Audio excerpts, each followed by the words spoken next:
to be clear, the Crimea and the sea around Crimea was an officially sanctioned area by the United States, and we were not actually cells were not turned on in Crimea, the area around Crimea, because of U.S. law that would prevent us from doing so.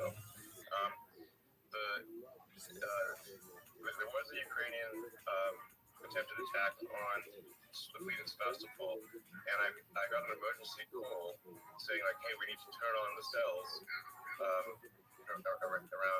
Sebastopol. And I'm like, well, that's currently a U.S. sanction zone. We would need permission from the U.S. government to do so. And in fact, I don't, and it would also mean that we are directly complicit in an attack on the Russian fleet directly. Now, it would be, there's no plausible deniability here. Now, if even though I'm not the biggest fan of President Biden, but if President Biden had called and said, as the president,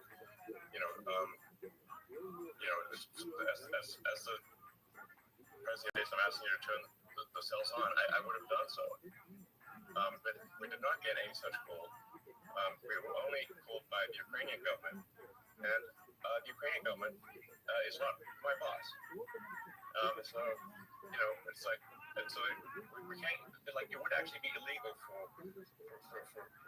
for me to turn on Starlink cells at the request of a foreign government, like in a sanctioned territory sanctioned by the United States. That would they were a violation of U.S. law. So it's like the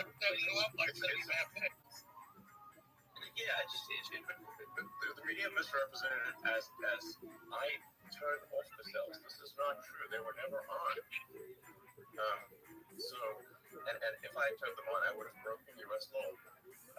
And I would need an exemption from the State Department and express written permission from the president in order to. And that's why Blinken. Yeah. So, and I do think we need to be cautious about escalating that war, and we need to find a path to peace, and not sacrifice the power of Ukrainian and Russian youth ultimately for nothing, for a few miles of territory, which is currently what's been going on for the past year. Let me go to CJ, then I'll go to you. Let me go to CJ, then I'll go to you right after. CJ? Mario. Mario. Go ahead, CJ. Yeah, thank you so much, Mario, for hosting this. Elon, my name is CJ Pearson. I'm a 21-year-old conservative activist, and I currently work at Bigger University. And General Flynn made a really important point a little bit earlier about how Twitter has made it super accessible for conversations like this to happen, debates, discourse. And Alex, I think, also made the point earlier that if you look at the debates and the viewership that they've had, you don't really see them reaching all that many young people via traditional cable channels. And one idea that conservative activists like myself have had, different Gen Z conservative boosters have had, is having a Gen Z moderated debate or town hall with the Republican primary candidates and exclusively streaming it here on X. What would you think about something like that? Do you think that would be a way for America's next generation to hear different ideas that they obviously aren't hearing currently on their college campuses? Well, actually, I don't believe in exclusivity. But I think that not doing it on the X platform makes no sense. Things should be done on the X platform because it's the most widely accessible platform. It is where you will see it has by far the most reach. The X platform has by far the most reach of anything. Although like this conversation, might top out at maybe a few 100,000 people live, but it will probably go viral afterwards, and probably have 10 million people listen to it, or 20 million. We've had on the Mutiny Space, we had 18 million listeners from memory. Yeah, the only thing this platform is that there, on an average day, there are over 250 million people on the platform. That's average days. Some days it's more like 300 or 400 million, and a really crazy day can be like 500 million. So I mean, at times we're starting to approach 10% of all humans who are online on the platform.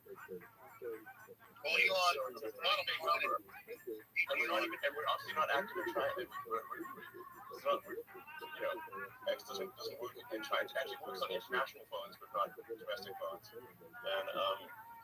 And I believe there's also it does not work in Russia. So that's just more. I think we do exceed 10% of all humans at times on this platform. So it seems crazy to ignore this platform because then you're just going to reach for other people.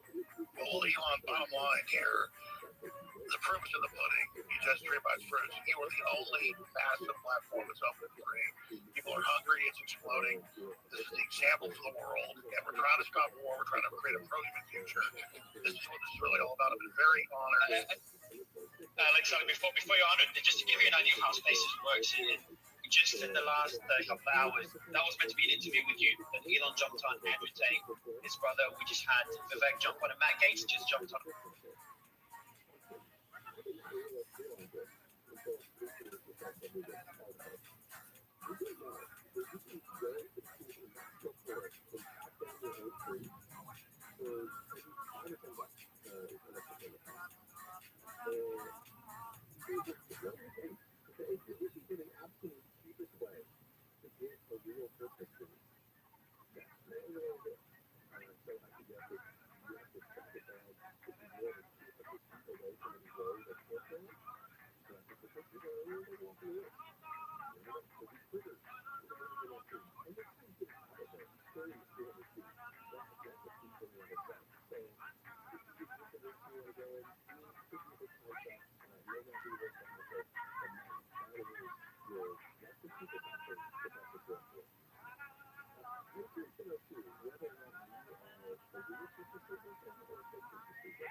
Violent.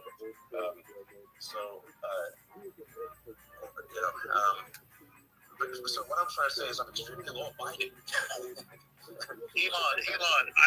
I totally agree with you. I don't know how you have the energy. People talk about Trump's energy. Your energy is insane. Where does your energy come from? Going back to being a child, did you kind of just, we know the universe is a loop or a figure eight. It doesn't just go one direction. Did you have inklings of the big things you were going to do? Or when you were a child, did you have any, like, foresight about what you were going to be doing? No, not really.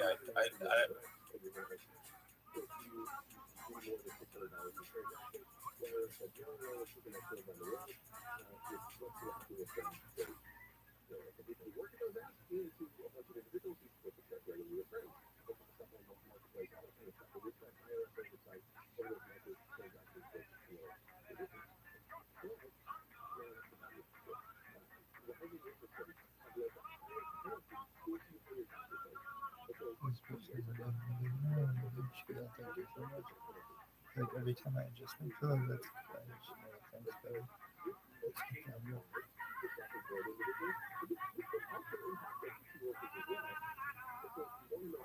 Remember, Bandana.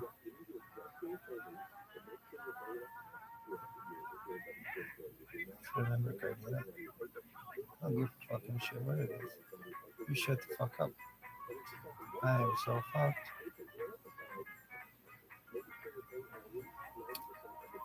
We had 3 bad signs.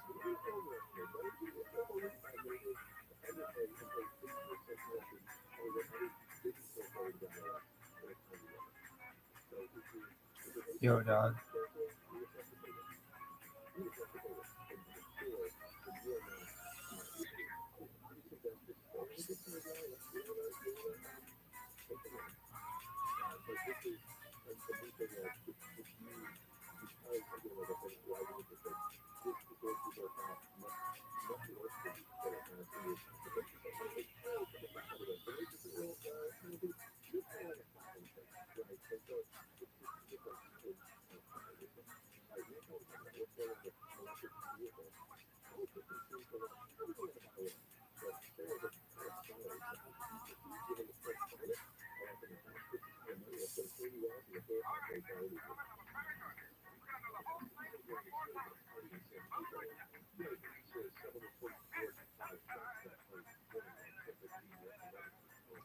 Yo.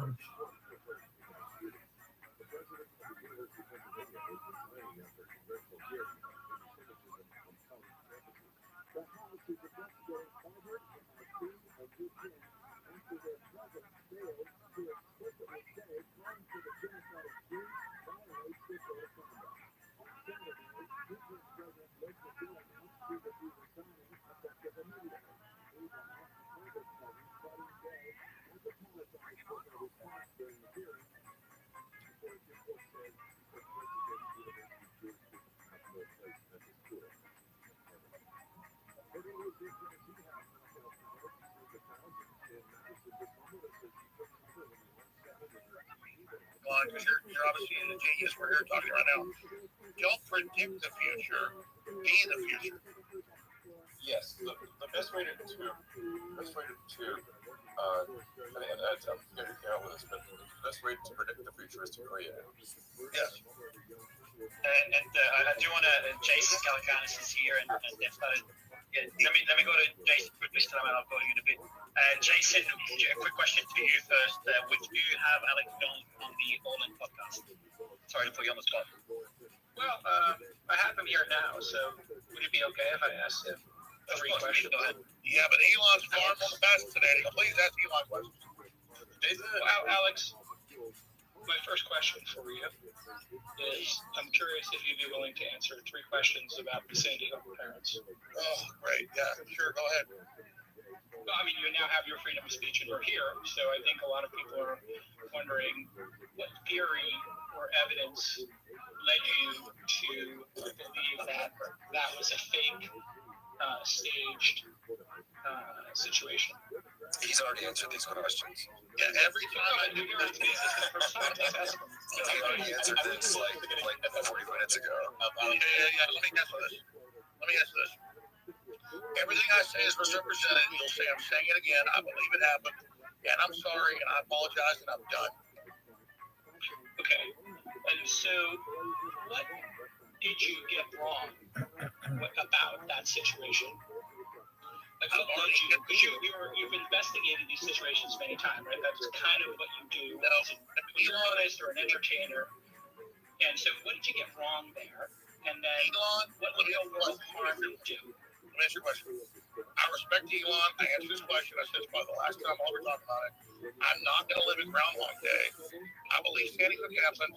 I've been through hell over it. I was not the guy that first questioned it. PR firms blew it up and made it my identity. It's not my identity. My identity is human's future, Team Human. What Elon Musk is doing, I'm never talking about it again. That's your answer. Got it. Okay. So what would you do differently in the future? When going after some conspiracy theory like this, and do you believe that when you go after these conspiracy theories, they can have real world harm? I.e., your fans knocking on the door, family, parents. Yeah, I get it. If I can comment on what people are saying on the internet, or something that's 50 million views, I will be blamed for their questioning. So I'm very careful about that now. I didn't realize I had 30 million viewers a day back then because I wasn't looking at the analytics. But yeah, I've learned a lot of lessons. The media and PR firms will misrepresent what I'm saying to then attach themselves to me and play victim. So I'm not talking about it. I won't even say the name of it. What I will say is I'm at X right now, and it's blowing up and taking the planet back to humanity. And real Alex Jones, people should follow it there and hear what I actually say. And I don't talk about the school shooting. That is not who I am. That's what PR firms do. Jason, as you said, that the same issue was the first thing I raised with Alex.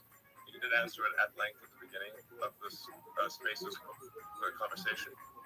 So I think you may not have heard the.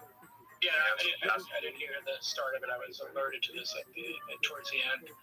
Right, I think the issue, candidly, I'm not saying I'm not wondering whether I agree or disagree with this answer, but it was the very first thing that I asked when I got on this Spaces conversation. Just as it was the first thing that you asked, I think it's for people that care about whether there's sort of empathy and whether somebody has been cruel or mean or something. That's like the first thing they're going to ask about. And so that was the first thing I asked about. And it was answered.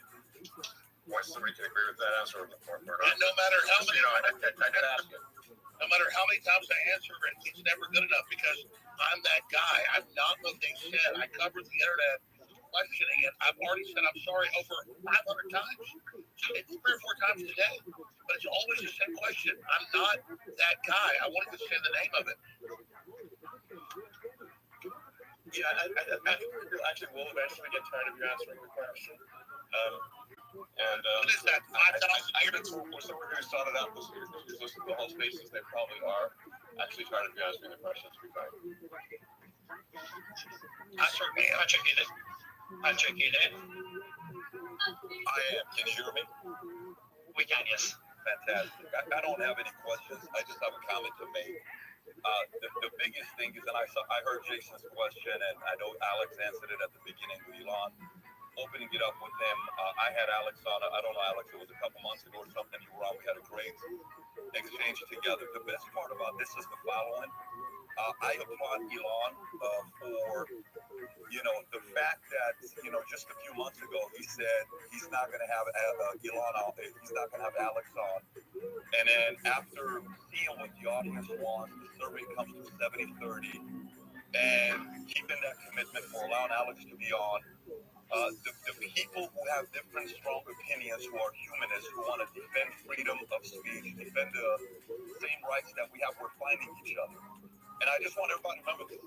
Go back to September of 2022, when Professor Galloway said Elon is full of it, he's not going to buy his point with all of you. And then Elon bought the company, whatever the price of the company was. Some said it was 50% more. It was a $20 billion company, $30 billion company. He paid the entire number. He didn't have to do this. If that purchase wasn't to be made, think about where America would be today. I want everybody to think about that part. It's been 13 months since then. It's pissed a lot of people off. The fact that, Elon, I applaud you for standing up to folks who you're saying what you're saying to advertisers. Well, what do you have to do? Be a slave to them? They have to constantly put that fear in you. We applaud you. You got a lot of people backing you up. Alex, it's great to have you back on. puts in the envelope, or you could be wrong. Everybody could be wrong. It's not like all of us are always right. We have the ability to be wrong, and when we are, and people can challenge us and move on, and then they can make a decision. I don't like Alex, or I like Alex. Great, no problem. That's the freedom of, you have to pick and choose to like somebody's views or not. But the biggest factor here is somebody has the courage to use their resources to buy a platform like this, to give everybody else the freedom to debate, to argue, to give their thoughts, to give their opinions, and then at the same time, if you're wrong, you admit to it. If you're not, you stick to your guns. But the best part of what's going on to the world right now is we are finding each other. The fighters are finding each other. And that has got to be a very scary thing to people who oppose the concept of freedom of speech. So I have no question for Alex. I have no questions for Elon. I just wanted to jump in and applaud everybody, even those who debate, even those who agree, even those who disagree. Future looks bright. The right people are finding each other. And I applaud all of you. That's all I wanted to say. So, Patrick, beautifully said, brother. Oh, man, Remember, Patrick, I apologize for Sandy Hook on your show 5 years ago. I remember that. Patrick, question for you then. That you've been here a few times and you've uploaded Spaces and X. When is the show? I think you've got 2 million subscribers on YouTube. When will the X version launch? When will the X version launch? I've never had a conversation with Elon. We've never had a sit down. I totally support what they're doing. Right now, what we're doing is we're starting to upload all our episodes on X, as well as we're putting on other platforms. But the direction this is going, with a few asks that was made, but we cannot watch the video on 2.0 speed. I'm a 2.0 speed guy. X marks the spot. X marks the spot. X is it. No, I totally see it going that direction, but no, I mean, look what's going on right now. Look at the slide. How many people are on right now? I don't know what the number is. 118,000. 119,000 on a Sunday. I'm sitting in my backyard right now watching my 4 kids play soccer, and we're able to jump on and have a conversation like this. This is insane. The power of what's going on with this. This is the future. I think this is just the beginning, and the right guy is driving it. So, future looks bright. Tim?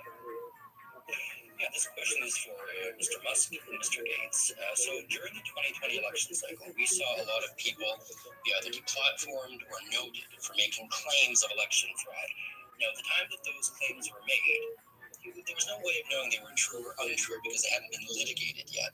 So going forward, as we're coming into a new election cycle, Mr. Gates, is there anything being done legislatively or in the House to ensure that that doesn't happen again? And the same question go to Mr. Musk. Thank you. The strongest, I think, influence on that censorship regime right now is the Missouri v. Biden litigation and the injunctions there that are being resolved, and some sort of the public humiliation we put some of the senior DOJ and FBI leadership through as they've had to fess up to the nature of some of these emails and contacts. We've brought the journalists that have been covering this Schellenberger and Taibbi forward to kind of repeatedly try to set that deterrent. But I think that it's not just about elections. It can be about any number of the things that the federal government wants to control the four corners of discourse on. And these are the people who would have who would have banned Galileo, and yet when people want to share evidence or experiences or concerns, you can't have the federal Homeland Security and CISA working alongside NSA and FBI on those projects. Otherwise, people start to fear that if they're not proactively censoring, that they run afoul of some sort of legal regime. And it's also sickening if you just track the extent to which a lot of these senior lawyers oscillate back and forth between big tech and the senior positions in our government that decide these things. So Republicans in the House should be taking a stronger stand. In my view, we should be putting riders on the funding for CISA and FBI so that anything that would occur there would be so clearly outside the law that it would draw sanction. But instead, we continue to govern by these continuing resolutions that don't gate resources away from that censorship. Actually, Congressman, the fact you mentioned that about the FBI and CISA, this has been the huge thing that's come out of the Twitter files. And it was a two-way street. So while you're tracking what the government was doing in 2020 vis-a-vis censorship, really leaning on with regards to the 100-drive laptop, which we released in October of 2020, this is actually a huge question for X going forward into 2024 because Elon, you said that you want to be in working in conjunction with within the confines of the law, but the question is if that law is being enforced by the law enforcement agency of the FBI or the DHS, and then they come to X and say these posts need to be censored, this information needs to be censored because we've determined whatever it is. How does X make that determination? Well, if we believe that something is not in accordance with the law, then we will ask a judge or jury to make a decision. So we don't have much of that is the best we can do. And I just want to. You just got out again, Elon. You got caught. I'm sorry. Yeah. I just want to be clear that the X platform will try to be as neutral as possible. That's and to be as open and transparent as possible. I think we'll achieve maximum transparency. I think we'll be fully transparent. Hopefully by early next year. I'm confident we'll be fully transparent by the time that there's an election next year. So basically we'll just see anything that is happening on the system, and nothing will be hidden. That is the goal. Well, if those agencies, though, the FBI, the DHS, etc., they reach out to X, or I believe they called them defensive briefings in 2020 regarding, which eventually culminated in the censorship of Hunter Biden. If they started reaching out again, would that be something that you or the team, and I can understand if you want to answer now, but you would consider making public? We will be as transparent as possible. And frankly, if I think a government agency is breaking the law in their demands on the platform, I would be prepared to go to prison personally if I think they are the ones breaking the law. My dad's been an Alex Committee. Great, thank you. I want to do the Liberty Libertarian and X, and I'm a revolutionary historian, and I do advocate work at tcast.com. I just wanted to jump back to X as a free speech platform. Elon had mentioned constitutional speech will be protected, and there's some confusion as to what that constitutes. Constitutional speech. So I just wanted to kind of clarify that for some listeners who might have questions. So the speech and expression, which are not given protections in America under the First Amendment, include incitement, defamation, fraud, obscenity, CP, fighting words, and truth threats. The government does have power to make blanket regulations on speech, including time, place, manner. That's usually done in the form of permits. And when it comes to slander and libel, those are defamation adjacent and need to be proven, as there's no such thing as a false opinion under the First Amendment, only a false fact. But many times, by the time the due process is through, the damage has already been done. I mean, we saw that with the Me Too movement, particularly with Justice Kavanaugh. We saw that with Alex Jones, the Tates, Nick Sandmann, Kyle Rittenhouse, where the kind of propaganda machine took over, and truth was lost for a period of time. So when it comes to obscenity, that's the hardest constitutional violation to prove when it comes to the expression of that, because it has kind of a standard of I know it when I see it. So there is something called the Miller test to determine whether something is deemed legally extreme. So I hope that helps. Yeah, so we're not doing drag queen story time here. We're not calling for fouls. We're not hacking websites. Voting freedom, that's why we're censored. Yes, Alex? Yes. I just wanted to thank Elon for free speech and sending Alex, of course, welcome back. And I just wanted to, I think it was Mark Dice earlier who raised this with Owen Schroyer's ban. I just wanted to note that it didn't have anything to do with the InfoWars thing. It actually had to do with the fact that he called for people to come to a rally, and Media Matters actually did a piece, and they said that it would violate Texas's social distancing order. So that's how they actually got them banned, was through a Media Matters piece. So in response, Twitter 1.0 banned them. So I just wanted to get any thoughts. It's perfect timing. Elon, maybe you can also give us an update, if there is any, on Media Matters and why you decided to do them. Yeah, Media Matters is an evil propaganda machine. So I just generally am against evil propaganda machines, and so we are suing them in every country that they operate. And we will pursue not just the organization, but anyone funding that organization. I want to be clear about that.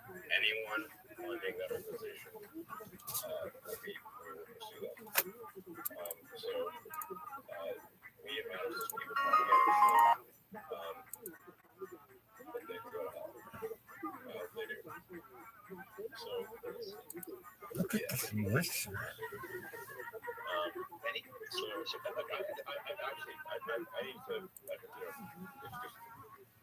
stay with the ball at this point, because I have such family obligations.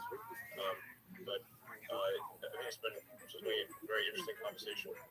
I suspect this will go viral. Probably snippets of it will go viral in a way that don't entirely represent the situation. I hope that anyone who reads about it or hears about it actually just takes the time to listen to the entire Spaces conversation. It will be saved. I suspect it will be probably many millions, if not tens of millions of people listening to the conversation. I just hope they listen to the whole conversation and not just small parts of it. Elon, I totally agree. Let me just say, thanks for reinstating me. I'm going to do the best job, not be misrepresented. Thank you. Thank you for the freedom you're promoting, the pro-human future. We're on Team Humanity. Thanks for spending 2 hours with us plus. And this has just been surreal. It's really been amazing. So X is where it's at. Thank you, Elon Musk. You're welcome. Like I said, I'm very much in favor of supporting in the United States, the laws and Constitution of the United States. And I think if we start, eroding, if we erode freedom of speech, we erode the foundation of democracy. The bedrock of democracy is freedom of speech, and we must do everything we possibly can to protect that. Thank you. Well, thank you, Elon, for all the time, and I want to thank this whole crew. I'm going to be posting a lot of stuff at Real Alex Show, so on Twitter, follow us there. And this has been the most epic interview ever. I love this new Spaces system, and it's just good to have my identity back to actually say what I actually said versus misrepresenting. I'm not perfect, but God bless you all, and I really appreciate Elon Musk and everybody else that is promoting free speech. That's just, we don't have free speech, we have nothing. Appreciate it, Alex. And Benny, maybe you can give us a final word. I know that you've been waiting for a while. Good to have you. Oh, hey. Hi, how are you doing, guys? Big kudos, Elon. Thank you so very much for creating this space and obviously for believing in principle more than money. Jack, my question, I was going to ask about 2024 election integrity and government interference. So instead, I'll ask about Bob Iger. When you told Bob Iger to go fuck himself a couple times, you're asking Elon? Yes. Yeah, he jumped off. I was going to give you the final word to wrap up this space. He jumped off. And Alex is jumping up. Well, I mean, that was the moment Global got their back broken and stopped giving into their intimidation and their blackmail. Go fuck yourself, New World Order.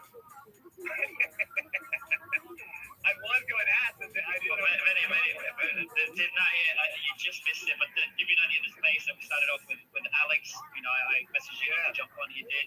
Then we had the eight brothers come on, Matt Gates, obviously. That's David, Jesse Kelly Randers. I was trying to be patient, and I was trying to be patient. I appreciate it, man. That was good to have you. Just like Patrick said, David, I'm here with my kids, so.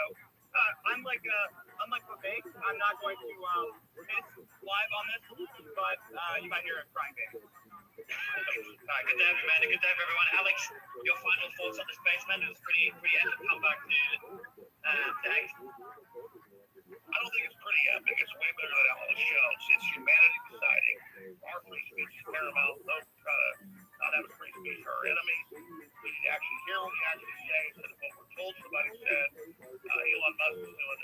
Jones' job. Everybody that helped me back on X and this whole thing. This is historic. But the deep state, the empire is going to strike back. So I'll see everybody at infowars.com/show, band.video. See at Real Alex Shows on X. We're going to hear what I actually say versus what they claim I say. You're adults. You deserve to actually hear what people are saying versus what they're told that they're saying. So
Now what? Oh man.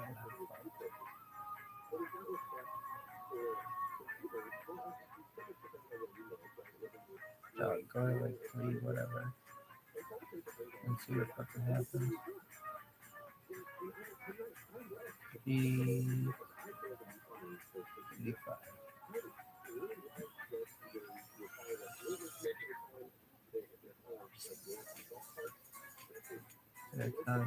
That's the iPost challenge, yo.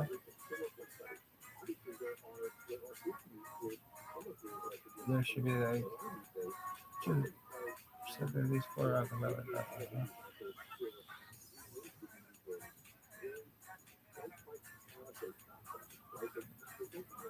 4 Rockefeller.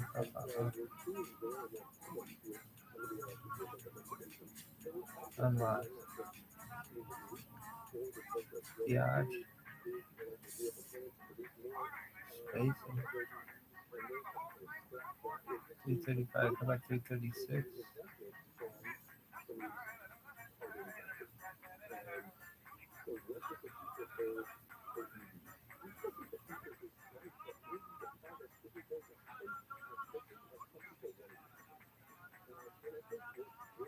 iPost challenge. What the fuck is an iPost challenge? Oh, 3 and it was 4. Why'd you do that? Just so you knew what it looked like that. We already see that, yeah. A higher level of understanding. Making sense. You were just wrong. Are you done? That'd be my question.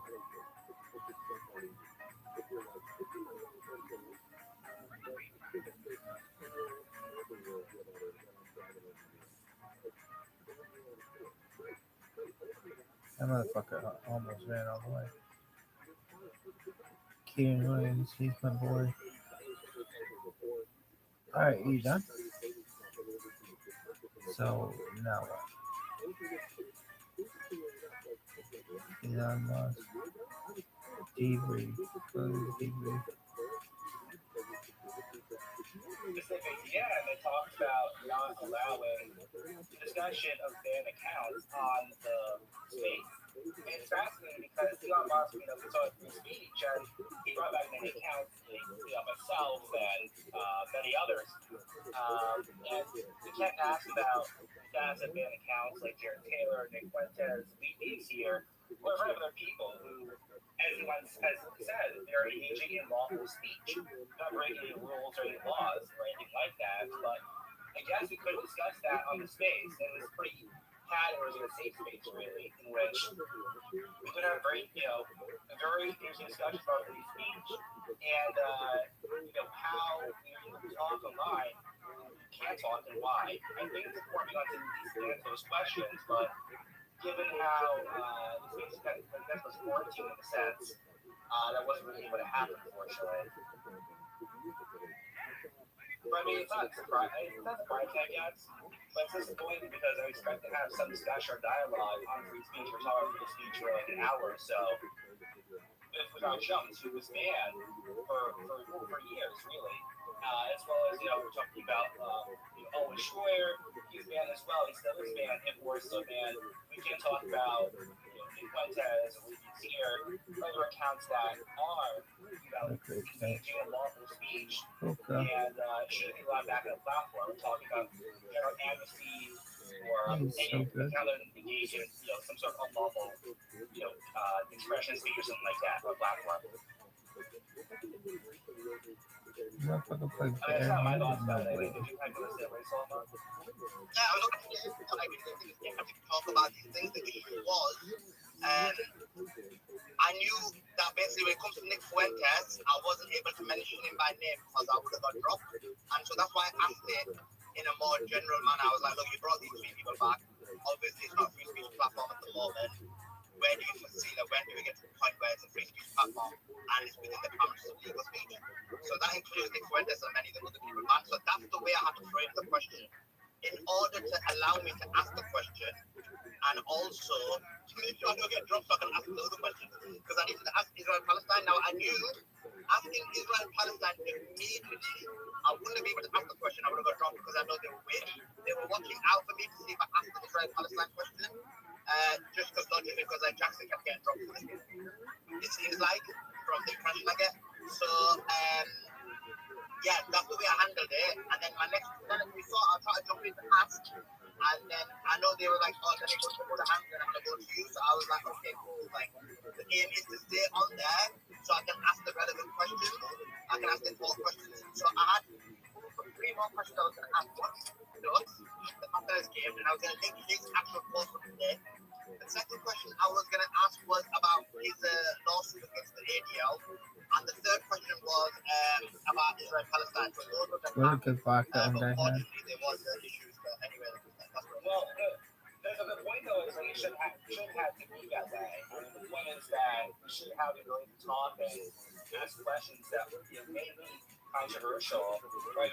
And, get into different thinking and not be afraid of asking questions that are forbidden from space. If you're having a speech with free speech, Musk is there, Jones or Restored is there, maybe there are many accounts that have brought back for amnesty and free speech or expression, Media Matters, all these places. Why we shouldn't have to be restricted in what we can or can't talk about in a space like that. We should be in an open space, not a safe space. And Elon Musk took some questions from, he's taking some questions from other people before the past. He's taking, Alex Jones has some questions. Asking about TikTok and all that. And we should, I guess, have the ability to ask tough questions about free speech, but how dedicated are free speech, things like that. Alex Jones getting back to the platform, I'm sure will make, Media Matters angry or, ADL, whatever it may be. But you could have discussion about other individuals who has some shows. And even though we have some free speech, there really isn't not really complete free speech on here, and there's still being banned accounts like Leafy's here, Nick Fuentes, Jared Taylor, who are still banned the platform for engaging in lawful speech and breaking the laws, and having kind of had a discussion about something. I just find it kind of ironic how maybe free speech and hear both sides out, but then you can't hear both sides out and you get shut down when you try bringing stuff up. Or even having that third overhead when you dropped out, you say something's name. Yeah, I mean, this is the issue, you see. But let me go to the left side. I'll see what he's going to say about what happened to space as well while I'm driving. Jackson, thanks for joining us. I mean, what did you think about the space? Like, what were the issues? Well, the issues were that they didn't let you speak, and when I tried to ask,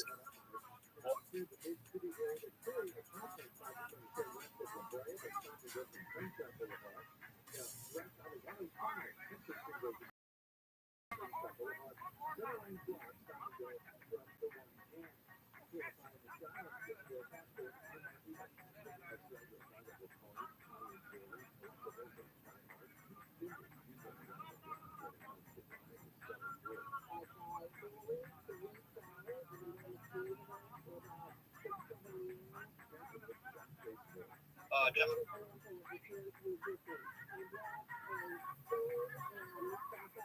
bring it back up and then Simon, what's your thoughts? Oh man, was I upset? Yeah, that's going to be viewed by tens of millions. And I knew. So you saw Jackson come up and he's like, had to just really make the question relevant to try and get it, and then you got the Starlink in Gaza. And then I knew as soon as you said, Solomon, I've got 3 questions, you were only going to get 1.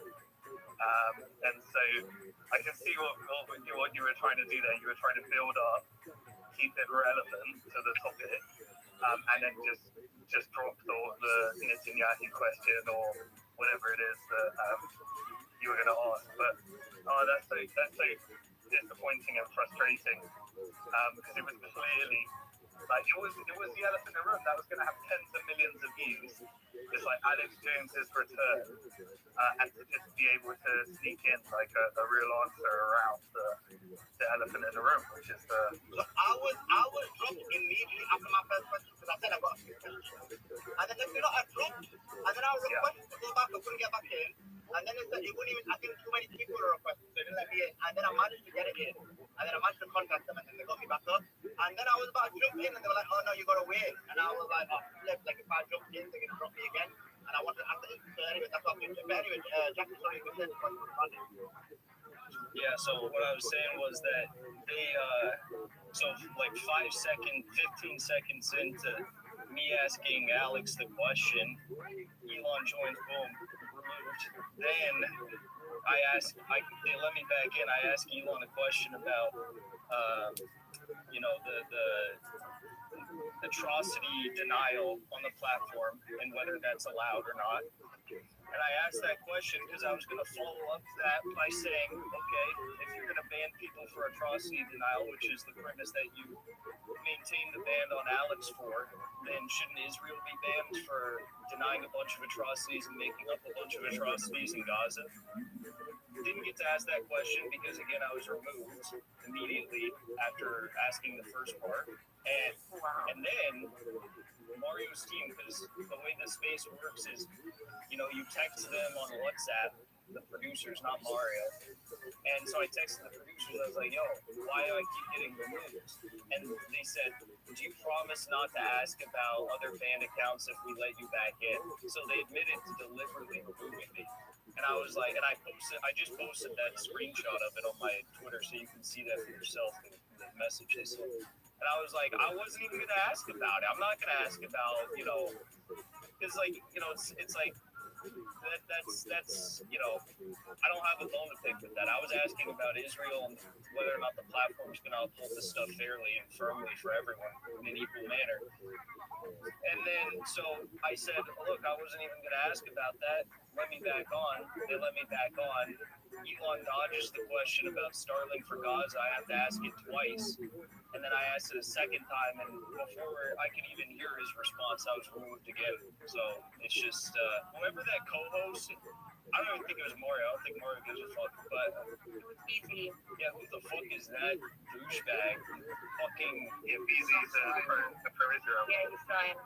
kick that guy out. He's ruining. You know how much clicks and views that shit would get if we started talking about Israel and Gaza?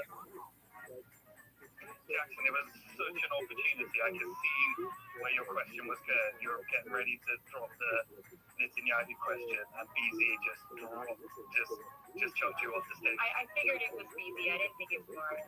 But they wanted to avoid the Israel-Palestine question completely because Jackson was dropped, Suleiman was dropped, and believe it or not, Torah Loomer was also dropped. So he wanted to avoid that entirely. And they won. That's the whole freaking thing. They won. Yeah, let's listen to the crass and cucks moan and drone about some bullshit for another 30 minutes. No one wants to listen to that. No one cares. That's not going to bring any attention. Well, Jackson, did you hear them trying to? Yeah, did you hear them trying to defend journalism? Yeah, That's so weird. yeah, and that was the other thing. I kind of missed bits and pieces because I was getting removed. So, but I heard that, and it's like, okay, so Alex, I just had an hour-long conversation with Alex on his show. It's like, so you guys want to talk about the globalists? You want to talk about this anti-human degrowth, depopulation ideology? Let's talk about it. Let's talk about what Ukraine's doing. Let's talk about what Israel's doing. It's like you can't just say the boogeyman without actually addressing the material reality. Yeah. And it was just the worst thing, the most violent things we said 100 times. Yeah, exactly. And you know what it is? The issue with this is so much questions that need to be asked. Obviously, I have questions about the ban before. And I told you guys what the questions were. And immediately got dropped.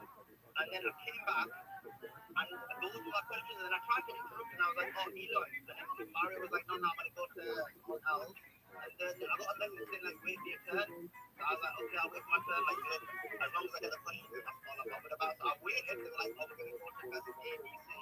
They went to them, and then my turn never came to even ask the important questions. It was really annoying because I literally was going to ask about creating notes. And the fact that it's in here, you know, about it. I was going to ask about his lawsuit with JBL, and then the last thing I was going to ask about was Pakistan, the genocide that's happening, and the fact that I was literally going to ask her, even in that about the beheading, and I was just like, what's the evidence for that? What we do know is there's no evidence for the things that are being reported. But unfortunately, we didn't get those questions in, which makes no sense because it's the number one question. It's the number one thing people are talking about. And you get Elon Musk to talk about it in a non-controlled, Zionist-controlled manner, it's going to blow up. And that BZ fellow, the Zionist cuck, just messaged me and said, I did not remove you for your information. So it was either Mario or him, right? That was 100% him. He's just trying to cover his ass. Yeah, there was only one co-host, so. First time I thought maybe it's a glitch. There's so many people tuning in, I gave them the benefit of the doubt, but then they literally admitted to deliberately removing me, and that's also why they didn't know you asked or something about other banned accounts, but that's why they glossed over you, because they told me we'll have you back in the space if you don't ask questions about other banned accounts. Come on, man, we had censorship on a free speech debate on the return of Alex Jones to discuss the elephant in the room, the most important topic in the world today. And yet the censorship either came from Mario or BC.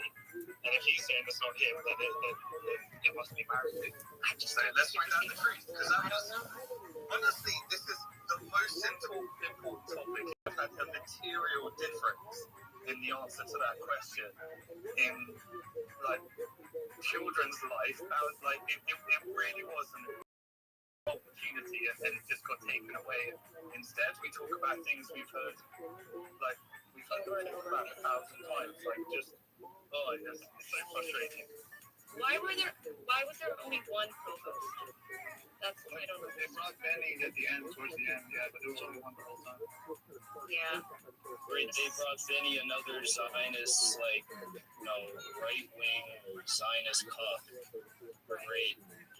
So even why would you have BZ? Honestly, why would you have BZ on that as I get the co-host if you're trying to do a pro-Israel thing, but why would you have BZ as the co-host to that?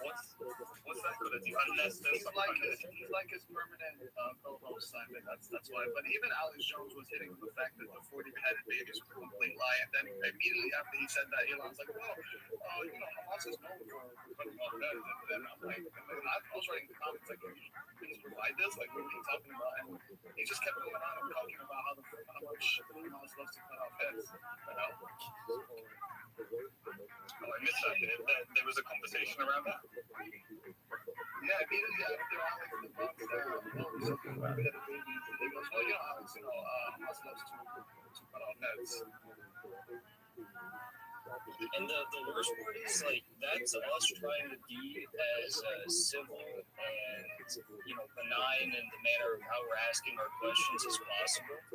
I could have turned it up by 100, but I didn't, because I obviously didn't want him to leave, and I don't want to send the guy that decides whether or not I get a paycheck at the end of the month. So, It's just so crazy. And Alex understands it all. I think he's kind of not allowed to say certain stuff right now because of his lawsuits, but he understands it, and that's why he has people like me on his show and other people on his show. So, Elon's just being absolute cock. Yeah, I mean, I completely agree with you, Jackson, because I did the same thing. Like, I will try my best to ask the question. Now, first of all, obviously, I don't want to be tight on Mario as well, because he's probably up there with like hundreds of people requested. At one point, when I got dropped, I was trying to come back again. It basically, there wasn't too many people requesting, so I couldn't even come back on. So, I was trying to be fair to Mario because I don't want to degrade his show as well. Like, I don't want to scream all of that. At the same time, I want to think about asking more questions. The first question I asked was the reason I didn't mention influencers today, but I made sure I asked the question to say that, look, people are people banned, so like, what's going to happen with that?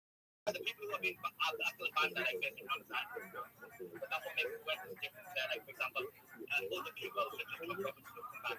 Now, the second point, then in addition to that, even the other questions I was going to ask it in an extremely nice manner, but just get asked the questions. So I think we were being really, really bad, so I don't get why we weren't able to ask those questions. I was actually surprised you were allowed up in the first place. So that was I'll be honest with you, I'm like, bring me up, bro. I'll come up and ask the questions if you come to me. So that was my agreement. Because I was like, because I knew that we didn't want people to interrupt as well. Because there were so many people asking questions. I didn't have to interrupt people even when they interrupted as well. So I did agree with them that, look, I won't ask questions when you come to me. Because I think his original plan was he was going to bring me up like maybe in the last half an hour. But I wanted to get in there with Elon and what's his name again? Jones, when they both together, because I thought Elon was going to drop the Jones before, and the Jones took 2 hours. So that's the reason I didn't wait for me to break the board. I tried to my first thing was I would go to CJ, that would go to you. But yeah, that didn't happen. I mean, that didn't happen, but then again, I had to wait for my turn. Very important.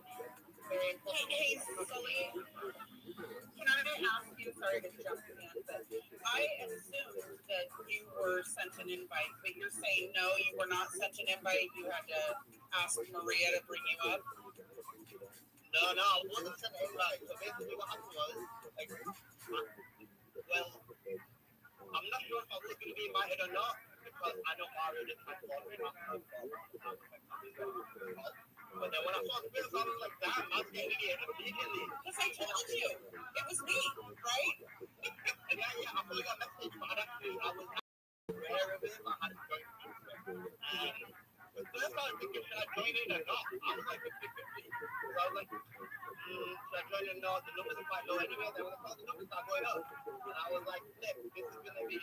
And then I actually knew I had that everybody knew them as well. Then I was like, damn, I need to get in here and ask the question. That's what I thought. Because I'm not like the type of person who wants to just jump in because it's like, now, unless it's something beneficial.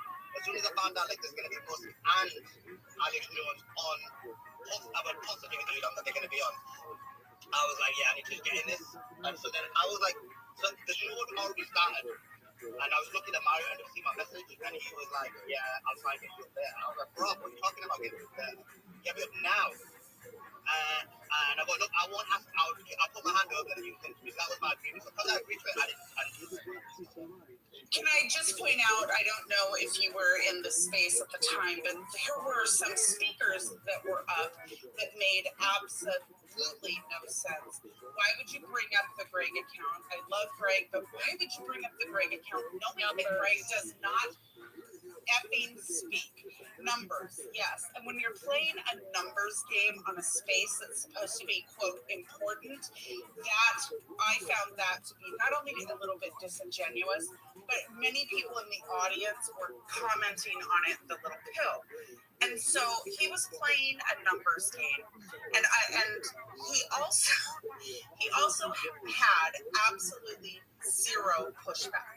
If somebody wanted to push back on anything, they were immediately dropped.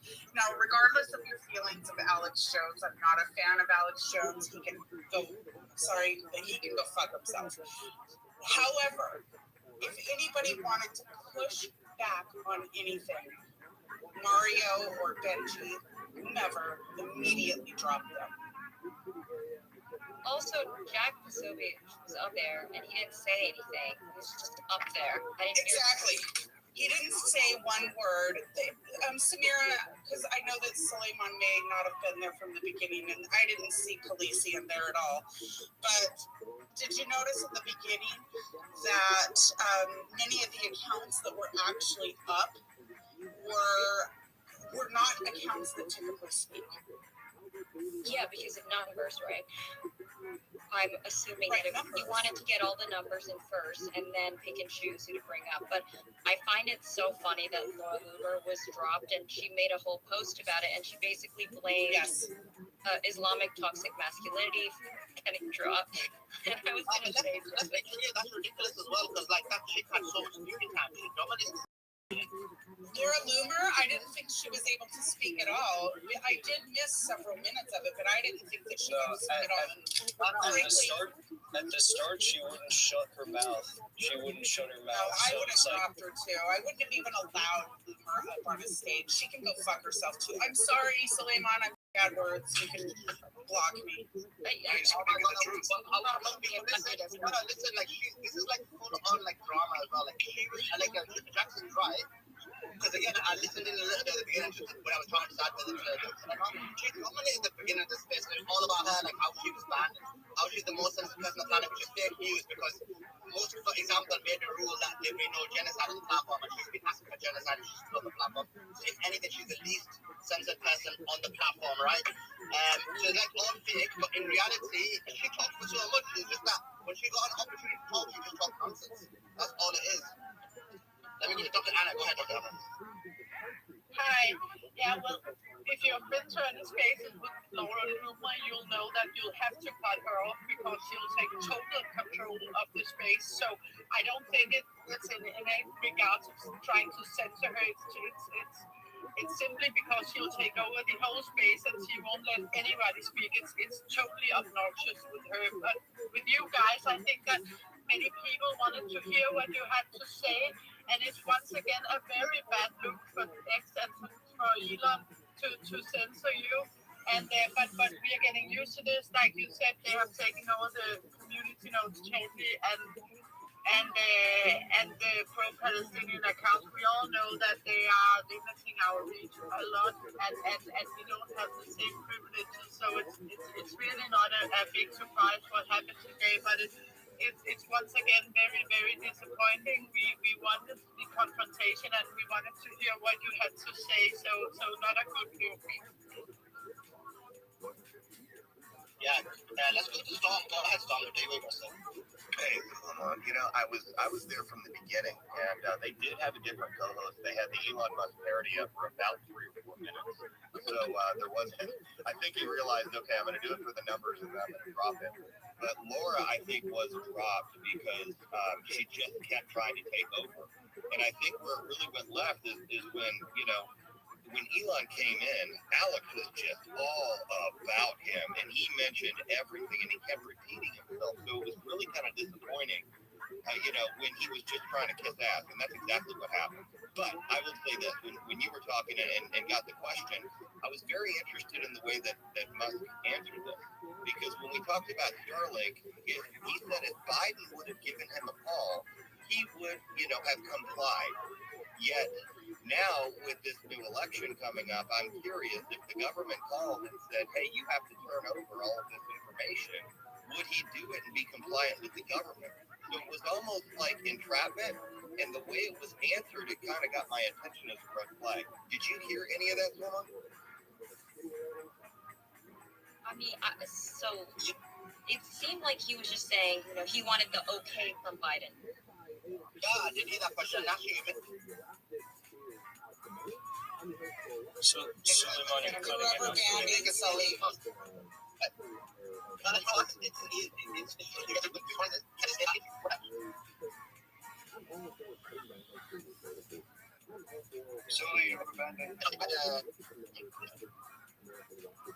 Yeah, so from I heard that part, and it seemed like he wanted an okay from the Biden government because that there was a lot of controversy over that question, Starlink for Gaza. I don't think that, if Biden asked Elon to turn over all of this stuff, he would comply. I don't think that's analogous, but because we know that Elon Musk is under attack by the Democrats in particular and all of their affiliated, oligarchs, etc. Media Matters, for example.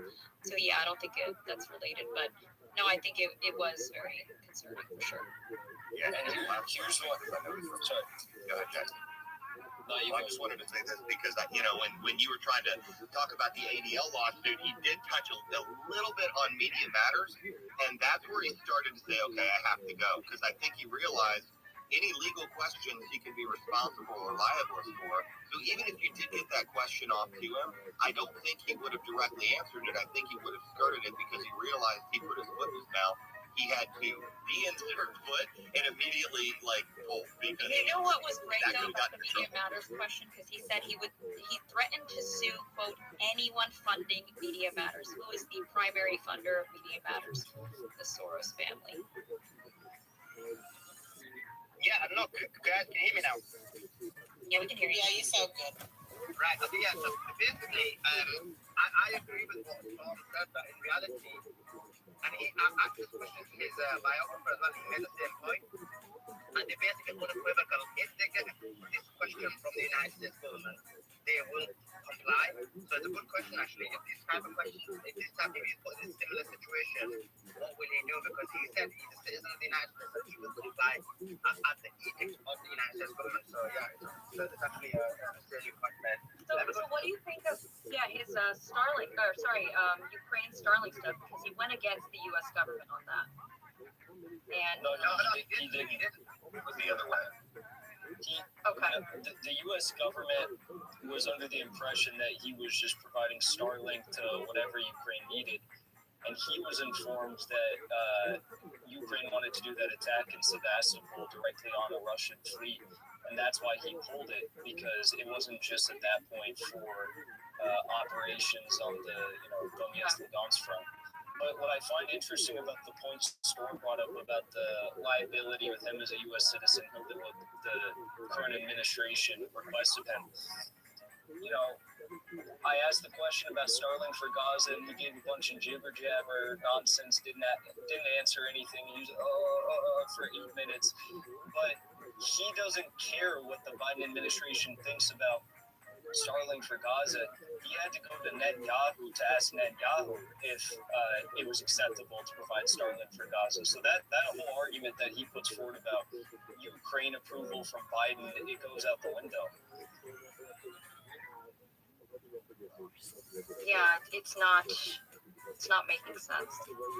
But no, I didn't know that about the Ukraine thing. I knew that I saw something about Russia making a statement regarding Elon and whatnot. So no, he's been very clear. It's in, and I did ask his offer. He said, "Look, I made a mistake." And basically, all that happened was that they asked him, the Ukrainians specifically asked him to turn on Starlink for the attack, and he said no. He actually said, if the United States government had asked me, I would have turned it on. So he's very clear. Wow. Okay.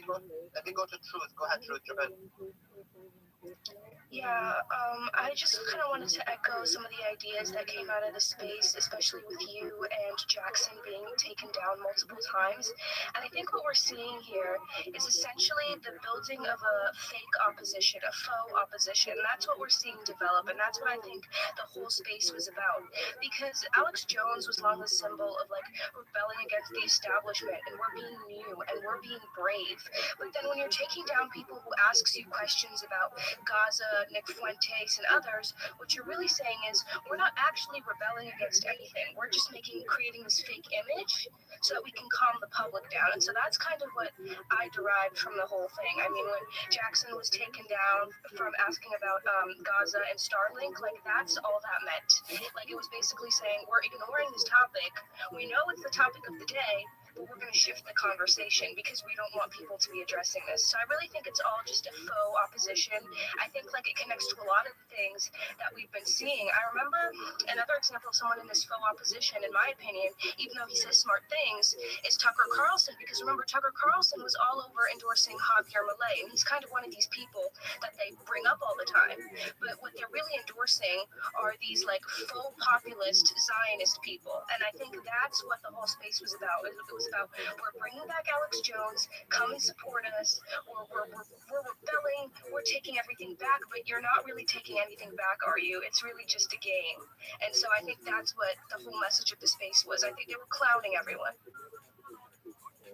You know what? For me, it was what Simon said, I think, that the irony of let's celebrate the fact that we've got Alex Jones back, or getting rid of these barriers around free speech. And by the way, when you come up and speak to him, these are the topics you must avoid, otherwise it was ludicrous.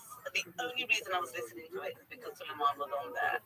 And Sarah, you have a little potty mouth. Let me tell you what happened to you since you've been with us. I was angry. I was so angry at that space. I thought it was glitchy, and the reason why people were asking and being dropped, and I sent Suleiman the message. I was like, your best friend Andrew Tate is on there, and then he came up, and then he was dropped, and then he came back. So I just assumed it was glitching. I didn't realize that there were, and I've seen screenshots. I've been sent some screenshots from people that were on the panel that were told specifically that they could come back onto the panel if and only if they did not bring up certain topics.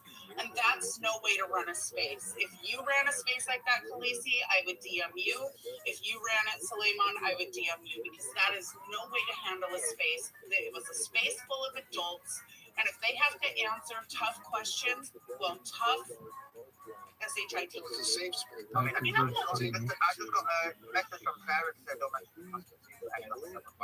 said, I said only mention the Crossan scenes and tell Andrew Tate that how much you love him and blah blah blah.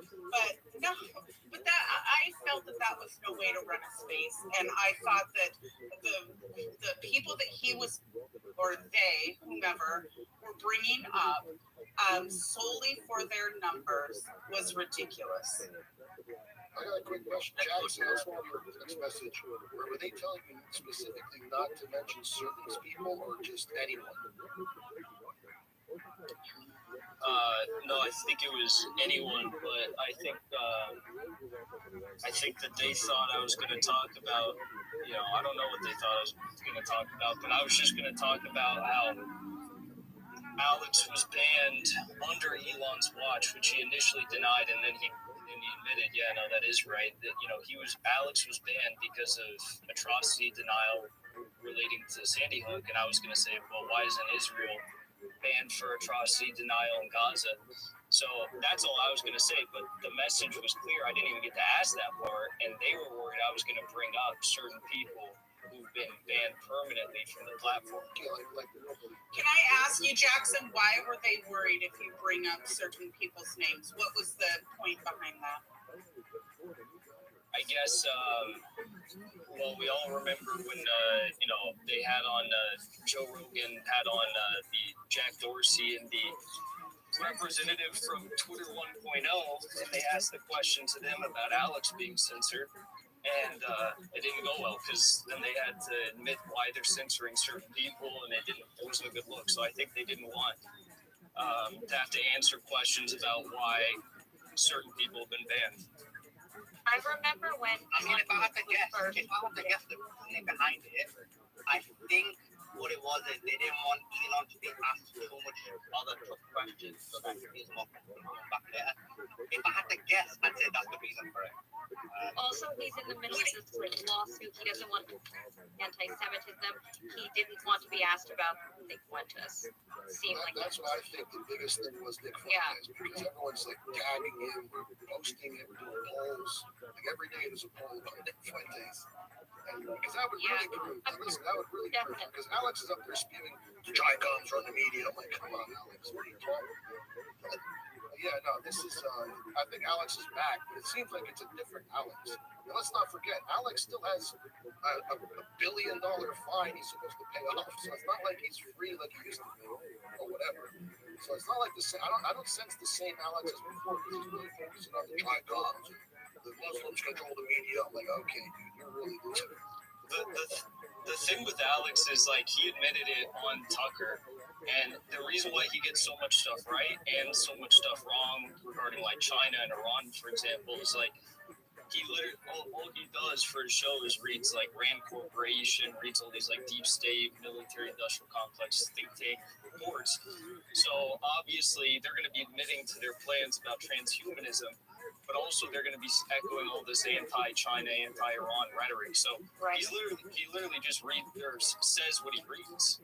Well, he also has this idea that's, very right-wing idea that China and Iran are both, part of the whole globalist world order, etc. But there seems to be a common thread here. He does not want to be accused of anti-Semitism, and they were very sensitive regarding that, which makes sense why Jackson and Suleiman were both censored when they were asking about Gaza, as well as the whole Nick Fuentes thing. So it makes sense. That's the common thread. They're just very, very worried. Why Nick Fuentes is important, just for the audience who don't realize or aren't aware, is basically what makes Nick Fuentes different to someone like Tommy Robinson and these other fake nationalists is they're actually Zionists. Zionism and nationalism go together because Zionism is the destruction of nationalist ideas. And so what you've got is, you've got this guy who continues to be banned because he's against Zionism, and you've got basically people like Tommy Robinson, Katie Hopkins, and various others who are literally being allowed on the platform just now, like literally being brought back in the last few weeks. So this is and again, Alex Jones is someone who again is more Zionist again. So there's a reason why certain people have been allowed back on the platform and certain people aren't, and hence why that question, the Nick Fuentes question, wasn't going to be allowed, and that's the message that Jackson likely got. And also, if you look to that, you also got the Israel-Palestine war, which obviously clearly wasn't allowed to be asked. What are some of your side? Hey, I'm just curious as to what Andrew Tate said when he was on the space. I think I just missed that. I think I just tuned out. I mean, he was great. He was anti-imperialist, anti-globalist, anti-globalist, anti-imperialist. I don't know if he mentioned Israel-Palestine. I feel like if he had asked a question about that, it would have been allowed. They wouldn't have kicked him off. No fucking way. Excuse me. Sorry for the language. Yeah, let me. Suleiman. Yeah. Go ahead, Dr. Shiva. Good evening. How's everyone? Dr. Shiva. I just wanted to provide some. I think there's some people on the space who are trying to figure things out. Let me give you some facts that may help you intersect a bunch of things coming from personal experience.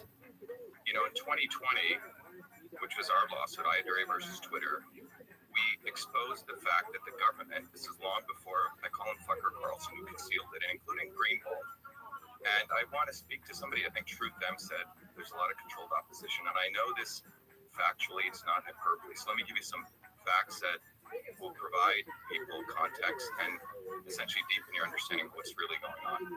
So on November 16, 2018, under Donald Trump, the Congress of the United States unanimously voted for something called the Cybersecurity and Infrastructure Security Act. Everyone unanimously. And we have to understand that Congress of the United States is completely compromised by Zionist forces and Silicon Valley. And why do I say this? It was a unanimous vote. If Hillary Clinton had signed that, we would have had a revolution in this country. But CISA provided the infrastructure under the pretext that we were going to, protect foreign adversaries. Under that pretext, including Thomas Massie, including Jim Jordan, all of these guys, some token constitutionalists signed off on that. What did CISA do? And this came out in our lawsuit. You guys should go through the transcripts in testimony, where I represented myself, because no lawyer in Massachusetts wanted to take it on in federal court. We exposed the fact that the government of the United States created an infrastructure of backdoor portals into every social media company. If you go to winbackfreedom.com, everything's documented there. All of this was shared with Tucker Carlson in 2020, Glenn Greenwald and ACLU. And I've talked to Tucker. He chose to conceal it. Then he did the limited hangout 2 years later. So, and this occurred during the middle of my U.S. Senate campaign. Now, why am I sharing this? After we were thrown off and put back on a deplatform on February 1st, 2021, it was during the course of that lawsuit, a few days before I had to do opening testimony. At that point, it was me against 7 lawyers from Twitter. 3 from Twitter, 3 from the government of Massachusetts. We uncovered a set of documents called playbooks, funded by the Atlantic Council in the United Kingdom, put together at the Harvard Belfer School at Harvard under the Defending Democracy Project, which laid out the step-by-step guide manuals on how every U.S. citizen could be censored by this backdoor infrastructure where government launders censorship through a nonprofit called the Center for Internet Security, funded by Pierre Omidyar, again, Musk, Peter Thiel's friend, and that's how you did the censorship. All of this was laid out in gross detail. It was a second PhD project. And when we presented this in court, the federal judge was appalled. He said this lawsuit will be taught in every constitutional law class. Then he appointed me a Zionist lawyer, which I came to find out who was representing Epstein. And I was doing well by myself. At the end of the day in that lawsuit, they wanted me to compromise and just go back on Twitter like Berenson did and drop all the claims against the government. Now, I didn't sell out. I refused under criminal charges. I walked away from that lawsuit to essentially sue them recently, which is CICE under DHS. So you see what happened was at that time was Vijay Gadde and Jack Dorsey who we sued. Everyone must understand where government ends and Musk begins. Nobody knows. So please look at the facts. SpaceX funded by government. Tesla would be not worth $600 billion if it was not for $1.5 billion in carbon credits. And Section 230 immunity is what provides Twitter and all the social media companies a 10x on valuation. So if you don't know how valuation works, a company such as New York Times, let's say makes $1 billion in revenue because they don't have indemnity, because let's say Lucas or Samir, let's say wrote for the New York Times and they said something defamatory, they can be sued. However, social media companies cannot be sued if Lucas or Samir post something, okay? So this is very, very valuable because they get a 10x on profitability. So if you know about how when you take a company public, it's very, very valuable. You're in a different category. So when the open fascist Dorsey and Vijay Gadde were heading this up, Silicon Valley realized, shit, this is too much. People are figuring this out. So they bought this doofus. His name is Elon Musk. That's what he is. He hasn't really created anything. It's an actor. And Musk was brought in to give a face to all the conservatives who started bowing down to him after December 2022. Okay, but for a year and a half, the U.S. Senate federal candidate was thrown off Twitter for simply exposing that backdoor portal.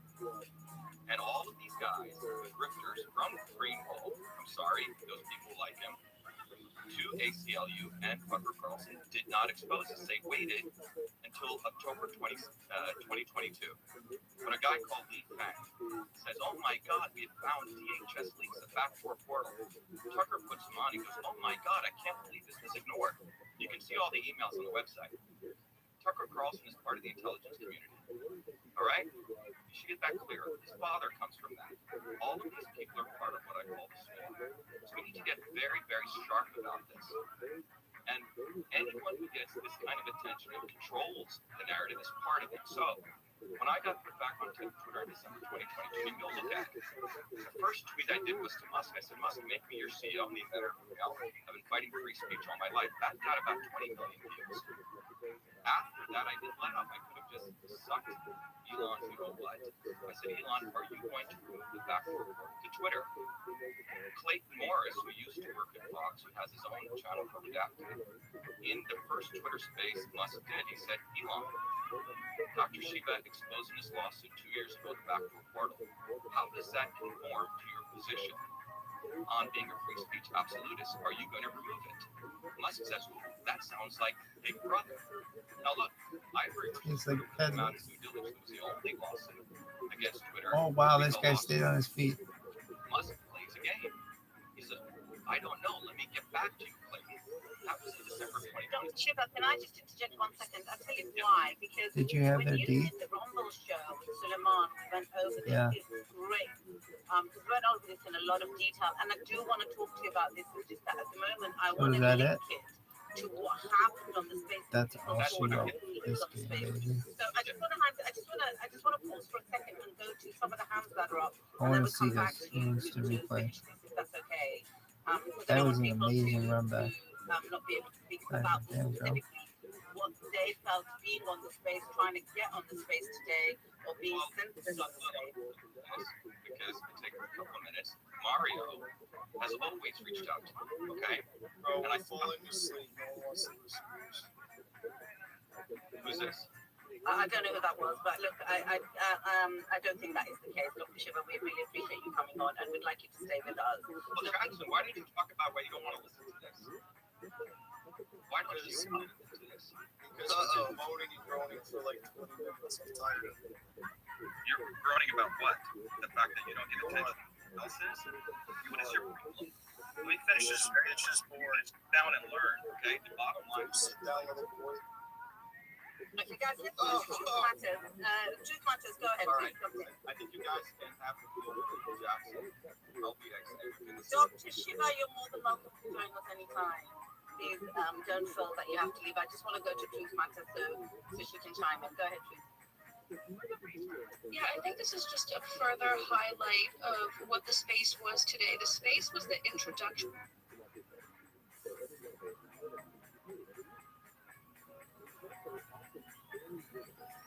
Wait, I guess I'll just go.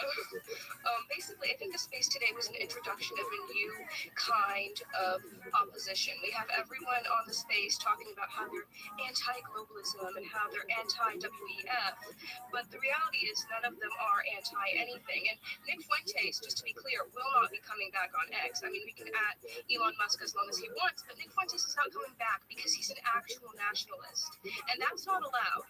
The only nationalists that are allowed are like these faux nationalists, people like what's his name, Javier Milei. He's supposed to be a nationalist, but he wants to go back to using the dollar. Don't really know how nationalist that is. Or, for example, the Vox parties, Upscall, the one who's constantly being funded by Zionists, or Georgia Maloney, or the people associated with Tucker Carlson and that kind of side of things.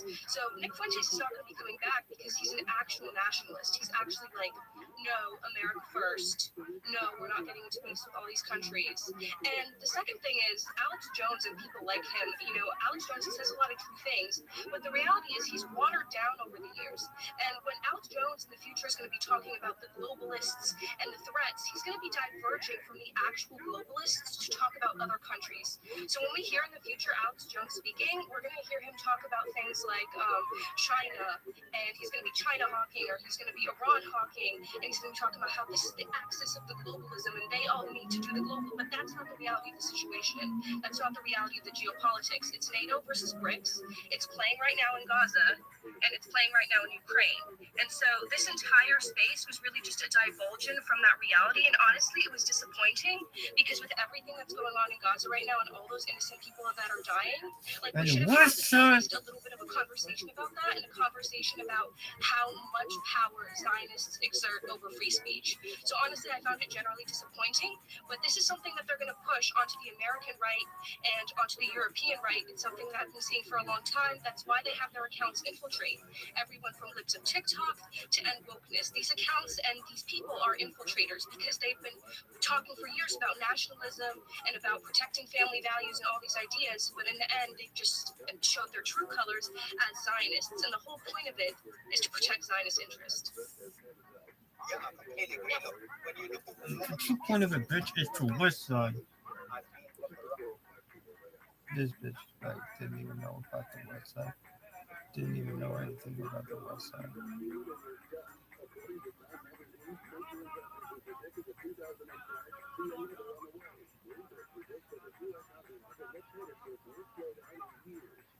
Tree fall. Arcos challenge, Yoshi. Arcos challenge.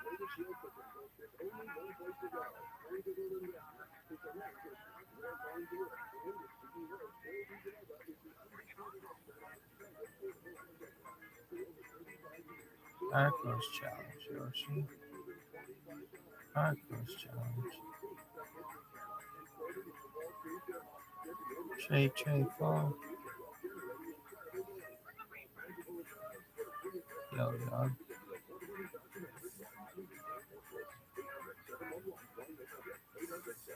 Cyberchalk.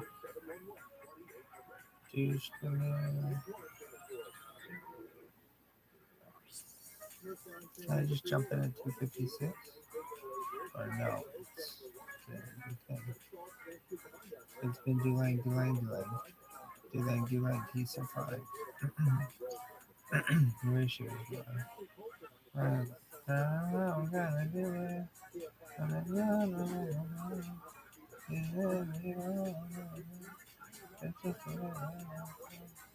It's so fun. Oh,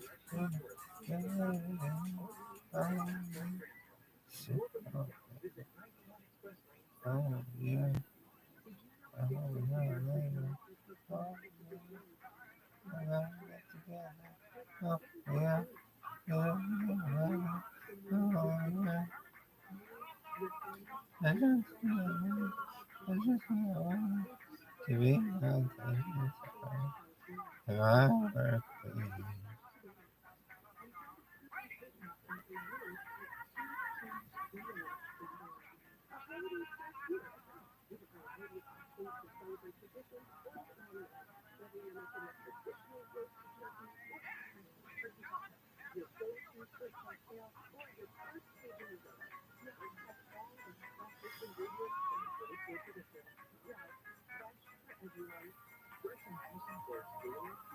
He's so fun. Oh, yeah. Gotta be. Oh, yeah. Soon. Oh, yeah. I hope it's not later. Oh, yeah. Come on, gotta get together. Oh, yeah. See a little better. Oh, yeah. I just can't wait. Just can't wait to be up in his arms. If I were free.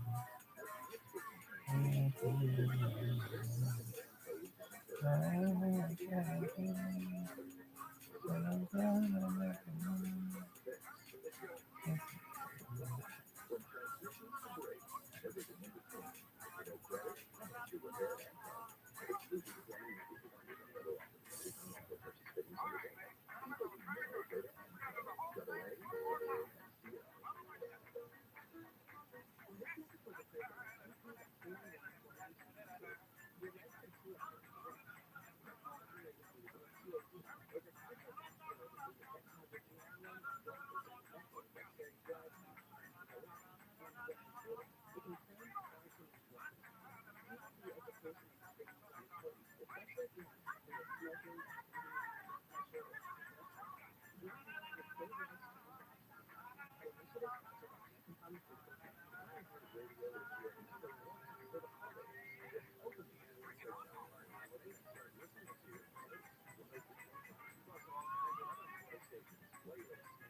So cute.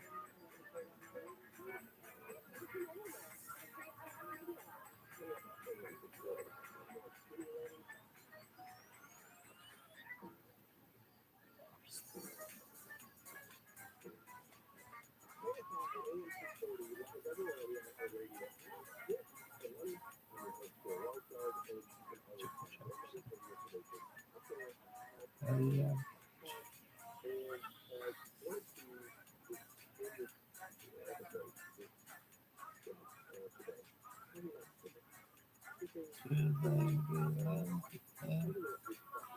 Julie. He's so fun. That was a big hit. He got a big hit put on him. He's a bit of a pussy though. How big of a pussy is he? Scale 1 to 10 is pussiness. So, 10. Pussy.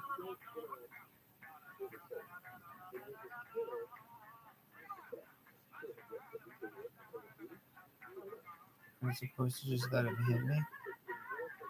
Hell yeah. Hell yeah, Brees Hall.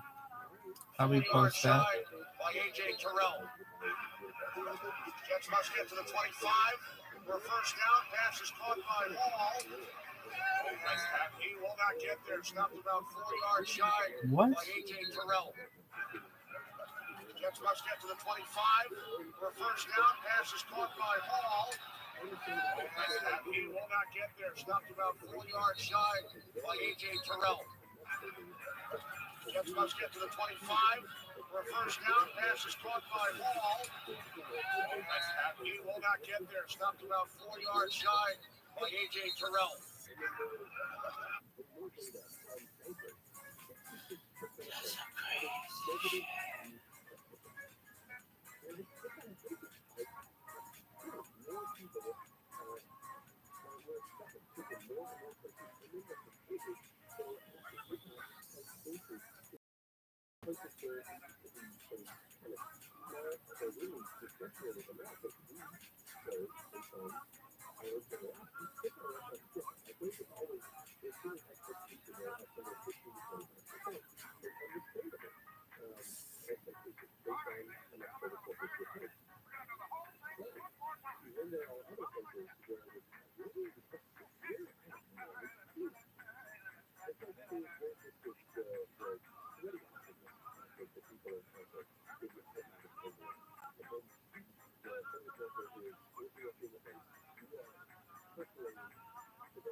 Those jerseys too.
People like that stuff.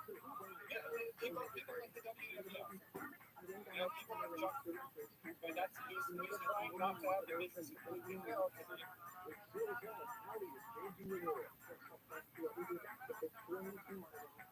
App Store. There's something about how we can save it to our desktops. I mean, obviously, if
you're But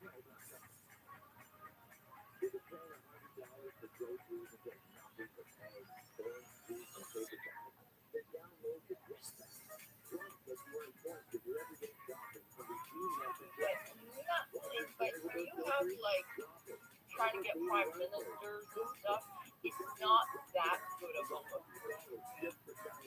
So funny when you're not trying to be up over the platform that you have, you know.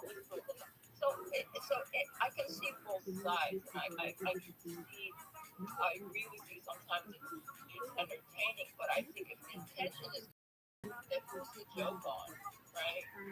So I want to first of all, 100%. Okay.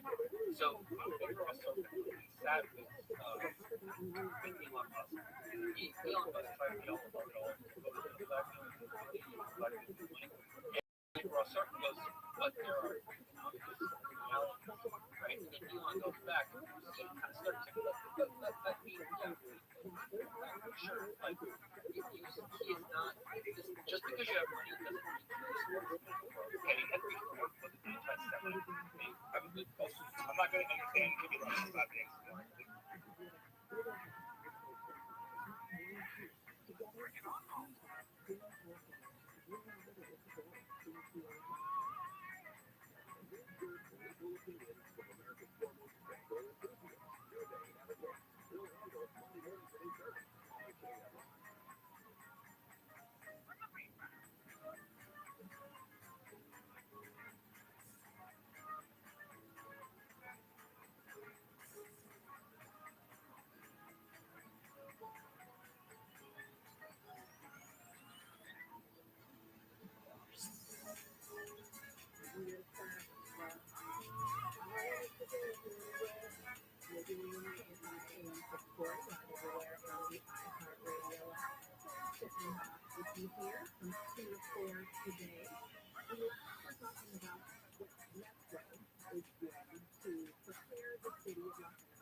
That Miley's nice. Yes.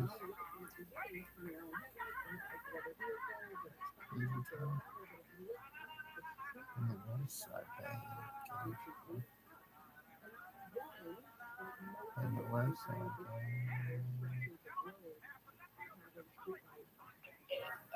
I agree with you. The dollar amount, the bank account size doesn't necessarily matter. I will say people need to realize something else that I think you reminded me of. It's not just grades, it's sensitive.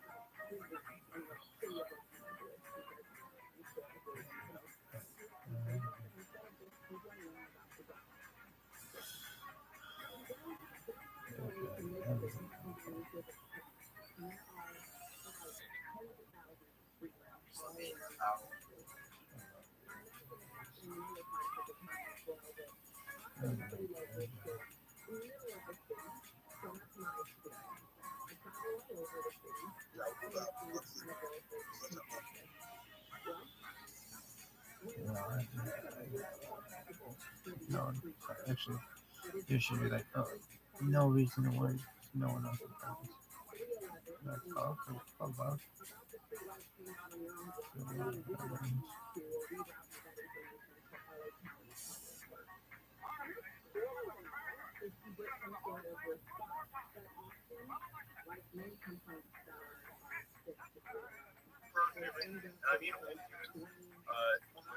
America. Somebody's got this thing on the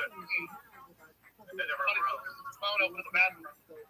Yeah, that's Vivek. Vivek, that's your phone, Vivek. I'm not able to mute you. Vivek. Go ahead, Elon. Sorry about that. So, well, I feel great. Thank you. Sorry about that, guys.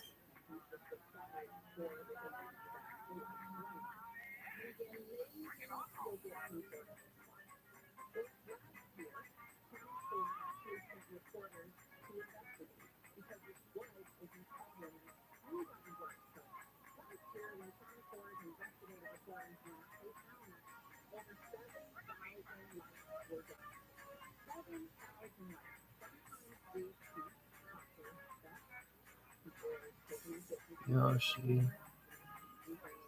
Listen.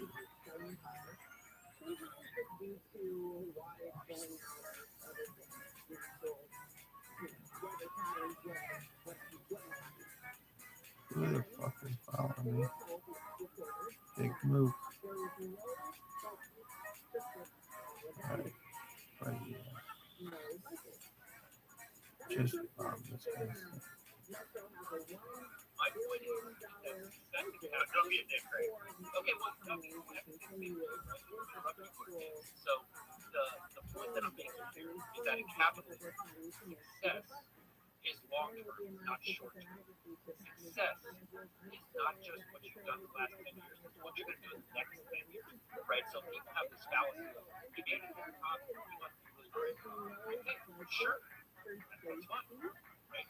But just because you make it to the top doesn't mean you're going to stay there, right? And so what he did, he went out with a draw something, right? And you can watch the video for yourself. And yes, he was like, yeah, you're fuck yourself, but if you look at his body language, as soon as he said that, he was extremely nervous. His hands started to shake. He couldn't grab his glass of water.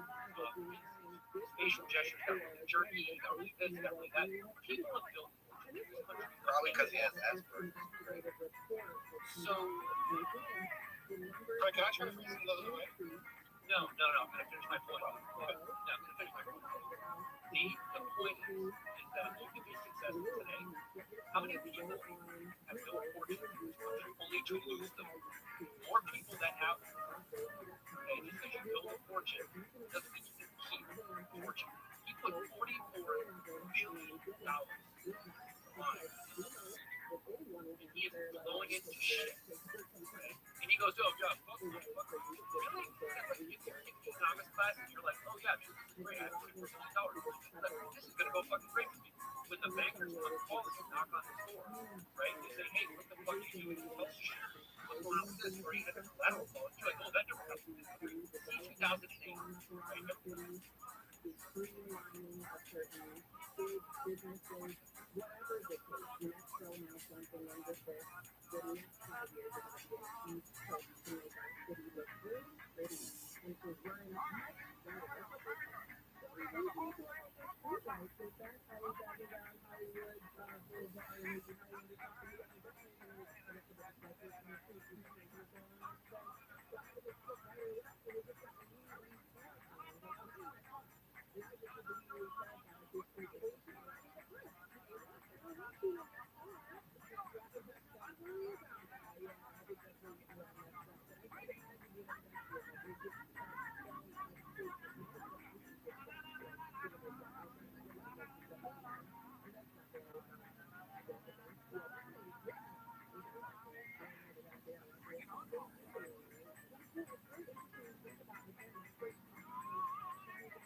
Interception, so is it good for you?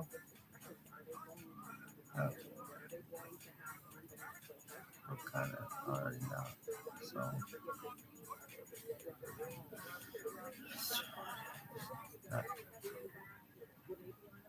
that's all right.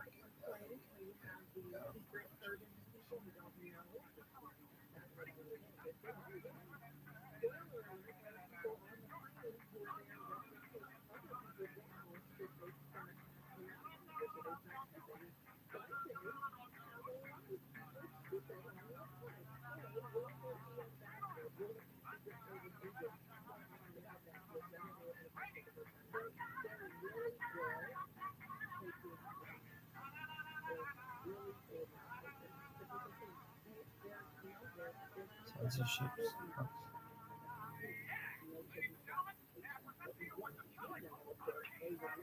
Listen.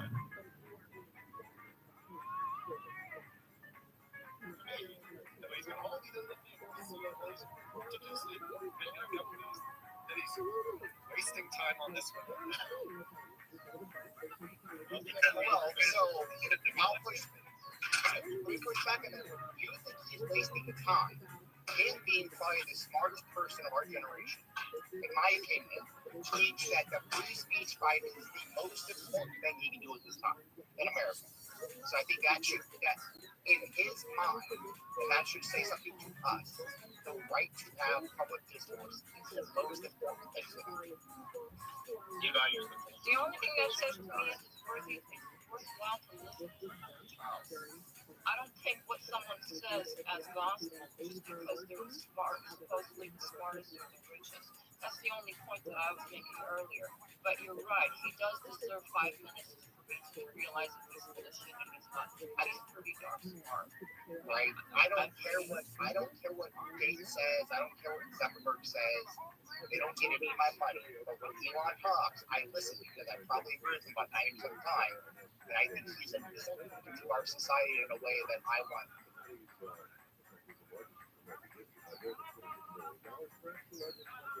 I guess I just don't follow people like that blindly. I rather rationalize why I some people more.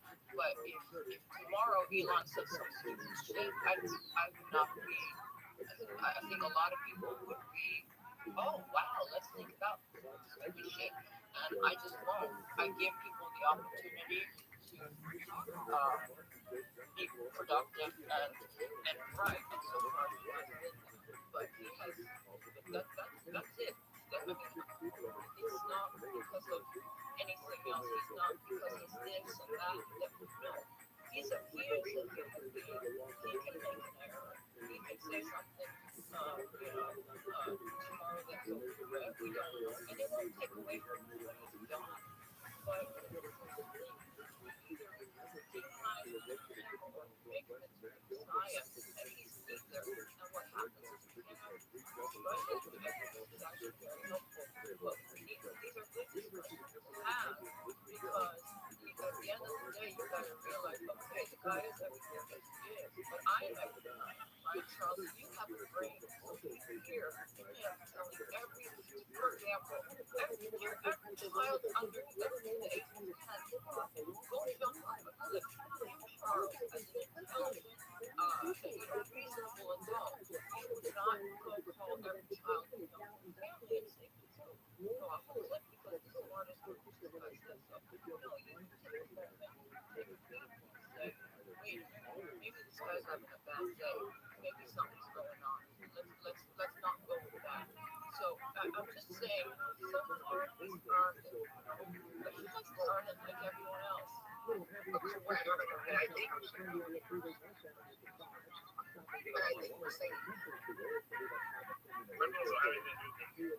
I think we are saying the same thing. I didn't try to get into the fancy words like a math guy would probably ask for.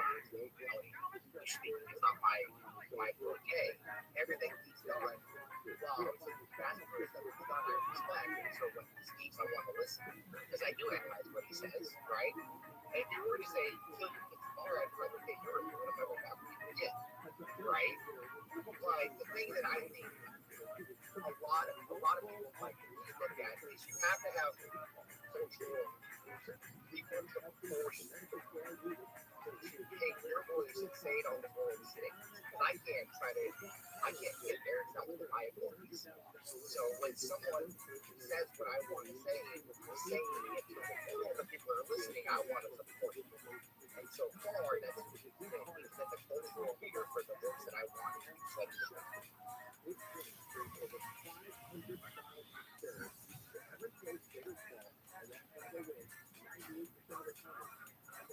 No, I don't think he does that. that when all the institutions that have the public squares, two principles you don't follow. I don't follow multiple personality.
We've been for probably 5 or 6 hours.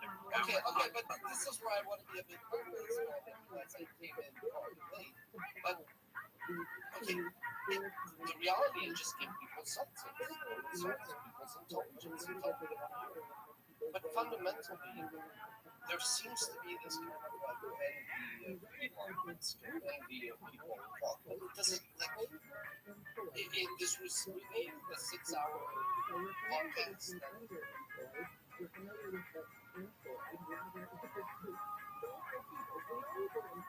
Huh?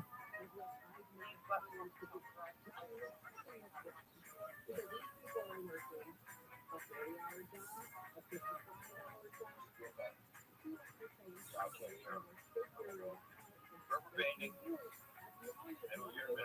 Craig, you need to leave and come back because I co-host that in my place.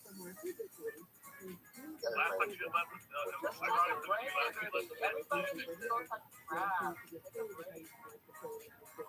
I could do that for us.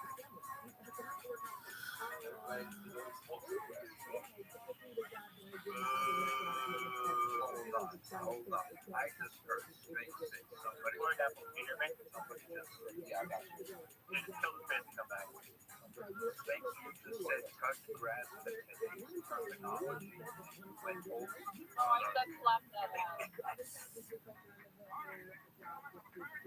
One person said touch grass, another person said smoke grass. And then everybody likes to smoke grass. That's where I like to listen to the invite.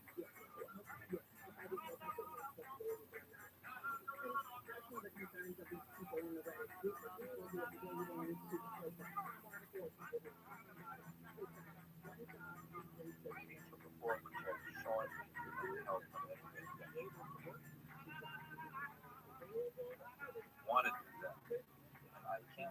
I'll gladly do that. Thank you very much. Samuel, are you there?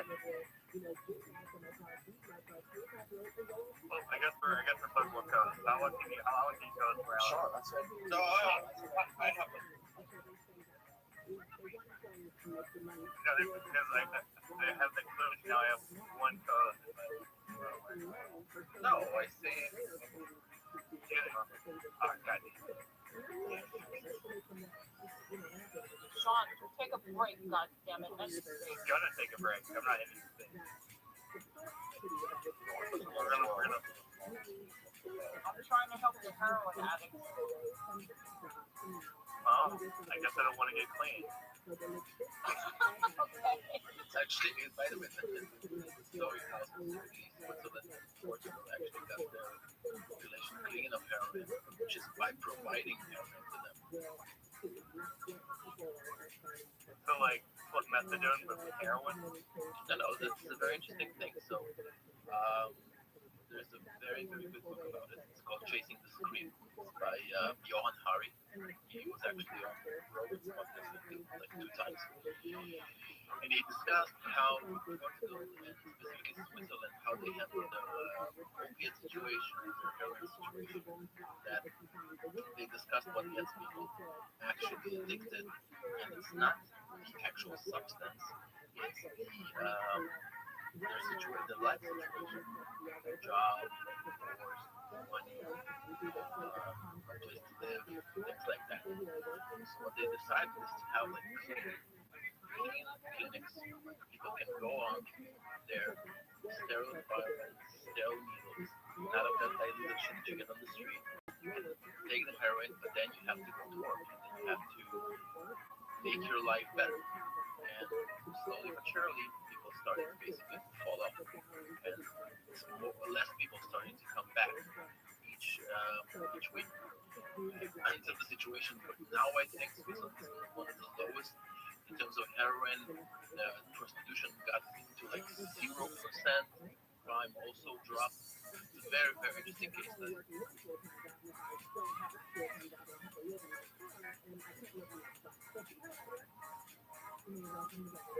What's up? I see I'm speaking to myself. Okay. Yes, John Clark, please. Hey, I don't know if you guys were still talking about the whole Elon Musk type situation.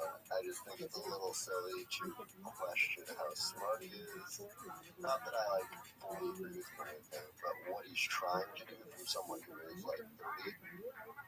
Let him try to make his everything happen if he wants to. It's about money. If he can somehow implement, because he talks about crypto, at some point he's going to try to implement that before it fails, or like selling Teslas through the fucking app. I don't know. He's gonna get his money back somehow, but it seems silly to me. John, I just want to say one thing. I'm definitely not going to someone else wants to take it. I can come for a few minutes. But one thing, John, you said maybe he does want to make money. Of course he does. But that's not a bad thing because he's a businessman and there's no good that he can accomplish if he's not successful financially.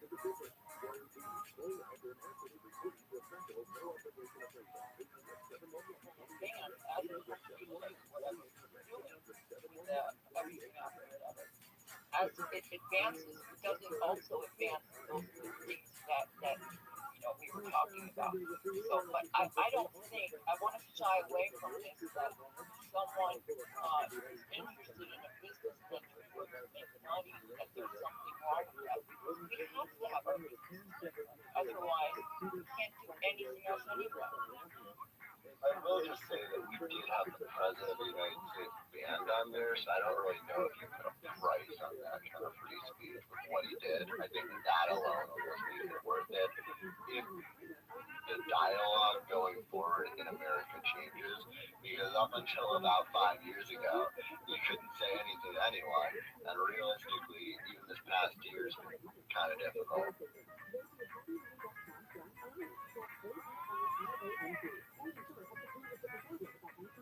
Yeah, I agree.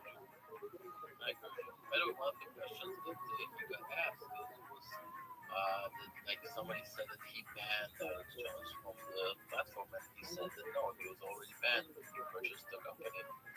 And then we discussed it. By the way, I don't think him going to do this whole like survey, would you like to see the state is fine. Even before that survey, just like wanted to make it seem more public decision. Yeah, it's hype. Exactly. He was building hype, which is, as I said earlier, exactly what I would have advised him to do. Oh, you want to make a move like make out and reinstate Alex Jones? Well, you could be the idiot CEO who just does it, right? Or you could make a huge thing about it, get all kinds of media, mainstream media from others, and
Receiving touchdown this season.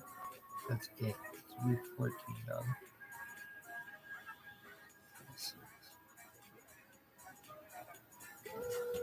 Look at this athleticism.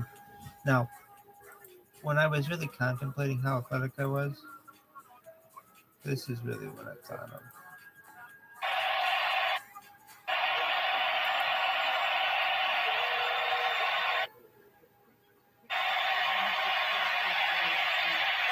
Shuffle pass, and Dawson Knox has the first down. It's not going to be 2 feet. After review, pass is incomplete. It's a third down. Do you think you always going to show here at Tommy? But the question is, show here at Tommy or Joe? Good point. Contact and communication with Jerry Judy and Russell Wilson. 41 seconds left in the half, and don't forget Buffalo deferred, so they'll get the third quarter kick. They didn't take a shot. If they want to, downfield. First down, they go to an open man. It's Diggs. Boy, is he slammed back by Bolton. And everybody hurries to the line. This was a great patience. Got to hurry to get on the ball, but Josh Allen didn't rush through that. He sees him get way out of there. Escapes. And now timeout. Complete. 3 minutes. And it's third and goal. P-Rod, the running back. Wilson chased out. Throws, and it's incomplete. That'll make it 4th down, and Sean Payton will send down his field goal unit. Good pressure by the rookie, Chewy Pelotu. Yeah, good pressure there late in the down, but again, this goes back to what they're doing in the back end. This is excellent coverage. They choose to go zone coverage. Brandon Staley's been aggressive in these situations on 4th downs, 3rd down situations. They've gone cover 0 a lot this year. Choose just to go with coverage there, and the back end does a great job of heading things up, not giving Russell Wilson anywhere to go with the football. 23-yard field goal attempt. Meanwhile, somebody wants to talk, discuss something. Yes, Captain, Capitalist. Sorry, I have to bounce. Any weather update?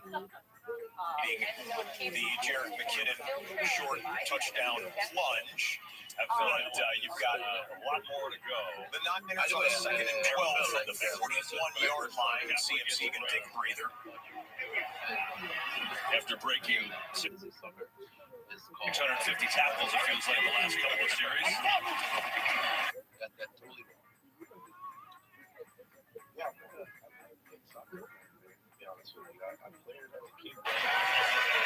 Purdy dumps it off to Mason in the fly. He breaks into the tackle that gets bounced outside and out of bounds there. Draymond Jones with a big hit. He had a sack earlier today. Brings up 3rd down. Nice job there by Purdy. Seattle just gave him a real soft, too high safety look, soft zone. Tried to get that in-breaker on the right side off the play action. Little game rewind presented by DraftKings. 70-plus yard run that did not go for a touchdown. That one goes for 23 yards. He's got 120 yards rushing, 1 catch for 8 yards. As Purdy's not going to get that one off to McCaffrey or anyone else. Pass rush gets home for the Seahawks.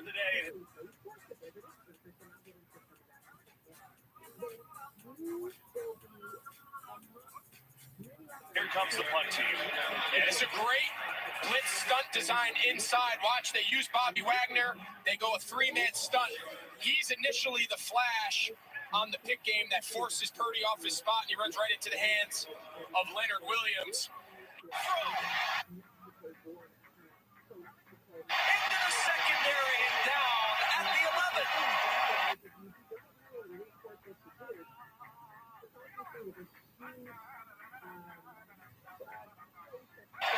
Byron Murphy finally caught it here. 38 yards. Hitch and catch in the Raiders. The call was overturned. In this one, well, you'll see the replay on the left side of the screen, which is going to set up the Raiders in the red zone. Josh Allen, with 20 seconds left, takes a home run shot towards the end zone. Gabe Davis was the intended target, but that one will go incomplete with some pushing and shoving going on at the end of the play. Renfro runs it inside of the red zone. 1st and 10, Las Vegas. Well done by Aiden O'Connell. They have the formation now on 1st down. Quick toss to Adams on the edge. Well defended. He tried to knock Caleb Evans out of the way, and Evans is going to move. See this one? See, these are the ones where they talk about. Buffalo just got hurt by that attack because the refs got it wrong. He's using his legs. He's going to have to get the ball quickly. Yep, now you're going to clock it. And if you go quickly, you can get a playoff. If you can get that to 7, 8 seconds, now.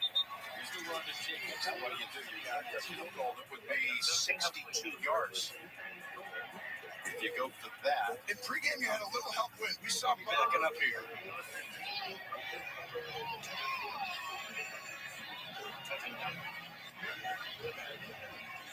Holman, offense, number 66. It's a 10-yard penalty replay, 2nd down. That's tomorrow, the second-year left guard on Memphis. They're going to protect the end zone for a Hail Mary. You throw a quick out. It takes 2-3 seconds. If they cover it correctly, you throw it over his head right away. It's a quick play. He goes out right here. He comes out right here. He saw. Oh, that wasn't there, so he got it. Did you get things out there? Yeah. And make sure they left some time. 2nd and 19. The toss out to Renfro. Renfro follows the football, bouncing around on the turf, and the Vikings recover. Mekhi Blackman pouncing on the fumble, and the Raiders are turned away on the turnover.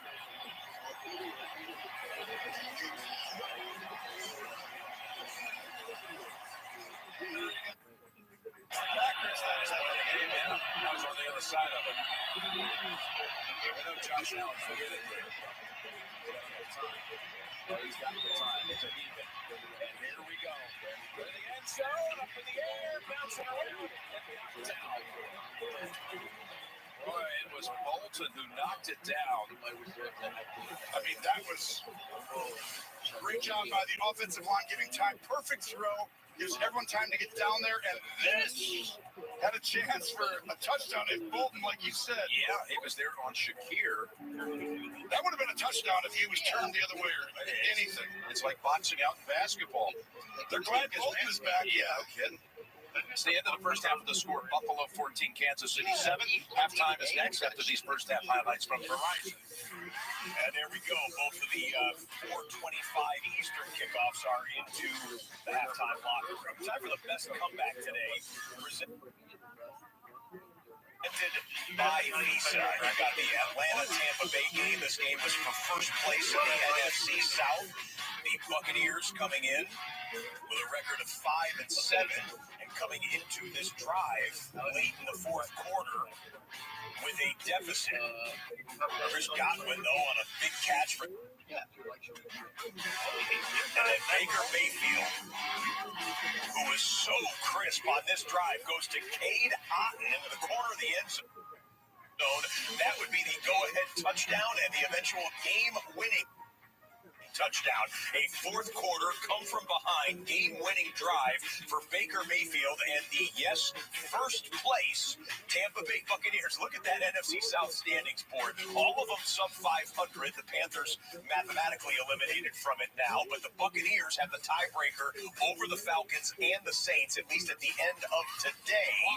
And so the Bucs, the back-to-back reigning defending NFC South champion, stand at the top of the division after the best comeback of the day, presented by Visa.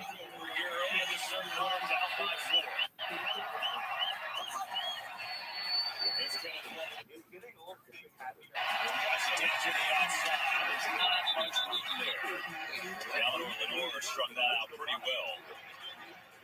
Well, after making his return to the lineup about the last two games in the league, hasn't really been a factor here today. Just 5 carries for 5 yards so far. And he had such a great rookie year last year.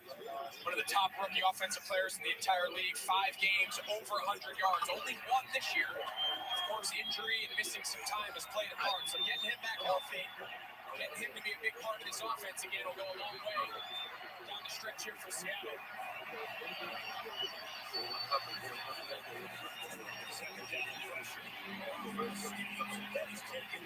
Cleveland got it from behind. Just got past the original line of scrimmage when it's 3rd and long.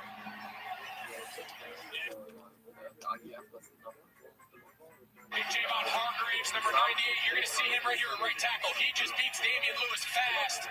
That's what forces Drew Lock to step up in the pocket, and now they just call it retrace. The outside defensive ends rush up the field, and then when the quarterback moves up in the pocket, they come back from behind and chase him down. And it's a great job on the San Francisco D-line rushing as a 4 unit.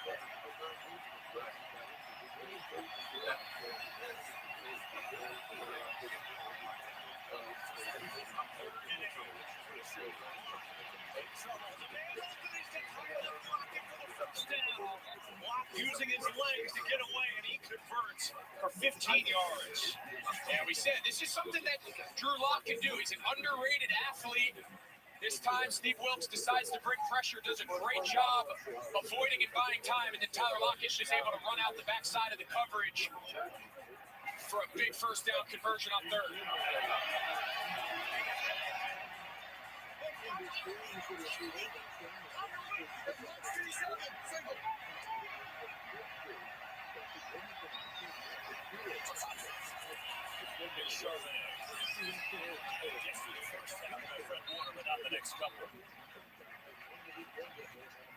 Greg, where's DK Metcalf been?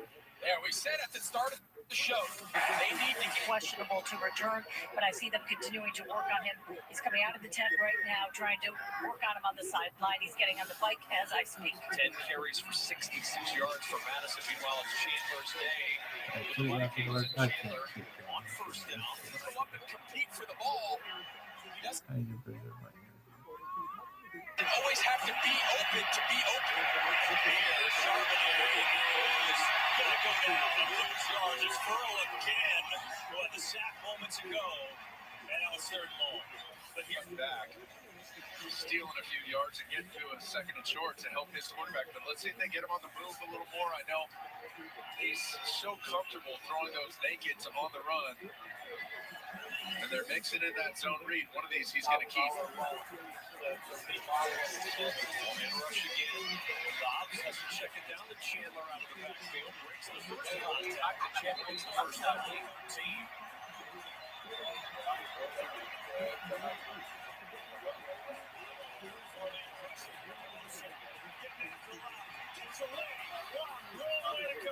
Makes it close. And the Niners defense makes a stand. The trap corner didn't get fooled, trying to throw it to Hawkinson and made it all the way out to his running back, who made him a little hit.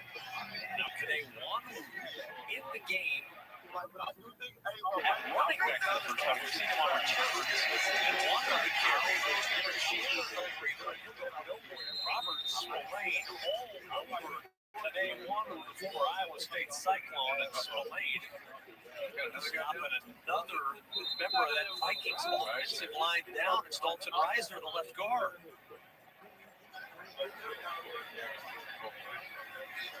So Reisner limping off. Ed Ingram already out today. Hakeem Adeniji is inactive. Austin Schlottman will come in now and play left guard for Dalton Reisner. We saw Brian O'Neill go off earlier. That prompted David Quessenberry in to the right tackle spot. They can't have any more injuries up front. They don't got any more guys dressed. So they're almost out. You can put Hawkinson at tackle.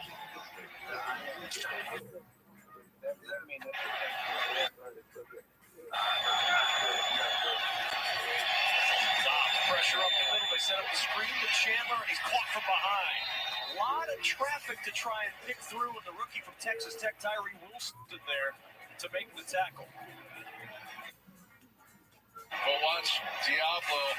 for the halfback. Right there.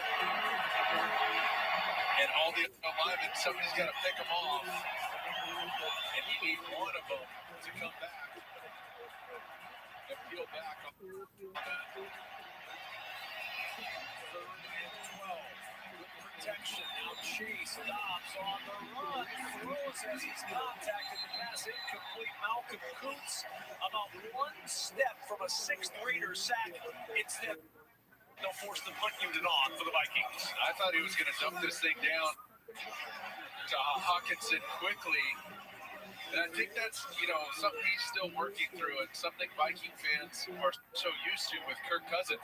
If it's not there right away, he's already moving on as his feet and his eyes progress. His arm's already getting in that throwing motion to dump it down underneath on plays like that. And sometimes you break a tackle and pick it up. But if your initial instinct is to just flee the pocket, it makes life really hard. Out of bounds inside the 20-yard line. Aiden O'Connell and the Raiders. There will be points in that Vegas game. We're quite certain there will be NFL points this coming Saturday. Ladies and gentlemen, buckle up. NFL Network and NFL Plus have a triple header of NFL games this Saturday. 1 o'clock Eastern, it's the Bengals hosting the Vikings. 4 p.m. Eastern, the Colts at home against the Steelers. And the Denver Broncos go to Detroit for a primetime game at Ford Field, 8 o'clock Eastern. It is Sunday. There will be pregame shows and postgame shows during all of those games and after those games. NFL Network and NFL Plus. It'll be a beautiful Saturday of NFL football. Off his spot, still looking to go deep. That's Brandon Ayuk. He's got it down at 30.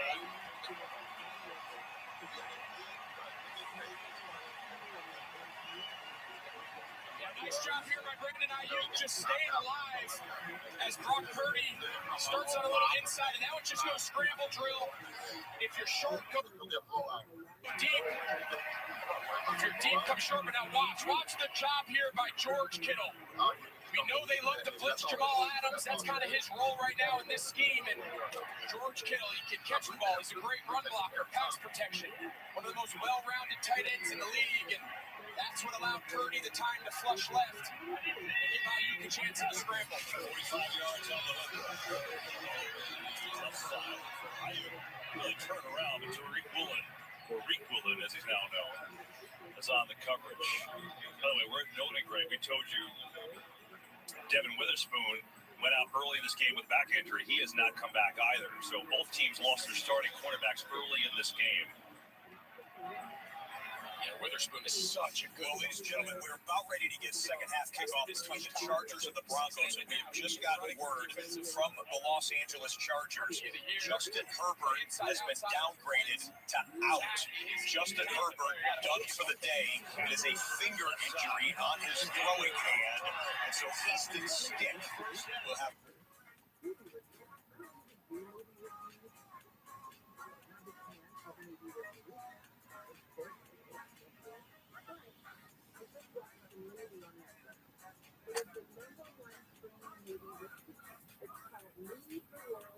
The defense pretty much on every play.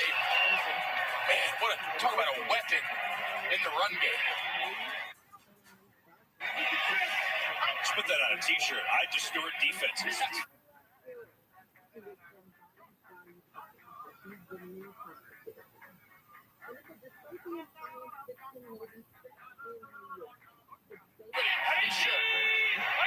This week, and he said, when I first got to the Niners, people were like, yeah, Trent Williams, this and that. And he's like, all right, he's played a long time. I never really understood. Then Purdy said, I watched film, and I'm playing that with him. And I look back, and I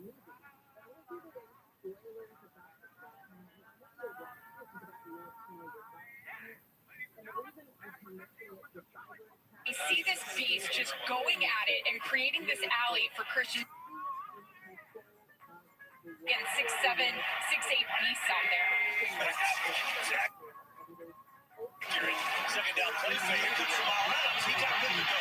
Kittle takes That's Baker, Word or not Kittle, the other tight end.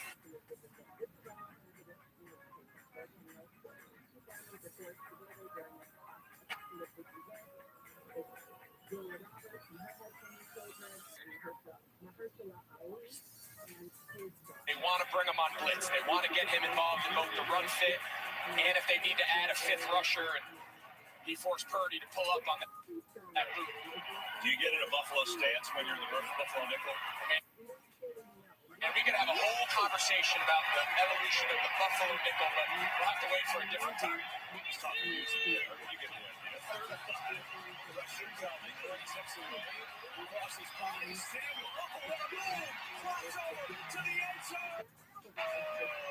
He's down inside the one. What was that? Well, I'll tell you what that was. That was breaking the cardinal rule of quarterbacks. Never throw against your body unless it's to Deebo Samuel. Let's take a look. All right, so that right knee is down, so Deebo won't get credit. But watch, he gets flushed. Deebo just stays alive and makes one man miss and then just runs over the Seattle defense. And Kill. Ready? Bring us up. Wilson trying to do it himself. And with that slide, it looks like he's short. All right, start.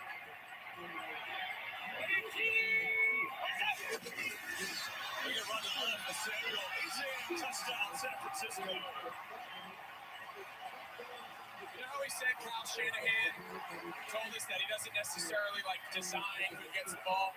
Well, I think he went down his list and he said, all right, Deebo made a great play, got down to the 1.5 yard line. What play on my list can I give him the ball to score? And that's the play he calls. He's going to let his playmaker. Lining up to go for it on 4th down and 1. Maybe they're just trying to get the Chargers to jump. That's Troutman under center. And there's the flag. Offense, 5 yard penalty. So this is a storyline that's going to live on for another. That's Gilliam in motion. Down the middle. They've got the completion to Knox. He's pummeled by Reed. Here's the first half quarterback numbers. Allen with a touchdown pass and a touchdown rush. Yeah, you got off that.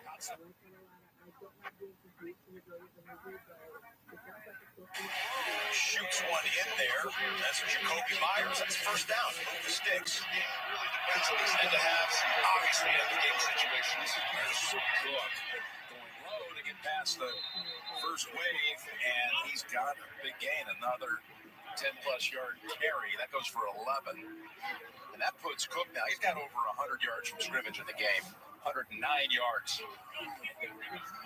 Dawkins coming across from the left side, and you called it. This has been, after the coordinator change and Joe Brady comes in, conscientious effort to get him the ball more often. And we all know about Diggs. If you want to go ahead and take away Diggs, one safety's not around to take away Cook. Here's Cook again. This is the 4th straight game he's had. Need to throw on 3rd and 5. The little Hunter in pursuit. O'Connell for it up. Coming back to get it. It's Trey Tucker. And Tucker with a first down. Now they're going to converse on the sideline. Was he juggling the football as he went out? Conversation between the two officials on the sideline. And I guess they're going to call it a catch. We've seen no ruling either way. The Raiders are going to hustle up. Yeah, they're going to try and get a playoff. We'll see. And there's the challenge flag. Before the chain gang could even get set, once again, O'Connell was dropped for the challenge flag. Antonio Pierce is upset. He thought they got it off. On the field, a completed catch on the sideline.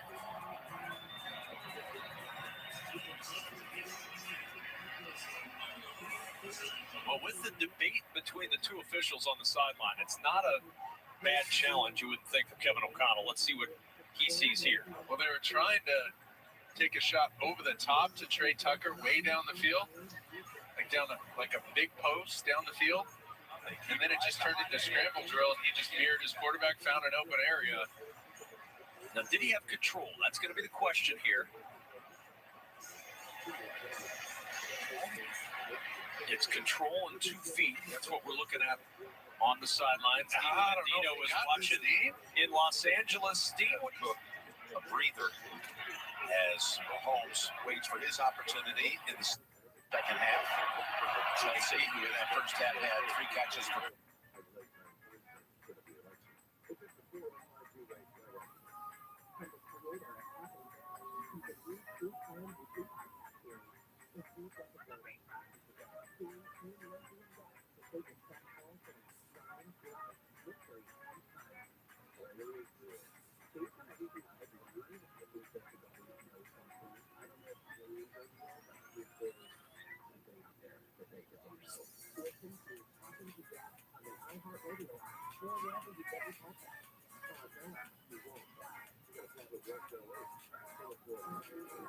But I'm no longer buying NFTs. I'm going into something else that I'm familiar with. So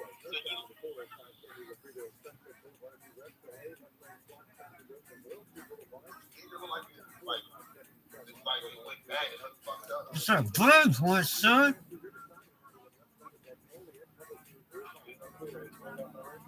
Yeah, man, you got another one on my head.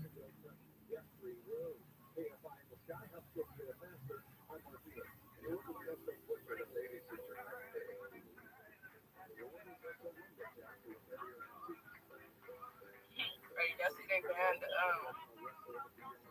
Philly security from the game tonight? That nigga out of here. yes, sir. He look like a killer, ain't he? What soda? Like an Italian killer. Mob. But it's I need to have This is actually pretty popular.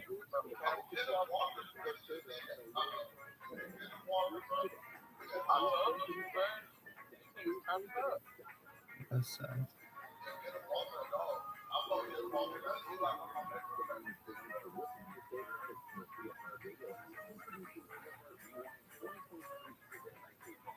Seahawks touchdown. Tom McCaffrey.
I'm not the biggest West Sider ever.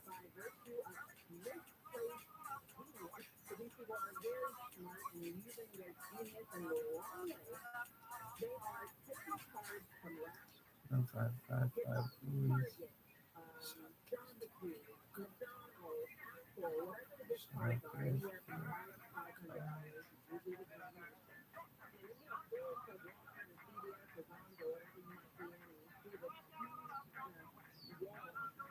I swear to Christ.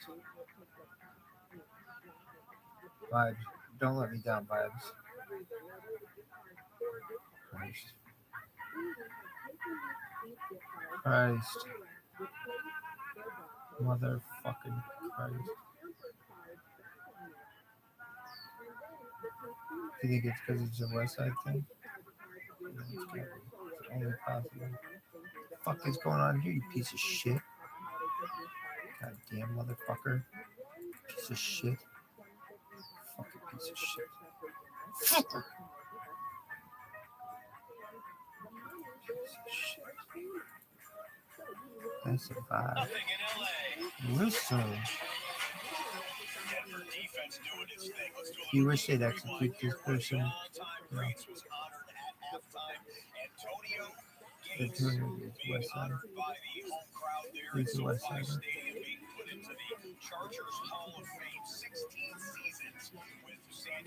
No West Side. And 100 West Sides. 100. He had 100 West Sides. One sense.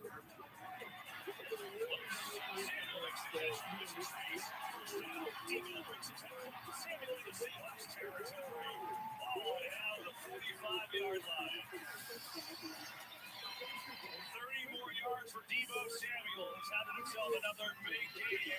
Set for a fun finish here in Santa Clara. After 3, it's the 49ers up by 5.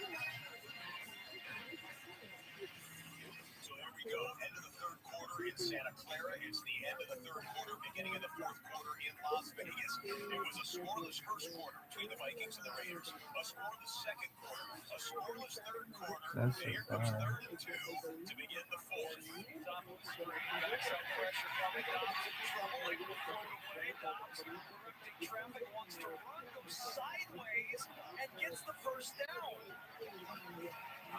They didn't blow the whistle. To get the first down. We see him trying to direct traffic there. Epps wasn't going for it. He tried to make a move on him. And he definitely doesn't slide the help. He paid for that run. That's a fumble. But a first down for the Vikings. I mean, so we see the next Rodgers dealing with an injury over here. We said his knees bothered him. His get off all game has been absolutely incredible. So I think what is the break? Like Brandon started what is it? How does it track? Is it tracking great? Is it tracking slow? The action of like rewind here. Antonio Pierce, the interim head coach for the Raiders. Get this guys together. This is the end of the third quarter. He wanted everyone's ears on him. You have audio of what game Max Crosby standing right next to him. Here we go with the pass for him. Someone's got to get a victory. It's interesting. Zero has seen that NFL history before, but someone will probably get a W here. Who's going to be again Max Crosby. That's a run.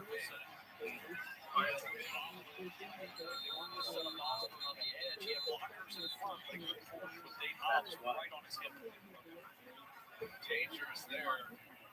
They had a nickel pressure like right off the edge. Excuse me, they just had the press right up the edge here. And that's just a dangerous throw. Those ones that get popped up in the air like that often go the other way.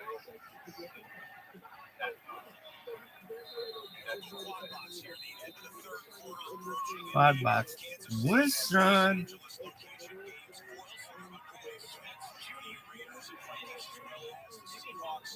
And 49ers will roll out. It's a commercial-free football, ladies and gentlemen. So you can find a fantastic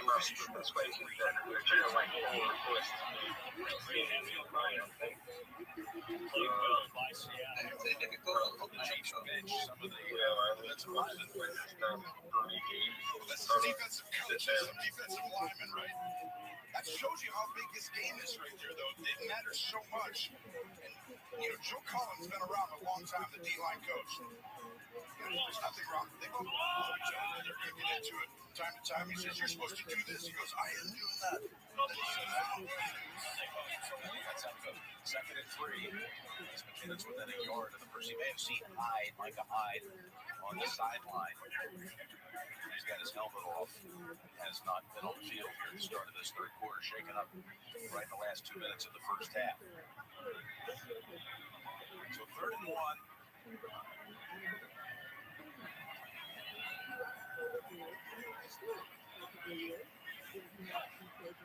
Well, Edwards, you learn just pants it all to us.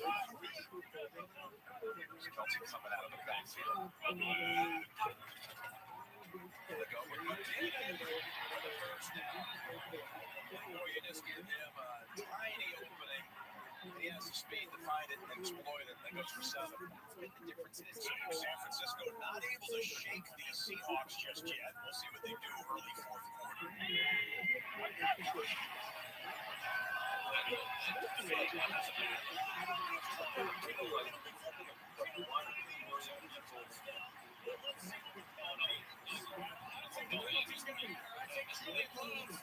Safety came up and knew he was being Kittle ran through the hole, but I think this is going to stand.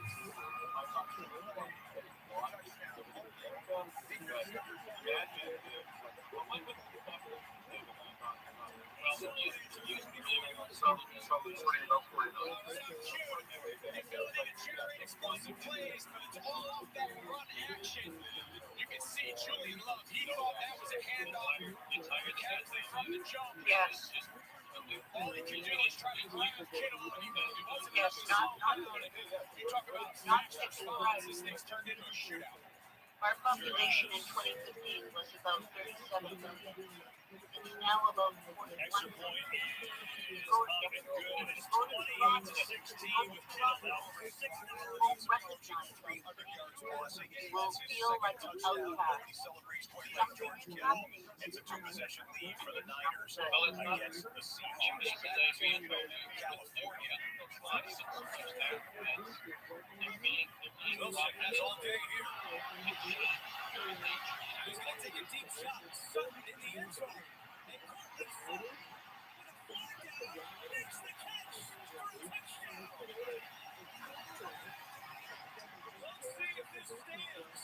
It looks like it will. Yeah, we're going to get pass interference, I think, on Michael Davis, but this is the Russell Wilson we're used to seeing, right? This is what he did all those years. Defense number 443. This is what Russ used to do. This is what we saw in Seattle, hanging around in the pocket, making sure that he's safe, finding someone, sprint towards the end zone, and just throwing it up. And the thing I love, TD, you said it, hanging in the pocket for a count, right? Not escaping too early. And it gives time for guys to develop on the outside, escapes, launches that ball down the field. I mean, unreal throw in that situation to his guy who's been doing it all year. One-handed catch. And last week, similar 45-yard touchdown against the Texans. This week, 46 yards, and the extra point is good. 10th touchdown of the year for Courtland Sutton, and the Broncos go up 17-0. Special stuff out of Courtland Sutton, and that one is going all Denver right now. We got one more game tonight. You may have heard about it. Cowboys, Eagles in Dallas. The 1 seed and the 5 seed NFC East implications should be a fantastic game tonight on Sunday Night Football. Let's do the Sunday Night preview presented by DraftKings Sportsbook. Jalen Hurts has 6 rushing touchdowns in his last 4 games. CeeDee Lamb is averaging almost 9 receptions a game in his last 5. Tony Pollard has had 3 games with double-digit carries against the Eagles, averaging 52 yards rushing in those games. Don't forget, on DraftKings Sportsbook this season, new customers can bet $5 and pocket $150 in bonus bets instantly. Plus, all new customers get a no-sweat same-game parlay every day. Download the app and use promo code REDZONE when you sign up. DraftKings Sportsbook, the crowd is yours. At the end of the half, and he was dealing helmet, a stinker. He remains questionable on the sideline without a helmet. No word on whether he'll be able to return.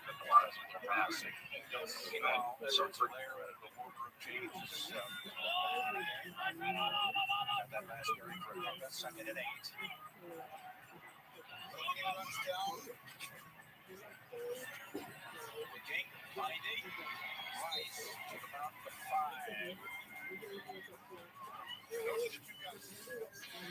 Little deep rewind at this one. Play action inside by Patrick Mahomes, who comes back. Travis Kelce with another catch. He's having a big game. And yes, his girlfriend is in the stands down to the 10-yard line, but not a first and goal, but a first and 10. And that's all up in the luxury suite. 22 yards of that friend. Kennedy's out of backfield. Loose by the quarterback. Looking left, now looking dead center, back to the end zone. It's a touchdown. Machine Rice. And again, you just talked about the guy. And this is why Kelce and Rice on the same side is very hard to double team. They try to. But Rice runs a wonderful route.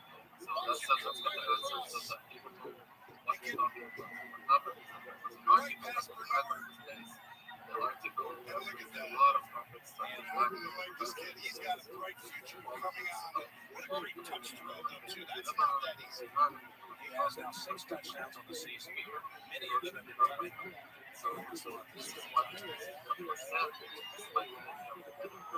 a trust factor. You can see it between his quarterback and his rookie receiver. And we have again a 3-point game. 17. We had this Seattle and San Francisco game after the Niners got their big George Kittle touchdown. TRUMAN finds the answer back there in the air. Goes a long one left side. It's picked off. Jair Brown comes away with it for the 49ers.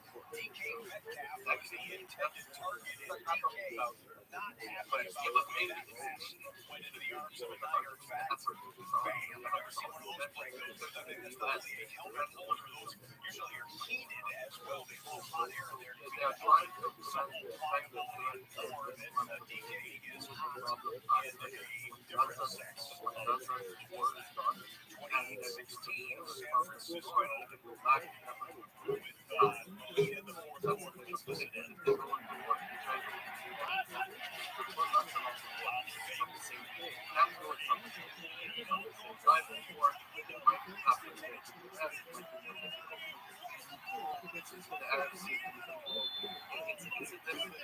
He was on his way to Julian Love, punched it out, Woolen recovered in a big play for Seahawks. Well, we showed on the last drive Julian Love, he gets beat. Watch the effort coming back. The effort play chasing down Ayuk, and then Woolen being able to recover it inbounds. I mean, bad things are going to happen in the NFL. You're going to get beat. You're going to give up a touchdown. But, man, how impressive for Julian Love to put that behind him and come make a play that, at least for now, changes the complexion of this game. Had to have it.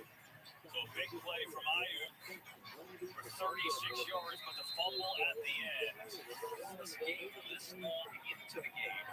Minnesota one time scoreless after 3 quarters. They won a game against the Packers in 1971, 4-0. Looks to the right, chased by Crosby, coming back. It's hit it and deflected off his fingertips. Jordan Addison pulling in, now 3rd and 7. He wanted to work these stop routes on the left-hand side first. Then he exits the pocket, and when he threw it, it just seemed a little late, like a couple revolutions sooner in his running. You just run out of space out there on the sideline for Addison. These guys are backed up right to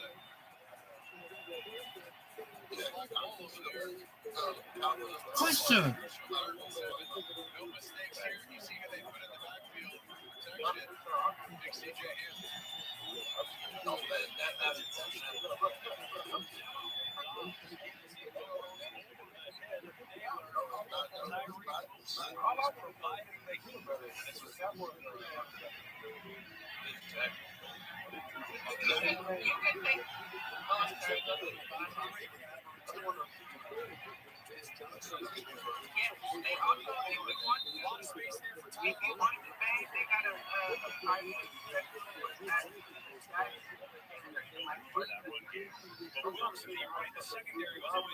I'm just so looking to fuck. So as we come to this game, you see that the ball is advancing. This is what they is the foul card. Put it on it, lock to lock it for 24 yards. 4 catches for Lockett, 67 yards on the game. Yeah, he's dead. In that secondary. CBS.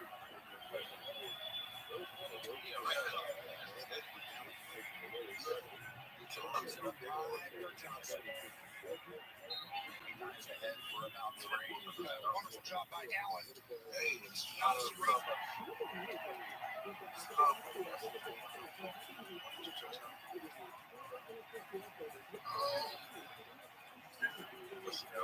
Honestly, I'll play Ross. I think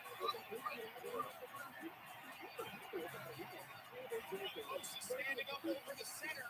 We saw him rush the guard last time. Third down on trouble. He's taken down by Bosa. I bet Vegas was sort of like they still get time. Outside, be some running for a short gain by Cook, his 8th carry of the afternoon for 54 yards. previous times the Spagnola defensive coordinator finishes. Gotta wonder, it's going to be on Jackson. Oh, yeah, that's clearly on Jackson Smith and Jigba. Strike into the face. Now watch. Bosa's working. Evan Brown, the center. We showed you earlier working the right guard, Anthony Bradford, and just the ability to shots and takes it somewhere. Third and 3. Goes to Hicks. Dangerous hand in the air for a while. Stayed defending on it. This is just another unbelievable play by Snead. It's a great route, good throw, everything's perfect. But Snead times things so well. He does get a few too many penalties. He is line of scrimmage. He's going to help out block inside. Throwing motion, look in that direction. Not open. O'Connell was going to tuck this one away. And O'Connell going nowhere. Harrison Phillips with the sack. His 3rd of the season. And the Vikings defense stands tall again. Watch Harrison Phillips in this pick game. Here he is coming off the edge. He's going to go in and throw a little block on the side. Watch. He's just helping out his homie right there. Go ahead. And then he collects the trash and picks up the sack. That's perfectly done. Well executed. And even as the decoy guy, sometimes you get slingshot. It was very much like the West Side.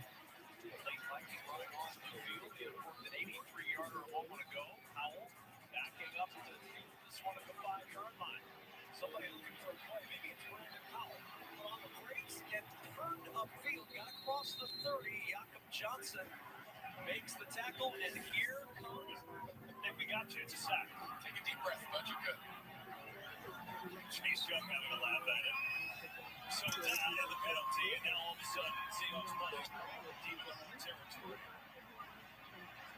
Here's Ronnie Bell.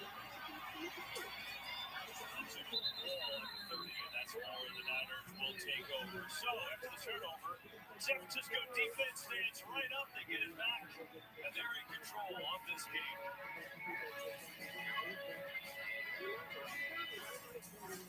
We have all 4 games into a TV timeout simultaneously. Let me just take a moment to catch you up on a couple of things. Told you at the beginning of the show there were clinching scenarios coming into play, and there will be each and every week until the end of the regular season.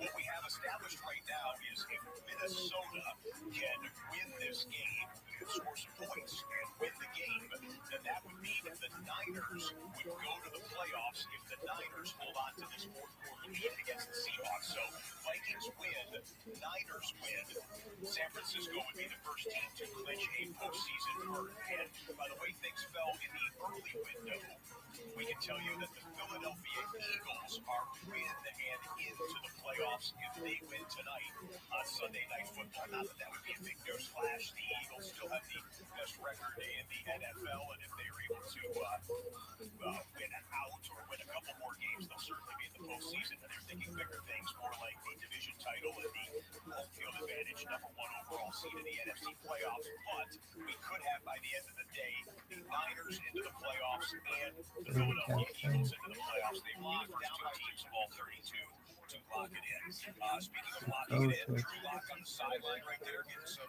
notes from Pete Carroll. And also, speaking of quarterbacks on the sideline, the Minnesota Vikings have just made a change at quarterback. Their Vikings and Raiders are in a commercial break, but Nick Mullins was coming onto the field for the Vikings. Joshua Dobbs on the sidelines, apparently a coach's decision to try and jumpstart the offense. But that game's in a break. You're not missing anything at the moment. Outside numbers. It is pretty incredible that in his whole time they've never lost 4 in a row. They made the playoffs as we tell you that. Here it is, live out of the commercial timeout. Nick Mullins takes over for the Vikings, who have nothing on the board at Las Vegas, who has an equally understands how to route negatives. Round commitment, but won a couple of those national championships in Georgia, then Shanahan in San Francisco. So he's getting. And on first down, deflected it into the hands of T.J. Hawkinson. Robert Spillane tipped it, but Hawkinson stayed alive here late in the season if they want to do that again. Pressure on the against ootd. Samuel in and out of the hands. He's not coming off the bench, firing 3-pointers. No time to warm up here. You're just going to get Hawkinson working on Spillane down the middle, forcing number 41, the linebacker, to drop and cover. Slightly low throw, but an excellent read. It works out. Passing before that 26-yard pass. And on the first down, dropped in the backfield this time, Chandler Jack Jones with the penetration to thwart that run play. There are the numbers on always that environment. So they're still in the thick of this tough stretch. They got to come out the backside and stay alive, but every chance they miss is a big one. It's taken down from behind. There's a bad guess to be his collar. It was a first down anyway. Bullet pulled him down. Probably had 15 more. So smart. You need a winnable game for a team that is still right in the thick of the playoff hunt in the NFC. They're in it right now, but a flag drops it. So back up the Vikings spot.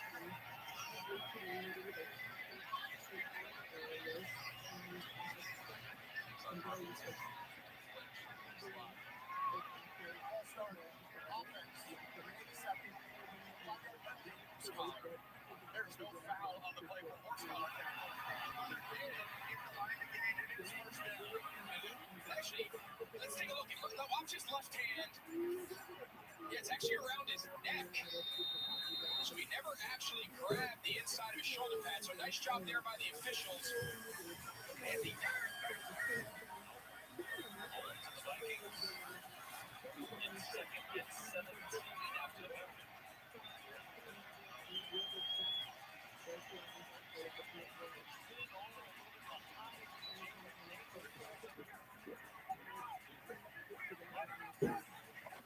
McCaffrey.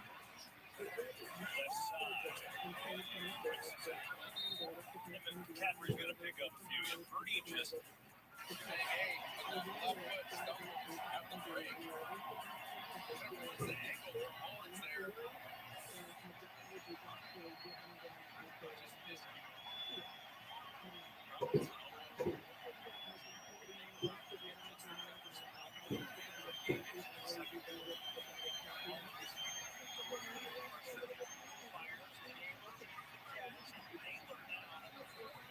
Gosh. years that have been in great systems with great supporting casts. We don't hold them to that same standard. We got to reverse. Look at this. McCaffrey got way back there with Jamal Adams, and now he's going to be a way to go. He's not going to get there. Jamal Adams played that well. He did. Did a nice job. But along what you're saying about Purdy, some of these guys over the years, Yeah, look at the road to the MVP, of course.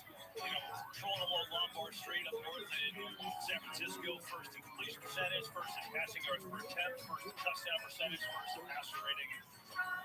The first is good in those categories, I'll say that. That's the idea, right? To finish that thought, Peyton Manning, surrounded by greatness, all-pro receivers, Edgerrin James, Marshall Faulk earlier, Kurt Warner, similar type story, kind of an underdog, surrounded by Hall of Famers.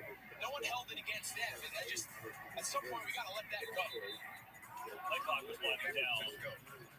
And so the 49ers will call timeout. Yeah.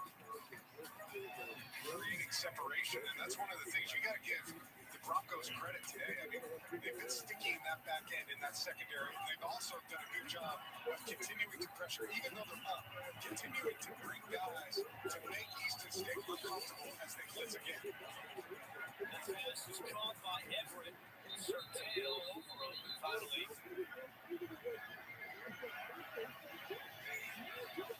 First down and 10. Awesome play.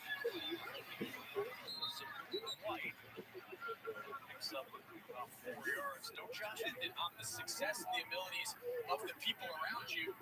No more important than at the quarterback position. 37 here. Four-man rush. Michael Jackson with an excellent play. And that's what he's walking the opposite direction of the line of scrimmage. Yeah, he is really good. You can see there. Second down and 10. Maybe some wide receiver. That snap skip back, and the pass was dropped by Jacoby Myers. Here you can't see, always want to see them in the short yardage type of situation. Have that bruising back.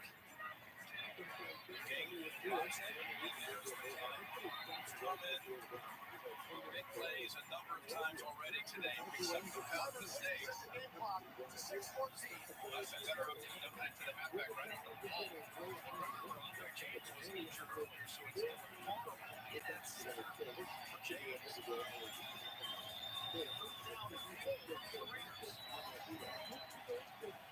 Clock down to 2. This gets the snap off.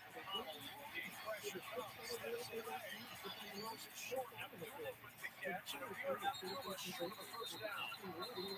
Tried to turn it upfield. Ends up gaining nothing because Josh Patelis and Mekhi Blackman are there to make the stop.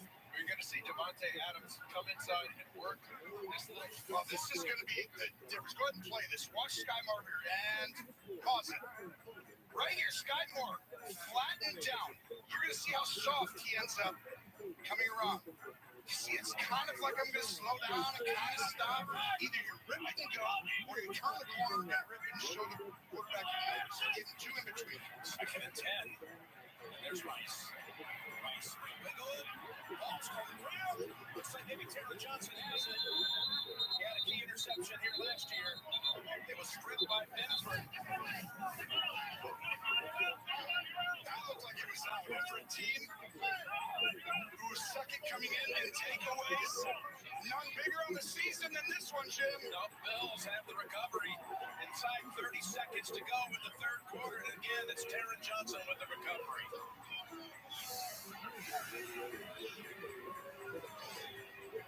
Gene, confirm this is a catch. Yeah, this one feels a little easier than the one before, Jim. This one's definitely possession and time to make a football move, and then a good defensive play for stripping the ball right at the right time out of Rice's hands.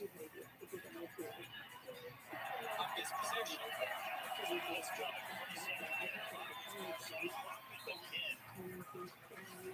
You've got to do it.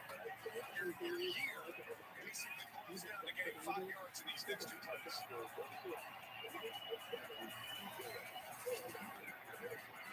Stick over the middle. Singleton was able to get it. And they're great on capitalizing. You said it. Best in the league. Kansas City stopped them in the first down. And that's Drum. That's all they've been able to do to get the ball to him, basically, is that little pass on the line of scrimmage. Spags is not going to let Diggs beat none. Stick and save there. Stick sideline. What a catch along the sideline. He's got it. What a great has it. A great grab. It's a great throw by Easton's stick. I mean, you see Patrick Surtain coming over. He's in pretty good position, but the ball was right where it needed to be. So they convert it to 4th down. Middle stick outside the pocket. And here's Allen. 2nd and 10. Steps up. Plays it incomplete. Target was Kincaid. Kincaid got held earlier in the down by Willie Gay and Jr., and he just all of a sudden got away with it. But watch, you'll see right there's the hold. And then he moves right when Josh is throwing loose bounds.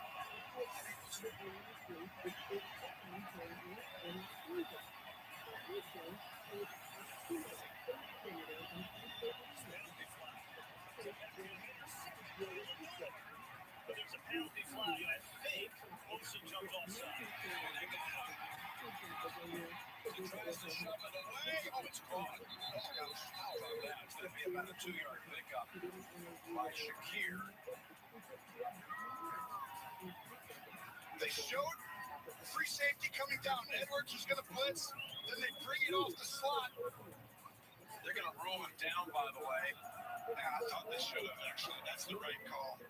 But McDuffie again, who got beat earlier on a slide move by Allen in the back. Offside, but they surely seen what it looked like. Kim Metcalf here working at the bottom.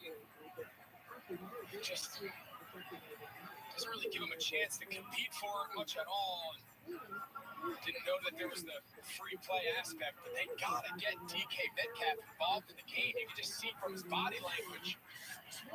Just seconds ago in the game that is now less than 5 minutes remaining until NFL modern history. If it stays 0-0, KJ Osborne with a catch from Nick Mullins.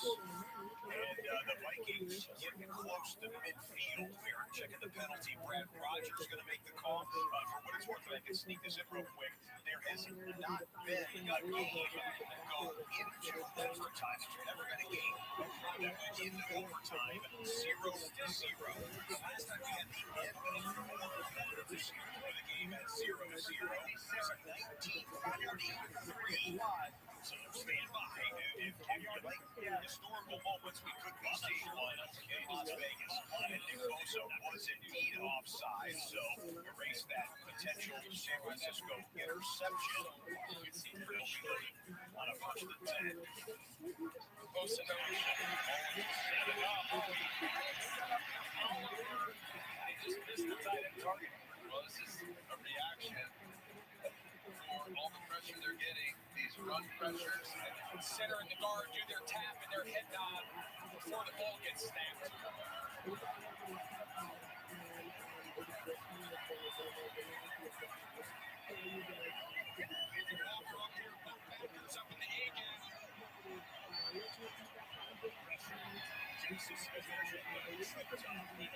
Nicely done.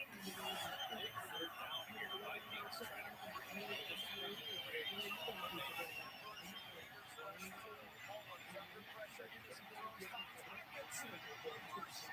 Minnesota into the 46. And here's the difference.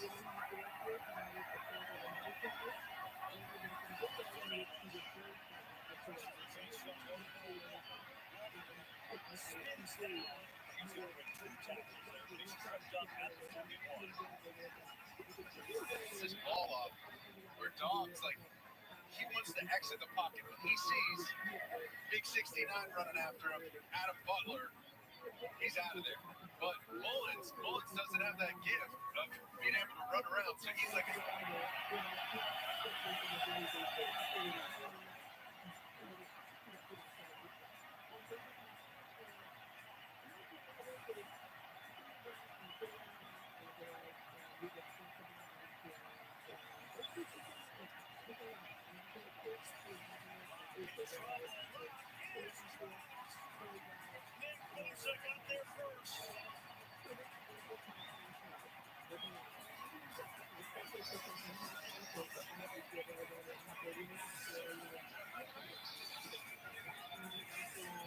Yeah, I'd love to see Charbonnet when his guy doesn't come. Instead of just running by Bosa, he's got to give his tackle Lucas a little help. He's got to edge him.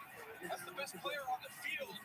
Your little check down isn't going to matter if the quarterback's on his back, but he's got to give some presence there to his tackle. You see, wasn't at the tip you goal. Gotta have it.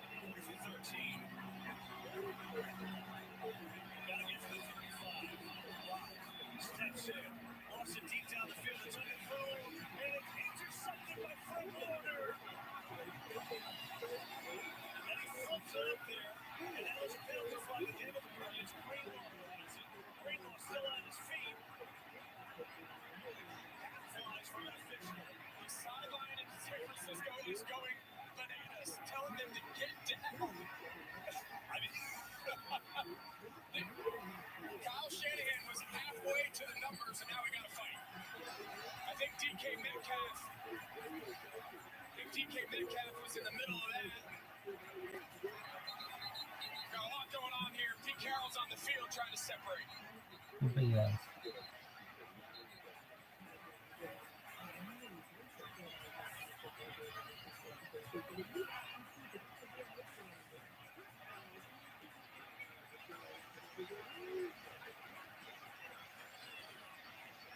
so the scuffle. And to me, that point differential, first time the team has over 100, and they're 6-6.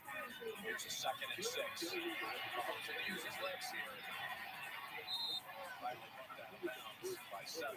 And that tells you everything you need to know, which is they're self-imposed things that happen to them not to close out a game, because you can't dominate everyone the other way. He just has a hard time controlling his emotions when the game doesn't go his way. And here's another example. Pete Carroll's had a lot of sit-downs with him over the years about this exact thing. Look at Deebo Samuel. He's jumping the crowd with fire him up. He's loving every second. There are about 17 penalties. You gotta go for just this guy and change your fortunes each season. Here he looks around, comes back to the right side, Edwards in there, Lockers ahead of him. Edwards a rare hurdles. For yardage, and the crowd is electric after that. Andy Reid, who might be the greatest screen caller of all time, puts a ball over on that side, pretends like it's a bootleg, and then throws it back. And Edwards to that. Nick Mullins, pulls the cucumber. And now we've got a whistle. Stoppage in play here. The official with a stop. Real club, Elijah.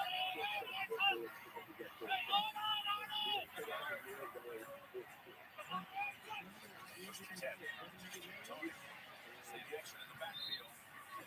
And he takes it about the 9-yard line. It can't be understated. This is a great Right back to the next Chiefs snap in the red zone after we show you this. That was the body slam of DK Metcalf, and Fred Warner gets back at him.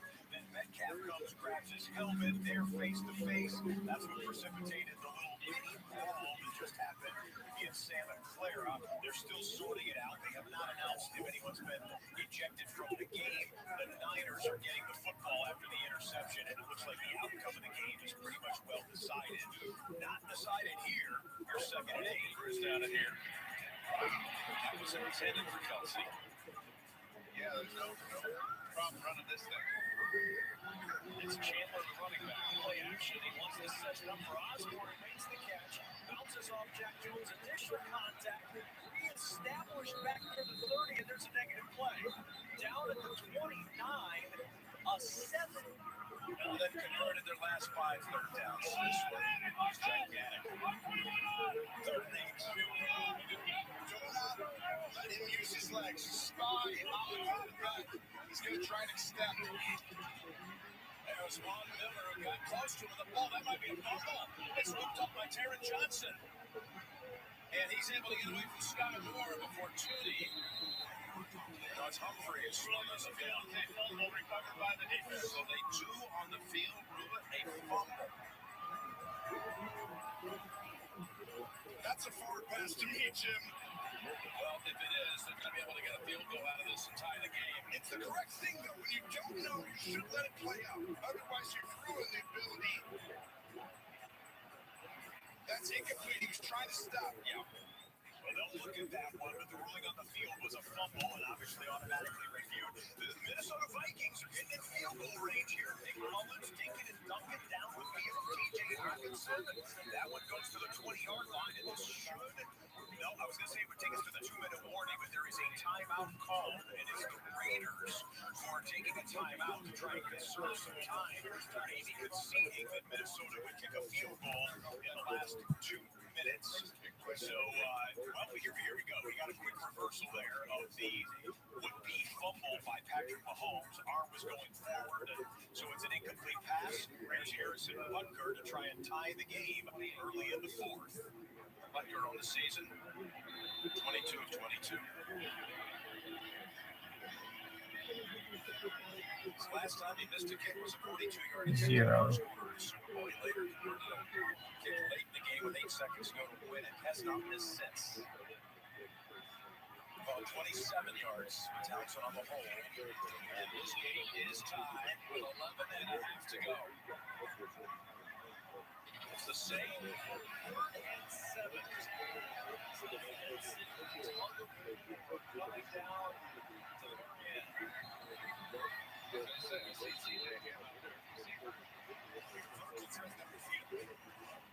Longest reception of his career still. Inside the 10. And a little life from the Chargers offense. They have it first and goal. We always talk about this. Let's do a game rewind. You saw Quentin Johnston with the catch there. Well, the rookie first-round draft pick had the big catch to get him down there. He's the stick throwing as hard as he can. That's a 57-yard catch. And then the good Johnson you saw was the next play after that. Here is a live first and goal. Stick running right side, throwing late. Out of bounds and incomplete with a penalty marker at home against Denver.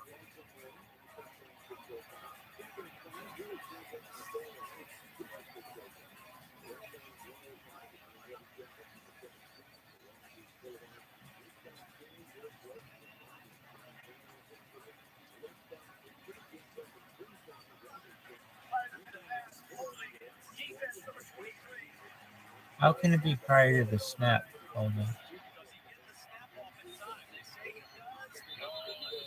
It's down in the end zone. It'll be a delay of game off the timeout. Offense, number 12. Straight to head coach. A little earlier, in the down, just hoping at that front pylon. I think a good call by the officials there. First and goal from the 3. Eckler is the running back. Stick. Eckler is wide open, and he threw a fastball when he didn't need one.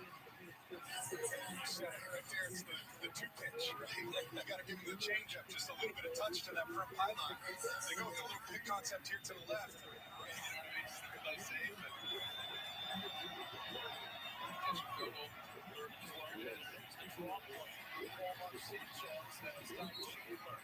Takes it down near the 8-yard line, well short of the first down, but as we hit the 2-minute warning, a chance to break a scoreless tie.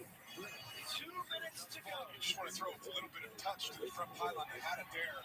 This will be the best drive for him, though. They need to score. And touchdown. And the Chargers finally Okay. Okay.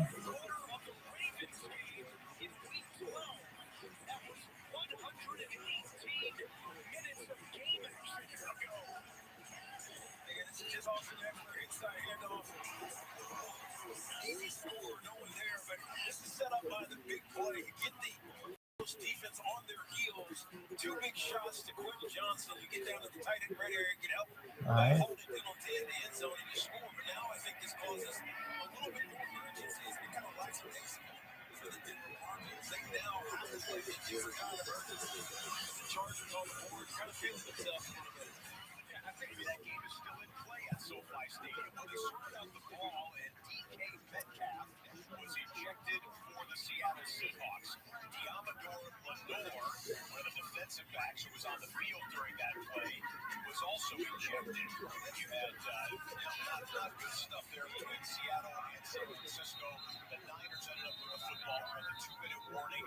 Niners with a football, damn 12-point lead. It looks like it's going in grasp for the 49ers. Chargers and Vikings has hit the 2-minute warning, and the Vikings will be attempting the first points of the game out of the 2-minute warning timeout. We will take you there as soon as the commercials are over. Back to Jim and Drew. Very strange day out there out west. That game about Minnesota Vegas hit the 2-minute warning in regulation. 0-0.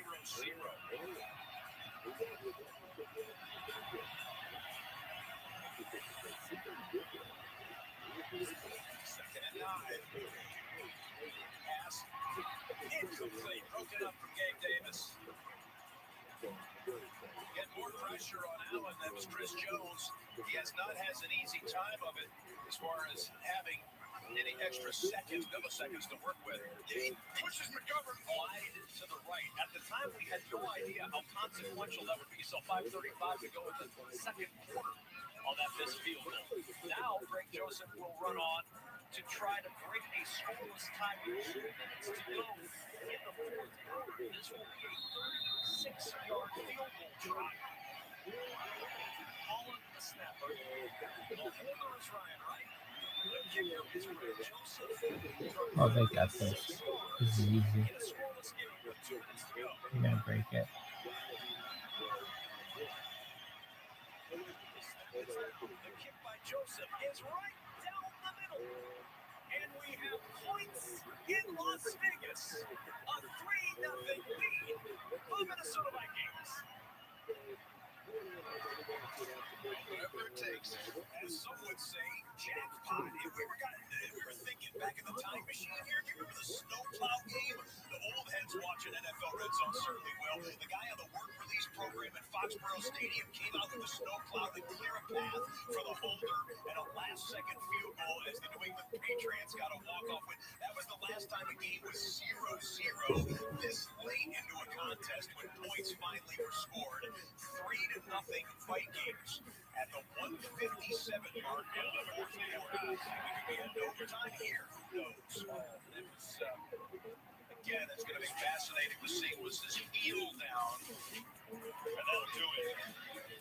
The 49ers are going to improve to 10-3. And upcoming for them, the Cardinals next, and then a monstrosity of a game against the Ravens. As Baltimore won again today, the thriller over the Rams. Commanders and Rams, that may be ultra important. As it stands right now, Baltimore up on top of that AFC. So here's what they're looking at in the Bills and Chiefs game. This is a wild play. 3rd and 9. Josh Allen gets flushed to his left. He's going to throw it very late, and Latavius Murray somehow makes the catch. Now he starts running, and then the ball just drops to the ground, and then it gets knocked towards the sideline. And it's hard to see what if there was a recovery there. Saw the Bills, or the officials pointing in the Bills' direction. It was an amazing play by Allen to get the pass off B.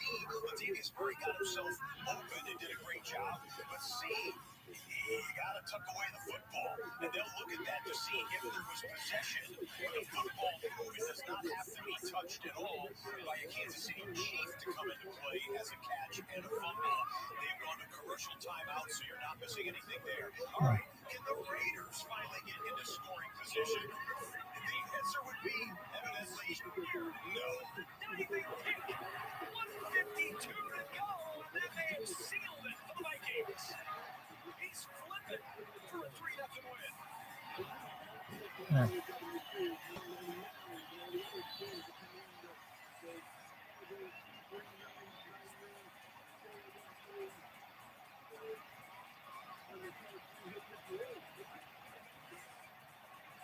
Aiden O'Connell's working this way on a slant all the way, and you're just going to see Pace right in front of that slant. He thought Devontae Wilson, that's Michael Davis makes the tackle. NFL Today update. Here's JB. Vikings finally. We have scoring in the game. Field goal, 36 yards by Greg Joseph.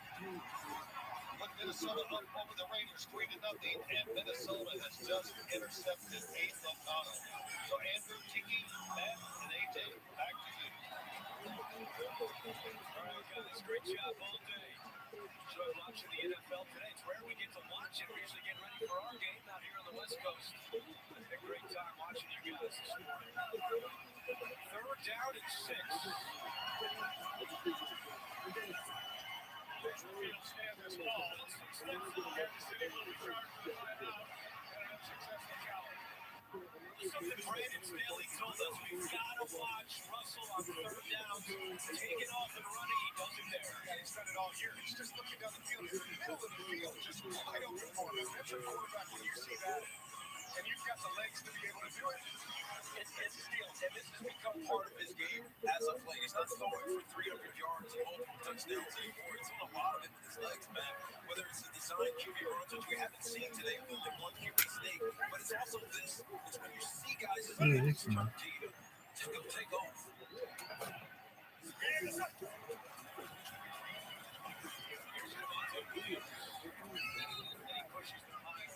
But there's no denying that.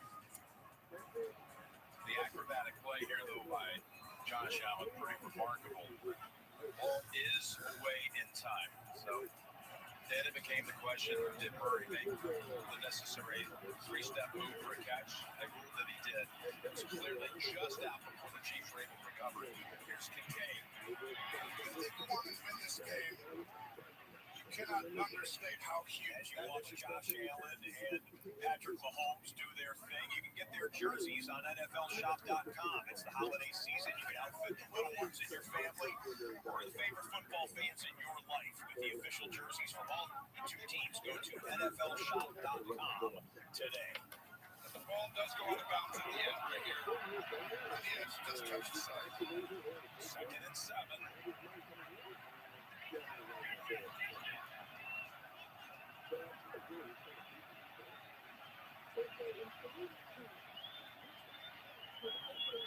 Kincaid bring down after a 1st down, but a flag is down in the backfield. It's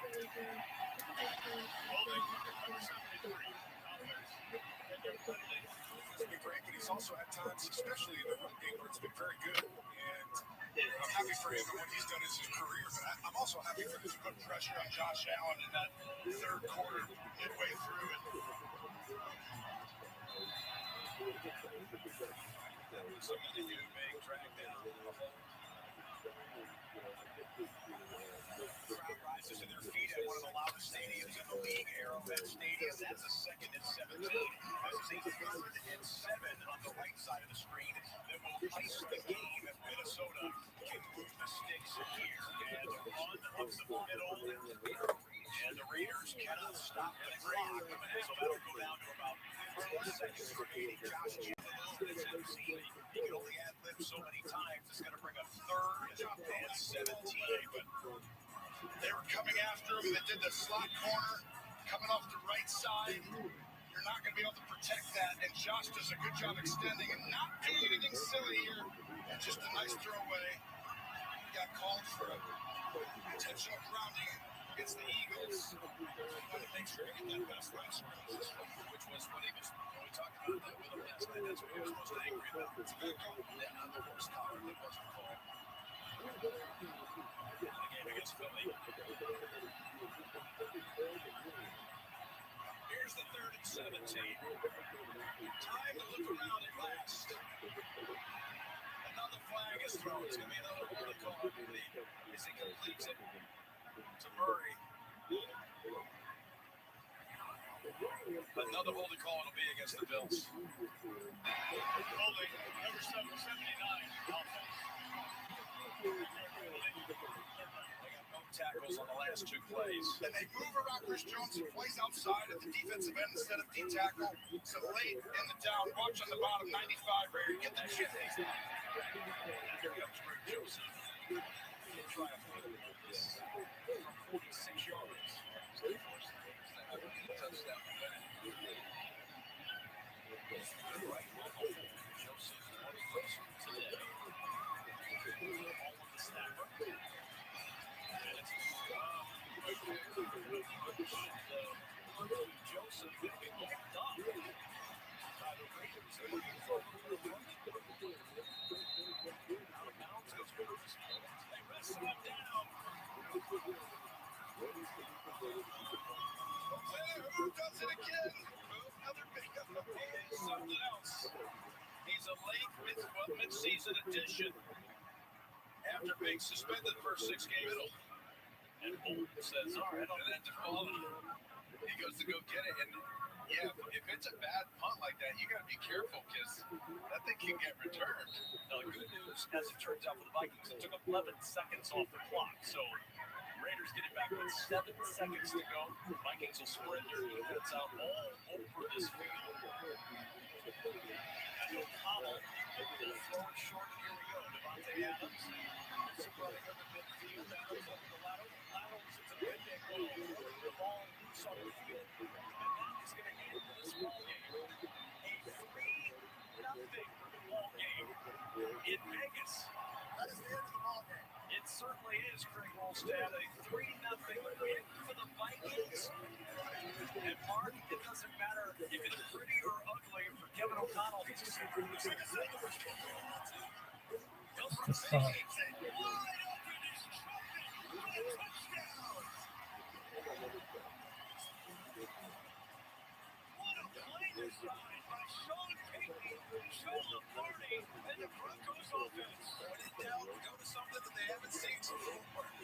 Yo, something's finding here. I got it. That was fucking amazing.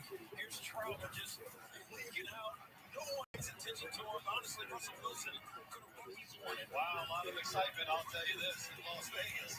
Field goal, 36 yards by Greg Joseph. The only point scored in this game, Minnesota beats the Las Vegas Raiders 3-0. Back to Jim. Why isn't it working? That's almost it. I don't know. It's almost impossible. 3-0 game and a Minnesota victory. 2nd and 7. Out of the trouble. It's incomplete. That was a good throwaway. People were covered. Tried to use 2 legs. At the end of it, the discipline on the D-line to maintain their lanes and know where he's trying to come up with on the back end. See the zone coverage, swallow it up, and when he was trying to get the ball outside. Well, it's been more of a defensive tilt between these two teams today than we've ever seen. Nothing's easy in the offense. Well, I mean, the crazy part is it's a game of 20, Jim. I mean, both these teams, you know, when the Chiefs got 6-0, but they've lost all the other ones over 21. Here's a 3rd down play, and he was when he threw it.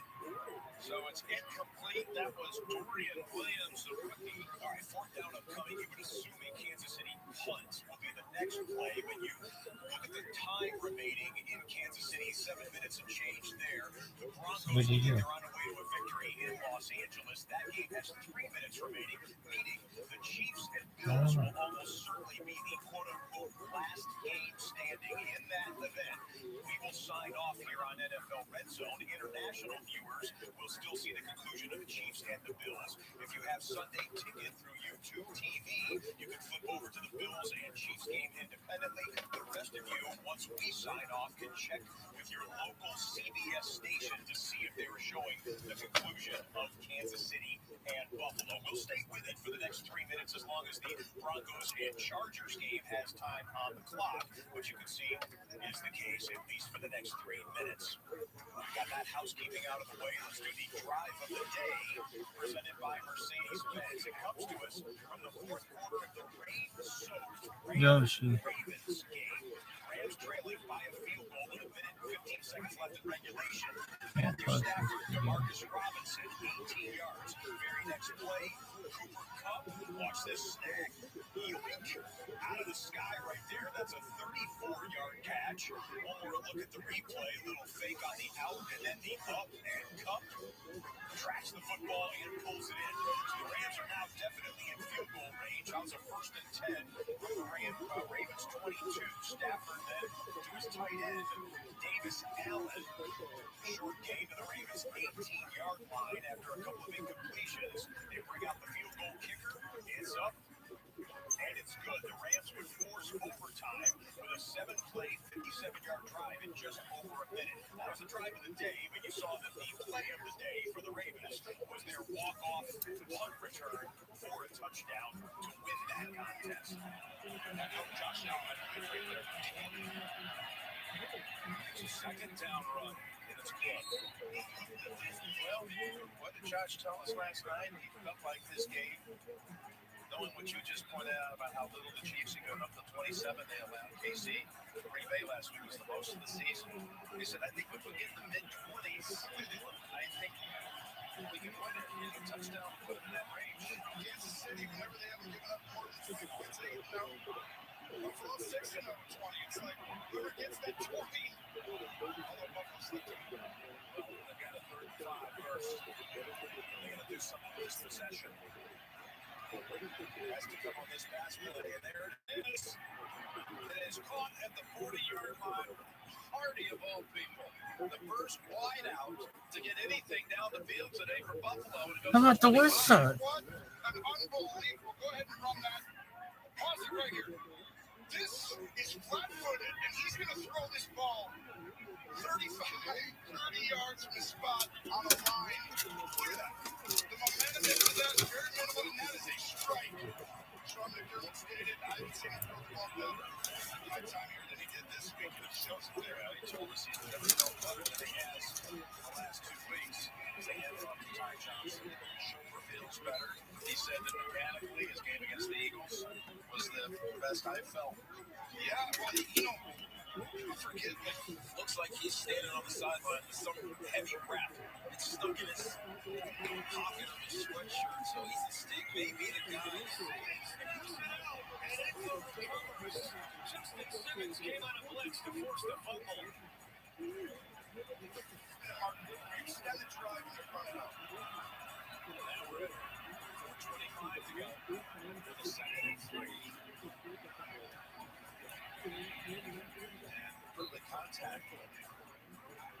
Edwards on the ball carrier on Murray did a good job of leaning ahead, maybe scratching out 2 yards. The setup, well, they mark it back outside the 32, so it's a 3rd and 2. I like right here what Joe Brady is doing. As a defense, you've got to stop the run initially. Most teams play man-to-man here because they don't want to give up some little check down that happened earlier that they already gave up to. Probably sense of man coverage. Then you got to watch out for Josh Allen's legs. There's it out. Going empty, and there are the legs. They called his number, Tony. Right on. First down. Exactly what I would do. If I see man and I see this type of look, I'm using that because we have a numbers and leverage advantage. Well done. The other part of it is look what it does to the clock. It's exactly right. You hit a great point, Jim. But this is one of those where I would have, as a defensive coach, it's hard, but it's like invite that.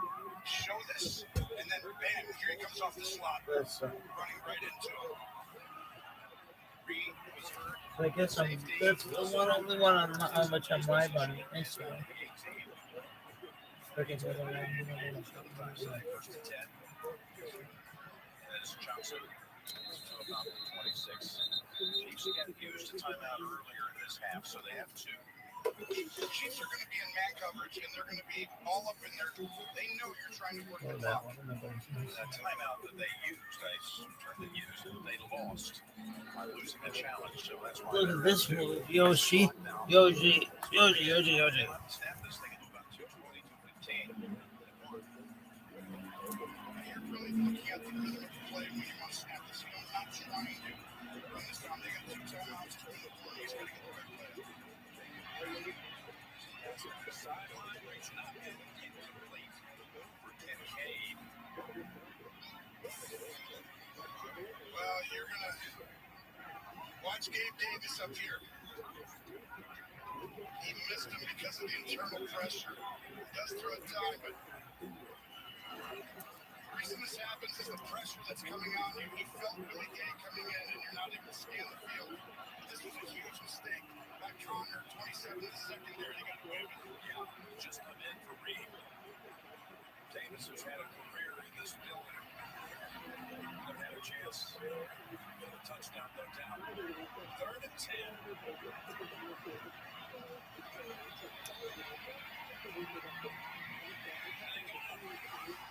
They drop it back at the 31. It's Karlaftis. But there's a penalty in the back end. First down for Buffalo if it's a hold. I see it down to the 7-yard line.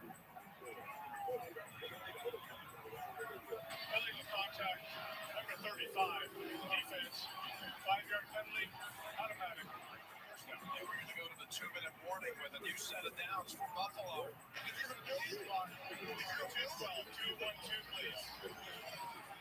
If you're a Bills fan, you know how many of these calls have gone against them late? And you're going to watch right here. Let them go. That's going to be cool. So they'll go forward on 4th and 19 out of timeouts. They're 1 for 5 on 4th downs today.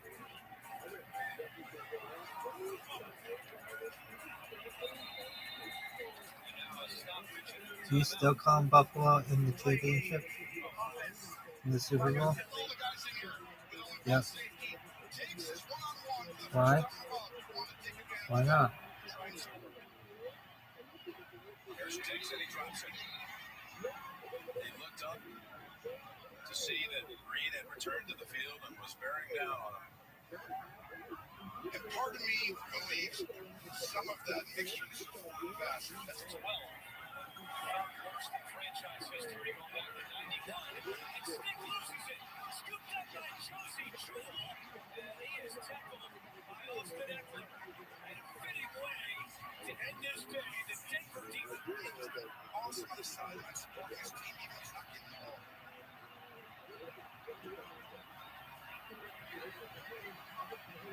Second and 10. Pass to Diggs. How is that not a penalty? And they're running all these plays with incompletions on the north side of the 2-minute warning. Which could spell time holds on the other side. I agree. This is you gotta lean into him, Diggs. Lean into him.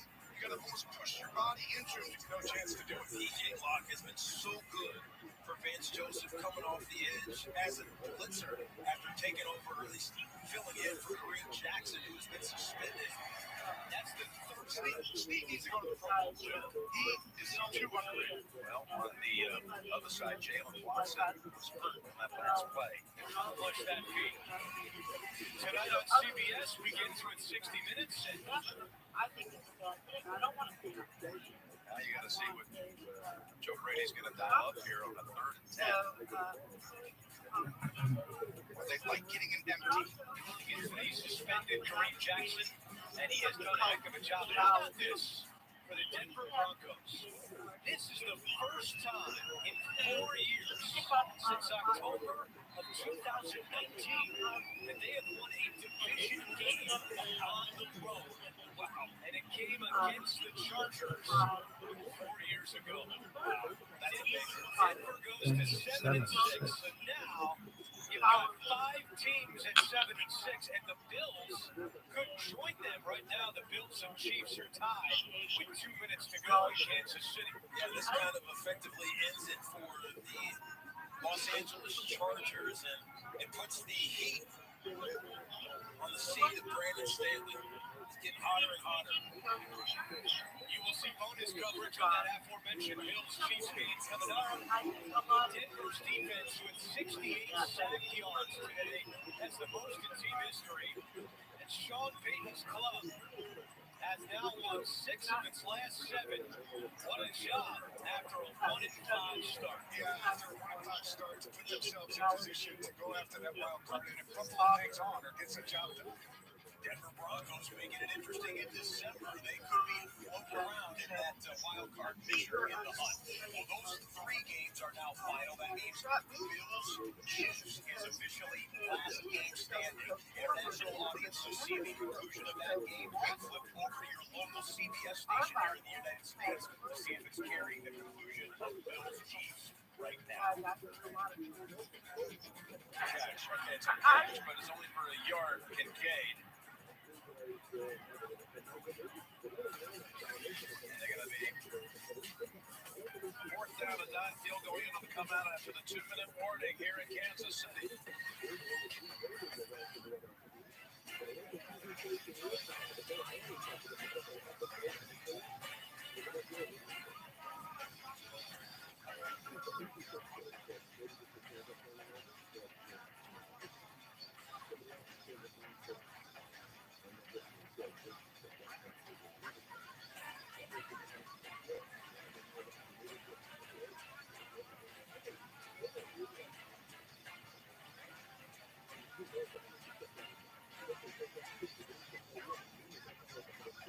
She probably said that the start. Yeah, they probably did this.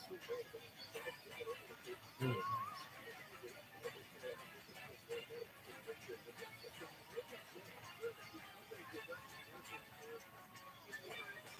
Got a Palestinian, like they had to do, you know, I know it. she also Palestinian on her profile. And, I was a Palestinian, but I'm a purple underscore.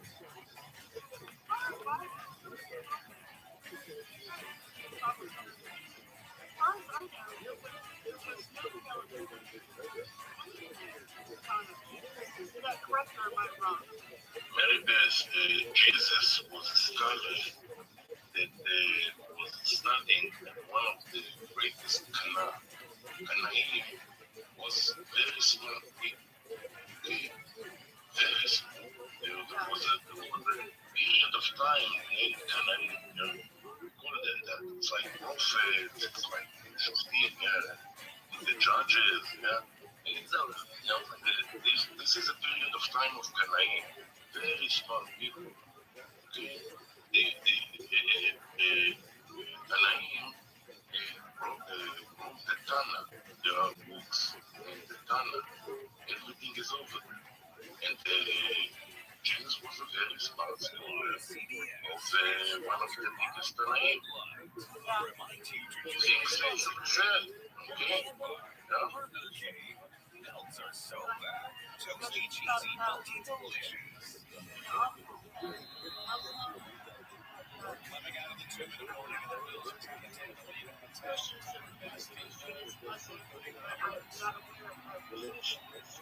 Somebody said, oh yes, I've never seen it. It's nonsense. Nonsense. Just also Josh Allen saved about 15 yards there, and I don't think that goes in. He didn't strike that perfectly there, but it goes in, and that's, you're good. This is still going. Well, they started the simultaneous regional action. Jesus, same people. Change that name and that only name Palestine because they wanted to eradicate. They wanted to. Here's your playoff picture with Miami tomorrow hosting Tennessee. Tony, we're going to see the Dolphins next week trying to get that one seed in this three-way battle for the one between the Ravens, the Dolphins, and the Chiefs. Have you ever seen it like this? This is about as close as I know it is. And then you got on the backside of it, what Buffalo is trying to get in the mix or stay in the mix with all those teams that could be at 7 and 6. If the Bills win today, they're yet another one for those last couple of wild card spots. What a final stretch drive this is going to be.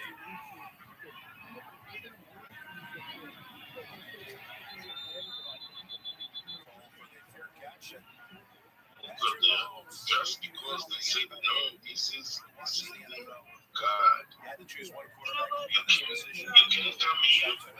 Yes, you can't come into the city of God and bring your psychopathic kid and blood and all this nonsense and bring that into this. Okay, that's what they said. That's why they crucified them. Jesus and many Jews. Yeah. Here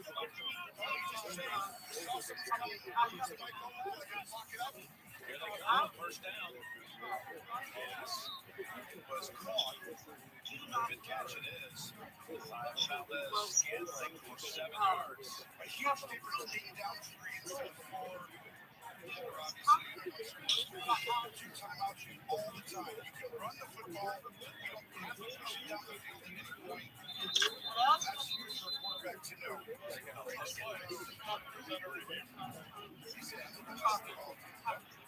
Yeah, that's just again food for you inside the last 2 minutes. Good job by Valdez. to me, you're always holding your breath when they redo it. If it's the Chiefs or Seahawks, it's like, oh gosh, did they have another drop? It's actually a great catch right there. No, it's not a catch. One guy got free because Oh, maybe it is. the left foot was right there. The method should be a killer from the review that time. It's interesting. Mahomes trying to break the heart of the Buffalo Bills. He's done it before. Of course, it was Buffalo that Kansas City traded with to move up in the draft back in 2017 to draft them. It was a draft day trade. They got the Chiefs up in the order to be able to take number 15. I think that was a good trade up with the Chiefs. Played out well, I think. It did, and the next year, of course, the Bills drafted Josh Allen. Win-win. Yep.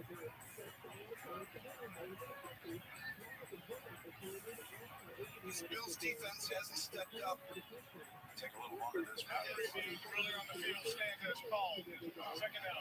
High level.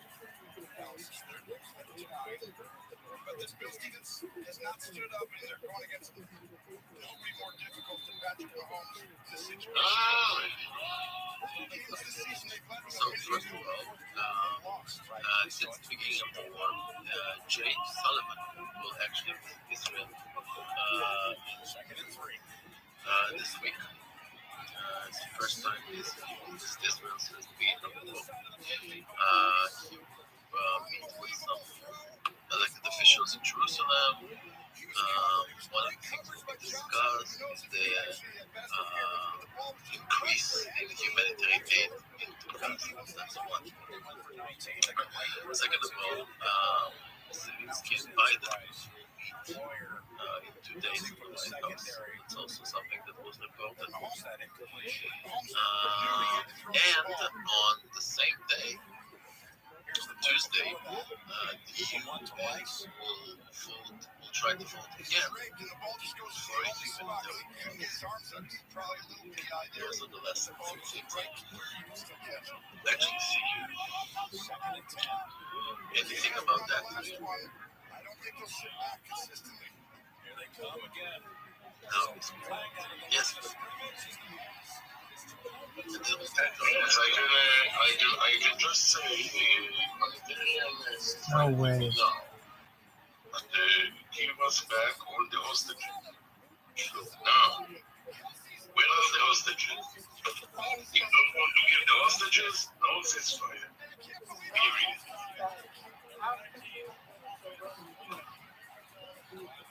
Good. Yes, you can. Hi, can you hear me? Can you hear me okay? I hate to do this to you guys because it's just a whole bunch of theology, but I'm 72 years old. I'm a great grandmother and a grandmother, and all of that. But when I was young, growing up in my home, we always had there was always a lot of Jewish people around us. My mother wouldn't buy products unless she was being sold by a Jewish person, which as a young girl and listening to the things that went on, because I was born in 1991, so I heard about a lot of different things that were going on with the Jewish nation.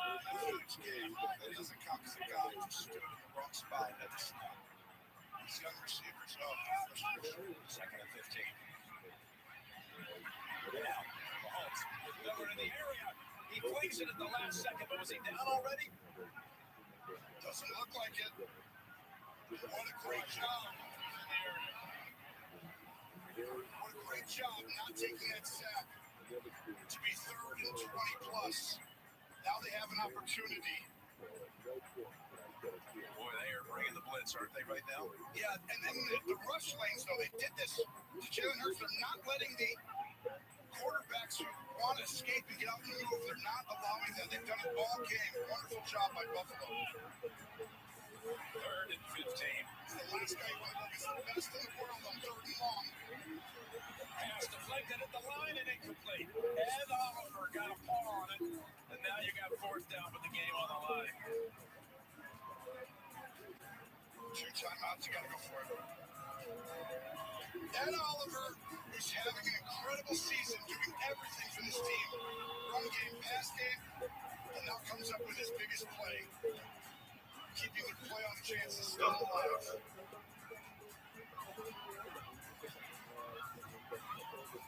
I know for a fact. Guess he's going to take a timeout. Wow, that is huge. Did you get the personnel enough? That penalty. That there's the bankrupt United States corporation. Trump is still commander-in-chief of the republic. And is the key corporation. The plays at the end of the Packers, like drop balls, games, frustration about your grabs, And a reminder to kick off of the Eagles and Cowboys game. 7:22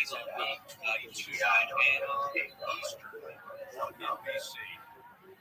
Yeah, well, it's not to do the Houston. I don't know that it's bullshit.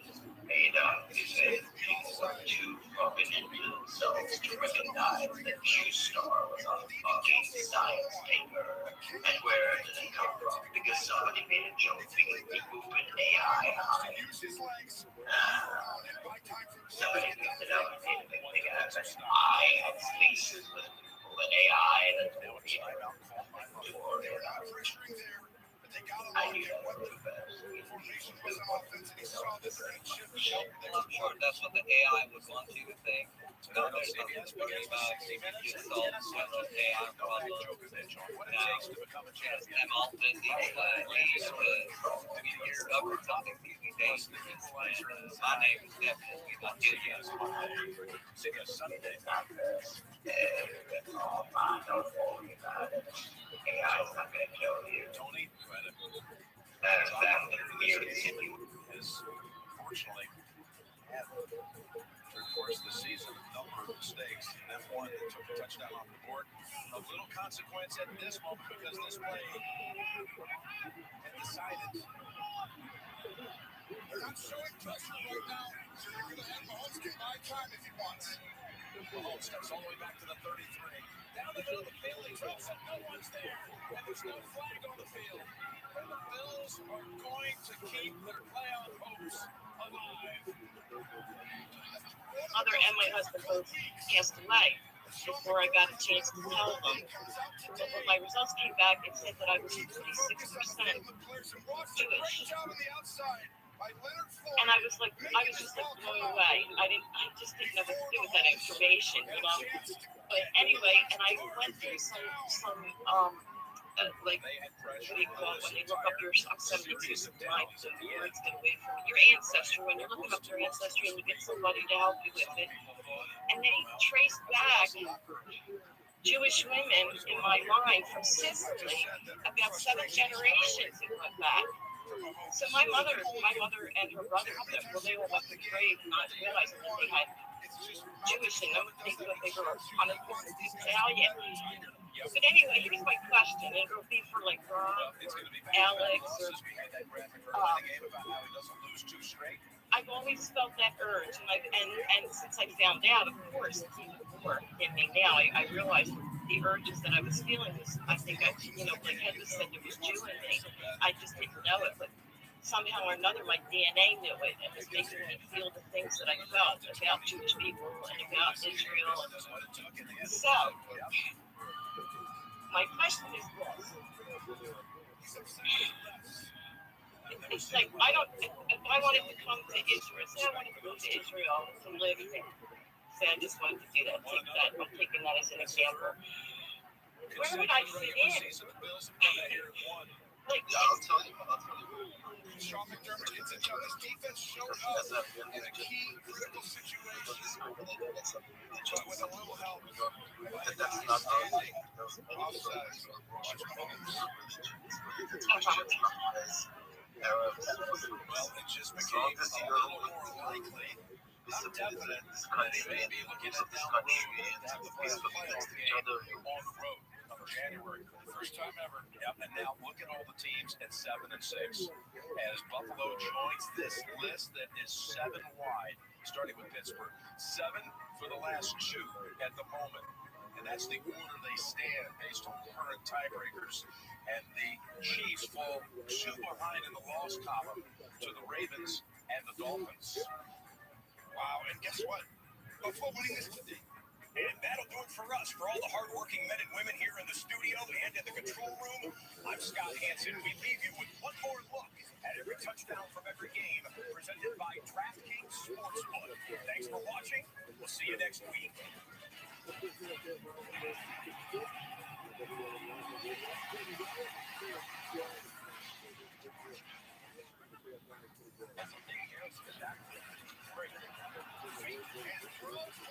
Wide open.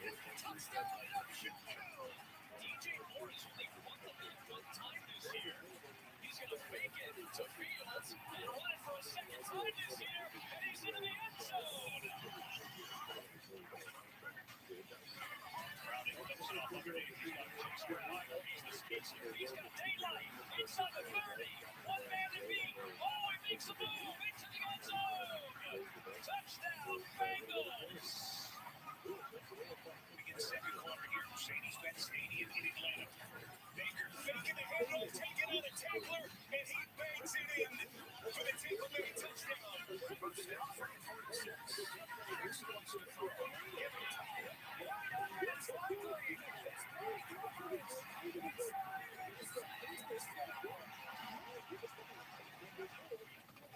Falcons trailing the Bucs 10.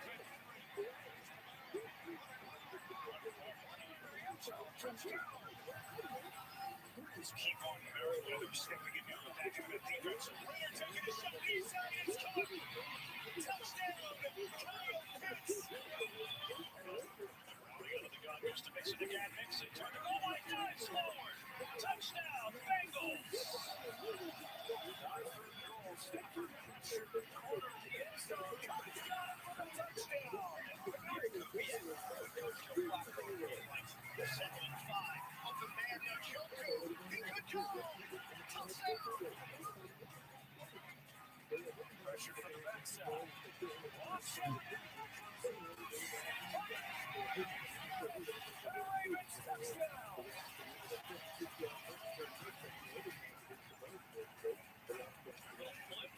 Here comes Gibbs. First down. And a touchdown as he moves past Jackson. And the Lions are on the board. Zaire Franklin in that fullback in motion. Off the play fake. And shoot back in the end zone. Mo Alley Cox has got it. They need to get back.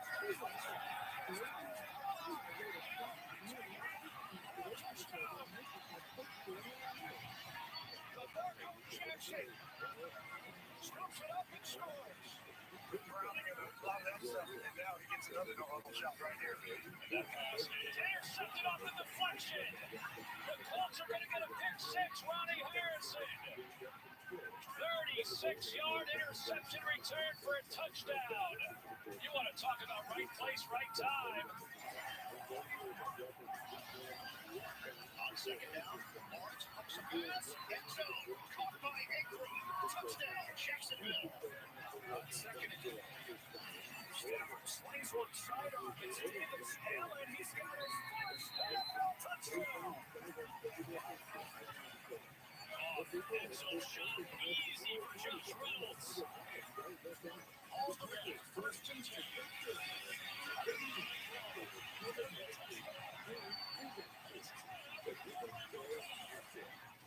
Family and Joe Burrow's box watching, passes complete. Watson into the end zone. Touchdown, Cincinnati, right out of the gate.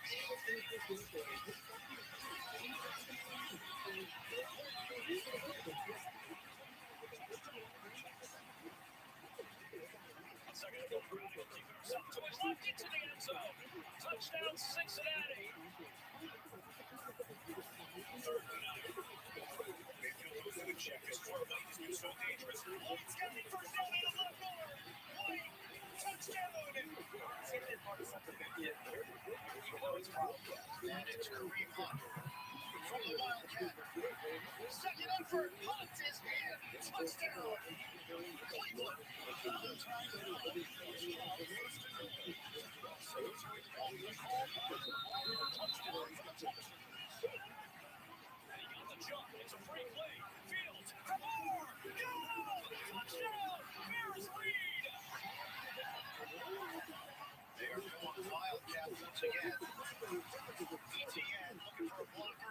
And he gets walloped right at the goal line. Officials have determined this is a touchdown for ETN and the Jaguars.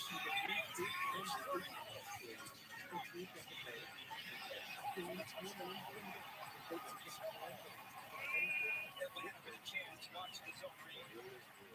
This is Robinson, and he's in for the touchdown. Fields, roll it out. Justin Fields, his eyes are on the end zone. He's in. Touchdown Bears. Carr throws. Touchdown. ROTHSCHILD makes the catch in the end zone of the Saints. Extend their lead. Ritter faking the handoff. They weren't fun, but that makes the play nonetheless. Second and goal. Carr throws. End zone. Touchdown. Guess who? Jimmy Graham. They're going to snap it. Flacco throws. Open man. Could go. David Bell. Touchdown. This game takes full possession. First place in the NFC South. 35 seconds. Mayfield to the end zone. It's caught. Touchdown. On second and goal. Stafford in trouble. Lets it go. It's a touchdown. It's DeMarcus Robinson gets the score. From the 19. Lawrence in the air. Touchdown. Parker Washington with the score. 72 yards on the run. Now first and goal. Jordan Mason gets it on. He walks in for the touchdown. 49ers. Back outside for Oliver. Replacing the right side. He caught it. Is he in? He is. Touchdown Seattle. Deep drop. Time to throw. Let's see what happens. Touchdown. It's a promising touchdown. So the ball come out as he hits the ground. As it stands right now, the rookie's got the go-ahead score with a minute 16. Lawrence, guns, touchdown, Evan Ingram.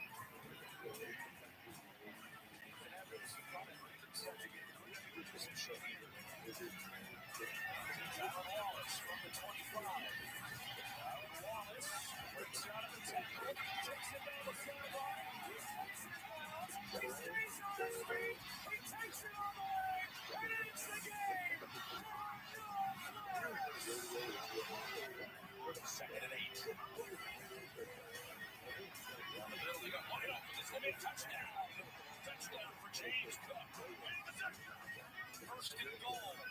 Javonte Williams, he's in. Finally, his first touchdown since December of 2021. Second and goal, they go big team. Design play as they try to make them turn on his legs. For him to justify that, listen, this is any division, and it's okay, whatever they choose, it's not that simple. There are some bad characters. And part of the problem is Israel is birthday chart. That's not the line, that's called state speed. Of course, we're not talking about but there is a percentage of that feel they're superior and will not allow any other religion, any other not share anything. It's their place. They are the final opportunity. If you don't identify the Bible, you're never going to be able to do anything. So I'm a little concerned about that. And I want to think that really love everybody. Really? How can you love everybody? How can you love you? I can answer. Go ahead. Of course, Wednesday, don't play. It's freaking up religion. It's an immigration. But this is under the book that means that we can be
I can see a ton of points on the board. And what I noticed an offense really excited about having Dallas Goedert back. He's a big target. He's one of Jalen Hurts' favorite targets. He's got great hands, and he's hard to cover. We got the chance to be down here watching Philly warm up. There's a real sense of calm with this team right now. They played in a lot of big games recently. It was business-like watching them get ready to go to work. Back into you, Maria. All right, appreciate it, Jack. Let's go to work on these highlights. The Lions taking on the Bears. Remember Justin Fields, they lost week 11, even though they were up 12 in the fourth quarter. To the third quarter, we go, we're all tied up at 13, and Fields looking for DJ Moore. And Maria, give Matt Eberflus, the head coach of the Bears, a lot of credit for stabilizing the Bears. Justin Fields playing his best football of his career. Not quite the best football for Jared Goff, though. Check this out on the ensuing drive. The snap is botched. Lions have been sloppy. Offensively, ball's on the ground way too much. They're turning it over. And then on defense, you can't let this guy get out of the pocket and make these kinds of plays with his feet. I mean, Justin Fields is showing he has one other gear. Like, he's going into it. That was an 11-yard touchdown. Makes it look easy. 4th and 1 here. Lions going for it. And stuffed for the 4-yard loss. Let's hear what Coach Campbell has to say about what he's got to do to get these guys on track. Yeah, you know what? I need to push it a little bit more. I'm just going to need to be a little more irritable, which I can do that. We know you can't, Coach. We believe in you. All right, the Seahawks taking on the 49ers. Drew Lock starting for the injured Geno Smith. He is out with a groin injury on the first drive. Lock looking to DK Metcalf. That's a good one to look to. Oh, he definitely is. One-on-one, DK Metcalf. I don't care if he's covered or not. Give him a chance. Great body control. Gets 3 feet down. He's kind of freaky out there. Yeah, just a little bit. But the 49ers can be as well. They got a freak show named Deebo Samuel. They really do. Their offense. Purdy's on fire. The run game's on fire. Deebo's on fire. Ayuk's on fire. It's pretty hard to stop right now. They get Deebo matched up with Jamal Adams down the field. That's advantage 49ers and Deebo. The fourth quarter, let's see who else Purdy can find. He's got to connect this time, though, with George Kittle. That's right. Find the run game, right? Fake McCaffrey up the middle, who ran for 145 today. Defense subs up, right? And then there's Kittle wide open. Look at the location of the ball, Sims. Perfect. Right there every time. He's perfect. Yeah, check out Brock Purdy there. The Niners with their 5th straight win, and Purdy 19 for 27, 368, 2 touchdowns, 1 interception on this one.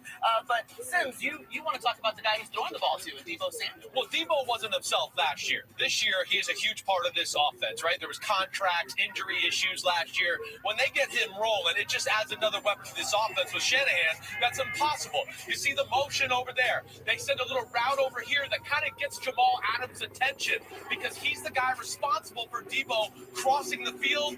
Because of that, he flats foot for a second. Deebo gets over the top. Purdy throws the ball perfectly. We know they can run the ball up the middle, right? The 49ers, they're going to fake run the ball up the middle. They get 2 great blocks on the edge. You can see it right there. Big Trent Williams seals the edge. Deebo, I don't know, is he a running back? Is he a receiver? He's awesome. I know that. That's all that really matters. Just a football star. 2nd straight multi-touchdown game. Samuel. All right, we got the Bills. We've got the Chiefs. Josh Allen, they're looking to stay in the playoff hunt here. To the second quarter we go. This is not what you want to see, though, if you're a Bills fan. Yeah, right here, Josh Allen. He throws the ball. Connor makes a good play. Never sees him. But Buffalo came out hot. They get up to a 14-0 lead due to Josh Allen. So let's not hold too much against him on the interception. Okay, so the Chiefs, though, they want to battle back into this bad boy, taking advantage here. No Isaiah Pacheco, McKinnon, showing I got a little beast mode in me. Bench pressing out there. I like that celebration. Third quarter, Chiefs down 10. Mahomes looking for Rashee Rice. This is not an easy throw. He just fits it in that small window, and Rice continues to step up each week. They're going to need more of it. Yeah, all right. Then we move forward to the fourth quarter. Bills driving. Allen sacked on third down, but there's a penalty. Big stop for the defense, but Watson, he's just holding on a little too long. It's past 5 yards. You got it. Don't do it. Don't do it. Let him go. Okay, so that just extends Buffalo's drive, though. The Chiefs on the final drive. Mahomes hitting Kelsey deep downfield. I love the play call. Get it to Kadarius Toney. Flag already on the field at this point. No one knows what's going on, but you're like, what a play. What a play. On the back. And then right there, Tony's offside. At some point, though, for the Chiefs, do we have to take this guy off the field? You can't keep having plays like this. How does that happen? And then you go into 4th and 15. Mahomes, I mean, he's trying to make something happen. Nothing there. That's how the ball game ends. 20-17. Sean McDermott breathing a sigh of relief. Patrick Mahomes, I've never seen him so upset at the end of a game, right? But you can see there, 271 for Patrick Mahomes. Josh Allen, though, did a little bit of everything, Jason, in this game. Which is what he's done throughout his entire career. We've talked a lot about Josh Allen and the burden that he has. Week in and week out, he puts the city of Buffalo on his back, and he did it again today. So many great throws from the pocket. James Cook was big for him in this ball game. He moves around. He stands in there, and he just throws strike after strike after strike. 9 different receivers caught the ball, and then when the big fella runs it, especially down and close, like, who is this? Or a quarterback? Pretty darn good. I mean, but look at this play right here. Is he going to go out of bounds? What's he going to? No, don't do it. Don't do it. Don't do that. Do that. Go. I mean, this is just unbelievable. Yeah, Mahomes right there. Seriously. I can't tell you how many times you guys are sitting here. You're like, no, yes, do what you want to do, Josh Allen. Well, with both of those quarterbacks, but Buffalo, we got to give them credit. I mean, they looked down and out a few weeks ago. They're battling back here, and they're back in this AFC playoff picture, and it's because of that guy. He takes a lot of flack, but Josh Allen's one of the best in the game, that's for sure. All right, well, we are hearing that Patrick Mahomes was really upset with the call by the officials on that Kadarius Toney penalty, so we'll hear more about it as we get to the post game. Let's check in with Steve Kornacki, because a big blow for the Chiefs chance at that number 1 seed, Steve. Yeah, big blow is putting it mildly. Look, the Chiefs came in today chasing the Ravens, chasing the Dolphins, but actually they had the head-to-head win over the Dolphins. They have a better conference record than the Ravens. The tiebreakers were set to work for them if they could get in position, but instead they lose the game. Baltimore wins. Now the Chiefs full 2 games behind the Ravens. If Miami does what they do best tomorrow and takes out a team with a losing record, they'll also be 2 full games behind Miami. And so just a 9% chance now the Chiefs land with the top seed. Significance, Patrick Mahomes has played in 3 Super Bowls. Besides that, 11 playoff games. All of them have been home games for him. There is a chance we see Patrick Mahomes on the low in the playoffs this year. All right, thank you, Steve. It's time now for Barry's Bet, presented by DraftKings Sportsbook. Matthew? Thank you, Maria. Okay, so a quick reminder about my DraftKings 3 play from earlier tonight. I like the under on Jalen Hurts rushing and all lines receiving Lamb, over on the receiving, and over on Jake Ferguson receiving yards as well. As for my bet tonight, listen, been running hot, and I'm playing with house money here, so give me a Jake Ferguson anytime touchdown. He scored 4 of the last 6. No tight end in football has more end zone targets than Jake Ferguson. Oh, and by the way, only 3 teams have allowed more touchdowns on tight ends than the Eagles. It's a plus money. Give me Jake Ferguson anytime touchdown. A reminder, on DraftKings Sportsbook this season, new customers can bet $5 and pocket $150 in bonus bets instantly. Plus, all customers can get a no-sweat same-game parlay every single day. Here's what you do. Download the app. Use promo code SNF. And when you sign up, DraftKings Sportsbook, the crown is yours. When we come back, the best of Week 14 on Football Night in America.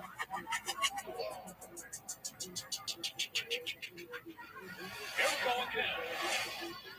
The holiday season is a time for family and old friends Play a physical brand of football. to come together, the plus game, the company of watch movies, 2 teams that just simply don't like each other. Stop the fight. Somebody stop the fight. and of course, football. It's time to be that guy again. Before I met your mom, I was a covert assassin. I escaped that life, and now they found us.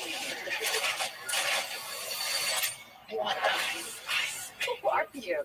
James Bond? I'm still the man you married. You weren't in a band or vegan, Dan. You were an assassin for hire. We all have different versions of ourselves. The Family Plan, streaming soon on Apple TV Plus. Rated PG-13. There's never been a better time to get away. With a great deal on the Hyundai you've always wanted. Plus America's best warranty and up to 3 years complimentary maintenance. It's your journey. Own every mile at the Hyundai Getaway Sales Event.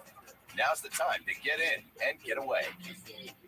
Sign and drive a Hyundai Palisade with 0 down, 0 first month's payment, and 0 security deposit. Now during the Hyundai Getaway Sales Event. I'm at the football game. I'm at the grocery store.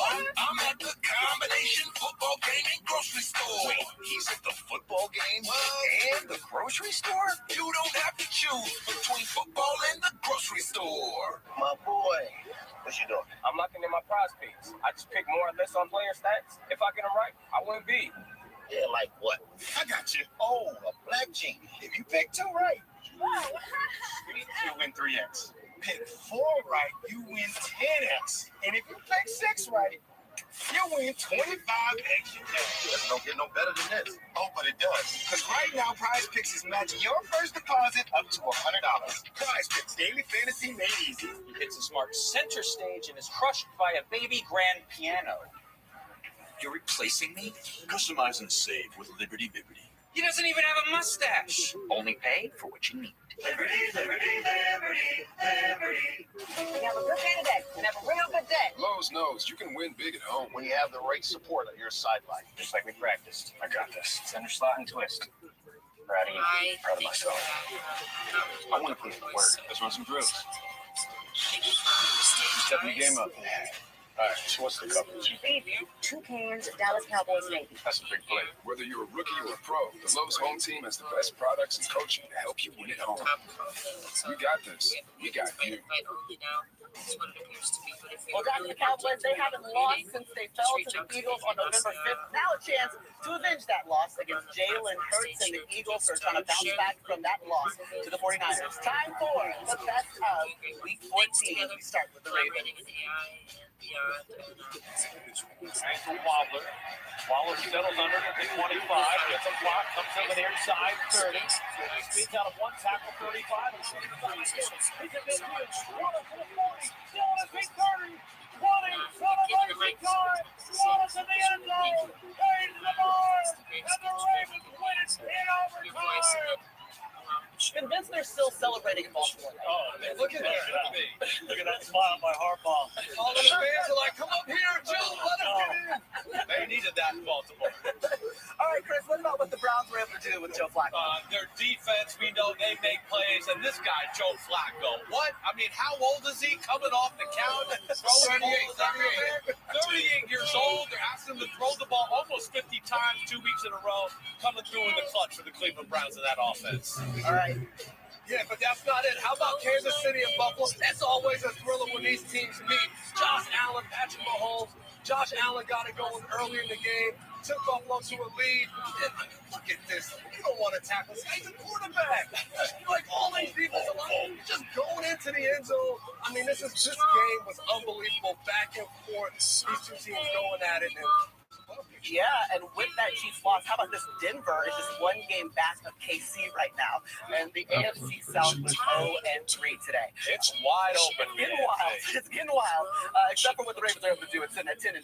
Let's take a look at the NFC, though, playoff picture. You see the Eagles, they're sitting on top right there, and they will clinch a playoff berth with a win tonight. Meanwhile, the 49ers, let's talk about them. They're 10-3 as well. Maria, I have no idea how you stop these guys. So many weapons. Look at the throws that Brock Purdy makes time and time again in this. They got receivers running wide open. Deebo Samuel, receiver, running back, no ID. You can't tackle him. You can't guard him. Look at now it's Kittle. You could walk that ball right out there. You place it in the same spot. Kittle finishes it. These guys are hard to stop. Oh, and then we got the Lions, Maria. Yes, we did. They don't stop anybody right now. That's their problem. They're letting up big plays. Justin Fields, big plays with his legs, his arm. Cole Kmet, you're going to see here wide open down the football field, right? There was people in completion sometimes who were like, where are the Lions? Fourth and 13, we go for it. We got no fear because we got DJ Moore one-on-one on the outside. Yeah, head coach Lions mad right now. You can see that. Hey, guys, we're just hearing that Andy Reid said in his post-game press conference that it's embarrassing for the league the way that game ended.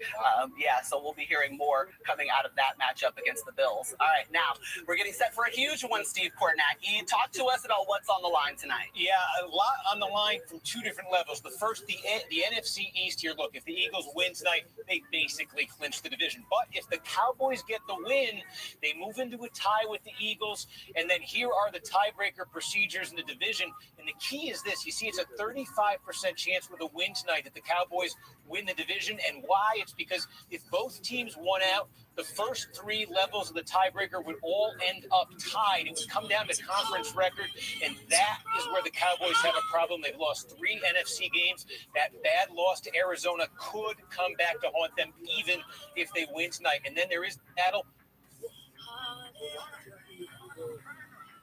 They're going to have a 70% chance at the number 1 seed. San Fran, a 30% chance. You might look at that and say, the Niners just beat the Eagles. They'd only be a game behind. Why such a big spread? Is because look at the schedule left for the Eagles. That is the easiest schedule of any team in the league. And the Eagles, with a loss tonight, they still have a 30% chance at the number 1 seed. They would just need to win out, and the Niners lose one of these games, maybe, against the Ravens. All right, thanks, Steve. Now we know what's on the line. Now it's time for the Home Team Picks, brought to you by Lowe's. 54% of America believes that the Dallas Cowboys are going to get the win. I'm going with America, taking America's team. They're playing better football right now. The Eagles have been through a brutal stretch lately. I don't know if they can keep up the intensity off four quarters. I'm going to go with the Eagles. They burned me last time. I'm going Cowboys. I like their corners, and I like the way their offense is playing. Dallas plays great at home. They're playing great on offense. Philly's pass defense, not real good right now. If I'm the Eagles, you got to run the ball. You got to double CD Lamb on every play. I take the We know who you're taking. All right, Matthew, Mike. Yeah, no shock that Coach Garrett's taking the Cowboys, but I think he's right in this one. I'm taking the Cowboys as well on extra rest. Their offense is playing so well. Eagles have not played great defense recently. 14 straight wins at home, make it 15 Cowboys. Let's get it out to AT&T Stadium. Guys, who are you going with? Yeah, Maria, this is the best Dak Prescott that we have seen. If he's going to win his first MVP, he needs to shine tonight, I believe, Coach. I'm going with the Cowboys. Who you like? The Cowboys are red hot, but my question is, can they play with composure in a big moment? I think they will. I'm picking the Cowboys. Coach Sirianni told me, he said, hey, I'm going to pick the Cowboys, too. I'm going to pick the Cowboys. Coach Sirianni said, we got to get after the quarterback. We got to make sure that we create a couple turnovers. A lot of Cowboys picks. All right, we'll send it back out to Maria Taylor. Yeah, everyone but me, I guess. Those are tonight's Home Team Picks, brought to you by Lowe's. First place in the NFC East is on the line. Mike, Chris, Melissa are going to have the call. We will see you at halftime. Enjoy it.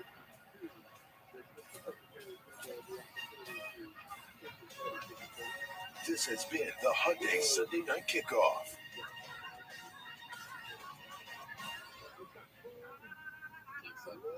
Spanish language audio provided by Telemundo Deportes. Or watch tonight's game in Spanish. Inflation gonna make the stockings a little light? American Gold and Diamond can make it right with Christmas cash. Gold, silver, diamonds, coins, bullion, collectibles, antique, and vintage jewelry. It's Christmas cash for all because we pay you on the spot. American Gold and Diamond Exchange. 5th and Fleshfield and on South Broadway, just inside the Loop and Tyler. Cash on the spot. American Gold and Diamond. American Gold and Diamond Exchange in Tyler. Blake Furniture has great gift ideas this holiday season. Save $100 on this electric fireplace stove. Or get this entertainment center with fireplace heater, light, speakers, and Bluetooth stereo for only $9.99. Make this the best Christmas ever at Blake Furniture. McDaniel's Quality Body Works, your East Texas leader in collision repair since 1933. Visit any of our locations in Longview, Kilgore, or Gilmer and help us celebrate our 90th anniversary in 2023. Online at McDanielsQualityBodyWorks.com. East Texas Truck Equipment is the premier supplier of quality truck and I small love utility local accessories, channels. truck beds, power steps, I love local commercials. Tech 4-liners. Everything you need to equip your truck, you will find at East Texas Truck Equipment. Spray-in bed liners, WeatherTech floor mats, bed covers, along with power steps and running boards. Go to ETTE.TV to see our entire inventory. Half-mile north of I-20 on Loop 281 in Longview. Online at ETTE.TV. With Patterson of Tyler's Wrap Up the Year sales event, you can save thousands. Patterson has a full 10% off MSRP on most of our inventory, from the Grand Cherokee to Ram tough trucks and everything in between. This means up to 10 grand off on Ram tough heavy duty trucks, and all this with no payments for 90 days. Patterson Tyler, home of the free lifetime warranty. PattersonTyler.com. Hope, guidance, strength. Let us be that for you. What was that? Geico proudly presents the Sunday Night No one Anthem. knows. Hope.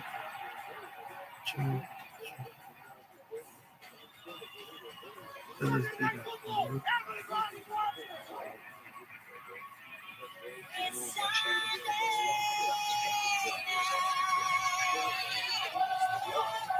Would you have sex with Carrie Underwood? If I would drag my balls a mile across broken glass in order to listen to Carrie Underwood fart in a walkie-talkie.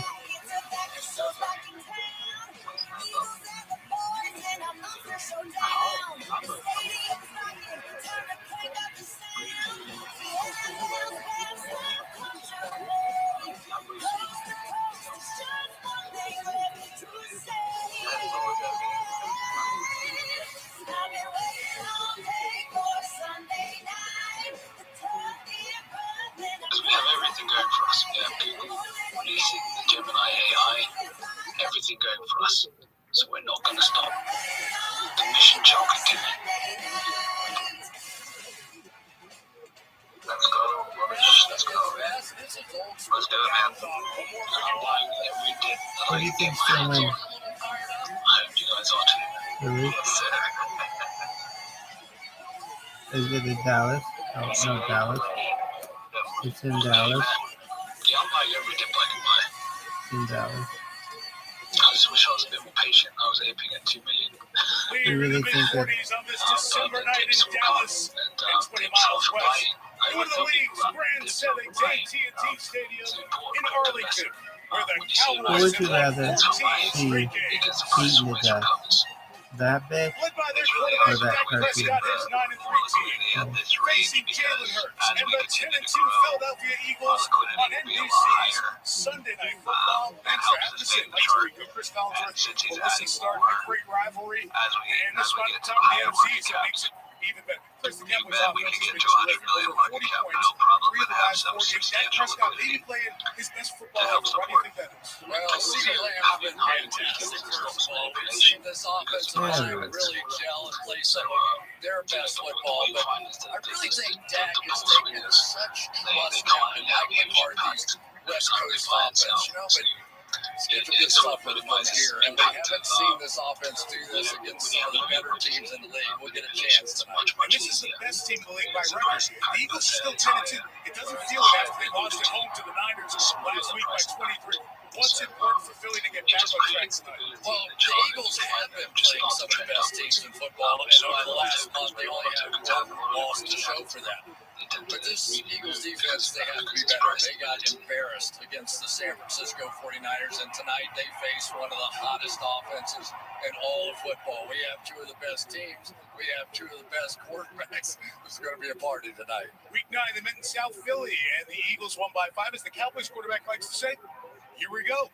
From Arlington, for the top of the NFC East, the Cowboys and the Eagles, one of the best rivalries in the league. We've got it for you coming up on NBC's Sunday Night Football.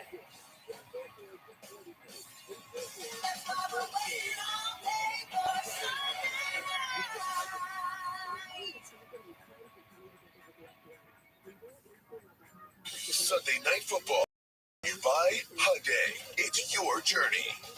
And by Untuck It. Shirts designed to be worn untucked. Untuckit.com.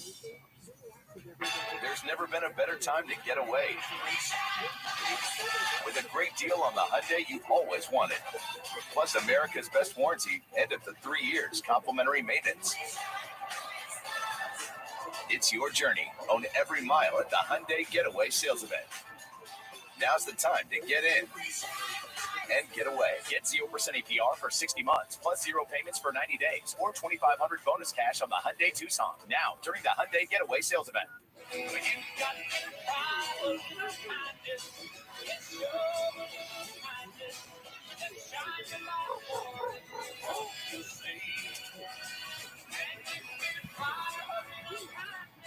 Over any of it. It has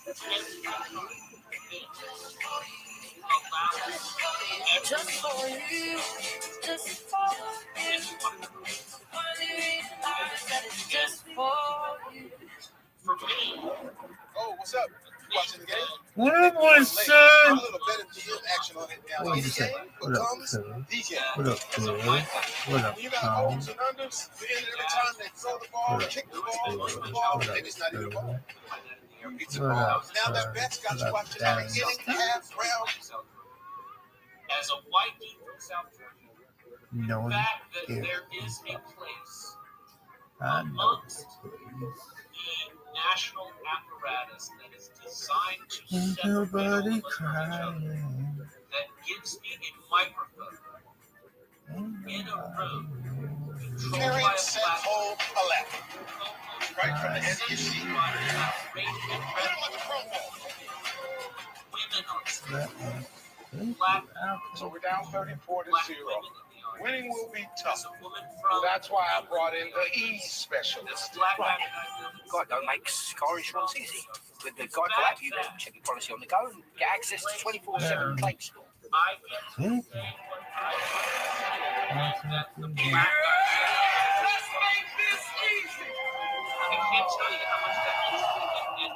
Dude, can I tell you this? No one gives a fuck. Like, no one. Not seriously. My bad. Baby back, baby back, baby back, baby back, baby back. You think you could do better than this, Phil? Yeah. I'm the best person ever. I do the suicide life. The man that come and eat bitches. I'm definitely coming to eat you. NBC Sports welcomes you to the following presentation of the National Football League.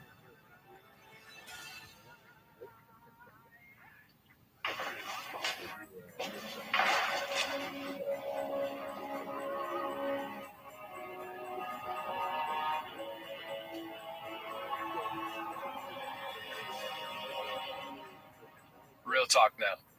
When I was a kid, I grew up mesmerized by the blue star on the silver helmet. All the glory and tradition of America's team. I was a Cowboys fan. And then I moved to Philly. And it's gone! Kind of a work thing. Harper's 300th career home run. If you know my city, you know what the Eagles mean to us. They're part of the Philly fabric, Philly pride, and the Philly way. And so I know from being on both sides of this rivalry how important this game tonight is to these teams. All the history. These are two teams that just simply don't like each other. All the memories. You can feel it in your bones. Believe me, as an athlete, when you become part of that, you get consumed by it. So even if they weren't two of the best teams in football, when these two sides get together, It's going to be a barn burner. it just matters more. It's just the west side. Philly, Dallas, on Sunday night. West side. Seven-time All-Star, two-time National League MVP Bryce Harper. Now 5 years of Philly, Converted Eagles fan as well. A little perspective on this much anticipated game at the top of the NFC East. Here, it's been an eventful week for the Cowboys head coach. For more on that, here's Melissa Stark. Hi, Melissa. Hi, Mike. It sure has. Mike McCarthy came to the Cowboys practice facility Wednesday morning complaining of stomach pain. He'd been having it for several weeks. The team's athletic trainer sent McCarthy to the hospital where he learned he had acute appendicitis. He went into an emergency 3-hour surgery, spent that night in the hospital, zoomed into team meetings on Thursday, and was back in the facility by Friday. That's when we met with him. He told us energy-wise, he feels great. He's just sore. And we asked if he considered calling the plays tonight from the coach's box. He said no. He said he has to be on the field to see the quarterback's eyes, his head, his feet. So tonight, about 100 hours post-surgery, he'll be on the sidelines. One other note, Cowboys linebacker Micah Parsons. He was added to the injury report today with an illness. He woke up with flu-like symptoms. He had an IV earlier. I just asked him, "You good?" He nodded and gave me a thumbs up, Mike. We'll keep a close eye on him, Melissa. Top 5 seeds up to the moment in the NFC. Nick Sirianni and the Eagles control their path to the NFC East title no matter what happens tonight. Win and the Eagles are 2 games ahead of Dallas with the tiebreaker, and win or tie, and they're in the playoffs. Cowboys win. We've got 3 tied for the best record in the NFC, and the Niners would control their path to the number 1 seed. Toss won by the Eagles. Defer to the second half. So that good Cowboy offense gets the ball first. Devontae Turpin awaits Jake Elliott's kickoff. 90,000 on their feet. Off we go from Arlington.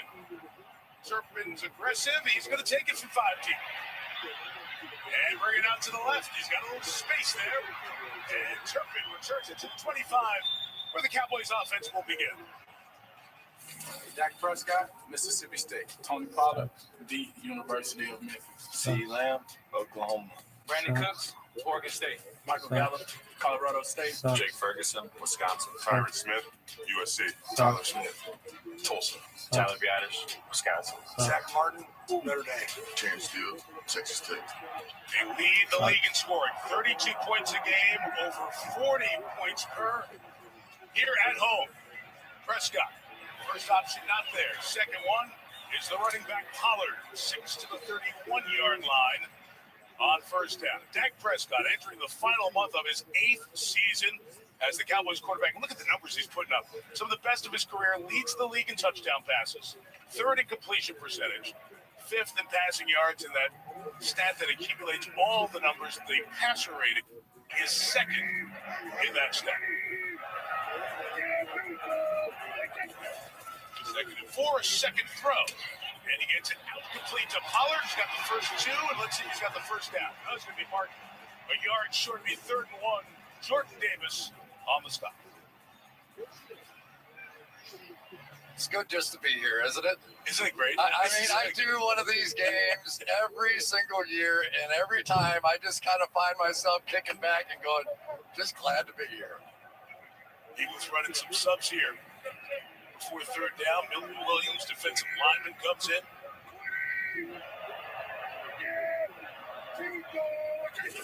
So 3rd and inches, they'll get it to Turpin coming around the end. The speed of Turpin down the sideline to the Eagles 43. Give them 23, and a Dallas first down. Well, Mike McCarthy, a little time in the hospital. He prepped up a few crazy plays on us here. 3rd and 1, and let's go reverse right off the bat. And it's one thing we've seen out of the Dallas Cowboys this year. When they get in this stadium on this turf, their speed really shows up, and you've seen it already.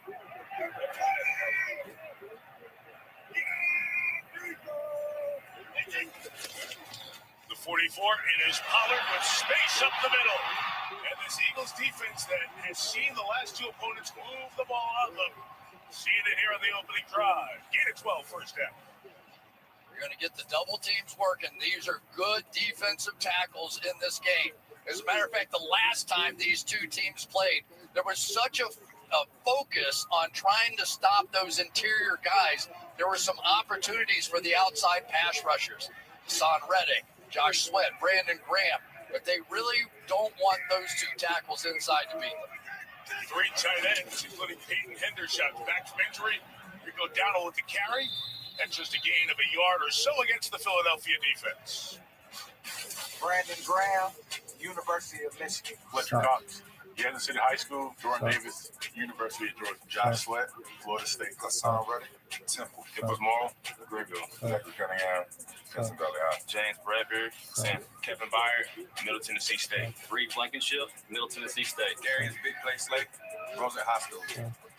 Last two games, giving up nearly 1,000 yards this defense, and Dallas moving it with ease. On this opening drive, Dallas going to be marked a yard short of the first down. I've noted Shaquille Leonard signed the former All-Pro from the Colts. Hasn't been in on these first few snaps at linebacker for Philly. Yeah, and right now, Philadelphia's defense is sort of daring Mike McCarthy to run the football. They've been playing with two deep safeties almost the entire game here. And so Dak and Mike have accommodated. That just changed. 3rd and 1, and Dak with the keeper. So not exactly the Eagles' medicine of the brotherly shove, but Prescott finds the space and gets the first down at the 21. We got a Dak duck on that one. Just slid right in there for the first down. And it is really amazing, isn't it, how much of the game of football has come down to the Philadelphia Eagles' ability to convert on 3rd and 1s and goal line situations. And the rest of the league is just trying to play copycat. Dak duck, is that what that was? I don't know. Okay, just it's early. First down. Prescott toss it to the corner. Is it caught? No, incomplete, out of bounds for C.D. Lamb. Darius Slay gets mad when you call him Darius. So Slay on the tackle out of bounds. And that's going to be the matchup all night long here tonight. C.D. Lamb just having a phenomenal year already, over 1,100 yards on the season. And there's just no doubt that the best cover guy on this Philadelphia defense is Slay. His grandma can call him Darius. He'll call himself Darius in the lineups, as you heard, but he said, just call me Slay. He got mad at me when I called him Darius in our meeting. So, yeah, he did. 2nd and 10. Prescott with a pump. Check it down to Pollard. He's got space on the edge and very close to the first down. Kevin Byard came over at a trade from Tennessee, pushes him out of bounds at the 13. 3rd and a couple coming up. I don't know what's tricky. One of the big matchups in this game tonight is going to be right out here. Terrence Steele had a tough time the last time these two teams got together. And so now they are going to try and get the ball out very quickly. If Steele does not get help, it's up to Dak to get the ball out of his hands. 3rd and 2. Spring full. Prescott bouncing, looking, escaping, throwing on the run. Flag is down as Lamb catches it, takes it to the end zone for a touchdown. But there is a flag down, and this is coming back. Preliminary signal is a hold on the Cowboys. Now there's a conversation at the 21-yard line. Our referee tonight, John Hussey. There is no call on the play. The result of the play is a touchdown. So C.D. Lamb caps off his opening drive with his 8th touchdown of the year, and Dallas scores first. You want to see what the West Coast offense is all about? Watch Prescott. He's going to look one, he's going to look two, and when it's not there immediately, he's going to get out of there. The difference in this offense lately has been the ability to get into that transition passing game. When he doesn't like the first two, you saw it again there. So after the conversation, that flag that was thrown is picked up. Brandon Aubrey hasn't missed a field goal, but has missed 3 extra points. Knocks this one through. Good opening drive for the Cowboys. 10 plays, 75 yards, 5 minutes. Dak hit 4 passes, including a scramble. And on the other end, the guy's having a phenomenal season. C.D. Lamb, 7-0. Dallas. All right, thank you for that. We got next one. We got that West Side game. I know what I want to do today. I've been working so hard. It's time. Gonna get up, West Side. do my thing. Make a big old scene and get swept away. Hey, you're with Max. You're a VIP. And the MVP. West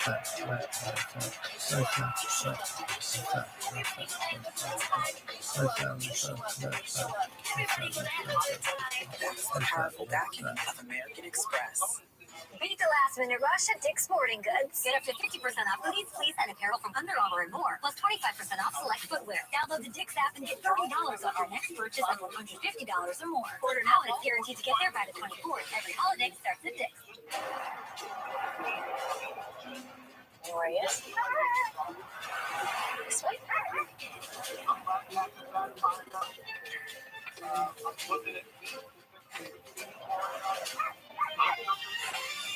My glad to see you.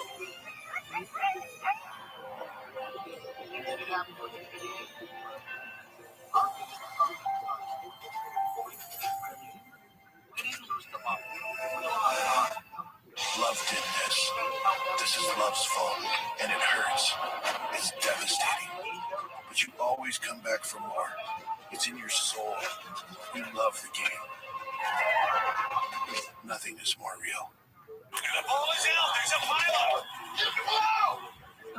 I'll deal with this tomorrow. You won't. It's Rabbi here. Well, how is your wiring? I'm a busy man. Look how crusty this is. What's that? What's Too much. Not with this. He did. Tied. Ty can tackle any pile. Not a tackle button? Just clean the pile, Ron. Okay. This too. That was easy.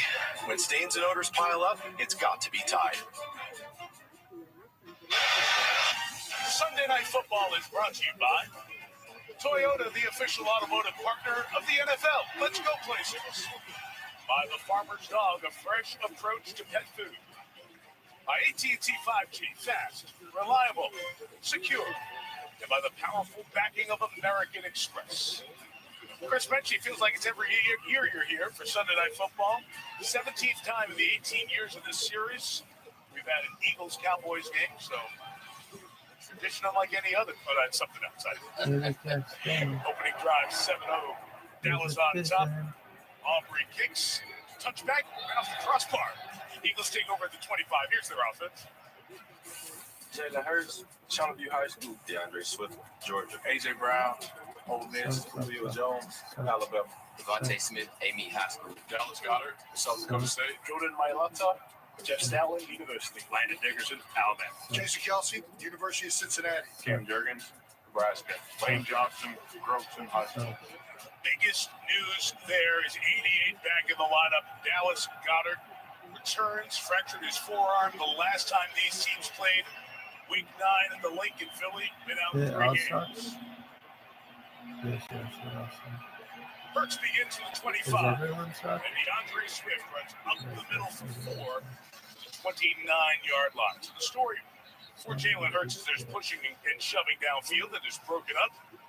Despite the season-low completion percentage last week against San Francisco, he's having a very good season with his total touchdowns. Add the 19 passing, the 12 rushing, 31 started the week second to Josh Allen and second in the league with those 12 rushing touchdowns.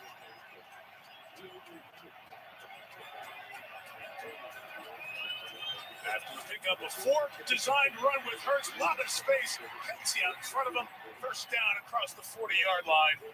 Hurts is second in quarterback rushing behind Lamar Jackson in the league. Just think of Kelsey as a fullback, which is exactly what he is on this play. They love this play so much because once you send the back out of the backfield to go wide, it's just a 5-on-5 matchup. Then you get such a great athlete and J.C. Kelsey leading and Jalen Hurts in behind. That's one of their staples.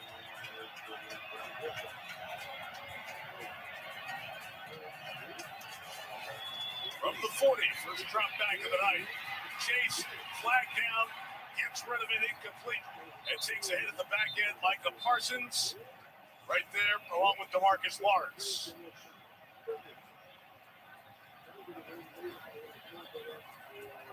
Illegal use of the hands to the face, defense number 11. 5-yard penalty, automatic, first down. So it's on Parsons, and the Eagles will take it out to midfield, to the 45, I should say. Let's take a look on the outside, and that is going to be some matchup tonight against Lane Johnson. You can see almost took his helmet off there. It's a good call.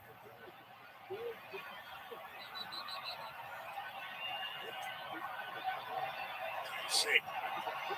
The hand to the face there, so they mark it at the 45, and it's a first down for Philadelphia. What are you talking about? Best on best now. Lane Johnson coming off one of the best offensive line performances I've seen in a long time last week, going against absolutely one of the best players in the NFL, Micah Parsons. Swift is the back, stays in to protect Hurts, and takes a sideline shot downfield. A.J. Brown, the intended receiver, step for step with Stephon Gilmore as they exchange words on the way back.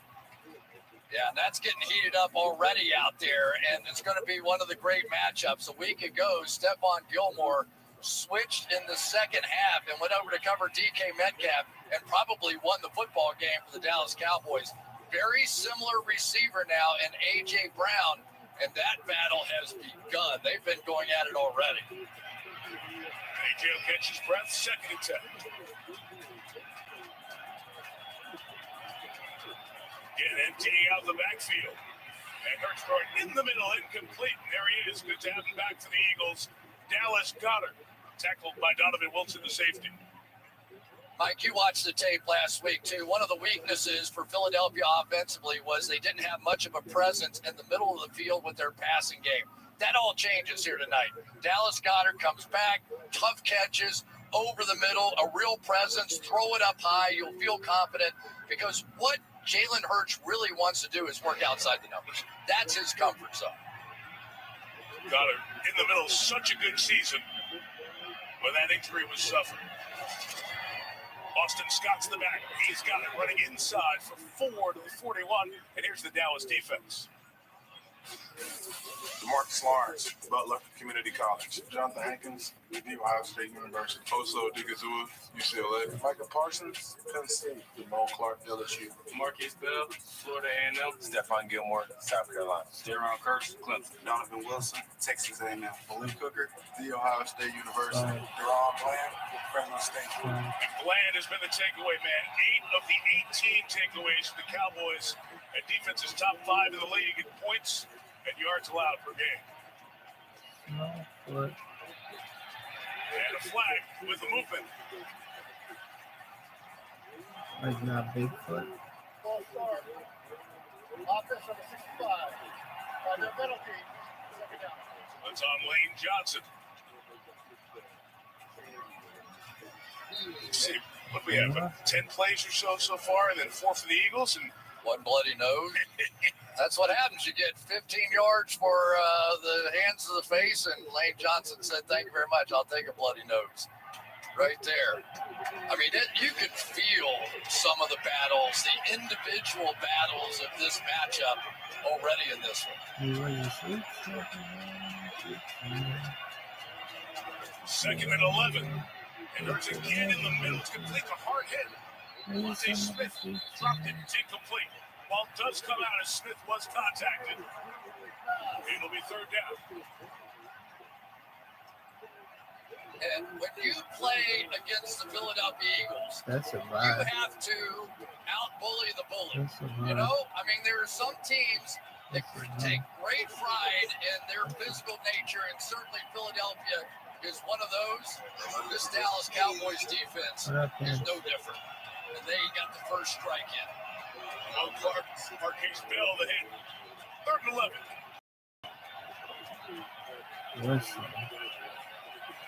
Play clock running down, and the motion. Flag thrown in the back for the delay of game as well. So a conversation as to which one will be called here. I tell you, it was close. Jordan Mailata. False start.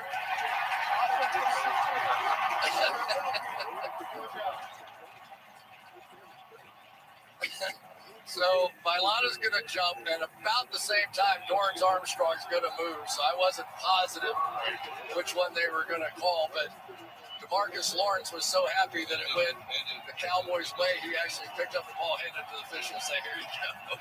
Start the march back."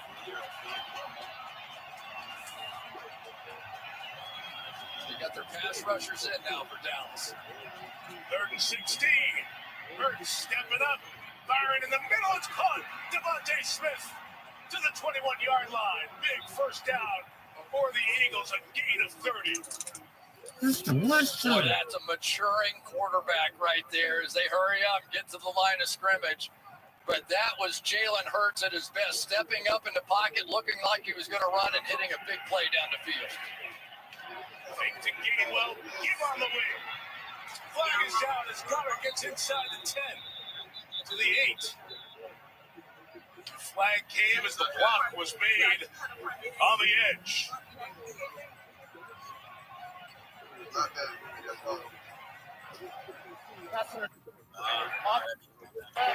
Cheer up. I just had a good idea. You're going to see the late adjustment here by Brown in the way of the Dallas defender coming over. He kind of took the worst of it there for a minute. He tried to make it look like he was trying to get out of the way, but the officials didn't buy it. This is going to be an offensive game, so field goals are not where you want to be if you're the Philadelphia Eagles. 3 penalties already on Philadelphia.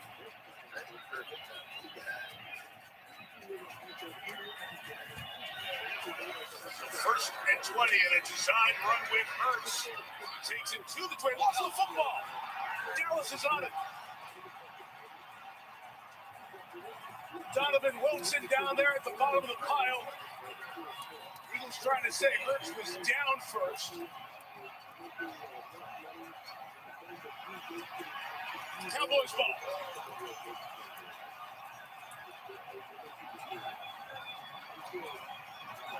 So Hurts taking off on the design run. We'll watch if he was down. No, clearly pulled out. So Wilson took it out and gets on. It's the 6th fumble recovery for the Dallas defense here this season. And the Dallas Cowboys defensively have just continued to be one of the best teams in all of football, getting the ball back on the defensive side. And the fumble problems continue for Jalen Hurts. Turnover is confirmed. Dallas will take over the 21. The play made by Donovan Wilson. And the Eagles denied on their opening drive.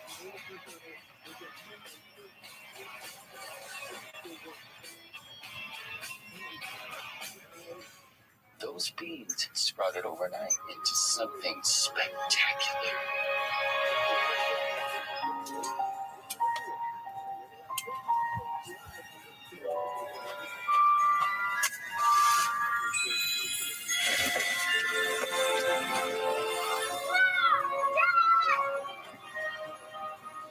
'Tis the season to work your magic. Walmart's amazing holiday deals are happening now. Save big on must-have fashion, top tech, and so much more. Walmart has deals for every gift on their list. Ready, set, gift. I have active psoriatic arthritis, but with Skyrizi to treat my skin and joints, I'm feeling this moment. Along with clearer skin, Skyrizi helps me move with less joint pain, stiffness, swelling, and fatigue. And is just 4 doses a year after 2 starter doses. Serious allergic reactions and an increased risk of infections or a lower ability to fight them may occur. Tell your doctor if you have an infection or symptoms, had a vaccine, or plan to. There's nothing like clearer skin and better movement, and that means everything. Ask your doctor about Skyrizi today. Learn how Advil can help you save. Whoa, the new iPhone 15. And that amazing camera. Wish my family had that. You're an action star. Take action. Join T-Mobile. This holiday at T-Mobile, get 4 new iPhone 15s on us and 4 lines of unlimited for $25 a line.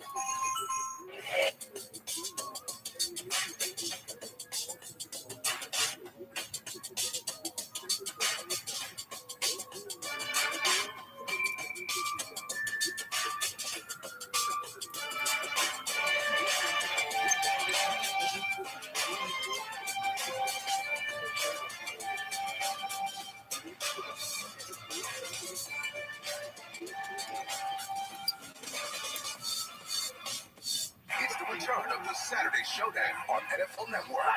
First, Vikings Bengals. He's got it. Then Steelers Colts. He's in there. And Broncos Lions in prime time. Beautiful. The Saturday Showdown triple header. Saturday starting at 1, only on NFL Network.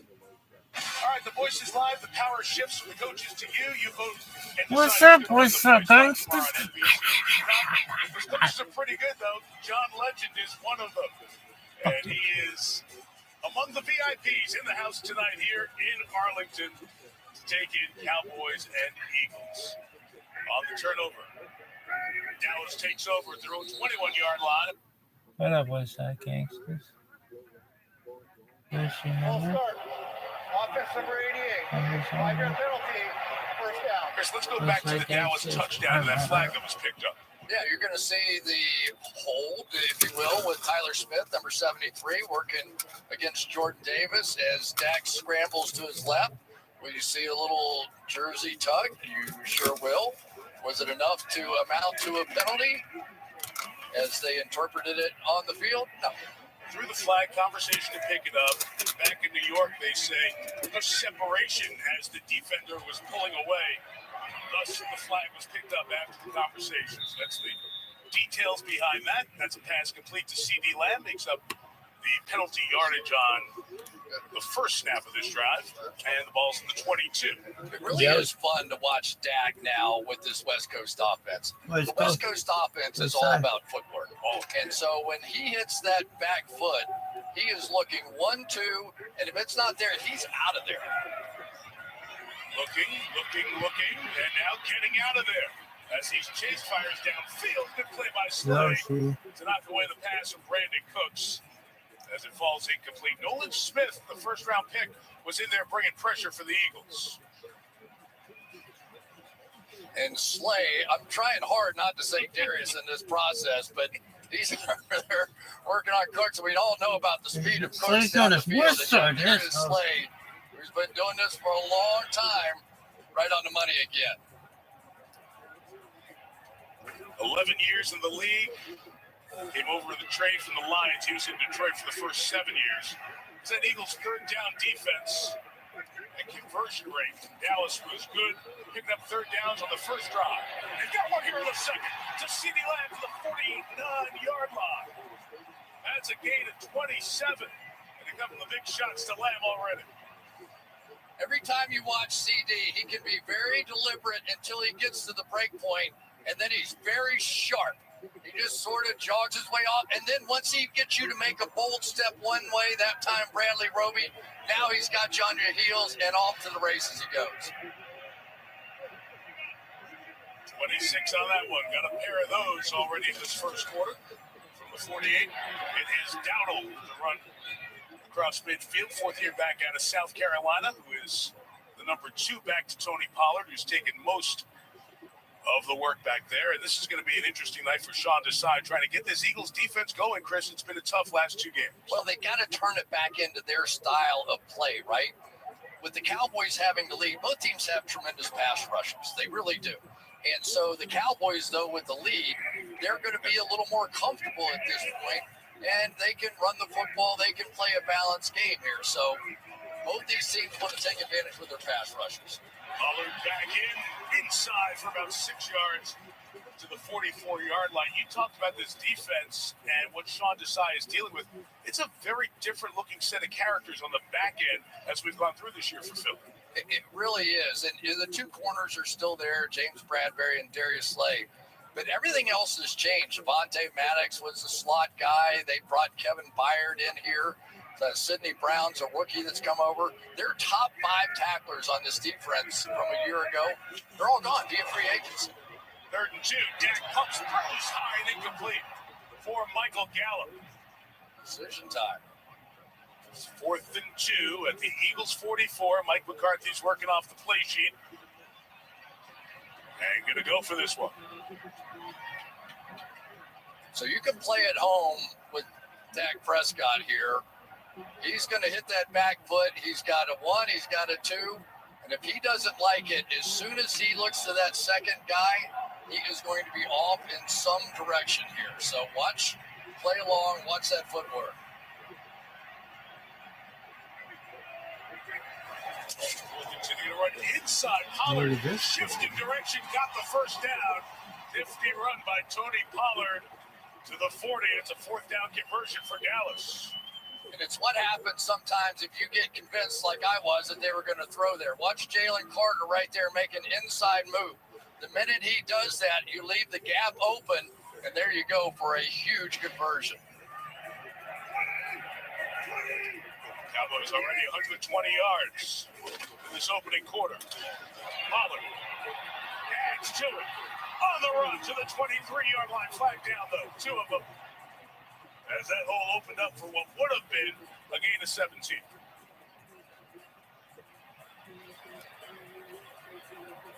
Holding. Offense number 78. 10-yard penalty. First down. It's the right tackle, Terrence Steele. And Fletcher Cox did 3 pirouettes to make sure the officials saw it. Watch him right here. As soon as the hold happens, there it is. That 1, 2. Very nice. It's like he's in the shot put circle. Yeah. Been around for more than a minute, 12 years in the league. Brandon Graham, 14 years. Those veterans on that defensive front. This pass is deflected in there by that veteran defender and incomplete. It'll set up second and long. It's really something, isn't it, that 2 of the old heads are still the ones that are getting it done. Fletcher Cox just 2.5 sacks this year, but he has 12 quarterback hits. That is second on the team.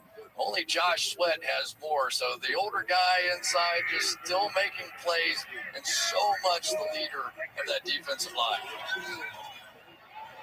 Darrell. Reed Blankenship up for his safety spot to make a good play. Blankenship stepped into the lineup late last year and has become a significant part of this team as we've gone through this year, the leading tackler for Philly. Yeah, so you need 7 now. You need 7 yards. The long for Aubrey is right there at that 58-yard mark. So Mike McCarthy knows what he's looking for here. So the Eagles will have to protect against the first down, and they'll try to take advantage with something inside. CD Lamb there against Eli Ricks. Don't be surprised. It's in the slot at the bottom of the screen. Prescott climbs the pocket, throws it incomplete. It was short, but Slay may have had too many hands on Michael Gallup. Oh, shit. I seen this guy up This will be the 7th accepted penalty this first quarter. 4th on the Eagles. Pass interference. I just need 5 minutes. Nothing.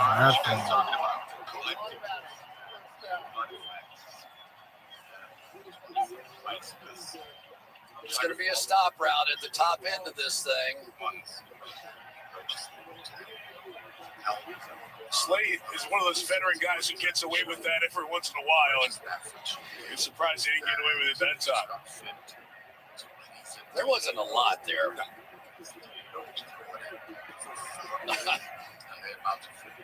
Okay. 4th penalty on Philadelphia this opening quarter, 3 on Dallas. Down for the 32. Prescott, another flag down as Dak takes off. Got a first down and more. Sliding down at the 15-yard line. Slid into Zach Cunningham, who's back in the Eagles lineup after being out last week. Holding. Offense number 73. 10-yard penalty. First down.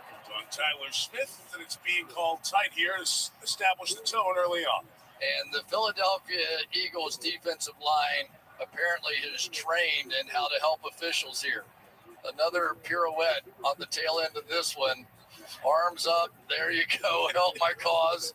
As Dak went running by him, he went running for the officials to get the call.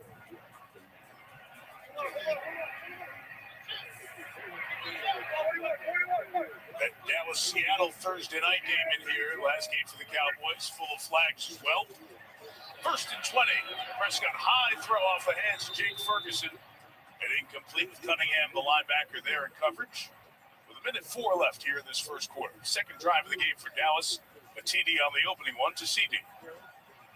Yeah, it's something the way that these defensive tackles for the Philadelphia Eagles have made such an impact that they the Cowboys really are less concerned about the edge pressure. And one of the main reasons is that Jalen Carter, their first-round draft pick, has really become a bit of a force inside. There's 98 game wrecker in there. Prescott from the pocket, knocked down. Nicholas Morrow, the linebacker, getting in the way, getting in the lane. And it's 3rd and 20 for Dallas from the 42. And there's a mini celebration going on in Philadelphia because this is how the 49ers really sort of tore up the Eagles defense, trying to protect this middle part of the field. And yet here they go. Extend, get your hands on the ball, and that's a big play, and that's a confidence boost for Philadelphia. Dak started 6 of 8. Incomplete on his last 4. There's more in the pattern here on 3rd down. It's incomplete. In and out of the hands of Devontae Turpin. This Eagles defense, Kevin Byard on that play, show up here at the end. The Cowboys haven't punted the ball in 17 days. Their last punt was on Thanksgiving. No punts against the Seahawks.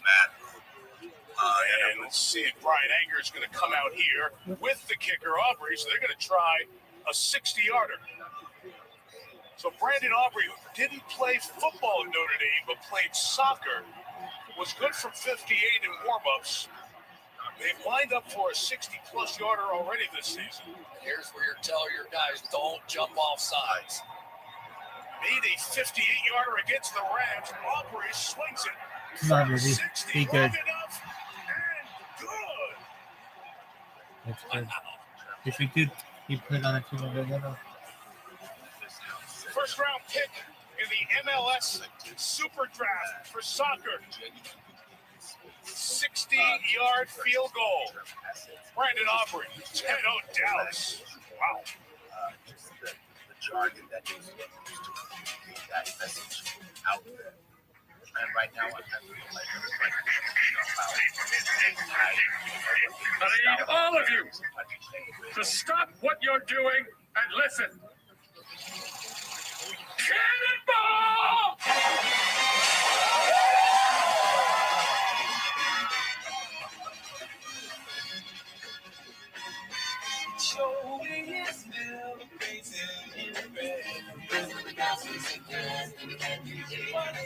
Confident about which used car to buy? Nope. Why not ask the most confident person you know? My old high school coach.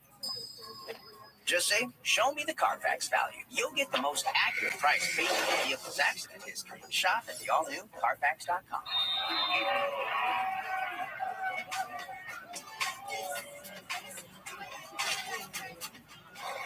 Play.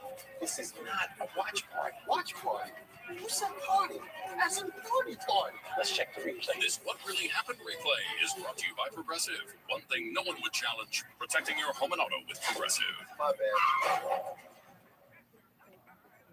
Should I pull forward a touch? Hope he's got Progressive. What's he think he's gonna do? It's like the good old days. Yeah, you on the sidelines while I do all the work.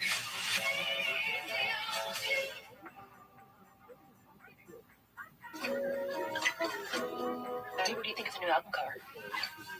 I like it. I think that could work. Oh, I like that.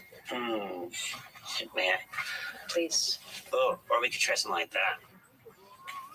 That's good, right? It's something. I think it needs to be this. You know what I mean? Yeah, I like that. Feels iconic. Television's #1 new comedy is back again. It's Nightclub, baby. I live to certification. You hate the beat. Yeah, more than A new season of Night Court, January 2nd on NBC and Peacock. Tonight's 4K Skycat coverage is brought to you by Walmart Plus. Downtown Dallas, the Cowboys fans are feeling good. Up 10-0, Brandon Aubrey continues his perfect field goal kicking season, the longest streak to start your career in NFL history. The guy kicked in the USFL. He's kicked a lot this year. He's kicked very well. What a big difference that was. Well, it's at the end of the year, maybe time for a checkup. Let's check in on Jalen Hurts. and his status this year. Had some ups and downs. Here's the good news: 9 touchdown passes with big balls, 20 or more downfield, and the rushing touchdown. But one of the problems you saw in that opening drive, 15 turnovers, 5 fumbles lost, career high. Overall, Dr. Sirianni, though, feels pretty good about where it's going. 27-3 in the last 30 regular season games. With the 8th quarterback to have a stretch like that. But there's the fumble earlier on, and the turnover that turned into 3 points. But Chris, you said to me right at the break there, they're willing to run it here. See it tonight. Yeah, already. Drop back here, get it to Goddard, tight end screen. The power of Goddard with Kelsey pushed in the pile as well for a gain of a little more than 5. And I really feel like the Philadelphia Eagles, despite the fact that they're down 10 here, they can be great running the football. They can be great. This offensive line is arguably the best that there is in all of football. So as tremendous as Jalen Hurts has been and these receivers, sometimes it's that front 5. It's those guys up there that can dominate games and easily lead to a comeback here. 4 times, 29 yards already. DeAndre Swift has a couple to that. Well, 3rd down as we begin the second quarter. Dallas scores on both of their drives. Cowboys 10, Eagles nothing after 1. Celebrate the holidays at the movies with the 3 biggest films of the season. And here's an exclusive look at them.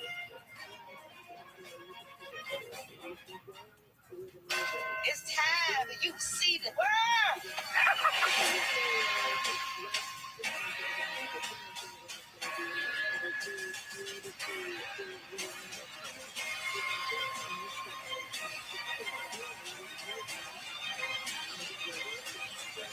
Prepare to be amazed.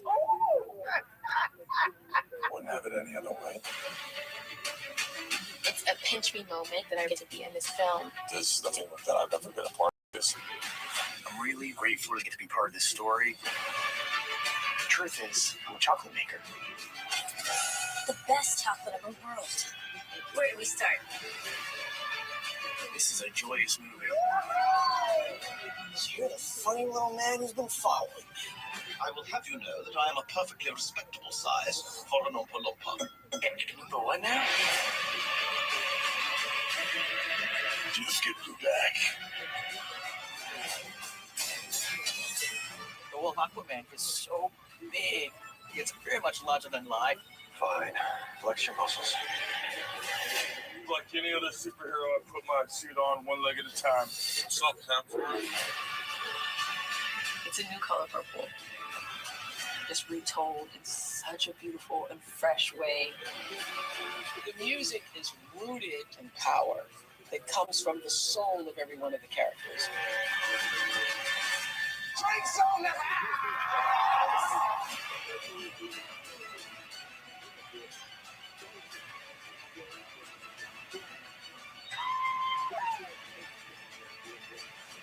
Now it's over.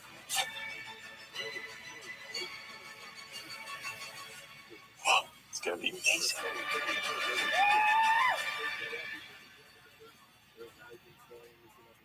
Here comes Sha'Carri Richardson! Sha'Carri's done it! Sha'Carri Richardson has won the world title!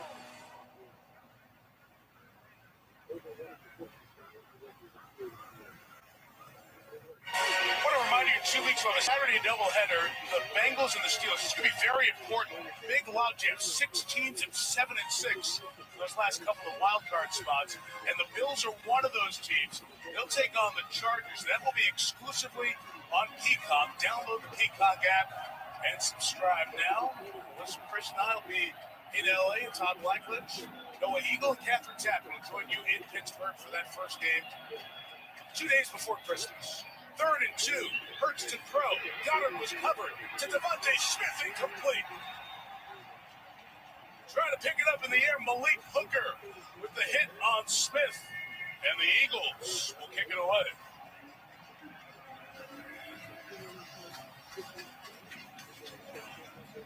On the outside, you've got Devontae Smith, who really has been the hot receiver here as of late. A little double move. So many times what the Cowboys are known for is they will try to undercut those receivers. They're trying to take advantage, but that time it really was DeMarcus Lawrence that saved the day. I think the first option there was a run. Lawrence took it away. So Braden Mann will come on, the 3 and out for the Eagles.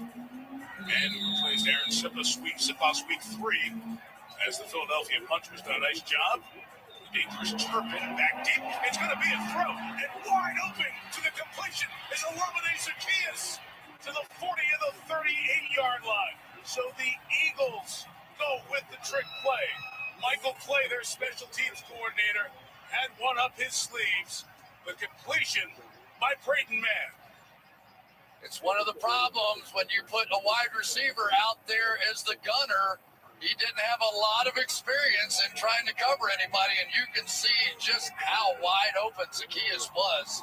That is some gutsy call. But you go into a place like Dallas in this stadium, all the points they're scoring, you have to strike, and they struck there. Mann was 1 of 2 passing last year for the Jets for 17 yards. Huge play there. Gain of 28.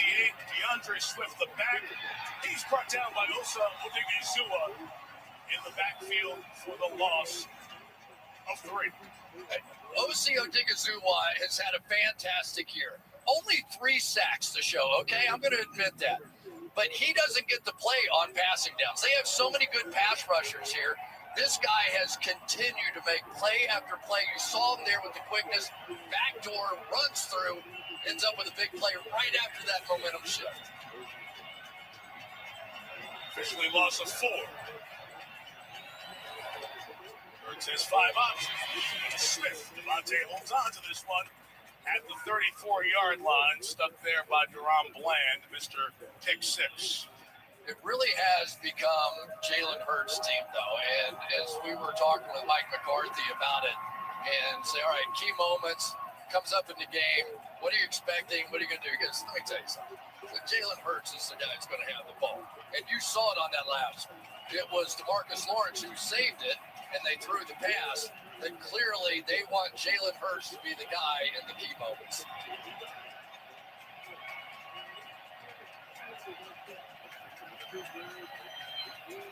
Third and 5. Gainwell with the block. Gives Hurts time for AJ. Couldn't bring it in. Turning late was Brown. J-Ron cursed the coverage. Eagles will come out to try a long field goal. I tell you, that was some throw right there. Now, these are the hardest catches to make because you're flipping your head all the way around. But as far as a throw, can't ask for better than that. Saw Aubrey nail a 60-yarder. Jake Elliott has an Eagles franchise record of 6 field goals from 50-plus this year. This is 52. Braden Mann puts it down, and Elliott sneaks it in the right side. So give the special teams those 3 points. The pass by Mann kept the drive alive. Elliott bangs the 3. 7-point game. Just another one with Dallas and Philly.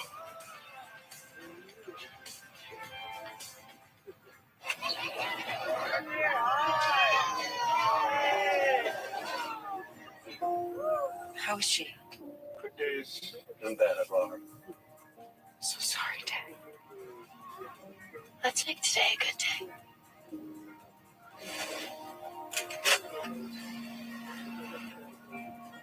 Sunshine on my shirt. You were actually born in that house. Oh, makes me happy. Here's the old high school. You're the biggest score there. Bill. Graham says that's where he first kissed you. No. I kissed him. Bill. I need to see Bill. He can't do the dinner alone. You blew him there. I'd give to you. And then you made out with the school man.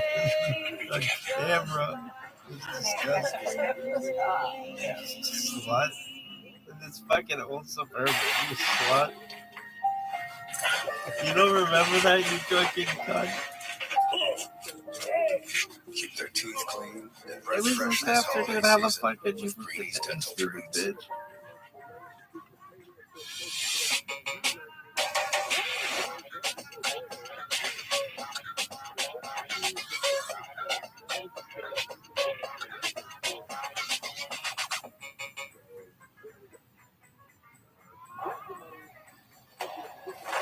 What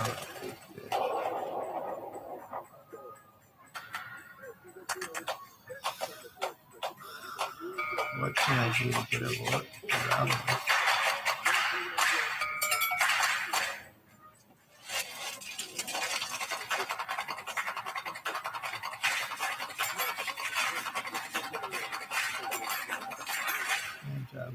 Patron Tequila. There's one competition between the acts and one between the judges. My team's going to crush you. I have the strongest team. They look brilliant, all right? AGT Fantasy League, January 1st on NBC and Peacock. Getting closer, 229 days. I have a daily countdown to check. That's how I wake up every morning. So the Olympic Games return. Beautiful city of Paris on NBC and Peacock. Might be representing Team USA there. Gabby Thomas, two-time Olympic medalist, silver and bronze in Tokyo track star, who went to Harvard and is at Texas, where she got her graduate degree. One of the great stories of Team USA. Could be one of the stars of the team when we see you from Paris this summer. Cowboys in 25, Chris. Yeah, here comes Dak Prescott. We know as a child that Peyton Manning was his favorite player. And if you love Peyton, you love Omaha.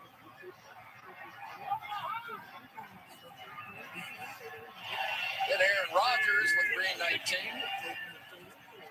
And then tonight, yeah, here we go. Think of it as on your mark, get set, go. But that's sort of the sequencing they're using here in Dallas. From 25, Dowdle with the run for a gain of 2. So the Cowboys are on Thanksgiving. Everybody's watching. And then they're on the Thursday night game. And now people online start talking about this whole here we go thing.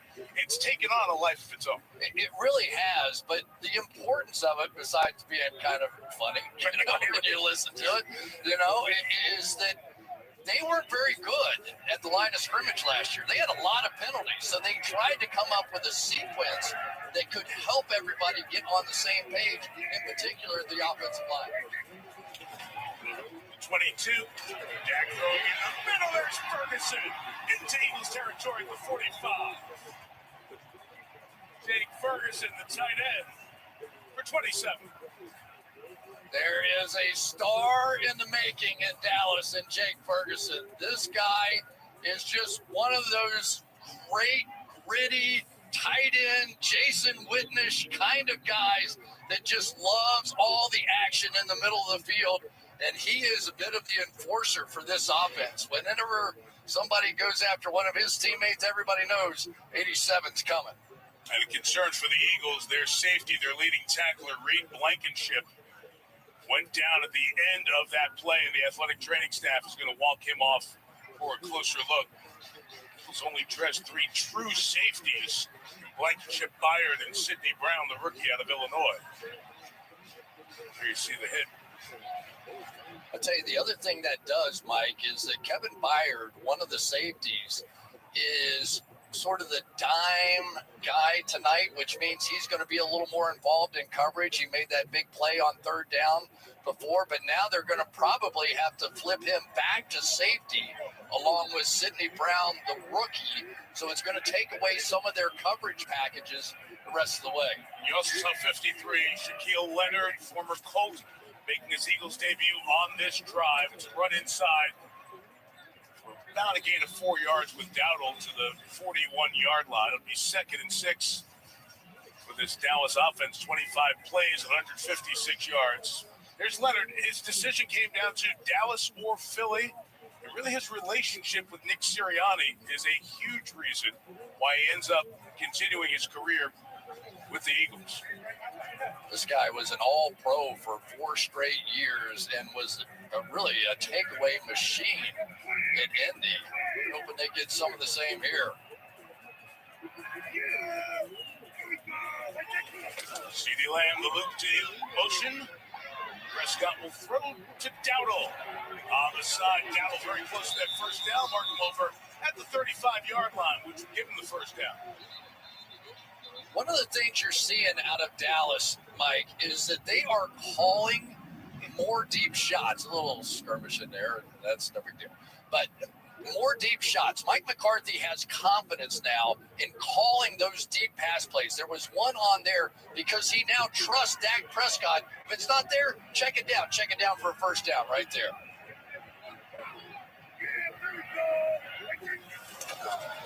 35 inside run with Dowdle. Look at him weaving his way for 9. Byard making a tackle for this Eagle defense, Melissa. Yeah, Mike, you were talking about Shaquille Leonard. He told me that his relationship with Nick Sirianni is 100% the reason he chose to come to the Eagles. He said Sirianni would FaceTime him every day, and knowing Shaq's competitive nature, he would show him over his shoulder in his office this picture, the Eagles on the podium after last year's NFC Championship game. And Shaq told me, for a guy who's only played in 3 playoff games, that's my dream. They need his ability, too. He played 9 games in the Colts. Little pop pass to Lamb. On the edge, CeeDee Lamb. Slay takes him out of bounds to the 16-yard line. But again, they'll move the chains. Another first down for Dallas. And it's really a tremendous play because anytime that Lamb goes across, now you can use the back as a lead blocker on the outside. Tony Pollard, that time able to get out on the edge. And we are seeing some of this misdirection now really come into play and slow down, in particular, the pass rush of the Eagles.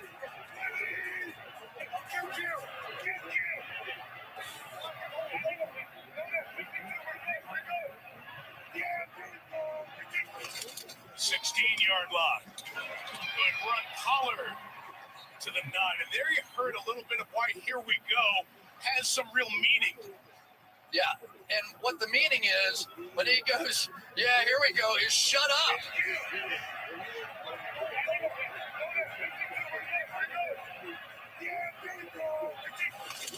So when he is out there, he's trying to communicate. And yeah, here we go means, all right, everybody shut up at this point. We've said all we're going to say. Let's get on with the snap count. Like you said, Audie Martin gets set. Here they go. That's it. Inside the 10. Pollard.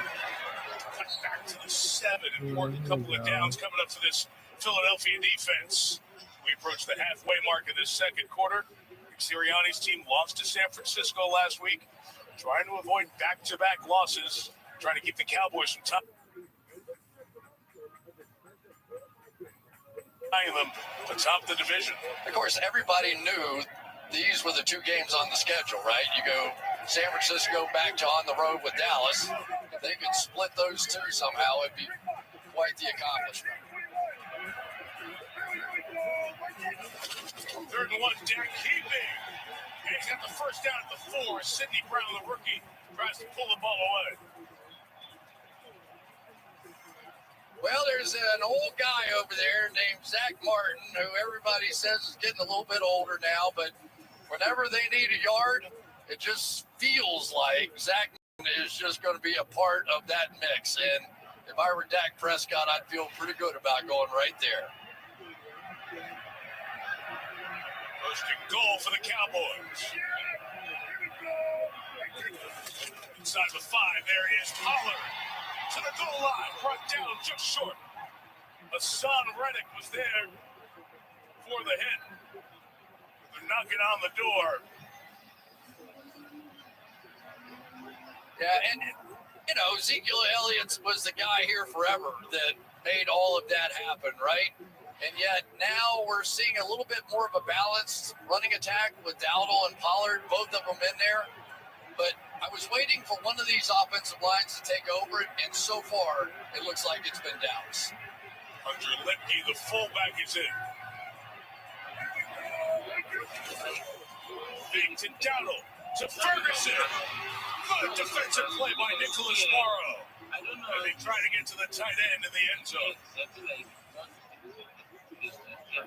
Linebackers took a bit of a heat over the last week with San Francisco, and they're playing the middle of the field, but so far Nicholas Morrow has been fantastic in this one.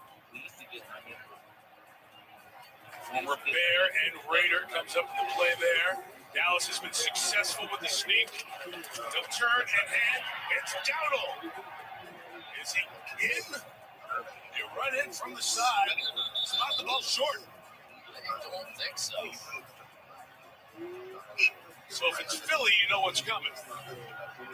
Dak has been successful on a couple of sneaks already. Let's take a peek at the replay. I think that is right there. Was that Carter? That was. There's Dowdle. Chris, you can't see the ball, but you see where he had the ball and where his head ends up on the pile there. And Mike McCarthy has brought down the red challenge flag in front of the official. Carl Johnson, the line judge, former head of officiating for the league, back on the field now.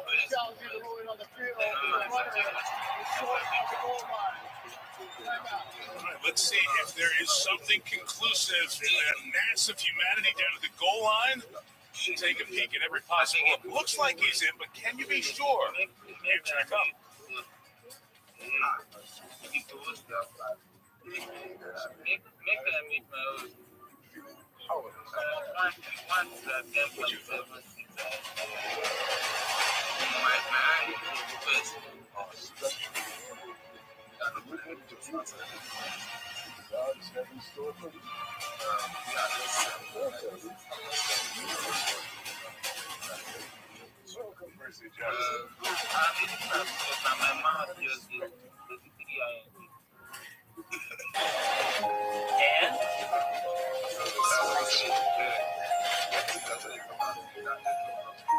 Hey, thank you. Hurts. iPhone 15 Pro, your husband deserves it. Carolers, just tell me you want a new iPhone. A better plan is Verizon. It's your last chance to turn any iPhone in any condition into a new iPhone 15 Pro with titanium and iPad and Apple Watch SE, all on us. Only on Verizon. Doug. And Doug says you can customize and save hundreds on car insurance with Liberty Mutual. He hits his mark center stage and is crushed by a baby grand piano. Are you replacing me? With this guy? Customize and save with Liberty Bibbity. He doesn't even have a mustache. Oh, look. Only pay for what you need. Liberty, liberty, liberty, liberty. You belong singing in our finale. It just keeps getting better and better. America, get ready. The Voice, live tomorrow on NBC and Peacock.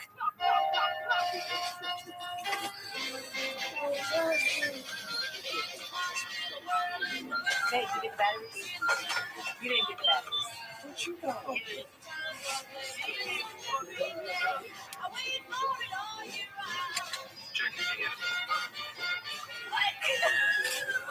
Merry Christmas! We don't just have everything. We have your thing. Back in Arlington, and here's the result of the review. After reviewing the play, the runner did in fact get in the ball beyond the goal line. So it is a touchdown. There you see, as we were looking, you could just see the laces in the ball breaking the plane clearly in the end zone with no body part down in the back end. And they stitched the replays together, and you can see it. And one last look from that side as Rico Dowdle gets credit for the touchdown to make it 16-3, and Brandon Aubrey adds the extra point. The Dallas Cowboys are 3 drives and 3 scores, and on top, 17-3. We're back in Arlington in 30 seconds after this from AWS. AWS is helping the NFL to predict and prevent injuries with AI. By analyzing millions of data points from every game, they power simulations of any play, of any condition, with any player. And by capturing every move to reduce injury risks and improve equipment, it helps keep players on the field and at the top of their game.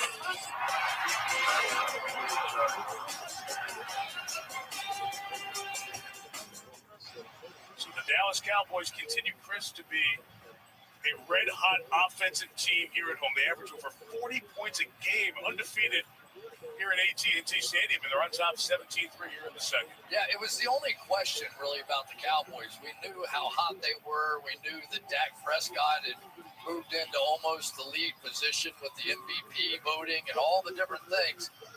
But you had to see it against a top quality team, and so far it's just continued. Boston Scott will let it go. Philly takes over the 25. It's considered the league's most prestigious honor.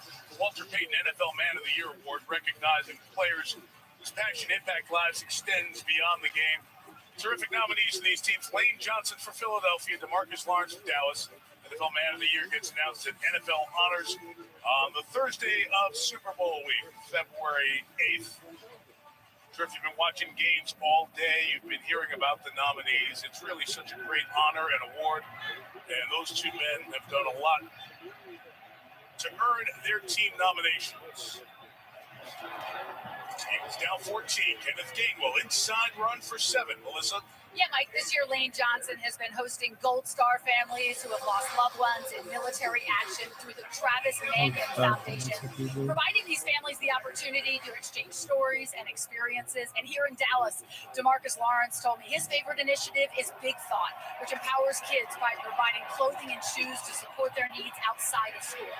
A.J. Brown here, Melissa with the catch. And a first down, much needed for Philadelphia, out to the 45-yard line. Don't want to get past what Melissa was talking about there, the huge impact that those guys have had and how deserving, how emotional it was, especially on the Philly side, when Lane Johnson was named the nominee. It was one of the really cool things I've seen all year. Jason Kelsey basically presenting to Lane Johnson. But more than that, what Lane Johnson meant to Jason Kelsey and their partnership over the past decade. It was really, really a cool moment.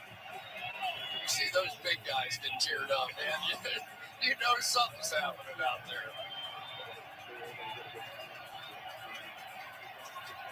The 46 sends Gainwell in motion. There's goes Hurts taking off. Kelsey couldn't get the block, but Hurts gets a good gain of 8 yards on that one. His third run of the game. You gonna do your thing? It's one of the interesting things now. We're seeing the Eagles doing a little bit of motion. Why? They're not a big motion team. And in part in this game, because the Dallas Cowboys, one of the best defenses at disguising man zone looks against motion. A little adjustment of the ball there.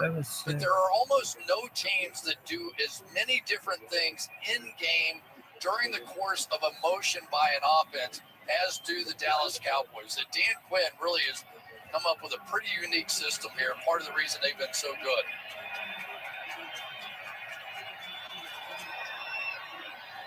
Gainwell inside. First down to the 41-yard line. J-Ron Kearse on the tackle. You talk about Dan Quinn, 5 years with Atlanta as the head coach, assistant coach of the year. Really turned around this Dallas defense from, man, the Cowboys can't stop anybody, to now the Cowboys taking away from people all the time. They really do. And their disguises and the defense have just been second to none. And I'm going to say one more thing. Al Harris, the secondary coach, Nick Sirianni basically wanted us to build him up to get him a defensive coordinator job to get him out of Dallas. That's how good a job he thinks he's doing. That was so funny. Our visit with the Eagles coach this week on 1st and 10. Hurts going to take off. Gainwell blocking. Jalen's got nothing there, so going to shut it down. Eagles sideline wanted a flag on the contact. Jalen's been beat up a little bit here this year. The knee was bothering him. Came out for 5 plays to be evaluated for concussion last week. They came right back in the game. Mike, here's what I think's a mistake, though. As a quarterback, when you're going to run the football, that's fine, that's good. But keep it in a passing position, because otherwise those defensive backs are going to come flying up when they see you with it tucked under your arm. You saw that there as Bell came down on Hurts. You understand why the Eagles' sideline was angry. No flag was thrown on that one. 2nd and 11. Here comes the pressure. It's picked up for A.J. Brown. Back shoulder, got it at the 19-yard line. Big man, strong hands, gain of 23 to A.J. That is a world-class battle going on the outside. A.J. Brown has been incredible this season. Over 1,100 yards receiving. And you saw Stephon Gilmore win the first battle on a back shoulder. Now it's 1-1. Going quick, going at Goddard on the edge. Open field tackle by Jerome Bland. So not just those gambling pick sixes. Remember, last week against Seattle, Bland was picked on a lot in the first half. Yeah, but he's been picking on offenses all season long. He leads the NFL with 8 interceptions, an NFL record, 5 pick sixes. NFC Defensive Player of the Month in November. He has been sensational. Ready for 2-minute warning, and play not in before. So stop it here at the 2. Eagles get the ball to start the second half. Really need some points here. They'd prefer a touchdown. Eagles Cowboys. Seen it about 125 times. This one, just like a lot of the others.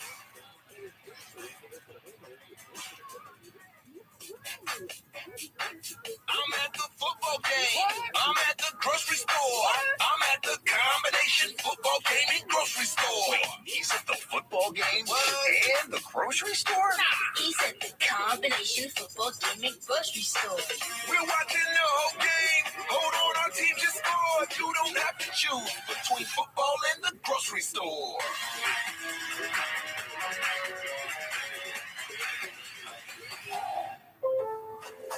Lowe's knows the best deals are the ones that keep on giving. So shop our 25 days of deals, where you can discover brand new offers.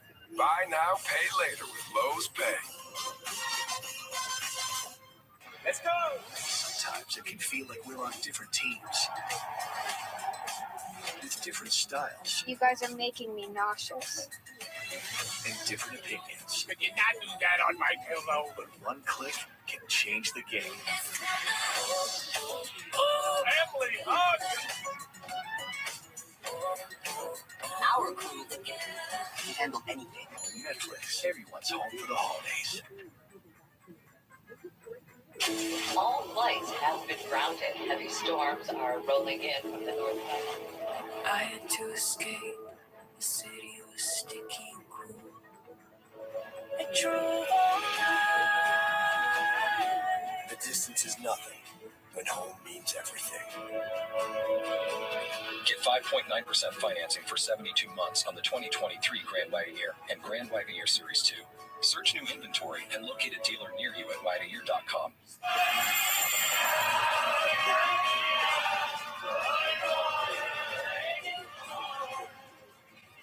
Devotion by Dolce & Gabbana, a new fragrance for her. At Macy's, the fragrance destination. You left us with a train wreck. That's your father of the year. Do you think less of me because I was married for 17 years? Yes. Extended Family, January 2nd on NBC and Peacock. Maria Taylor coming up, the Toyota halftime, and Patrick Mahomes was clearly furious after the Chiefs lost to the Bills earlier. We'll hear from him and show you why. Mike, to you. Okay, Maria, uncharacteristic, the emotions of Patrick Mahomes. Andy Reid, his comments after the Buffalo 20-7. We'll have that coming up on the Toyota halftime. Here's 2nd and 11 for the Eagles, trailing by 14. Hurts, Parsons pressure. Parsons with the sack. Micah Parsons took on 2 and got there. Timeout taken. Dallas timeout. Guy's relentless. Doesn't matter. Flu-like symptoms. Who cares? He's just going to come ripping off the edge. A guy with that kind of speed and one of the most athletic tackles trying to hang on. He does, but it doesn't matter. When you see Micah Parsons with that kind of head start, he can just push his way straight back to the quarterback. Phenomenal battle right there. And there you go. Players with 12-plus sacks in each of their first 3 NFL seasons. There's 2.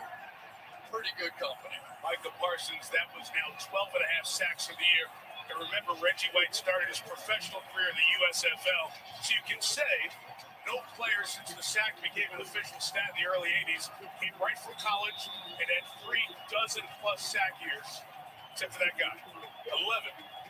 From Penn State, grew up in Harrisburg, goes to Sixers games in a Sixers jersey, loves the Phillies. He's not popular with Eagles fans right now. Right down here is the guy. Anytime they're down at this end of the field, A.J. Brown. Pressure on. Prescott got it out. The pressure gets the deflection. And the pass is incomplete. Blows it in, and John Hussey, the referee, gets right between Brown and Gilmore as they continue their constant. Brown and Gilmore as they continue their constant conversation.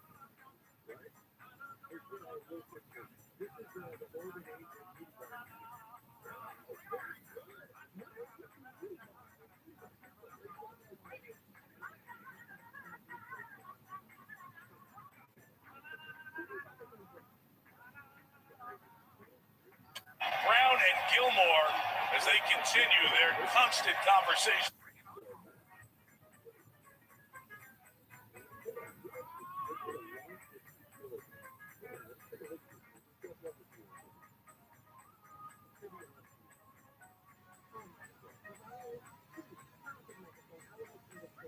Gilmore as they continue their constant conversation after each play. Field goal attempt coming.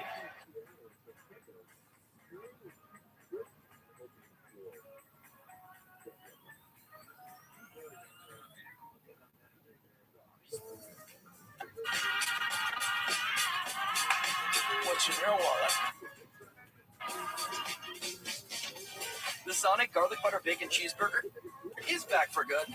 If you're wondering why, let us clarify. Garlic butter, cheese, garlic butter, bacon, garlic butter. Need we say more? Sonic Garlic Butter Bacon Cheeseburger. One bag. The winter play was really coming together. Until disaster struck. Tensions were high. Luckily, replacement costumes were shipped with FedEx, which means Mr. Harvey could picture the perfect night. We're delivering more happy for the holidays. Let's look at the Cowboys' home dominance is brought to you by Patron. Well, it's the holiday season. It's home alone time, right? But how about home in the Lone Star State for the Cowboys, who've won 14 in a row here? Second longest streak in team history. Remember the Home Alone movie? Of course. Well, the Jets and others have not felt at home here in Dallas. 4 in a row with 40 plus. Look at Aaron Donald gets in there. 151-plus point differential at home. Largest through 6 home games since the Rams. The greatest show on turf. The last week it was Love Actually. This week it's Home Alone. We keep the Christmas movie theme going. Do you watch Home Alone every year? Oh my gosh, yes. Yeah, every year. Right, you have to. That's no doubt. Touchback return here. The movie came out in 1990, which really makes you feel old when you hear that. Everything makes me feel old. Ditto. This has been impressive from Dallas, 17-6, and this drive could go a long way to how that second half is going to play out here. Yeah, and one of the things that I really wanted to watch during the course of the game was who was winning the physical battle up front. 2 tremendous offensive lines and defensive lines. I have to say, so far, the Dallas Cowboys offensive line has been better. They've been more dominant, or at least been given more opportunity. Second Prescott here. This 2-minute drill to Tony Pollard, slung out of bounds by Zach Cunningham. What it all means here tonight, the winner or tie, the Eagles clinch a playoff spot. They'll be the first to do so. But Dallas trying to get to a tie at 10-3 atop the NFC East. But again, we reiterate, the way it plays out, if Philly wins out, even with a loss tonight, they win the division. Dallas is going to have a better division record at the end of the night if they win, but if the Eagles win their last 4, they win the division. Prescott fires, sideline, good throw. That's Michael Gallup. Marked out of bounds, right around that first down marker. He's got it at the 46. Just to sum it up very quickly, the Philadelphia Eagles should win this division. Based on the schedule ahead of both of these teams, they should win it. Clock keeps rolling, buck 22. Prescott hit as he was about to throw by Hassan Reddick off the edge for his 10th sack of the season. You're going to see Terrence Steele kind of take a swing and miss against Reddick. He's going to hit that punch, and Reddick's going to go right around him and get up just high enough. If he had not gotten up to that thigh level, that would have been a foul on Reddick. Great play. First sack of Prescott here tonight. Second and 16. He will throw it complete to Lamb, trying to get out of bounds. And he will be ruled getting out of bounds. The clock stops with 51 seconds remaining. That was close. That was almost a forward momentum call right there because CD went backwards just a bit. And those calls are getting bigger and bigger here as time goes on. Take a look at the very tail end of this. If the forward momentum was stopped, then he's pushed backwards out of bounds, which you could definitely make an argument there. Eagles sideline was trying to influence that. This is 3rd and 6.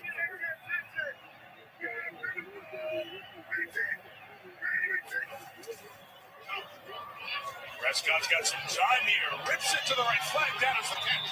He's made by Brandon Cooks on the sideline.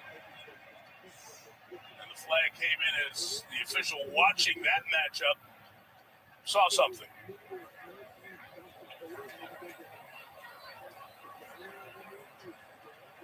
Face mask?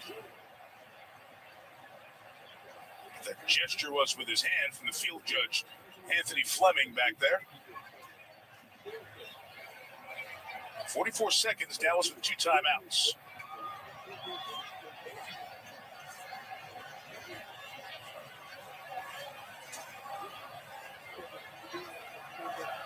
There are 2 calls on the play, both by the same player.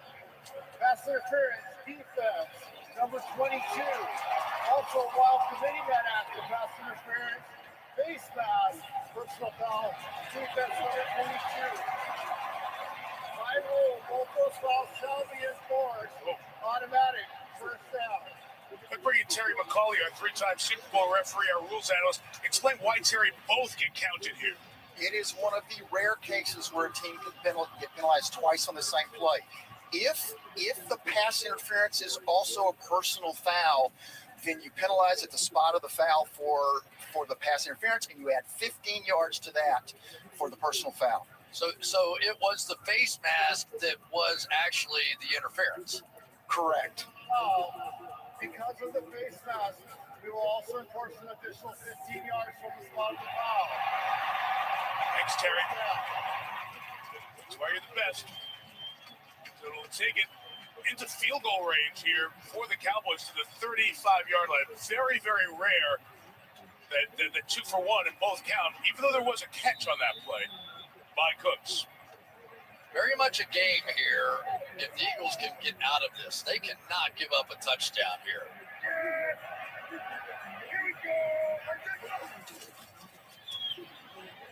Prescott stepping up, taking off, but down to the 31-yard line. Tagged there by Bradley Roby. Dallas going to take a timeout. 4-second down. 36 seconds to go here in Arlington. Cowboys up 11 and driving.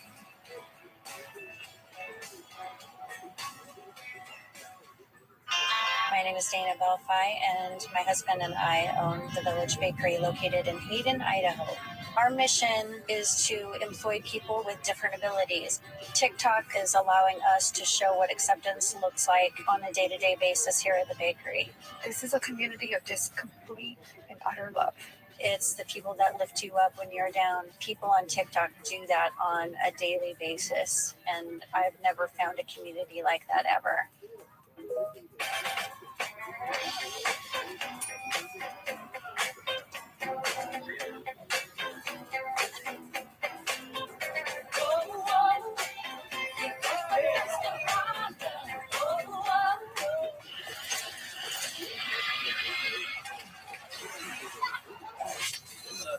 Everybody wanna go at the same time, gotta walk.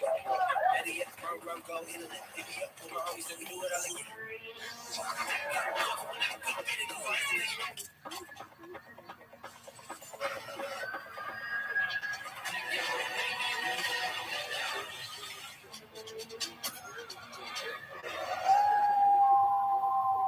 Wendy's new breakfast 2 for $3 is so good, the crew is giving every combination code names. I got that sauce biscuit and some Tay-Tay. Eggman and Saucy Boy. 2 hot coffees. No matter what you call it, Wendy's breakfast is that breakfast. Choose Wendy's new 2 for $3 Biggie Bundles. The UPS store wants to make this the best holiday season ever. No matter how you celebrate. We're the pack it, ship it, guarantee it store. The Share the Love store. The extra pair of hands store. The It Has to Get There in one piece store. We're the one-stop, right around the corner, the unstoppable, every way you holiday store. The UPS store. There's one competition between the acts and one between the judges. My team's going to crush you. I have the strongest team. They look brilliant, all right? AGT Fantasy League, January 1st on NBC and Peacock. Welcome back to AT&T Stadium, where we have an injury update on Eagles safety Reed Blankenship, who we saw suffered this hit a few moments ago. As a result, he is currently back in the locker room being evaluated for a concussion. Mike. And Melissa, such a key part of this Philadelphia defense. He's right up there with the most snaps played, along with James Bradbury and Darius Slay. Leading tackler, tied for the lead in interceptions. He's a key part. And the signal caller on the back end. 2nd and 6 for Dallas. One timeout left. Pressure on, and as he throws to the end zone, rolled down to 1. It's Cooks. 27 seconds. Mike McCarthy out there trying to get a timeout and gets it here. At 24 seconds remaining. But Brandon Cooks takes it down to the 1. We're going to look at the route first. Just a simple post.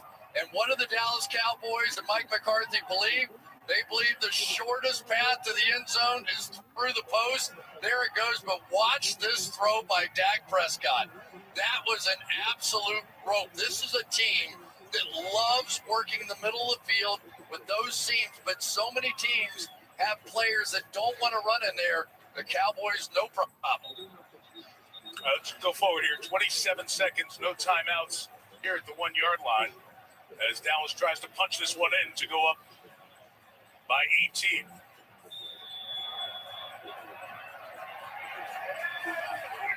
Spread it out and go out of the shotgun here on 1st and goal. And Prescott thrown towards the corner to Cooks. And the exchange on the switch defensively, Bradley Roby stays with him. You have time. You can run the football here, but then you have to get up and either spike it or run another quick play, probably a pass. So I don't think they're limited in their play calling at all. Jerry Jones just hanging on this clock of this half yard they have to get. Once again, they'll spread and go out of the shotgun. Prescott looking to throw inside for the touchdown with Gallup. Flag down late. Again, snap was at the 1-yard line. It's close. Remember, you can pick within 1 yard. And that's the conversation. There is no foul on the play. Agreed. That contact happened right at the goal line, which is 1 yard. And there you go. What do you say, Michael Gallup? We're good. And Gallup has his 2nd touchdown reception of the year. Yeah, the question's going to be, where does this happen? Right on the goal line. Great job there by C.D. Lamb. That's never going to show up in his stat page, but he just got a touchdown for his partner. And Dak just continues on his heater. His 2nd touchdown pass. Aubrey adds the extra point. The Dallas Cowboys making a statement here in the first half. Up 24-6. We're back in 30 seconds. Every day, more dog people and more vets are deciding it's time for a fresh approach to pet food. They're quitting the kibble and kicking the cans and feeding their dogs dog food that's actually, well, food. Developed with vets, made from real meat and veggies, portioned for your dog, and delivered right to your door. It's smarter, healthier pet food.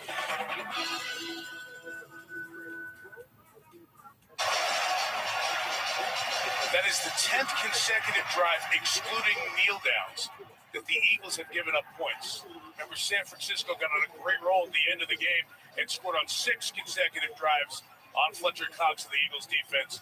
And the Dallas drives tonight, touchdown, field goal, touchdown, and that touchdown to Gallup. And the Eagles defense team looks tired to me, or lethargic, or something. They have had a lot of snaps over the last 3.5 games. Yeah, before the San Francisco game where they gave up 42, that's the 2nd time Aubrey has hit the crossbar on a kickoff. That's true. Even John Hussey had a laugh about that. I guess he's accurate. Jeez. Chris, you bring up a great point because San Francisco 42 points in the last game, but that Buffalo game, 37-34, they went all the way to the end of overtime for the most part. So it's been a lot, and they've given up a lot. They've been averaging about 80 plays a game, and that is a lot, and they're right on pace for that same sort of average here, and they just don't look like they have the pop that the Dallas Cowboys have here. Maybe the Cowboys are just that good.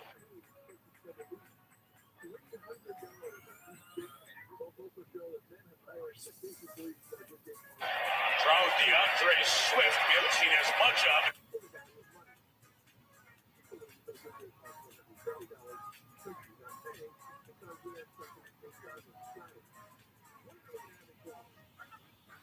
Cowboys have here. Maybe the Cowboys are just that good. Draw with DeAndre Swift. We haven't seen as much of it. He's tripped up in the open field by Duran Bland. 13 seconds left. Nick Sirianni take a timeout. Could that be a function of the schedule and the brutal run that they've had?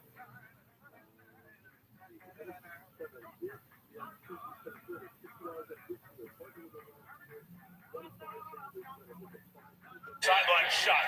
A.J. Brown's feet down. Yes. And he is so good. Strong, physical, great hand-eye.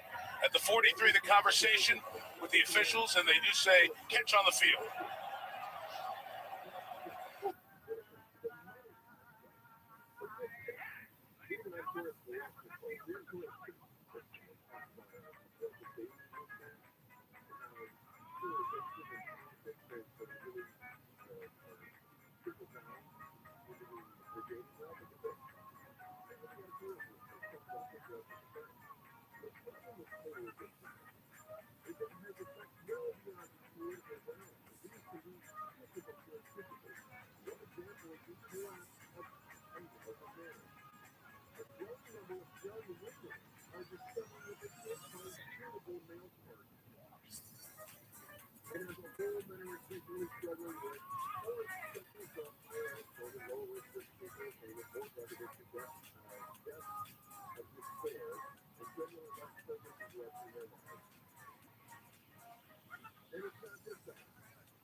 What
we have witnessed today from the state of Tennessee really sad, really heartbreaking.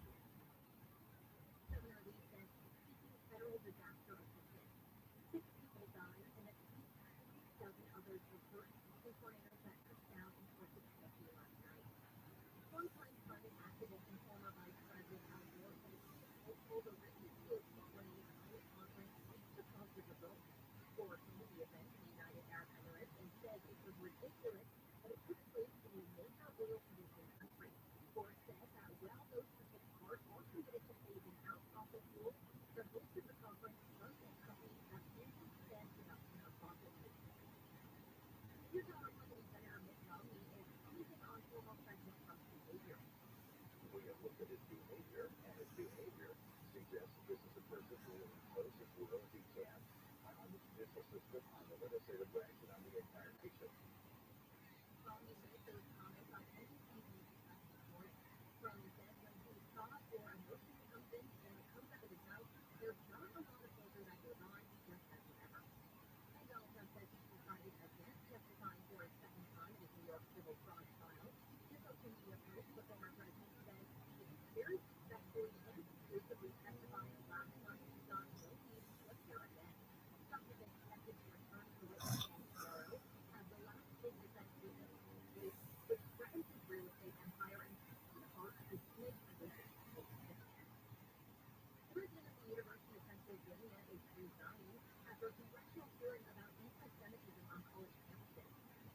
The House is investigating Harvard, MIT, and UPenn after their president failed to explicitly say calling for the genocide of Jews violates their code of conduct.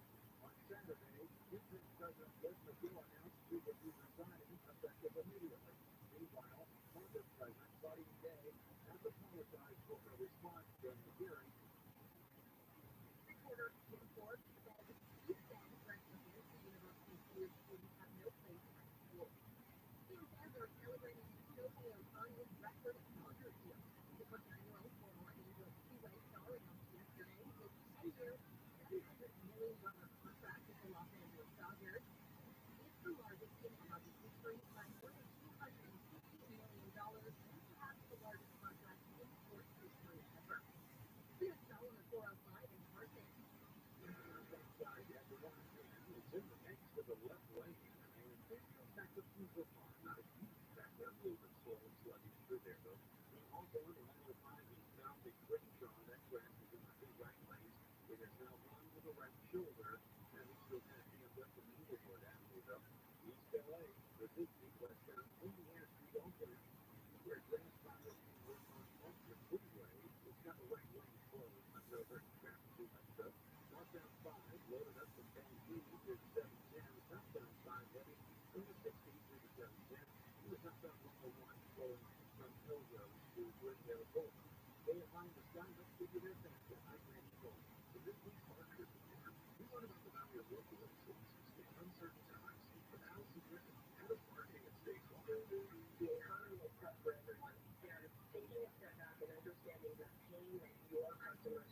anyone in the morning, this is a crazy thing. What's that about? Right? That's not, I'm not about, awakened by the hey, our toilet fire, and you wake up in the morning and you still have pussy here? What? Right. Moving on. We're going to get into it, but the tensions are super high for even civilians who are just living there in that area. And we're going to divide it. Yeah, you can imagine this would be a terrifying moment being in your house as you're hearing the silver. I probably downloaded a little bit of the vehicle. What's that? I don't know. When that unfortunately, to say it this way, when that latest string of failed coordinated bombings occurred in New York, and that dumpster exploded in Chelsea, a lot of the New Yorkers interviewed were saying, like, yeah, let's move it down the road. I got stuff to do, Yeah, but I live in Barnes & Noble, a couple blocks away, and yeah, then imagine that happening above your head approximately, hundreds and thousands of times. Right? Those sounds. Exactly. So let's look at the answer now. So wake up 7:21 a.m. The lights are back on. We're wandering out to work, taking damage. Several vehicles and buildings were damaged by fragments, but shell fragments from anti-aircraft shells, not wreckage from some aircraft. And there were people who died, but luckily less than you would think. According to the official sources, yeah, because of the blackouts, there were still vehicles on the road, and there were at least 3 car accidents, or at least 3 fatalities involved with car accidents. And there are also a few fatal heart attacks, or something related to the heart, 2 heart attacks. Yeah. The incident of 8 news along the U.S. Pacific coast. There's some mass media coverage throughout the nation later days. And then people are asking exactly what you said, what happened? What the hell, guy? Yeah. It's 2:30 in the morning, and they went to Uncle Sam. So the secretary of the Navy at the time, a guy called Frank Knox, held a press conference, message delivered to those in sentence was that the false alarm due to anxiety and war nerves. Yeah, for sure, war nerves because they had a real serious action.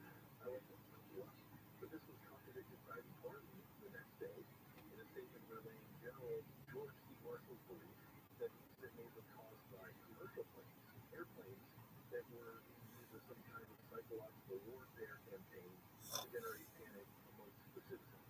Yeah, the Army initially stated there were possibly 5 light enemy aircraft launched in secret bases within California, Mexico, or from offshore submarines. Furthermore, there were thousands of on-the-ground witnesses, along with what would become a notorious photograph. And as we said, inevitably, media began to pick up the story.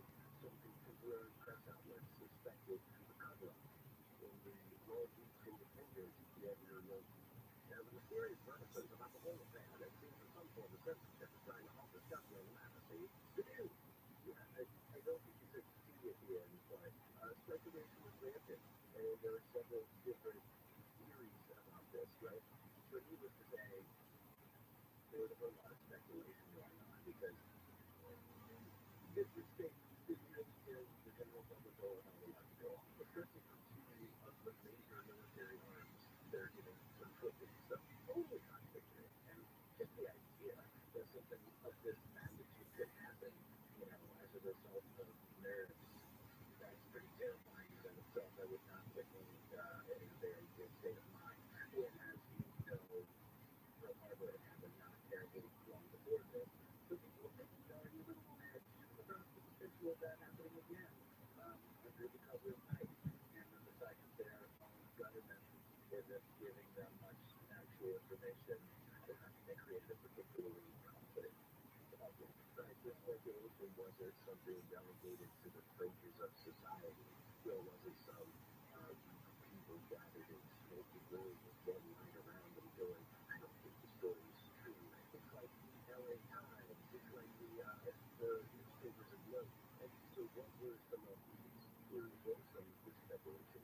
Some of these events, some of these news experiences that I would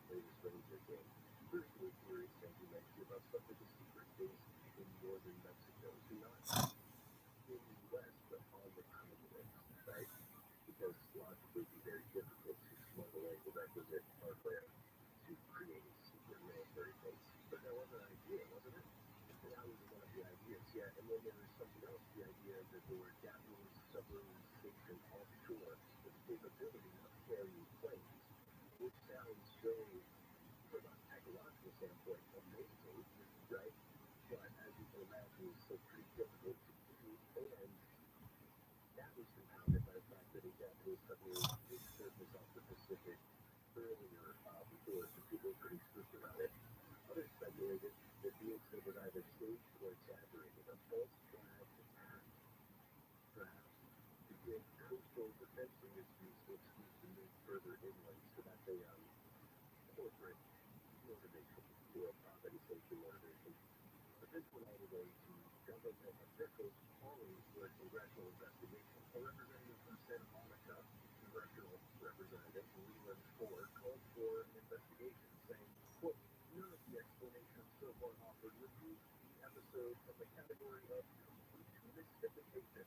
This was either a practice raid or a raid to throw a scare into 2 million people, or a mistaken identity raid, or a raid to lay a political foundation to take away Southern California's war industry. So you're saying you think it's some kind of raid? It's some kind of raid, but for what? I don't know. So what happened? Well, we'll get to that after a quick word from the sponsor. You're listening to Stuff They Don't Want You to Know on the Fourth Coast. Strange stories from the Igers. We'll have more coming up next on KFI. Time now for a news update.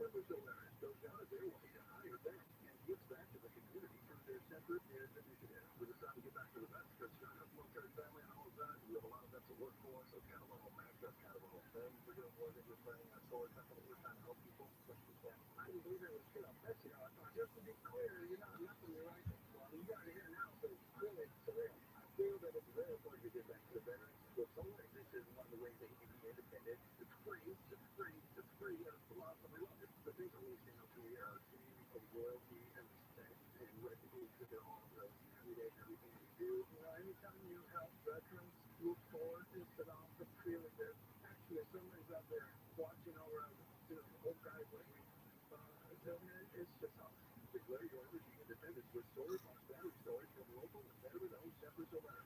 Nominate a deserving veteran today. Go solar American style. Call or visit ShepardSolars.com today.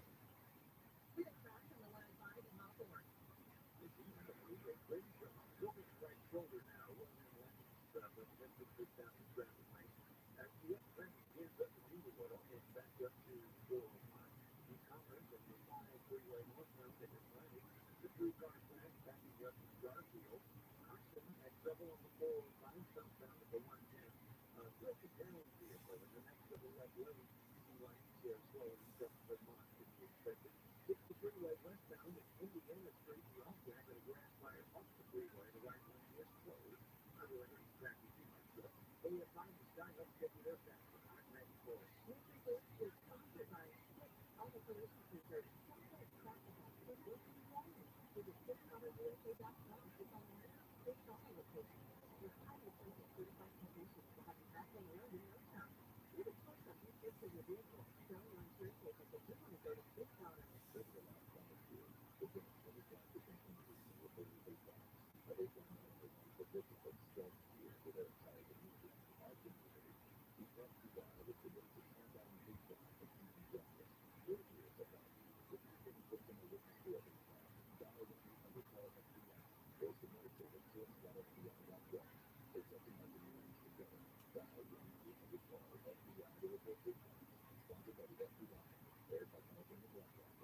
Globally, mental health epidemic in California continues to overwhelm behavioral health workforce, which impacts the delivery of mental health services. With high-birth children and adolescents struggling with varying degrees of mental health challenges, it is time for support has become more difficult than ever, with factors about to change. California is leading the way with a certified family health profession to support schools and community life. It's time to suppress the wellness. Sponsored by California Department of Healthcare Access and Information. You're young, but you make choices. Don't let it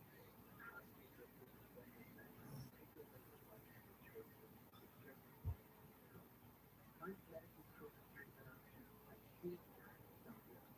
It offers a photograph of every case in California and one minute of not one or two. Together, let's choose one. Clean California. We're on video disability. CleanCleaner.com. Are you a business owner, CEO, or responsible for marketing? If you are, iHeartMedia can help you reach your goals and find new customers. We reach more customers in no time period than anyone else. So we can give you access to those potential customers who won't cost effectively. Radio, video, podcasting, and social. We'd love to show you how iHeartMedia can work for you. Get started today at iHeartAdvertising at iHeartAdvertising.com. From the creator of Apple Family comes a new true crime mystery podcast series. This week's episode of Watching Death joins Homeland CBS as they discuss all things crime, life, mystery, and fun. There it is, too.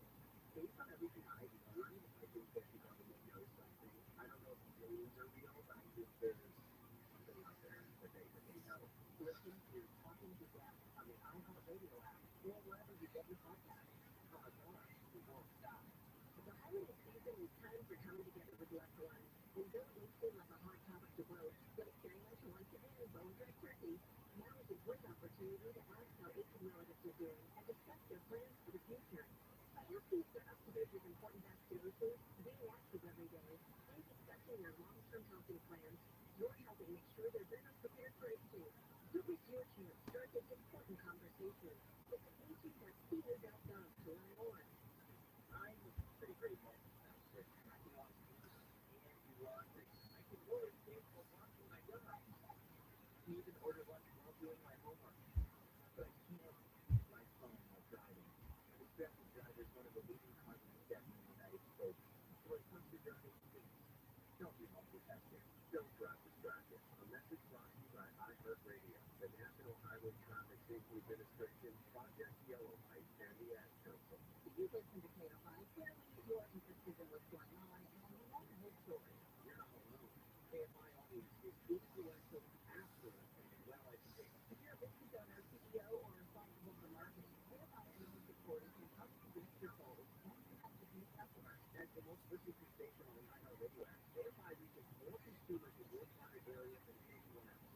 And not just anyone. People like you, global business owners, CEOs. KFI listeners know they can trust us. We most of them purchase a product or service that we have recommended. KFI has helped thousands of great Southern California businesses grow, and we'd like to help you. Let us show you how KFI AM 640 can work for you. Just dial pound 250 on your cell and say, grow my business, pound 250, and say, grow my business.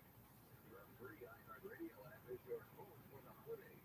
Open the app and click on the holiday banner or search iHeart Holidays. Start listening to Coach 103.5. A station's playing all kinds of holiday music, Christmas classics, Christmas jazz, country R&B, tons of playlists, even fine guests. Our gift to you, the perfect holiday soundtrack. Join the millions of listeners on the iHeartRadio app. Free never sounded so good.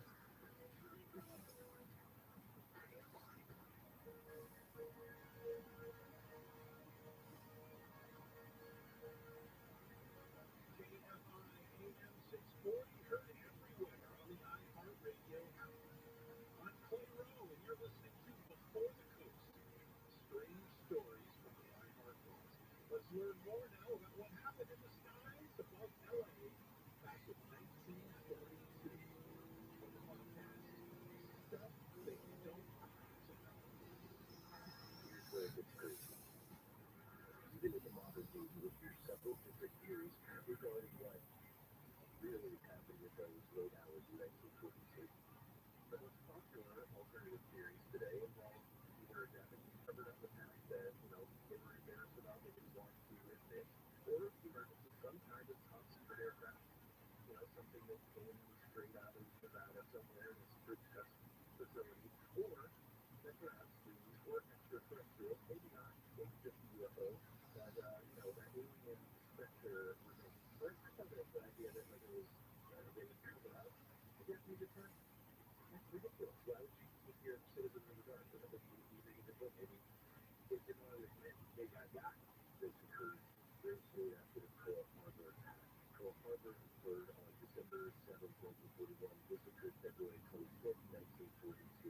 So civilians, military officials, and media left the West Coast with deep immense target.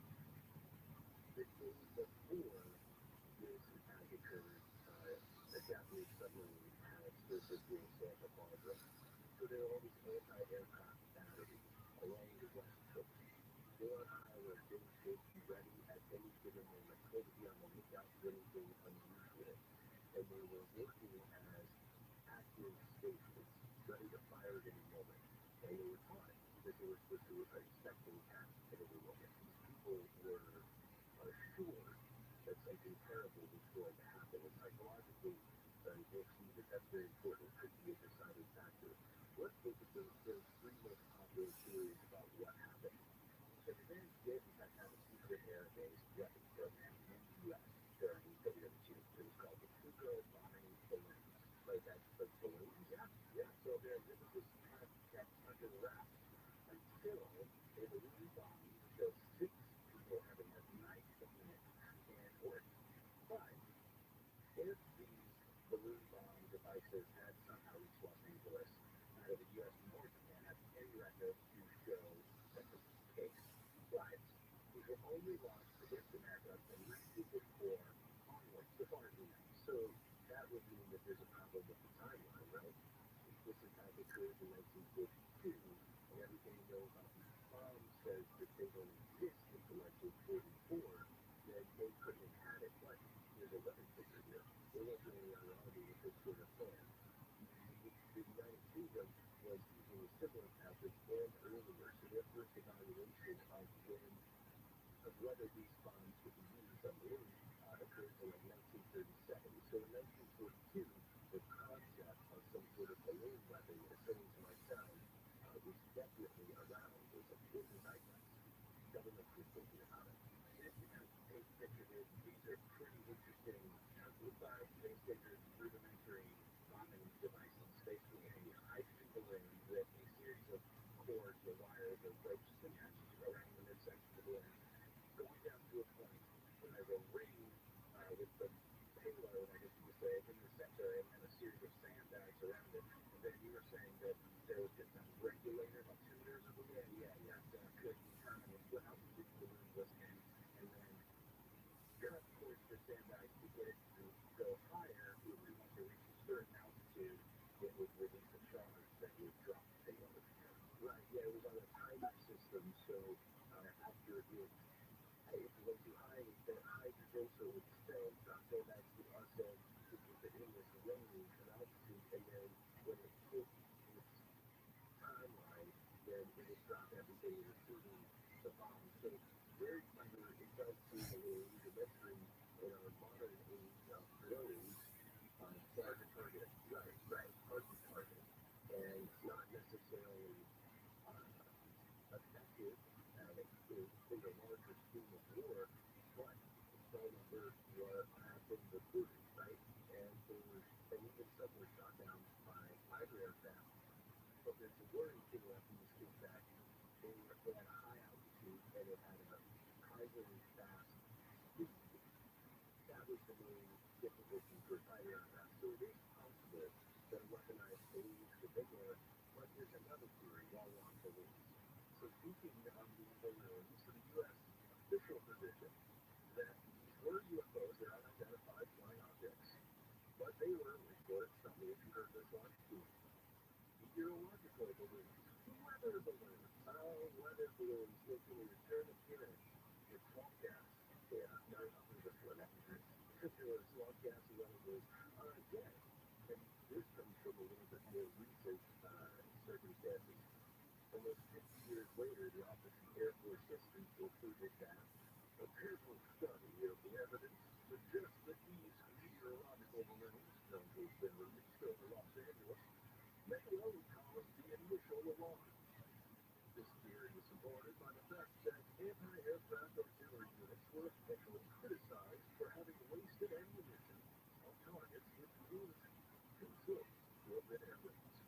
So weather balloons were released from each of the approximately dozen anti-aircraft positions around the city every 6 hours. And if you look at this from a unpacking or slightly, if you look at the timeline, this is the next timeline.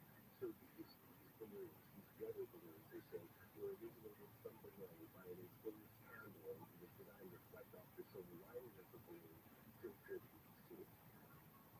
So reports suggest that the gunners took all but one battery, mistook the balloons for planes, and opened fire. Sounds like the argument of incompetence versus malevolence, right? So they had the mentality at the time where people were understandably on edge, and as you said, there was this overarching idea, this notion that an attack was imminent, right? Now, and I'm not making excuses for anybody. They should be trained, they should be able to react accordingly, but I don't find this particular explanation to correct. It also has to do with communication that's occurring between the different arms of the military. Like, depending on who released the balloons, if it's Army personnel who are shooting at these things, but it's Air Force personnel that released the balloons, or naval personnel, and there wasn't good communication about when they're being launched from where. I don't believe it goes further. That's a good point, because these anti-aircraft positions were probably not communicating very well with each other. So the only gun battery that did not fire was the Jeep battery, with the 203rd Coast Artillery Regiment, and that was also directly in the flight path of this alleged aircraft. This was also the update that most recently launched its balloons at 3 a.m. and the flying starts at 3:16. And afterwards, the staff at Jeep battery were instructed not to mention these balloons, and the officer in charge, Colonel Ray Watson, was given a pension. Which this can make sense. I mean, that means it would still be a cover-up, but it was a cover-up to avoid embarrassment. Yeah, we'll get to that after a quick word. You're listening to Stuff They Don't Want You to Know on Before the Coast. Strange stories from the outside. We'll have more coming up next on KFI. Time now for a news update. Reporting out of the line at KFI 24-hour newsroom. Diocese of Sacramento is apparently out of money. Diocese says they will be filing for Chapter 11 bankruptcy. Bishop Jamie Soto told parishioners, employees, and community partners they will file by March 2024. This is in response to hundreds of lawsuits against the diocese alleging sexual abuse by clergy and staff. If they do file, the court would oversee the distribution of its available assets to satisfy claims against them. This report is brought to you by Pacific Coast Airlines. This storm is making its way across the nation. Montgomery County Mayor Wes Golden says nearly 2 dozen tornadoes hit the area yesterday. Right now, we're just trying to get with all the people who have lost so much to do everything we can. We have volunteers set up at multiple locations. At least 3 people have been killed in Montgomery County this week. 7 more. The U.S. has vetoed a United Nations resolution calling for a ceasefire in Gaza. United Arab Emirates introduced a resolution on Friday to end the war between Israel and Israel. 13 members voted in favor of the resolution, while the U.S. voted against it, and the U.K. stayed from voting out. The deputy U.S. ambassador says the draft resolution was rushed and divorced from reality. Former Congresswoman Liz Cheney says former President Donald Trump is unfit for office. She said any policy of the Republican Party could serve to be a danger if the third party committee prevents an electoral college majority, the election race the Republicans control the House. She expressed very clearly my view that having that dominant speaker and if this Republican majority does, we cannot understand the Constitution at this moment. Cheney told ABC this week there's a lot that has to be done to rebuild the Republican Party. The Supreme Court has announced similar plans for former Justice Sandra Day O'Connor to have her 20 gave their respects to O'Connor as the bottom line at the Great Hall of the Supreme Court on its first day. Brian James has scored 4 points along with 3 rebounds and 2 assists in his college debut for USC. The game was nearly 5 months after he suffered cardiac arrest. His father, LeBron James, watched as his 19-year-old son lost 16 minutes in the Trojans' 84-79 overtime loss to Iowa State. Brian suffered cardiac arrest on July 20th during a workout on campus. He was found to have a congenital heart defect that was treatable. And the Los Angeles Film Critics Association has picked a Holocaust drama, The Zone of Interest, as the best film of 2023. It also named the film Johnson Laser as best director. The Zone of Interest is a co-production of the United States, UK, and Poland. Focuses on Auschwitz commander Michel Tess and his wife. He was crash on the bottom in Hama. The 3-car wreck is what's being worked on there. And it has crashed pretty slow from Garfield on the north-south side. Hawthorne, there was a problem for the 105 eastbound to Crenshaw. That branch now over the left shoulder on the M50 over on the right side. But traffic is cleared up through Inglewood Avenue. Southbound 101, a pretty tough ride from Melrose to Glendale Boulevard. And in car from the 405 southbound at the 110 here. Broken down car next to the left lane, now a crash. Right along in there, with the parkway lane, you can still just a slight slow from the home. KFI, the sky helps get you there faster. I'm Randy Bolton. Now 60 seconds on scams and fraud from the Federal Trade Commission. This is Terry Ford, a Consumer Information. Terry, talk about these impersonating scammers. Now that the health emergency is over, states are checking to see if people on their Medicaid rolls still qualify for the program. They'll get in touch if they need more information, but scammers know them, and they might be the ones spending time pretending to be from Medicaid. There's a good way to tell the difference between what's real and what's a scam, though. Medicaid will never charge you to renew or enroll, and you won't ask for your credit card, bank account, or social security number. Also, don't click on links and unexpected texts or email messages. If you think a text might be legit, contact the agency using a phone number or a website you know is real. Go to Medicaid.gov to find the link to your state's Medicaid agency. Also, if you're worried about Medicaid status, check out Medicaid.gov/renewals to find out more. That's Medicaid.gov/renewals. Clouds and weather now from KFI. Tonight, cloudy with lows in the mid-40s to lower 50s. Monday will be partly cloudy, highs in the lower 70s in Metro LA and the OT. Lower to mid-70s in the valleys, lower 70s at the beaches, and between 75 in Mountain View. Right now, 55 in Florida Del Mar, 54 in the Disney.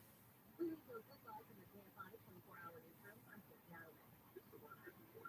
Today, Nick Cronin, Chief Brand Officer at Moderna, tells us about the advantages of speed of audio production endorsed in growing technology. At Moderna, we have a mindset saying that we pivot fearlessly. And I think with audio, you can pivot fearlessly. You can go where the news is. And bringing in content that perhaps we didn't have a few weeks earlier, it's less 6 months in advance or 3 months in advance than we do with PDC. We're able to create really nimble content, which I think in this day and age, and particularly at Moderna, where we have new information coming out on a regular basis, being able to feed that information to the audio format makes being nimble and pivoting easy. iHeartMedia gives marketers access to all from national to local, every audience, live conversations, trusted influencers, insights and data you need to grow. Not just a media company, iHeartMedia is your access company. If you're a marketer, go to iHeartResults.com. How is money flowing? It's about to get happier with a certificate on Happy Money's partner, Alliance Credit Union. All of it includes your savings with starting up front and only $1,000 minimum. Paying the happiest side, Alliance certificates with 5.25% APY and 1% yield. Now, what's the happiest side of money? Elevate your savings. Visit happymoney.com/alliance. That's ALLIANC. And be sure up to $450,000 at NCUA. The APY offer has to be a lifetime friendly savings certificate. Up to $550,000 about $3 with unlimited gas or gas money service. Contract license 39917. We charge Roku bars, evaluations, water heaters, and space heaters. However, new clients have told us most of them don't charge the first year. Your heaters done the brand. The lifetime seller covers the whole thing. If the hot water heater leaks 5 years and 11 months down the road, we'll install a new one for free. The golden rate. I might done the 9-yard QS plumbers will show up on time and smell good. Or your water heater alcohol is free. Call 1-800-446-1368. 44424 to come 3 hours.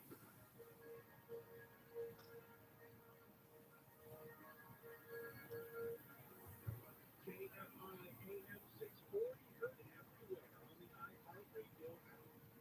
I'm Clay Rowe, and you're listening to Before the Coast. Strange stories from the iHeartRadio. Let's learn more now about what happened in the skies above LA back in 1942. From the podcast, Stuff They Don't Want You to Know. Even in the modern day, you'll hear several different theories regarding what really happened in those late hours in 1942. It was just a weather balloon. Why did everybody end up shooting it? Yeah, why didn't someone say, stop, stop? That's a balloon. Why didn't the balloon pop? That's a question. So many of the shelters who continue to believe this story, including the Navy, many of the shelters were mistaken for other aircraft. And so this would lead somehow a different battery position to say, oh, gotta get this one up here. So our shoot one shell into the air, it explodes, no one sees it, and he thinks, oh, what the heck was that? He shoots, right? And then it's just this fun little cycle. That's just how I roll. I shoot first and ask questions later. No, you shot second first, you shot first. Okay. And this shows the wildly, this shows, this could explain rather the wildly fluctuating reports on the number of aircraft, the speed, their altitude. And then we get to my favorite of these words. They mention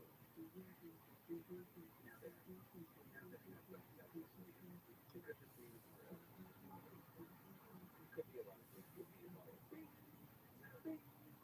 Things can happen in those things, right? So like an old sailing door.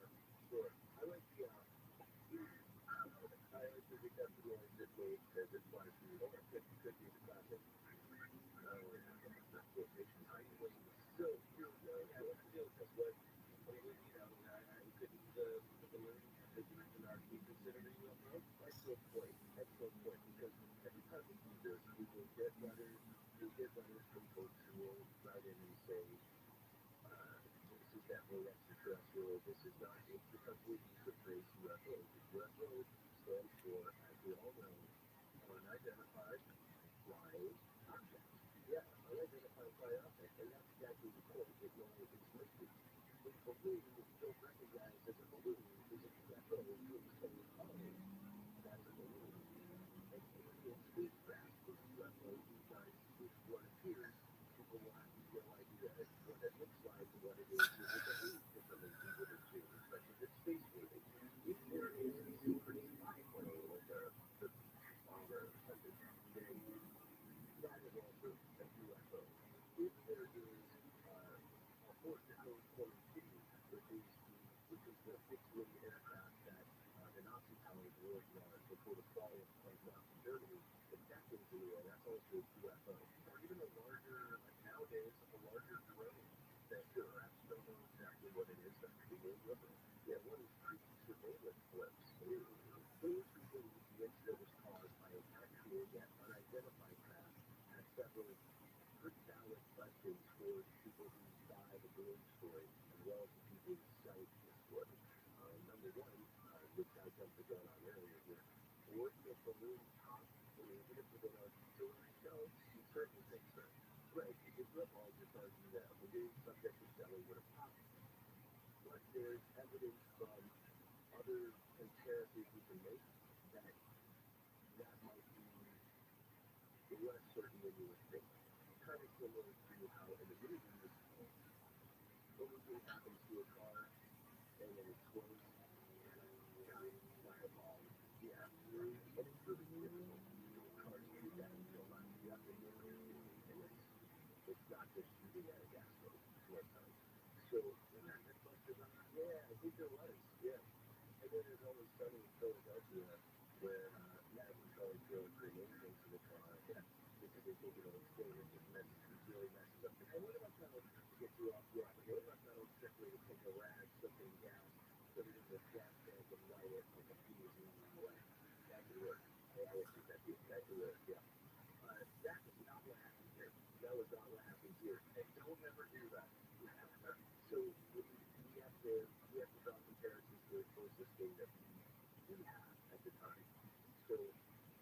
then there are also Zeppelin type airfields, right? And that would be another kind of balloon, similar to. So these rigid and semi-rigid aircraft are not like the go balloons that we're talking about. Those relied on overpressure to sustain their shape. But forget that you can puncture the system. Well, if you puncture it, it will no longer, it won't necessarily pop the balloon up.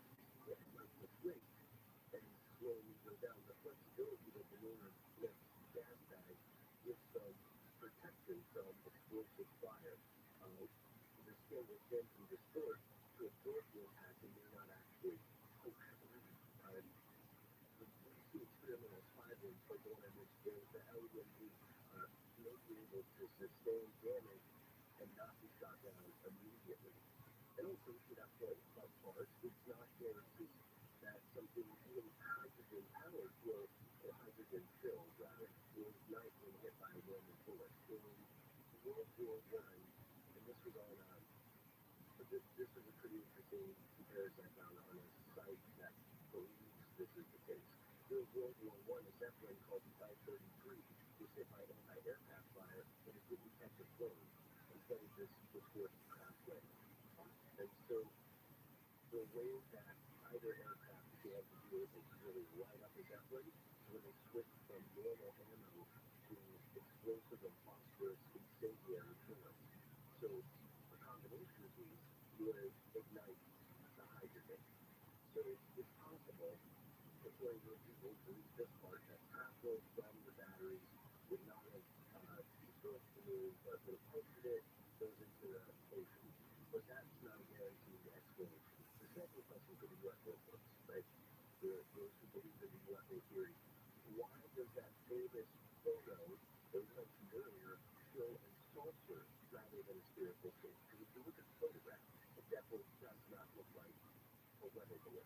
Yeah, but it also kind of looks like a saucer, right? I mean, that's one of the big things here. Like, the shape looks a bit round of whatever is being illuminated, but it's also so overblown that it's really hard to get any type of shape out of it unless you mess with the photo a lot. Looking at it now, and I mean, there's a whole bunch of searchlights shining on it, and if it was a weather balloon, like you said before, because it's quite reflective, I could see it definitely a grainy photo like this, having to make you put perspective, you know? It does look a little more oblong when maybe we're sitting on top of it. You know, maybe we're just like the perspective of everything. It's interesting though, it's a neat picture. It does. It's a very compelling picture. I thought I was we're able to see exactly what it is. So this photo that we're discussing here is pretty famous. There are several versions of it that have been retouched over the years. It appeared in the LA Times.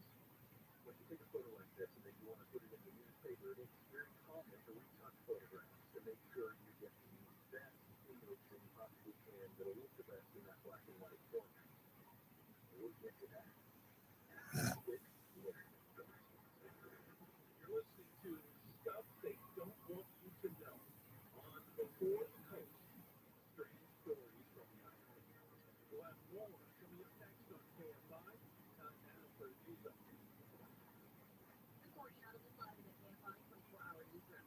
Bungalow near LAX has been destroyed by fire. The Los Angeles Fire Department says the fire broke out yesterday in the area of LAX and American Eagle 10 near the airport. 6 people died and at least 3,000 others were hurt in tornadoes that touched down in Corpus Christi last night. And a nearly $40 million mega millions, that's a mouthful, jackpot will be split among two winners who both bought their tickets at the same place in Montana. Tickets to 405 ran for this. Thousands of stores across the country are pulling brand new cold and allergy products off the shelves. Why? Because an FDA advisory panel recently determined that a drug they contain, oral phenylephrine, is ineffective as a nasal decongestant. Navage offers a drug-free solution that's fast and highly effective at relieving nasal congestion caused by colds and allergies. Navage uses suction, the wholesaling in one nostril around the back of the nose and out of the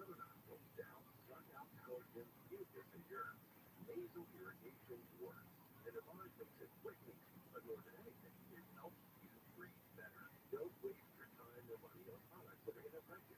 Trust drug-free Navash, the fast relief to help you breathe easier, sleep better, and feel healthier. Ask for Navash at Walmart, Walgreens, CVS, Rite Aid, Target, or find it online at Navash.com. Navash, N-A-V-A-G. Who knows? Healthy life. Back to the 405 in Carson. On the 405, just down at the 110. This is French that's in the carpool lane. Into the stall is in another lane. Those are double there. Take the back up and walk. You get kind of slow. Let's stop on 405 to head to the 110. The traveling from the college northbound at Atlantic, the 3-car crash as you back up from Garfield. Off on that double on the 105 eastbound in Crenshaw. Crash on the right shoulder. Heavy traffic from Inglewood Avenue. Southbound 101, still put it in the line from Hellgate and Woodvale Boulevard. AFI the Skyhook taking those answers. I'm Randy Fuller.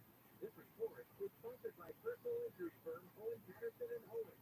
Accidents don't care if you're driving to a doctor's appointment, if you're control, heading to a holiday party. Accidents do happen, and this time of year is busier than ever. It's helped thousands of victims at the worst time. We're here if you need us. We do. Hope you'll win. HopeYou'll.com. When it comes to having plans, you are the best. What about those travel packs that you plan in advance?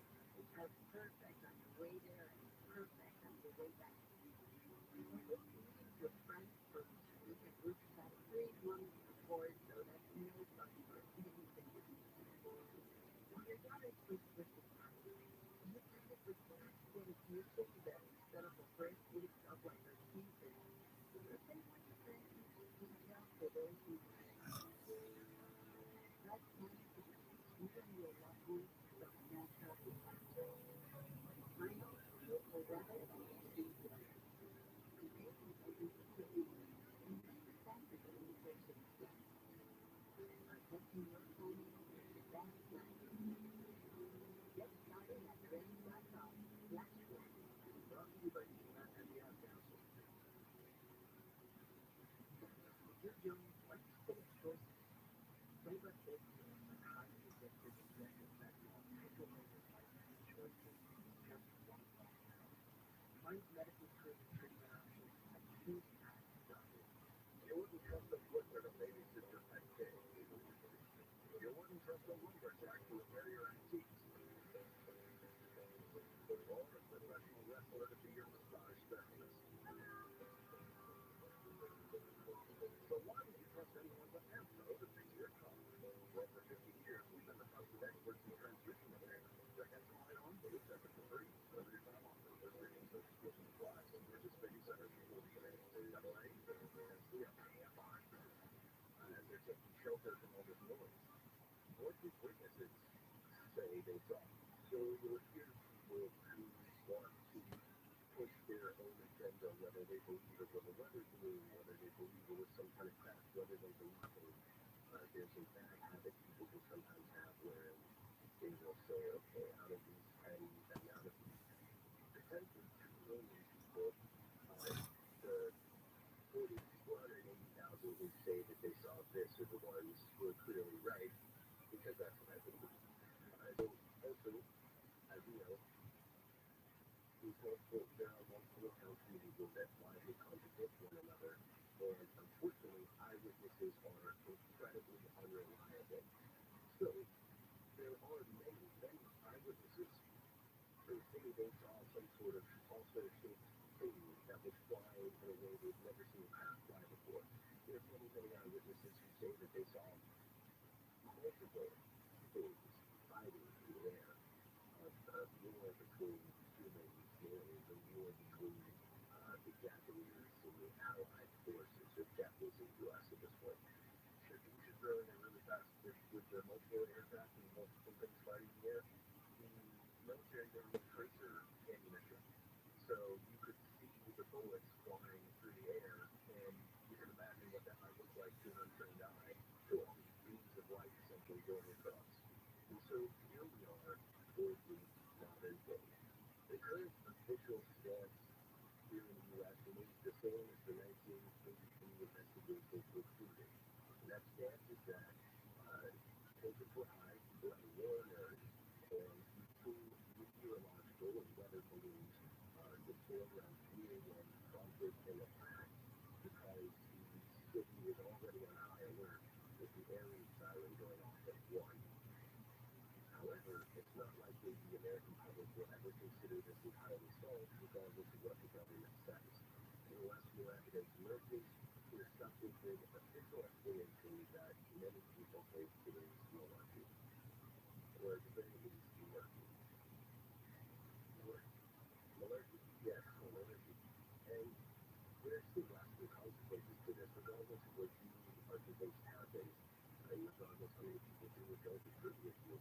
Like, one of the lasting consequences of state today is accelerated state discrimination against innocent American civilians, particularly in this case, Japanese American residents at the time. The U.S. government was already actively interning people and cleaning them with their work. And this also descends to sets down to modern days when we have people with legitimate concerns that one day federal power will simply decide that they are at risk, literally tag over your head, pick you up somewhere. And that belief is a result of occurrences like this. But I have to ask you guys, what do you think? Yeah. Certainly think it was one of the, in my opinion, one of the coolest pieces of the past dealing with UFO, just because that image, I think that image is what you said, it's everything. It conjured so many other thoughts in my head about what it would be like if an extraterrestrial craft descended on a city, and like, how do we react in that immediate moment before it comes down and the military is ready to go? Like, the response was so overtly shady and just like non-informative. You know, it allows your mind to kind of run wild a little bit, especially when you panic with an image like that. Well, it's also the immediate response of the passing track of whatever it is that's overhead before confirming what it is.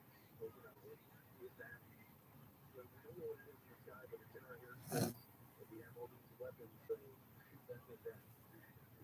Well, that's what I mean. Like, but that's a very human thing. I think that was like, you're encroaching on my territory, or yeah, well, you shouldn't have been there. Sorry.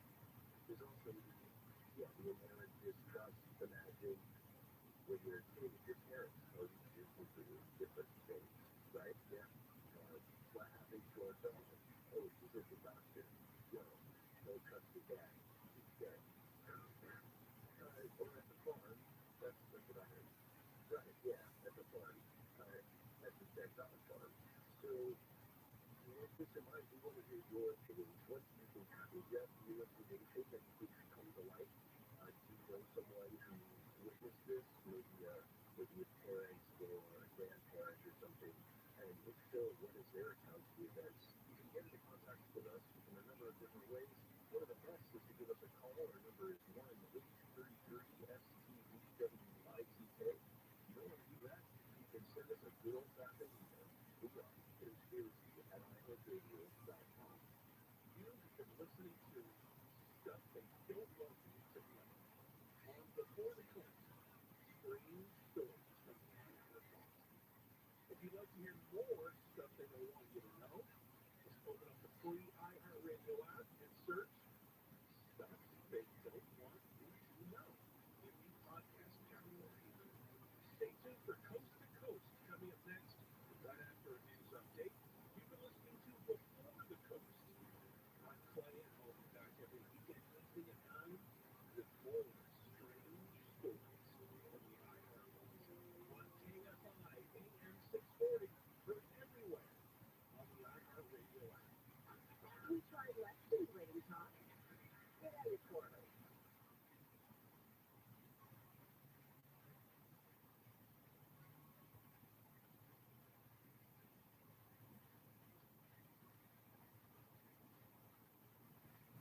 Radio, digital, and social. We love to show you how iHeartRadio can work for you. From the cell dial pound 50 and say keyword great results. That's pound 250 and say great results. In this week's Marketers Report, David Nussbaum, Executive Vice President, Worldwide Marketing at Warner Brothers Discovery,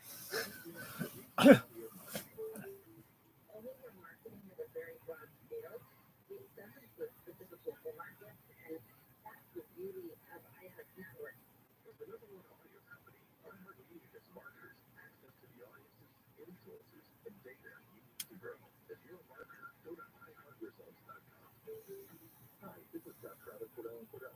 You're a dad with basic divorce. There are extra layers of stress that mean through stereotypes and assumptions.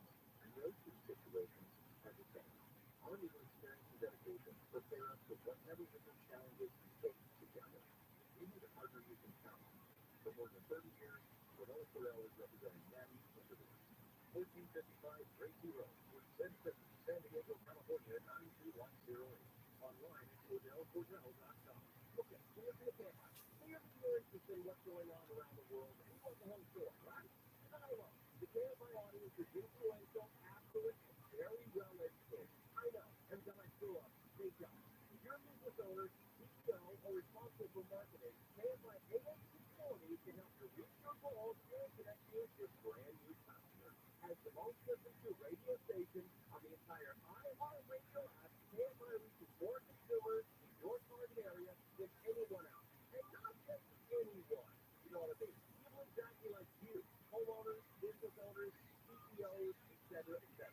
Top end people. KFI listeners know they can trust us, and most of them have purchased the product or service that we recommended. KFI has helped thousands of great Southern California businesses to grow, and we'd also like to help you out as well. Just want to show you how KFI AM 640 can work for you and your business. Just dial pound 250 on your cell phone and say, grow my business. That's pound 250 and say, grow my business. And then use the back while you grow your business. Happens to work. Big goal with this station. KOST HD2. Los Angeles, Orange County. Live everywhere on the iHeartRadio app. Thank you for tuning. Reporting elements live from the KSI 24-hour newsroom. One man has been killed during a shooting at a party in Santee Ground. The LAPD says someone reported 4 to 5 shots at the party this morning around 12:15, and 2 others were hurt in that shooting. Fire in Ventura County has burned 2,700 acres since it started around 10:30 yesterday morning in the city of Tillman. It is now 50% surrounded and all evacuation orders have been lifted. Police in Beverly Hills have arrested a man on suspicion of attacking an elderly man with a belt, attempted robbery, and committing a hate crime. While today, an elderly man had lacerations on his head from the assault. He was attacked yesterday morning last week with his wife near North Western Avenue and 12 Boulevard. The cops say the man yelled anti-Semitic statements at him, and that man is being held on a $100,000 bail. Secretary of State Anthony Blinken says Israel does not want to harm Palestinian civilians, but also should do more to avoid civilian casualties and allow humanitarian aid. The intent is there, but the results are not always manifesting themselves. He says Israel needs to protect itself from more attacks from Hamas. He says Israeli military operations are designed around civilian protection. Tornadoes in Tennessee have knocked out power to tens of thousands. In Madison, the homeowner says he took cover when the alarm sounded and completely went off.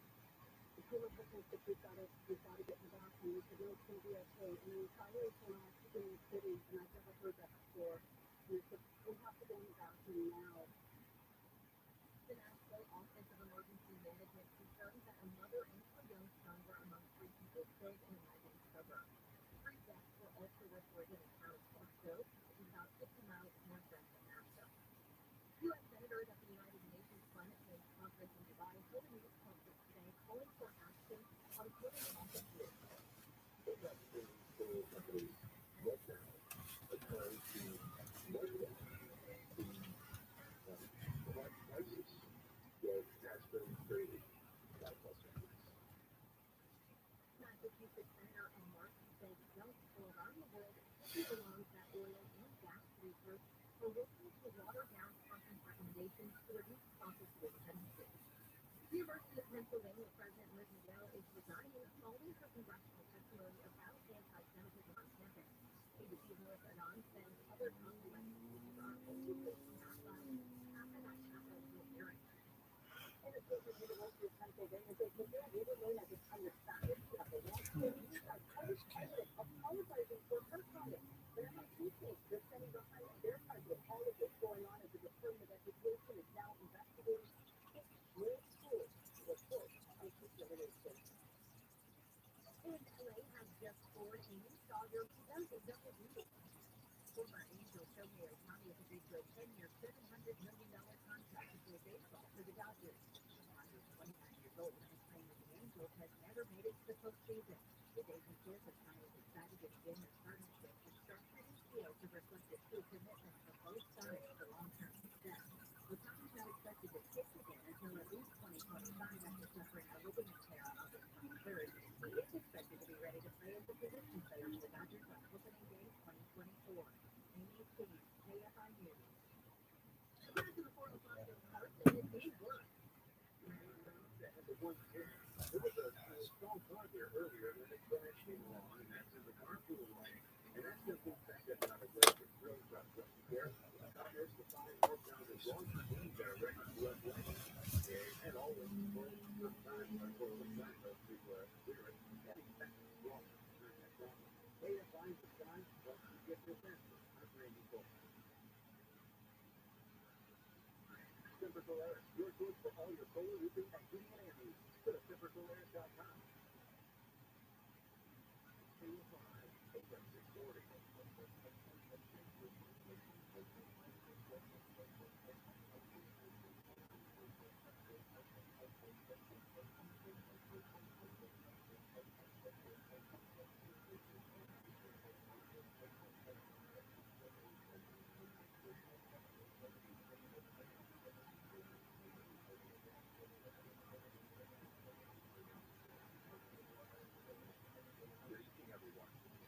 You're in the right place at the right time. This is Coast to Coast AM. Blasting out of the Mojave Desert like a Sriracha. Blazing across the land. Slamming into your radio like a supercharged nanoparticle of unattained. Greetings from the boldest, strongest, most outrageous city in the world. Planetary capital of sun, fun, sin, sex, and secret. Why not so humble, hometown, Las Vegas, Nevada. My name is George Knapp, your occasional host, designated driver of the airwaves and moderator of tonight's upcoming and confident navigated conversation. What's shaking out there? How old were you when you first read H.G. Wells' masterpiece, The Time Machine? The high school, junior high, maybe you didn't get around to it until later? Or maybe you know the basic story from various movie versions? That idea of traveling through time really sets one's imagination into motion, doesn't it? I mean, as soon as you wrap your head around it and imagine it being possible, the scenarios unfolded. What would you do if you could? What events in your own life would you revisit or change? If you could, what events and things would you want to see with your own eyes? Would you, the time traveler, sense that you intervene, change fate, alter destiny? Those of us who only dream or speculated about the what if will likely be overwhelmed by more rough opinions about time travel, whether it would be even possible, let's say, about what way causality, that is, ways in which the future might influence the present. Many of the world's biggest brains have focused their considerable intellect on time and time travel, and it is amazing how little we even know about it, or more specifically, all that we think we know, but it might be wrong. H.G. Wells' phenomenal joke in his classic book, there is no difference between time and any of the 3 dimensions of space, except that our consciousness moves along. He published The Time Machine in 1895, so can we conclude by now whether he might have been right or wrong? Seems like he was on to something. Another pretty smart guy named Albert Einstein, his descriptions of general relativity escape our world was this about time. He said, the distinction between past, present, and future is only a stubbornly persistent illusion. Smart guy. So what might that mean for the concept of time travel? Is it remotely possible? Tonight we take a deep dive into the possibilities with a scientist, educator, and gifted writer who wrote a cutting-edge book about time and time travel. How it might drastically change some of the ideas that we discuss often on this program, namely the possibility that we be visited by beings from far away, other planets, star systems, or perhaps some other dimensions. Dr. Michael Matthews comes at the subject from the perspective of a biological anthropologist. Someone who looks at available evidence and takes a very broad perspective, one that might seem to be at odds with our most familiar concepts of reality and our place in the cosmos kind of turns them on their head. Dr. Matthews, as I mentioned, is an anthropologist who has focused on human evolution, how we became what we are. And he has some ideas on what might come next, which is expanded into a broader view of seeming or mysterious things happening to us right now that happened in the past. His ideas are a little bit jarring. I interviewed Mike on this program a couple of years ago, but more recently had a chance to spend time with us face-to-face to get updated on where his research is led. And it's a fun and mind-bending journey into concepts that we often tackle here on Coast to Coast. Now we've been visited by human capability, but that's a new way to some of the that we refer to as UFOs. Tonight we'll do our best to find out. And I'll leave you with this little tidbit. Dr. Vasquez has some personal experience interacting with, let's just say, beings from somewhere else, not another planet. We'll get into all that over the next couple of hours, and we'll save time for your questions and ideas about time travel as well. Our webmasters, Lex Longwood and Jeremy Wells, have helped us pull together some of our usual segments, items and items, called from various communities around the world. We call it that. You can find it on the Face AM website. Among the items there tonight, no surprise, the news about the recent developments in Washington regarding UFOs, UAPs, disclosure. It was a pretty strong provision built into amendments to the National Defense Authorization Act, the NDAA, basically telling the Pentagon and the defense contractors to cough up any and all evidence of information relating to tracking systems and reverse engineering programs. This is a so-called Schumer Amendment named for Senator Jordan Peter's Chuck Schumer, who wanted to force the release of the work and his evidence of what some believe is unencrypted intelligence. Lawsuits are very smart, so that's to the surprise of pretty much no one. The interest to keep this stuff secret for all these decades, plus their political muscle and a few stupid chairmen on board and plus. The fight is far from over, though, folks. We have a story as well about military interest in the moon. It's a fine interesting project. We're starting to focus on the moon. This story explains why. There's a profile piece about my friend and colleague, Dr. Colin Callagher, who's been pursuing a useful subject for a lot of years, and a story about artificial intelligence, how it helps make a breakthrough in understanding the language of whales. Blue Study Stuff, we talked about that possibility on this program a couple of months ago, and here it is. Those stories and more in mass news, and while you're on the website, check out to become a postal insider. The cost is about 15 cents a day to subscribe to here. Gives you access to a huge archive of programs, interviews, including the Art Show Club. You can listen anytime you want, as often as you want. It's a great deal. And so too is a subscription to .me. And your choice television programs with interviews, fascinating guests, similar to what he does so well here on the radio. And with that, let's proceed the position. Straight into dog and cat, sit on the count of Joe, drive your bond with those warm, flower jammies and your clothes and your best wedding slippers. Toss yourself down in a comfy spot, turn down the lights, and turn up the radio. Because we are about ready to roll. In a moment, not too much from that. I'm traveled a lot more. I'm George Patton. This is Coast to Coast AM.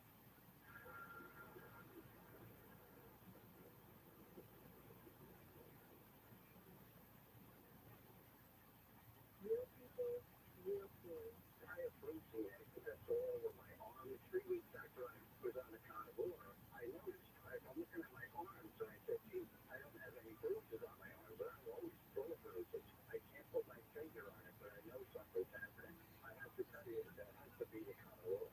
I got a glass of wood. It hardly lifts itself up off the floor. I won't tell you what's in there. Instead, speaking of what's in there, and I did no way. That's when I said, you know what, this could be the ticket. So I started administering it. Just do it right away. 3 weeks. Yeah, very alert. Into the protocol. Usually once you get around it, you have shoes on the blood on the wall. Like this, it's just like running. Call 866-836-8735 and 866-836-8735. Or visit carnivore.com. That's CARNIVORA.com. Go with your gut. Two-thirds of your system is fixed in the gut. The diet lacking the nutrients you cut, itching, scratching, and a weak immune system. However, there is a solution. DINOVITE. Dynamite. It took a grand total of 2 weeks. The dog stopped itching, the hair stopped falling out. Try Dynamite for free. Just pay shipping and handling. Learn more at DINOVITE.com/radio. Happier with the heavy bite. Over the heavy bite. With Dynamite. ROTHSCHILD has everything you need this holiday season. Shop now and save big with our biggest sale of the year happening at ROTHSCHILD.com or any of the 80-plus ROTHSCHILD stores. ROTHSCHILD shirts are designed to be worn on soft so keep in looking sharp and feeling comfortable. They'll love to unwrap them while they last during our biggest sale of the year. Shop Volkswagen's biggest sale of the year happening now at Volkswagen.com or at any of our over 80 stores.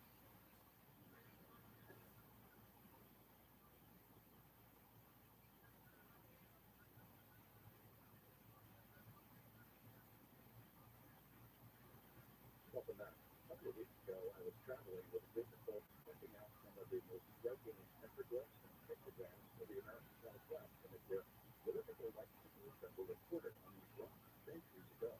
They sure do resemble what we think of as aliens or ET, visitors with big heads and big eyes.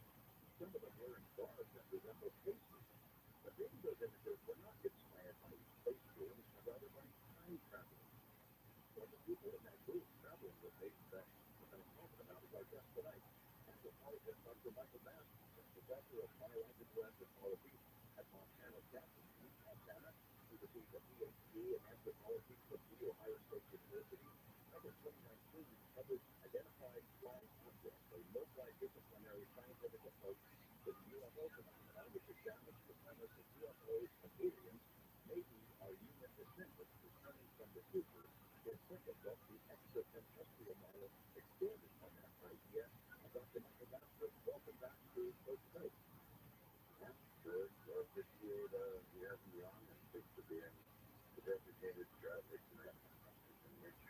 Let's start with your origin story. So, I mean, when the seeds of this idea first started to take root in your mind, and you started thinking about UFOs, ETs, and what you think of as ETs? Well, this is from a lot of origin stories. I was actually 8 or 9 years old, and but I remember very clearly walking through the living room of the house I grew up in, and I looked up on a shelf and saw the newspaper book Union, which, as it turns out, impacted thousands, tens of thousands, maybe millions of people throughout the world.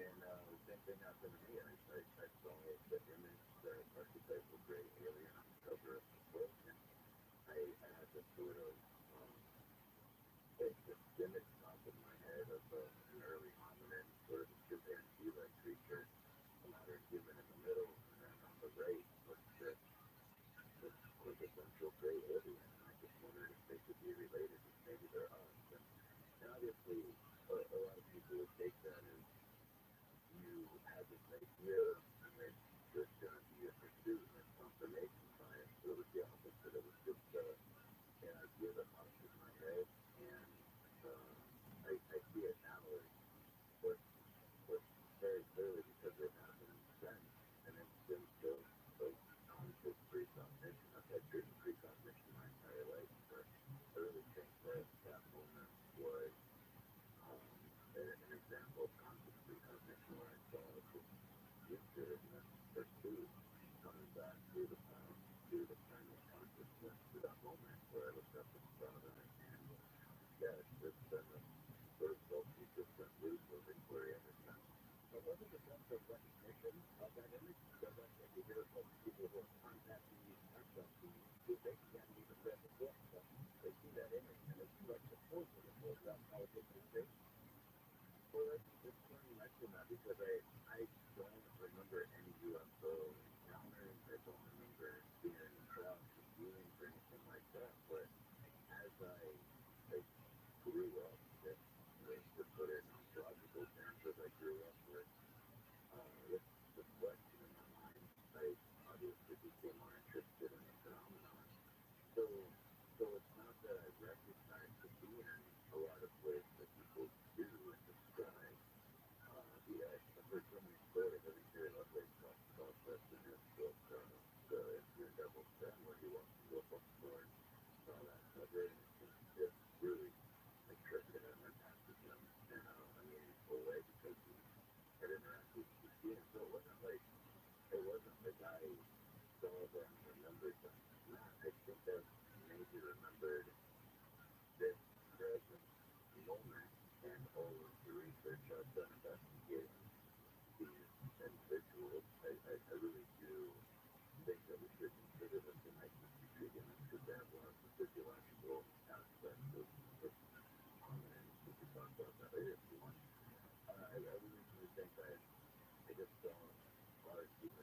started out, they're academics.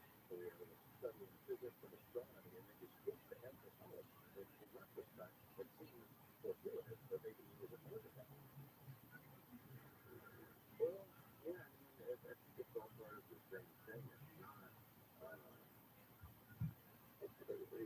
in this sense, I guess you could say that I do think everyone's kind of following paths. There's obviously a path to change, and then we look back on that and we think, well, what was it that led to him?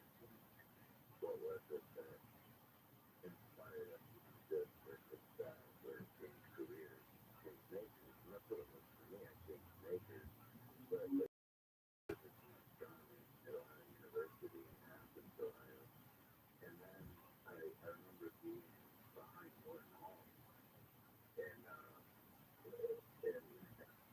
sort of just a very normal situation, and all of a sudden there's kind of this voice in my head that says, what if we look at this in the context of biological evolution through space?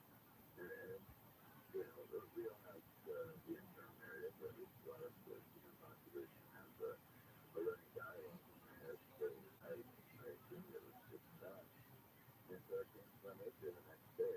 I shifted from physics and astronomy to biological anthropology, and pursued that. And ever since, it's been a fantastic journey. I've traveled the world and really lived in South Africa, southern France, Cognac region of France, with a 150,000-year-old Neanderthal site, and born in South Africa with about a 3.5 million-year-old Australopithecus site. So yeah, it really exposed me to a lot of important information that helps grow and develop this theory. And it's not in a selection bias or confirmation bias kind of way, because it is this maybe an important way of approaching the question of UFOs and the Blueprint side. And yeah, it's funny to look back on it, because you get perspective. You don't know why you're seeing things at those times, but in retrospect, you kind of piece together the little bits that might have led you down, kind of to set you on the path that you're supposed to be on. And I feel that that was one of those moments where it changed everything. Those moments change everything. Yeah, they do. And for everyone, it's not just me, but I do feel like that was an impossible switch. Because, and if you think about it, it's funny. Also in retrospect, and looking at what I know now, there are a lot of people in the scientific literature who do studies, I mean, just the body as well. And there's a lot of people looking at the physics of these crafts and how they operate, what they do. But there aren't a lot of people looking at the biological aspects of the beings that are imported, that are described inside of these crafts. So I feel like it was almost filling a gap in future knowledge of sorts. So it sounds weird to say that, but I do think that's an aspect of what I know you shared this many times before, but for the benefit of our listeners who haven't heard this basic premise, let's think about what we do and don't know. I mean, humanity in general doesn't have a real good grasp on what time is, but no, and even cosmologists and psychologists and philosophers, physicists don't even know when. Like you said in the opening dialogue of this show, it's history. Einstein didn't even know what it was. He's arguably one of the few people that could potentially answer that question, and he contributed so much to our knowledge of it as well, especially with his papers on special relativity, general relativity in 1915.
physical time, but with universal time, it doesn't seem to exist, or at least work in the same way that our brains perceive it. So yeah, it's complicated because if we're talking about time travel, a lot of people their knee-jerk reaction is, well, we're time traveling tomorrow. And I say, well, how would you know if it's impossible if you don't even know what time is and how it works? So I think that and it's hard writing books about this, obviously. So what I did in my first book was start from Einstein, essentially just in case around general relativity and all of the solutions to the field equations that he laid out in association with that. And almost instantly with lens and clearing and Godel and eventually Graham Tipler in the 1970s, you have these solutions that show that you can actually create those time-like curves by, and this is how it gets into the UFO phenomenon, by having, for instance, infinitely large, in the Godel universe, there's an infinitely large universe that spirals around and spins very fast, and it's highly massive and energetic, and it creates those time-like curves. So you could go into the past based on the mechanics of the spinning universe. And then in the 1970s, Frank Tipler showed that you could compress that down to a finite size with a ring sphere instead, and still have a highly massive and energetic disk that does the same thing. So it gets very fast, and it creates these big closed time-like curves. We have this expression in biology, the form-follows function. And what you see is that the form of the UFO seemingly has this function of one of these spinning, massive, energetic disks. So I don't think it takes that much of a stretch of the imagination to see how those could be time machines themselves. So we're definitely going to jump into the idea that if they are time machines, what you think about them being in the possession of the Pentagon and or defense contractors, and what that might mean. And then the part about your description is identify flying objects, that first one, where you discuss the arrow and how it might not really go in one direction, what that means for what we understand to be cause and effect. That's the part that I want you to share with our audience, help them get their heads around that. We're talking about the Michael Masters on time and time travel. We're going to break with the outsiders. I'm all done.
Number is that the South Freeway, northbound from Washington Boulevard and Atlantic Boulevard, all lanes are blocked to those tracks. Get with them there. Again, this is stuff from Johnsonville, that view from Tough Drive there, that one down top. And that's the thing, they wrapped up that construction project in down the old ramp to the Brisbane Avenue and the Studio City Square on the 101 freeway.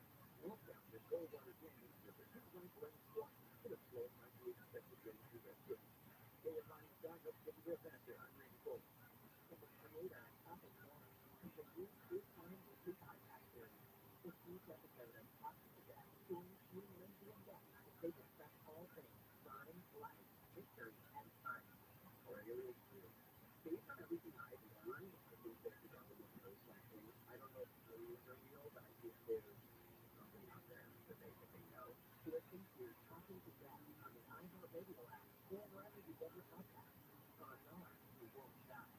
The holiday season is time for coming together with loved ones. And though it may seem like a hard topic to broach, self-cereal, or simply bone-dry turkey, now is a great opportunity to ask how aging relatives are doing and discuss their plans for the future. By asking if they're up to date with important vaccinations, being active every day, and discussing their long-term healthy plans, you're helping make sure they're better prepared for aging. This is your chance to start this important conversation. Visit aging.ca.gov to learn more. Hey, Danny King, and I'm winning the battle against spam with Incognito. Incognito helps you take back control of your diet, and I know it's spam analysis is not specific. Incognito already removed my info off 52 data brokers. Using your Incognito especially local identity happens to you. Go to Incognito.com and use the discount code Genius23 for a 55% savings. INCOGNI.com, discount code Genius23. Get ready to jump. INCOGNI.com, discount code Genius23. It's okay not to be okay. Everyone needs to support you guys. Together for wellness, from empowerment to available resources for emotional health and wellness. Everyone is welcome here. Explore our resources at togetherca.org. AM 640, your stimulating talk. Glad we'll have that conversation about the reformation of criminal justice, making sure that it's not based in race, that everybody gets equal treatment, that everybody has an opportunity. But it doesn't mean to stop enforcing the law. Full stop. You're ignoring those individual victims of incendiary terror. They deserve justice. Live 9 to 1 p.m. on KFI and on demand anytime on the iHeartRadio app. KFI, AM 640.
That was saying about a long, long time.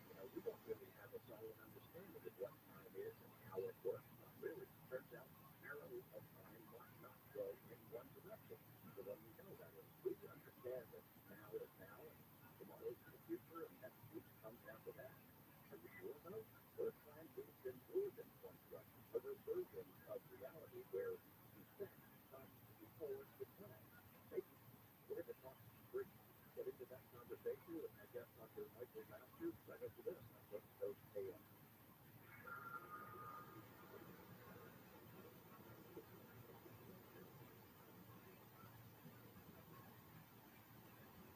people have no idea there's an invisible gap in their home's protection. Your home, your equity is at risk. This invisible threat is house secret. From FBI crime stories, and I quote, con artists pick a house, maybe a vacation home, rental property, or the home someone is living in right now. They transfer the deed of this house into their name by obtaining the forms, using the fake IDs, and filing the paperwork with proper authorities. Now they own the home. Once this step is complete, they take out loans using your home as collateral. They can even sell your home. Protect your home from this invisible gap. Check on your home's title right now at HomeTitleLock.com. Be sure to use promo code RADIO, and they will send you a complete title scan of your home's title. And your first 30 days of triple lock title protection is free. HomeTitleLock.com. Do it today. HomeTitleLock.com. With so many mesothelioma lawyers, how do you choose the right vote for you and your family? I'm John Morgan of Morgan Morgan, and here's my advice to you. Do your research. Results matter. Reputation matters. As America's largest injury firm, we have more offices, more lawyers, and more attorney staff members than any other injury firm in the world. Last year alone, our team handled over 2 million of your calls. We recovered over $1 billion for our clients. $30 billion was set aside for mesothelioma victims like you. If you've been diagnosed with mesothelioma, we'll come to you within 24 hours so our team can get to work right away. Wherever you are, whenever you want. Our goal is to give you as much as you deserve. Call us now as the time to file a claim may be limited. Call 1-800-602-3300. 1-800-602-3300. That's 1-800-602-3300. Call now.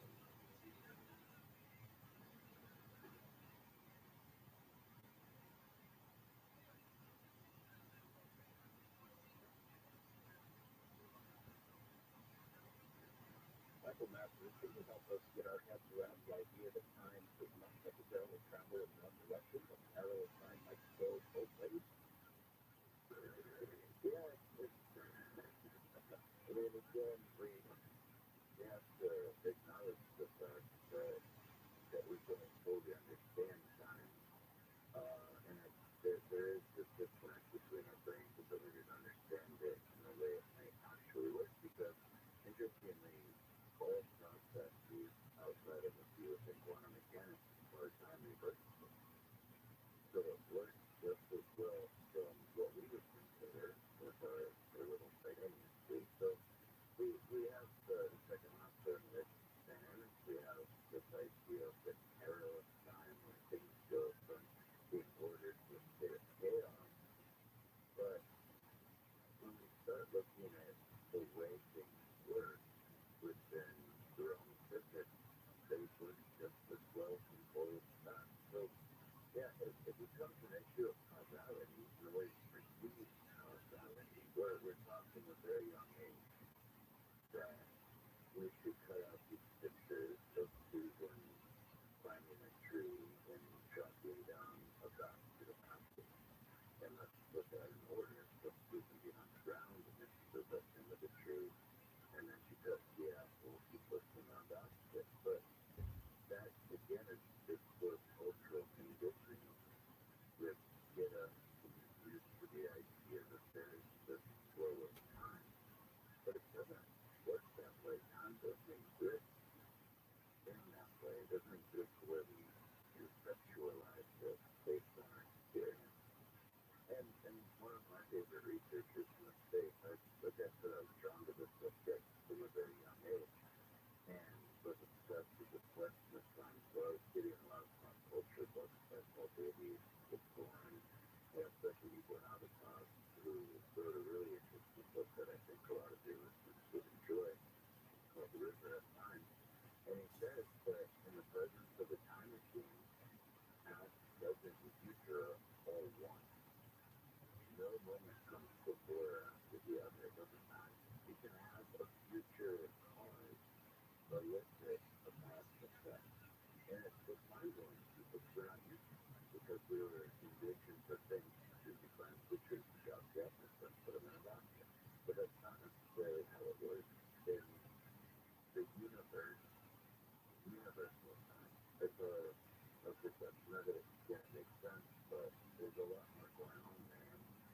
And really, once we start looking at possibilities, we see paradoxes potentially, but that those sort of fade away. You understand that it's all just maybe one thing. So let's jump into paradoxes because that's what people raise immediately when you start talking about time. You can't go back in time and show your grandfather that you wouldn't just go back in time to begin with. That's the answer. Yeah, I'm sorry because I'll get into this in a minute maybe, but so a lot of it has to do with not just showing out those images and pasting them on a sheet of paper when you're in first grade, but also what we see in movies, what we see on television. Those boys that, well, let's just go back and change the past. Anytime time travel is involved, let's go back and change the past. And people are like that. What's the best time travel? And I hate to say it's not a movie, it's a show. It's called Dark.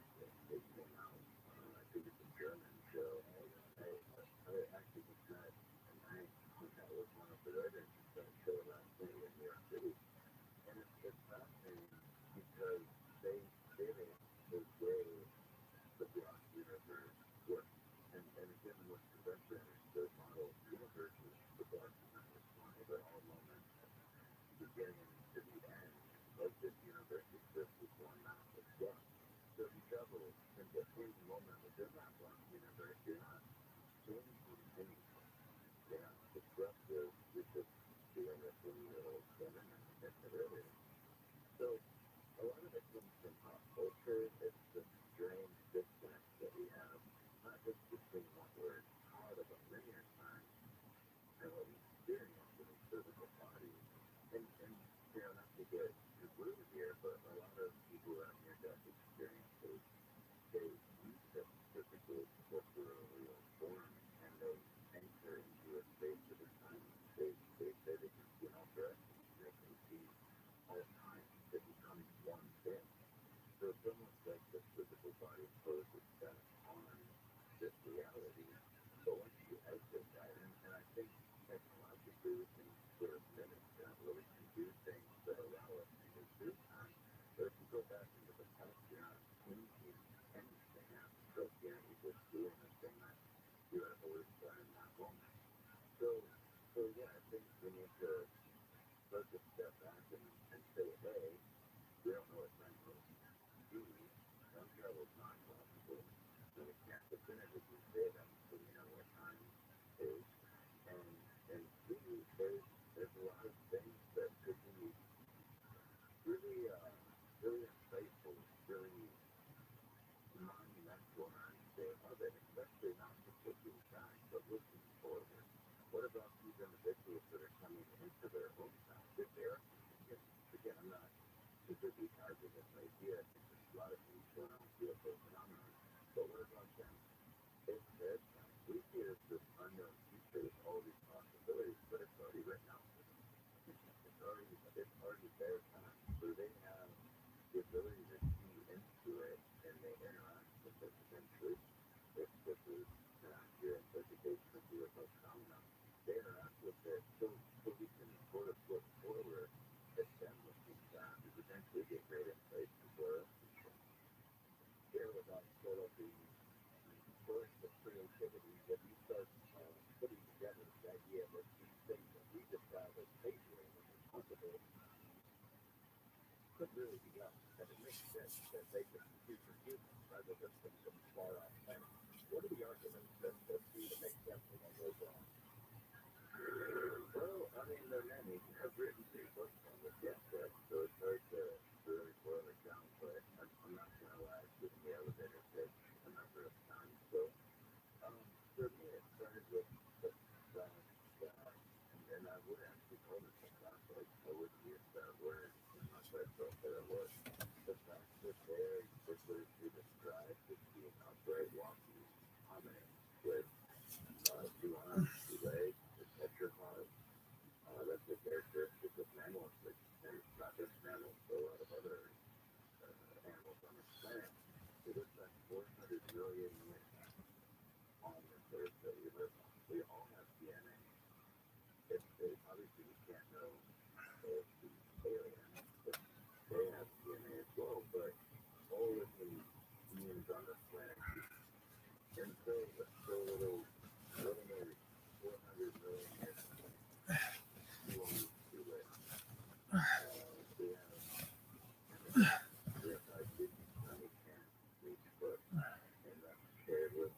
baby. We have, for us, right, well, yeah, like, we're the only mammal on this earth that stands and walks upright all the time. And then if you get into the specifics, this is what I did my PhD research on, is craniofacial evolution. They seemingly have what we expect to see in the future. And the two main traits that characterize looking back on it from the present time is conceptualization, which is an increase in brain size, but also a reduction and retraction of the mid and lower facial anatomy. So our brain and face is trading off. And I made an analogy in my first book about, I showed the computer very clearly that when a picture is colleague versus like a pub and a chihuahua, which the latter group has a really retracted face and sort of a balded forehead, whereas the collie doesn't venture has a really long projecting mouth with focus forehead, and that's the same thing with your ass. It's about, we call it. And I also made a reference to what it would be like if you put one of the campers, the pull, not pull behind, but like the campers that sit on top of a truck. If you put one of those on a quarterback, it just wouldn't work. Just the basic aspect of the structure, the physiology of the thing. So we have this long history of treating brain surgery. We have this brain that largely grew because we stood upright, our heads rotated down, our basic cranium flexed. I'm trying to be technical here, but that opened up a lot of space in our nearer cranium. And we oftentimes use the example of a sling. A lot of people have a sling piece in the 70s, 80s. But if you imagine the front of the sling piece being the face and the back of the sling piece being the parameter magnet, the hole, the big hole, actually what that means is where the vertebral column passes through. If you bend those down and put each other, what it does is open up a lot of space on the top, and that's exactly what happens with our craniofacial anatomy. That our face is rotated down, our occipital lobe and cerebellum, and the posterior face cranium rotated down, and that opens up all the space in the brain. But there's so many things that happen after that that really contributed to excess brain cells, things like culture, bias, hunting, raising behavior. So it's not just the physical aspect of staying upright, but then there's the sleep benefits that happen with culture too, and all of it has a bigger brain, but the face had to get out of the way. And what we see in these, what I argue are future humans, or at least some of them are future humans, are those exact traits that we have now that came from our 6 to 8 million year evolutionary path. If we continue to project this into the future, we're going to look exactly like what we see walking out of these grass, at least in the form of these sort of archetypes of gray aliens. How far in the future would you project that? It would make people look like that. Well, that's a great question, and honestly, I have to kind of self-check because that's the main thing I was focusing on with my first book. I didn't start buying on books that came out in 2019. Was just that these big-headed, small-faced, big skin, oftentimes small child like we really get into the details of why they have themselves. Like it has to do with something called yoni and endomorphism. Again, probably something that will hear listeners to get. So again, we should have that conversation on a different day. But it's not easy to predict when that might happen because to make a model of the past up to the present and then project that or to extrapolate that, if we say into the future, what it requires to have a lot of individual hominins who, or at least who have a really good knowledge of hominid evolutionary history. It's just that we would need a reservoir sample of sex, food, and geography. We don't know what we're doing. We don't know what's going to happen to the earth between now and then. What's really happening exactly? Yeah, it has to be Look, and I went out of my way to avoid any speculation about what will happen between now and then. You know, a lot of people, I hear this all the time, say, well, we're going to live on the moon, or live in space, or live on Mars, and it'll be dark for us, for us. None of those things factored into this study at all. I just looked at past dominant trends and how if those continue into the future, we might look. And honestly, George was, I would expect that we would look just like women. And those things might contribute. If we're a gas guitarist, they might grow more dexterous fingers or something. We need that to happen. These trends have been in place for millions of years. And there's more recent trends still. Talk about facial feminization in association with our self-domestication. We started domesticating ourselves in the same way that we've domesticated other animals, and that changes our physiology. We can see that already. We can see that now. So just bringing it all together, it really, it seems to be a potentiality. Again, I'm not saying that this is the case. We should not jump on a future human train, but I think we should consider it as a real possibility. And you make the argument too. I mean, the fact they have two arms and two legs, but if they can have they're shaped like us, as opposed to an ET from somewhere way out, why would they necessarily be shaped the same as us? Why would they just be a block? The fact that they breathe out air, they do okay now, and able to operate on this planet, maybe this is what they've been all along, right? Absolutely, and I did a study in 2016 in preparation for publishing my first book, where I found that about 2.5% of all of the planets that have been found so far, actually planets, Earth-like planets, are actually the same size as smaller, solar heat in a different way. The planets that have been found outside of our solar system, Earth-like planets, are the same size as smaller, only 2.5% of them. So the vast majority are much larger, and therefore have much stronger gravitational fields, which means that if we suffer from similar problems and staying upright, we're the only mammal that does it all the time. It's going to be far less likely on these other planets. And not just that, it's the distance from their sun. Do they even have DNA? Are they silicon-based or versus carbon-based like we are? There's so many things that went into making us unique. There's the fact that dinosaurs died out. They ruled this planet for millions of years. They happen to die about 65 million years ago, which allow mammals, Homo family, they can make their own bodies to kind of help them underground and exist in daylight environments. However, specific ancestors, the primates, went up into the trees, they evolved to an arboreal environment, a tree environment, and then 6 to 8 million years ago, stuff into that time frame to important, we came down from the trees. That's what makes us unique.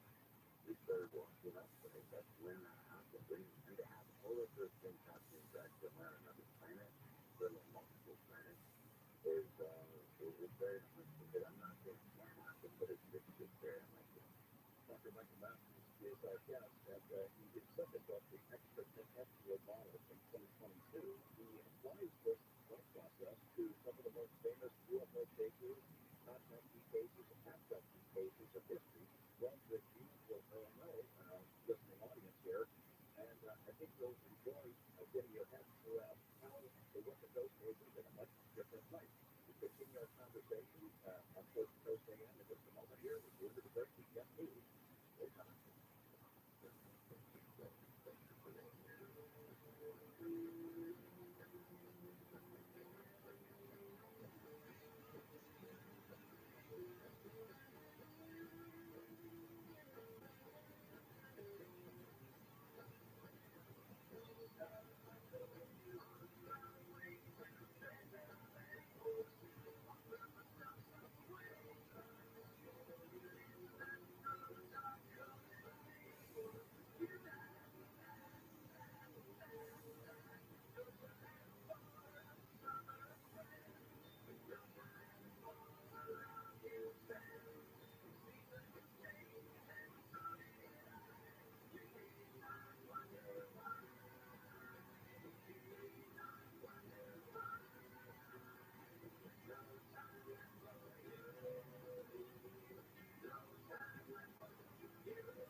Find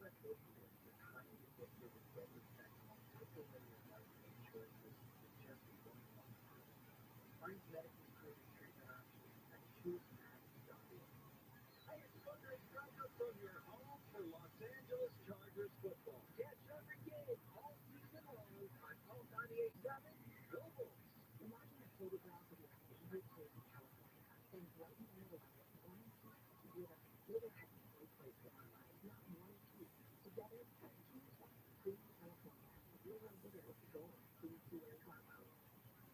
If you're involved in a mildly engaging activity, it does free up your mind for creative thinking. Sometimes walks are really good, showers are good. If you want just a little bit of stimulation. What a water waster you are. It's gonna get cooking really helps. Oh yeah, absolutely. Live 1 to 4 p.m. on KFI and on demand anytime on the iHeartRadio app. Please let us serve on Highlands Federal Prisons. And the judge said, well, thank you.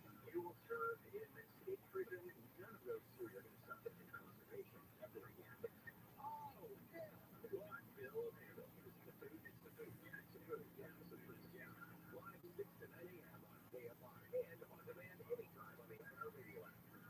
The people are the sovereign in this country. We're not a king. We're not a queen. How do we get our officials? Who runs this country? Those that are elected by the people of the United States. Bill, why have a commission if you just get overridden by the court system? Live 6 to 9 a.m. on KFI and on demand anytime on the iHeartRadio app. The people of Jersey committed crimes, serious, and that's all that matters. The color of their history doesn't matter. They committed the crime. State gangs are in the business of crime. Gun again, they don't do anything else but commit crimes all day. Live 1 to 4 p.m. on KFI and on demand anytime on the iHeartRadio app. KFI AM 640. KFI AM 640 for news, what it means, why it matters.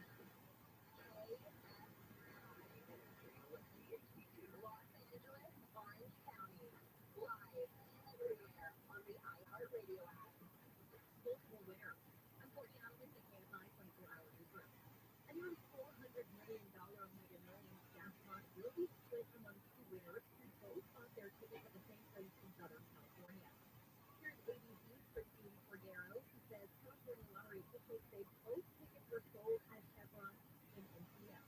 The winners will split the $395 million prize at $197.5 million each, or a lump sum of $94.3 million before taxes. Lottery officials add that while it's unusual, it's also not unheard of. Tennessee Governor Bill Lee has expected destruction by tornadoes that tore through his state. It's so blue. What we have witnessed today across the state of Tennessee is really sad, really heartbreaking. Governor Lee says the federal disaster assistance 60 died and 3,000 others were hurt in tornadoes and rained down toward Tennessee last night. Utah Republican Senator Mitt Romney is pointed on former President Trump's behavior. We have looked at his behavior, and his behavior suggests that this is a person who will impose his will if he can on the judicial system and the legislative branch and on the entire nation. Romney made those comments on NBC the week of this morning. Romney said, when I saw tornadoes and comes in and it comes out of his mouth, there's not a lot of filter that goes on. He just says whatever. And Donald Trump says he's decided against testifying for a second time in his New York civil fraud trial. In a social media post, the former president said he very successfully and conclusively testified last month and saw no need to appear again. Trump is expected to return to the witness stand tomorrow as the last defense witness in a case which threatens his real estate empire and cuts to the heart of his image as a potential witness. President of the University of Pennsylvania is resigning after congressional hearing about anti-Semitism on college campuses. The House is investigating Harvard, MIT, and UPenn after their president failed to explicitly say calling for the genocide of Jews violates their code of conduct. On Saturday, UPenn President Liz McGill announced she would be resigning effective immediately. Meanwhile, Harvard President Claudine Gay has apologized for her response during the hearing. Senator Jim Ford says he sent threats against the university's Jewish students have no place at the school. Throughout the letter now from KSI, partly cloudy throughout the night, lows in the mid-40s to lower 50s. Really local in the KSI 24-hour newsroom, I'm Courtney Allen. Governors are getting to the 5-3-1 northbound between Washington Boulevard and Atlantic Boulevard. The red will get the right shoulder. That means close to Northfield Avenue, where you break it. And Fuller Let's try it during the roadway now from the 57th freeway northbound to Yorba Linda Boulevard. Right in the middle lane. Be careful. Take care of those with so-called highways, dirt roads, if you drive your young children. KFI is stopping up. We'll get in faster. I'm Randy Fuller. Are you a business owner, CEO, or responsible for marketing? If you are, iHeartMedia can help you reach your goals and find new customers. We reach more consumers in your target area than anyone else. And we can give you access to those potential customers more cost effectively. Across radio, video, podcasting, and social. We'd love to show you how iHeartMedia can work for you. Get started today at iHeartAdvertising.com. That's iHeartAdvertising.com. Your business partner. We hear about the importance of local radio. Allison Griffin, and the Marshall District. iHeart has such a broad broadcast reach that it's local, and for us to be able to touch customers with a local feel but at a national scale is so efficient and important for us. As the number one audio company, iHeartMedia gives marketers access to the audiences, trusted influencers, and data you need to grow. If you're a marketer, go to iHeartResults.com. Immerse yourself in premium nationwide coverage, contract-free plans, and always free activation with consumer cellular. Know your local target. While you're there, check out our newest phone, the Iris Flip. The all-phone and camera you need. Plus, the features a user-friendly design, making it the perfect flip phone. From now to December 16th, you can score $10 off when you buy the consumer cellular Iris Flip at Target, making it only $39.99. Visit your nearest Target for quote you. Hey, you're great. Let's go to so long. Here's my man. Staples will drop. Yeah, big Staples will drop. That's much more big next size than the rest of big Staples. Ooh, I can already feel it. Okay, so you ready? I'm ready. Vaporized full protein fat. Big Staples will drop. From the creator and Talking Fan to the new True Crime Weekly podcast series, it's each episode of Talking Fan, stories through Lindsay and Beth as they discuss all things crime, life, mystery, and fun. It is good. Based on everything I've learned, I think that the government knows something. I don't know if the news are real, but I think there's something out there that they know. Listen to Talking to Beth on the iHeartRadio app or wherever you get your podcasts. Odds are you won't stop. Go on Instagram at Conway Show. Would you put immediately smell in your bag? Oh, is that okay? No, I guess we're on time. Probably just smell Kelly's bag. Hey, come on. Oh, no, not again. But it does smell like genuine leather. It's a high-end bag. It's Tim Conway Jr. Show. I know this is good smells. I guess I gotta say. Live 4 to 7 p.m. on KFI and on demand anytime on the iHeartRadio app. KFI, AM 640, for stimulating talk. American Vision Windows, SoCal's voice for energy-efficient windows and doors. AmericanVisionWindows.com. KFI, AM 640.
is everything. Civilization tries to solve buildings from the liquid dust. We evolved into something else. This idea of UFOs as creation, where's that gone over so far? You know, ufology in general, but many of our listeners are very familiar with it. It's pretty stuck when it comes to the influence of view. It resisted even considering that like pilots and crews of those flying saucers with good systems.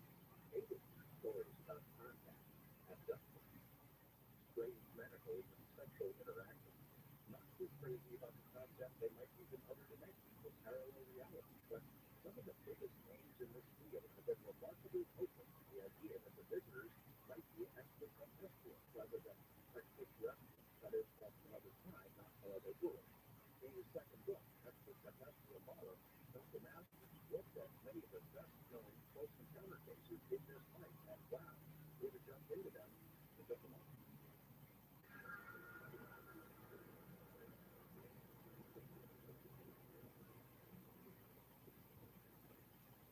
Diversify your savings with physical precious metals while stockpiling silver in your home state. It's First Gold Group's most popular special of the year. Now through December 22nd, for every $5,000 you spend with First Gold, they'll send you a 1-ounce silver Eagle coin for free. Next coast to 98.98.98 to claim your eligibility now. You can purchase gold and silver and have it shipped directly to your home, or have First Gold's precious metal specialist help you convert an existing IRA or 401k into a tax-sheltered IRA in gold for no money out of pocket. And they'll send you free silver for every $5,000 you purchase. Keep it for yourself or give something with real value as a stocking stuffer this year. Just text the keyword code to 989898 to claim your eligibility. With an A+ rating with a Better Business Bureau, thousands of happy customers. Now is the time to buy gold from First Gold. Text code to 989898. Claim your eligibility for free silver on qualifying purchases before December 22nd. Pajama brands, famous, naturally used pajamas are now. Pajamas look really as good as this for her. What can make you a holiday hero? This year, Pajama Brand has up to naturally. How about a free 30-day naturally nightie? How about $75 in savings? How about gift packaging options and quick delivery? It's an effortless 2-in-1 plus gift that your clothes are guaranteed to love. Simply with barely there feel, her selection with a fit that's better than lingerie. That's done it for a reason. Pajama Brand's naturally used pajamas and nighties are designed to make her feel amazing and not you wild. And now's the time to win Christmas. Now is the time to get your special someone naturally used from Pajama Brand. The courage to gift sells out every year. Shop now while it lasts. Head to pajamabrand.com for naturally used pajamas and save $75 on a free naturally used nightie.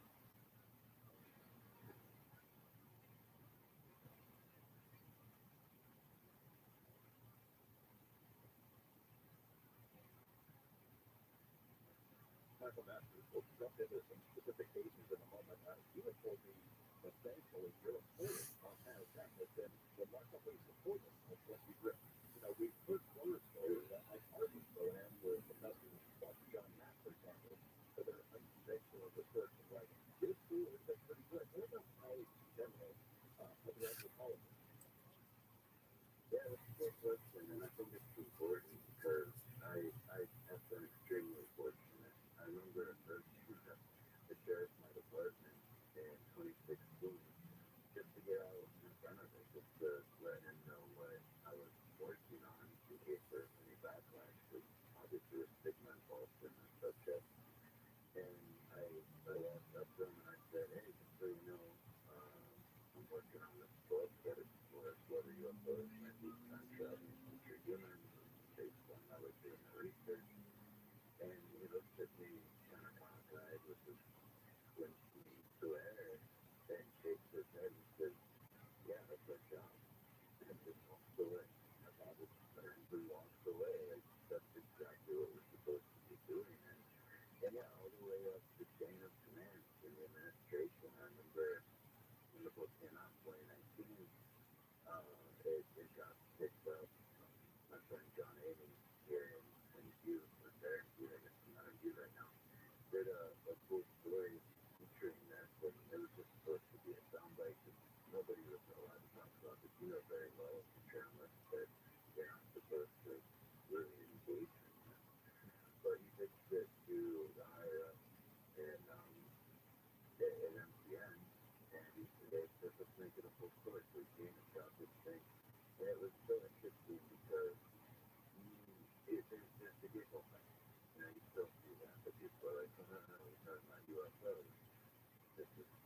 funny to me, not taking it seriously, but I left this hard game with this shoe yesterday. Some questions anyone else, and did this part of it where after that, taking a note from my office when talking about sort of these basic ideas that I've been talking about tonight. He said, this is the part in the story where we're supposed to laugh about little green men, but the A is this, the oregano is offset. I think that's what it was. Yeah. This information about that came out, and they legitimized this aspect of my research, which I think they both factor, and they went viral internationally, and the chancellor of our university last year 10-year service was just like that. Yeah, so sorry about your research, but you look really in top news today. That's great.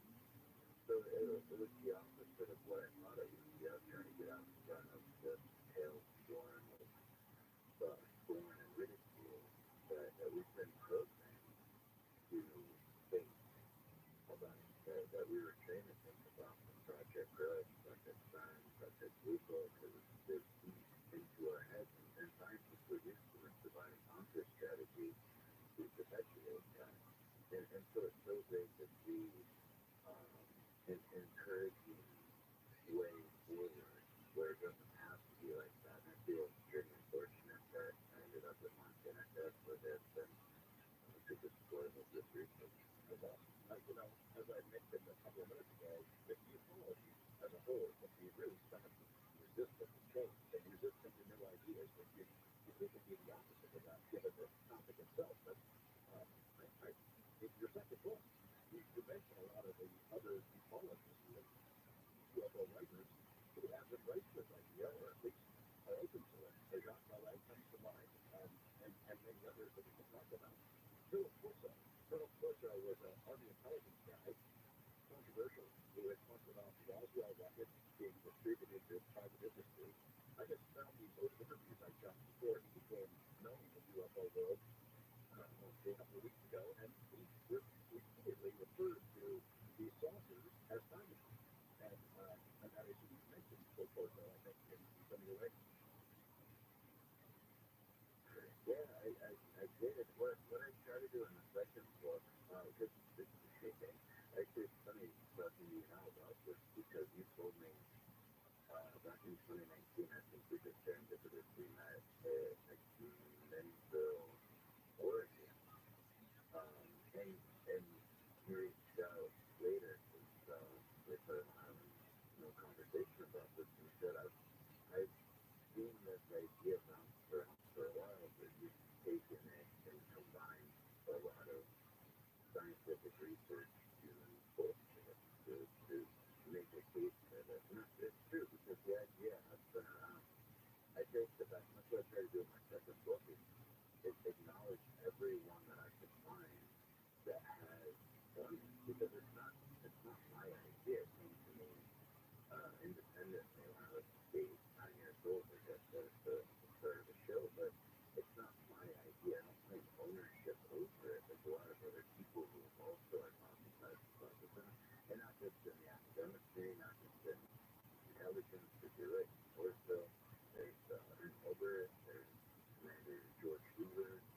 Like they were seeing what was recovered from Roswell, which I think it's I don't know, maybe I'm overstepping, but I think we can go ahead and say that did actually happen. It wouldn't be always the lore and the actual traceable aspects of it, not that did happen.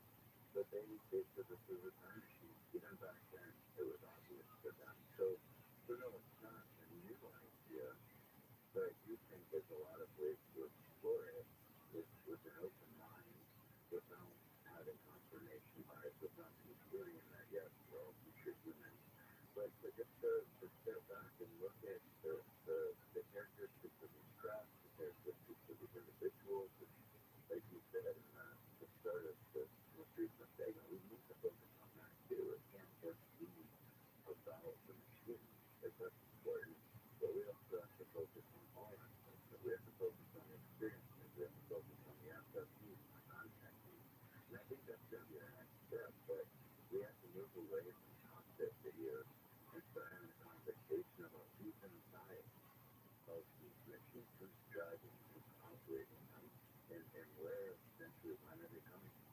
Again, things like that is the heart of this entire map. The interaction between them and us, whoever they are, wherever they're from.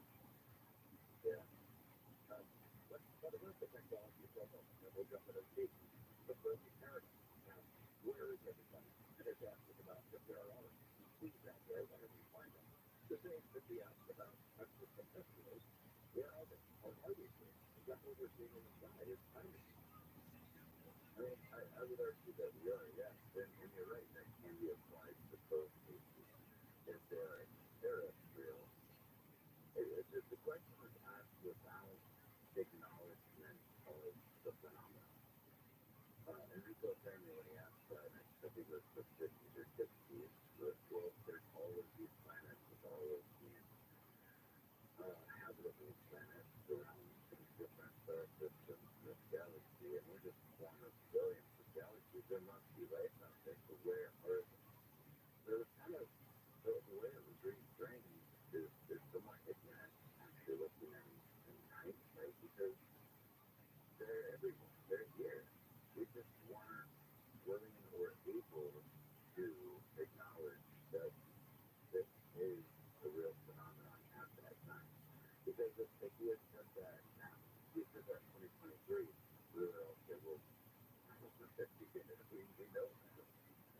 We have confirmation that they are flying in our skies, and the humor in this is, hey, let's not just acknowledge that. Let's talk about how we're going to let people understand that as an aspect of our reality.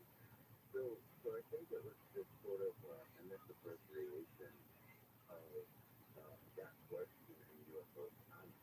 And I argue that if they are time travelers, they are human, but that same idea could be applied to extraterrestrials as well. Yeah, if they're from some other planet, they are. Because this phenomenon is real. It's high time that we acknowledge that. Let's use the prism of your theory and look at some of these things that came out. My theory was, okay, the theory that you have shared with us, and look at some of these famous cases that our audience would know. Then you've already well. What stands out to you is what is known about that case that suggests that your answer might fit? Yeah, so that was a fun one for me because a PhD named Michael D. Ford, who I think we should all acknowledge in the context of people who have explored this idea and program UFOs on. And there was a couple of pieces in the 1980s, 1990s about whether or not they could be us. And what's interesting is he was really bearish on the idea. He argued against it, but what's interesting is that he actually made a pretty strong case for it in arguing against it. And the main thing, I'm happy you pointed that one out because Betty Hill claims to have been shown a star map, and I go into that in my second book last about the history of that star map and how it played out at the end, and it wasn't actually accurate. It didn't match with the stars that were in Carl Sagan, because got involved in that very briefly. But it's important because what there's an argument that we can't throw that out. I completely agree. And that's a big problem with this whole topic is that we just throw things out. If something doesn't match our preconceived notions of reality, it's dismiss it. And that happens in science too. Jeffrey Nolan talks about this with research assistants and PhD students, but it's almost like a knee-jerk reaction. Or if something doesn't conform to the data, it's an outlier. They just say, well, it's an outlier, we don't need to consider that. But those are the things we need to consider the most. And I acknowledge his research, and I acknowledge that point. It's very important to talk about those things that don't necessarily conform to any model that you have. So what's really interesting is that Betty Hill, later in her life, and this is a really cool video on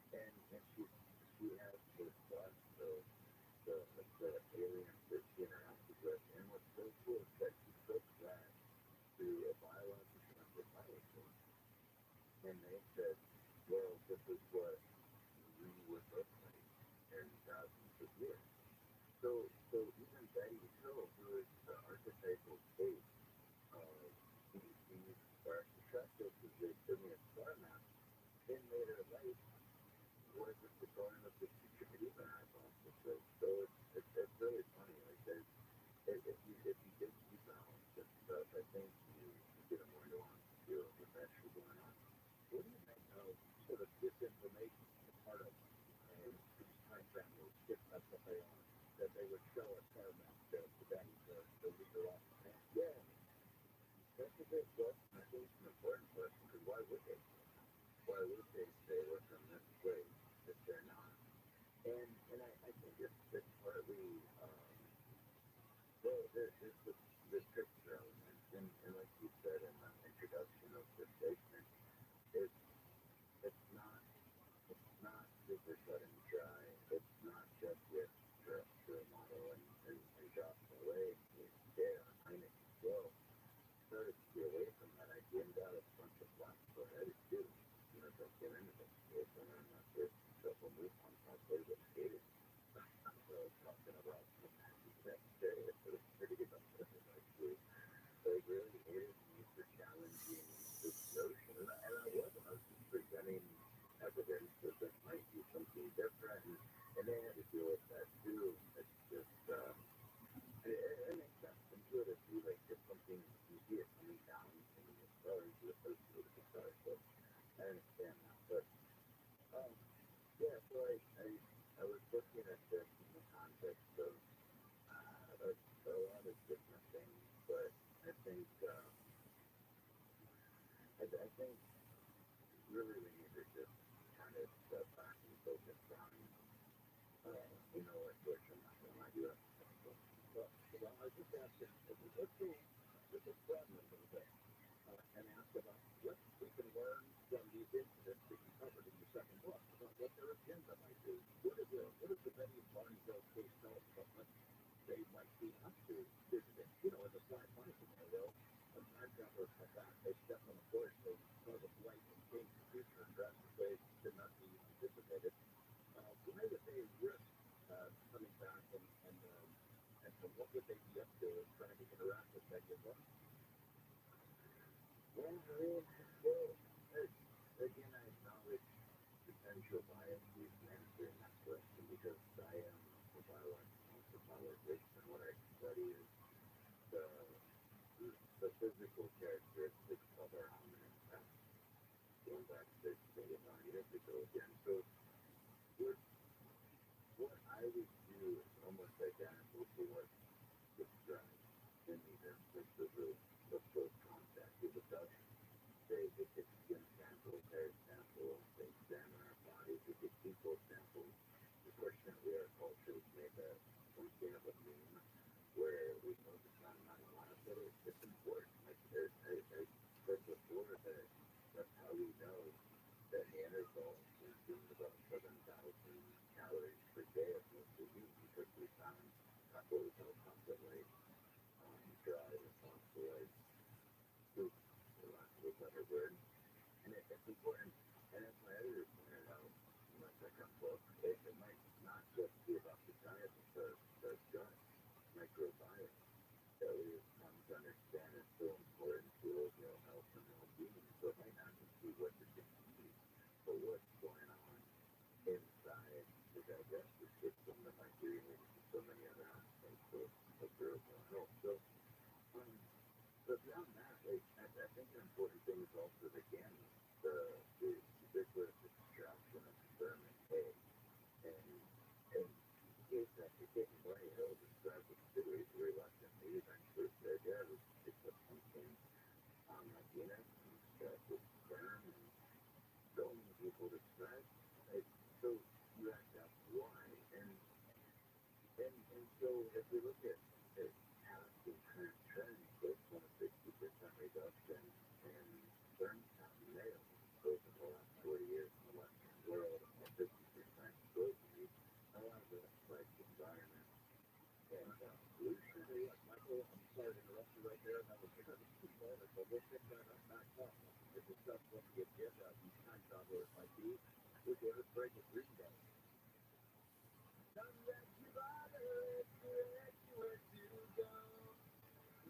make the best of the best, that's why it's not a question, but an answer, and yes, time. Let's run unpredictable, and in the end is right. I hope you have the time of your life.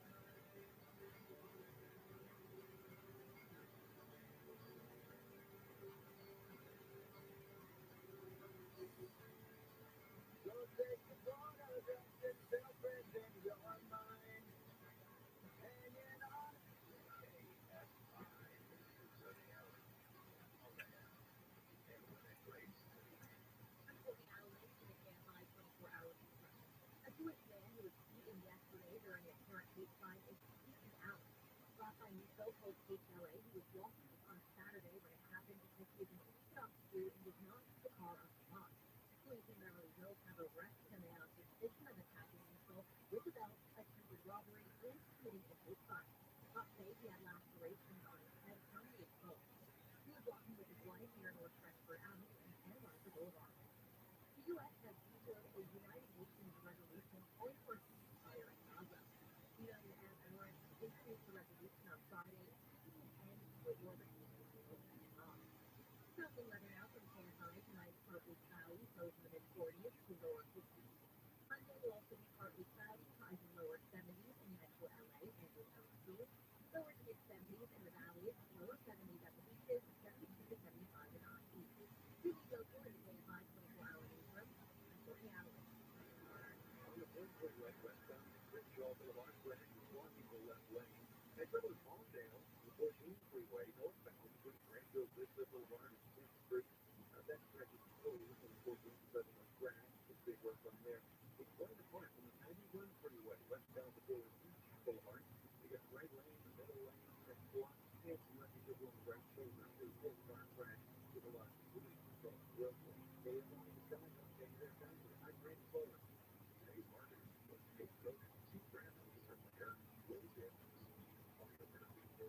In this day and age, and particularly at the very where we have new information coming out on a regular basis, being able to see that information to the audio format makes being nimble and pivoting easy, and that's what I really like about it. Well, the limited audience, 100 media responders, access to the audience's resources, insights, and data. To grow the real market, go to iHeartResults.com. When you're young, life is full of choices. Celebrate old years, but the highly addictive and deadly sentence. Take away your life and your choices. There's just one life. Addiction is a disease that can affect anyone at any age. But there is choice for the health of disease. Find a medically proven treatment option and it's fully virtual at speedmatch.org. If you listen to KFI, clearly you're interested in what's going on, and you want the whole story. You're not alone. KFI only is influential, affluent, and well-educated. If you're a business owner, CEO, or responsible for marketing, KFI Owners Reporting can help you reach your goals and connect with new customers. As the most listened to station on the iHeartRadio app, KFI reaches more consumers in your target area than anyone else. And not just anyone. People like you, homeowners, business owners, CEOs. KFI listeners know they can trust us. And most of them purchase a product or service that we have recommended. KFI has helped thousands of great Southern California businesses grow. We'd like to help you. Let us show you how KFI AM 640 can work for you. Without pound 250 on your cell and say, grow my business. Pound 250 and say, grow my business. KFI AM 640. More stimulating talk. She said, hey, you work at KFI? I said, yeah. And she said, my boyfriend listens to you all the time. I said, well, so what's this? She goes, it's my ex-boyfriend. Whenever we got in the car at night, we wanted to listen to you, and I wanted to talk, and I got pissed. Whoa! Well, come on. It's the Tim Conway Jr. Show. Well, now that you say so, why do you want to listen? Live 4 to 7 p.m. on KFI, and on demand anytime on the iHeartRadio app.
Those cosmic cowboys George Huron often consider the kinds of subjects we're tackling tonight. That's one of their classic Lost in Time and Space. You know, as amazing as magical as UFOs seem to be in comparison to no earthly technology, that is in the context where we see them as spaceships, imagine them as time machines, and then consider the extreme secrecy surrounding that, the cover-ups, the lies, and misinformation that reaches the feet of disclosure measures when Congress has talked about it as a program. You know, time machine tech would be pretty stupid. There would be a race to master that. We're going to get into that. And also some famous UFO encounter cases. And then in the next hour, we'll open up the phone lines. You can ask your own time travel questions to my guest, Dr. Michael Master. We'll be right back.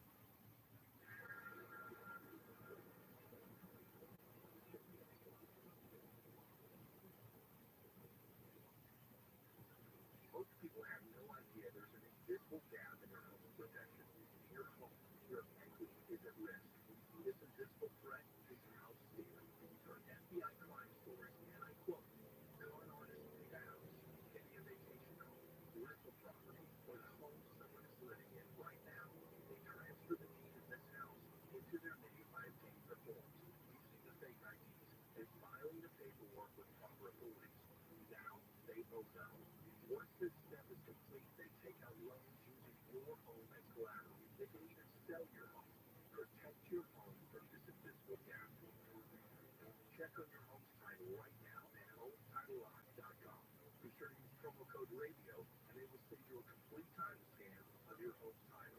And your first 30 days of triple lock title protection is free. HomeTitleLock.com. Do it today. HomeTitleLock.com.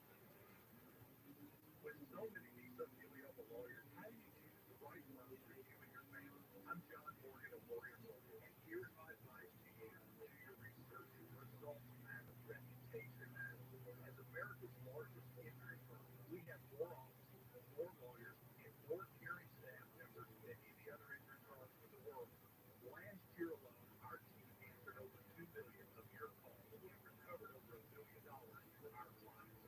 $30 billion was set aside for mesothelioma victims like you. If you've been diagnosed with mesothelioma, we'll cover you within 24 hours so our team can get to work right away, wherever you are, whenever you want. Our goal is to give you as much as you deserve. So call us now at the time of filing claims, save the limit. Call 1-800-602-3300. 1-800-602-3300. That's 1-800-602-3300. Call now.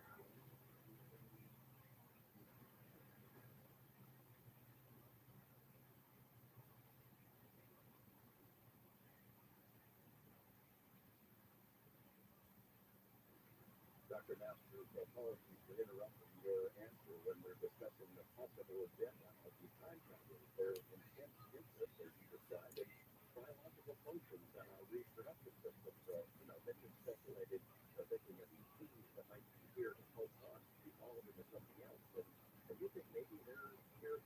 know something else now. It's something that's happening with them in the future. Yeah, and my apologies. They close their bench break coming up. Usually I have this internal clock set up to cut out the conceptualize when that's good. By the way, another programming thing is you all are so good on your show with finding the right music to play at the right time. I think you give a shout out to your producers and your sound engineering with the play.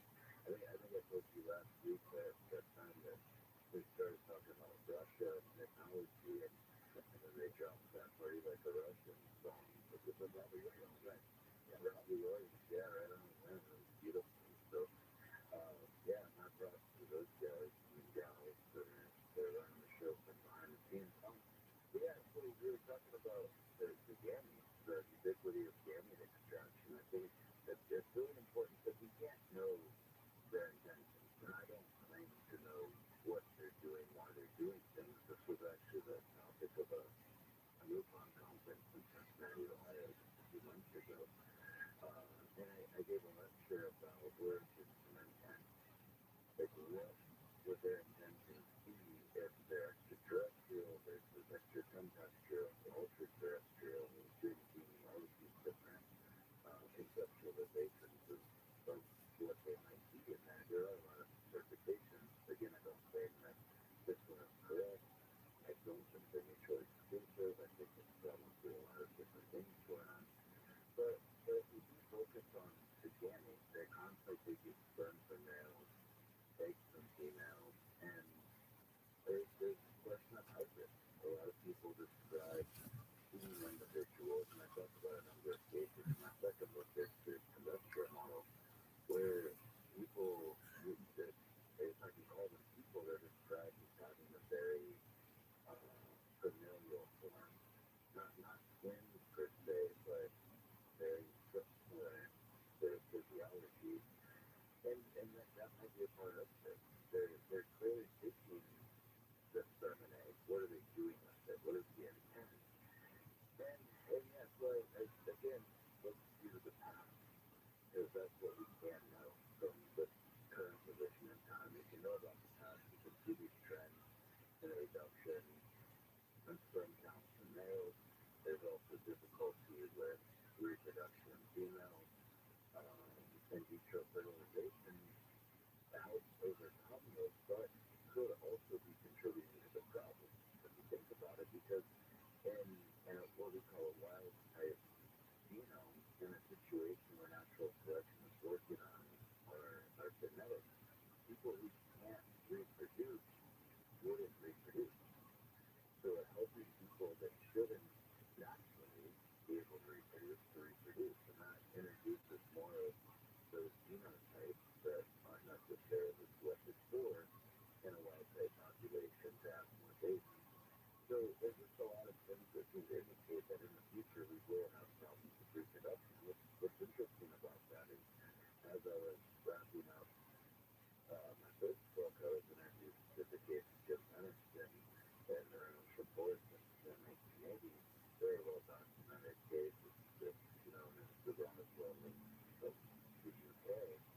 And I just serendipitously came across this the same thing. Like, they told him specifically that they're having problems with reproduction in the future, and they're coming back to secure chromosomes, which they said to him, and I think that's how I interpreted it. Gametes to help overcome these problems. So if we put this together, I don't think that, I think we should be careful to extrapolate too much or to speculate too much, but there are patterns that emerge from what they're doing. And if we combine those with some trends in our knowledge of how humans have been evolving over a very long period of time, and more recently with societal trends, I think we can start to draw inferences. There's a case that you mentioned in your second book that I was not familiar with. It's connected to CEO of Antenna from Indiana, your own state. Tell us about that and how it fits. It doesn't fit with models you're describing. Yeah, it's funny you mention that because here in New York, I just finished special conference was put on by J. Christopher King, the Experiencer Group, and James Angoli, and those big games. I was asked about that food flight last night after the conference because there's people, and it's interesting because there's a couple things going on there. He was a miner. There's just a gold miner hanging out in his own business, not far from where I live, actually it's up more toward Helena, Montana. And he heard that plastic coming down the people described so often. And recently, my son experienced this too, where there was a hive of bees that were migrating and trying to find a place to live, and they were all kind of moving together in groups, and they flew right over my head. And I was like, what? Yeah, like I thought I was going to see a UFO materialize, but then I looked up and it's a whole horde of bees. There's probably a word for it, like a flock of bees or whatever. But and then they happen to play with my son there too, so we experienced that. But that humming sound, like that buzzing sound that people describe so often. They heard that he walked up and saw them taking water from the flute string, because he converted a string to do flute box mining, which is the common way of trying to find gold in just various places where it exists here and western mining in the mountains. And there's a UFO there. And a man comes out, he describes him as a man, and says, oh, sir, didn't know anyone was here. Apologize for the inconvenience, challenging your worldview and whatnot. And, yeah, it went on to say, we're looking to get water, clean water, and he said, well, why wouldn't you go to a lake? Straight over there.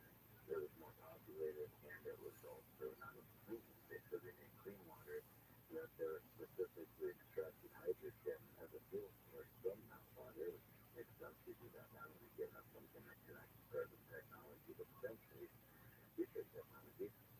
He was welcome to board. They gave him a tour of the ship. They explained exactly how everything works. He described in a kitchen, a bathroom, just like humans have and what we have in airplanes and other places where we have the food to eat when we travel for periods of time.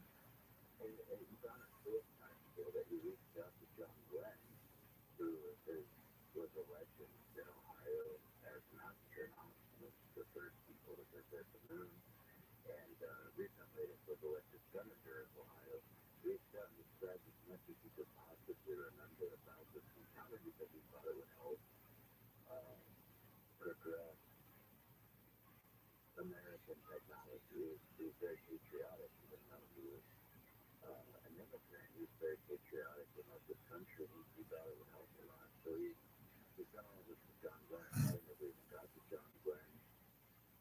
It was probably hacked his staffers. We saw it was like, yes, those not a chain of command. But it was really interesting on a number of levels because, and one of the things that came out of this, and what I was trying to do in this second book, is pull together a lot of different cases, not just ones that fit this narrative of future humans, but ones that sort of make us conceptualize all of the different things they might be. And this one is interesting, especially because it was humans that he interacted with, and they said they knew 500 languages. And another case that I talked about just before that, I tried to do a temporal and cross-cultural approach that covers about 90 years and spans 5 continents. There was another case, Mike Emilio's workshop. This is described in more detail in the book by Joan Bird called Montana UFOs. They seemingly were maybe the same people.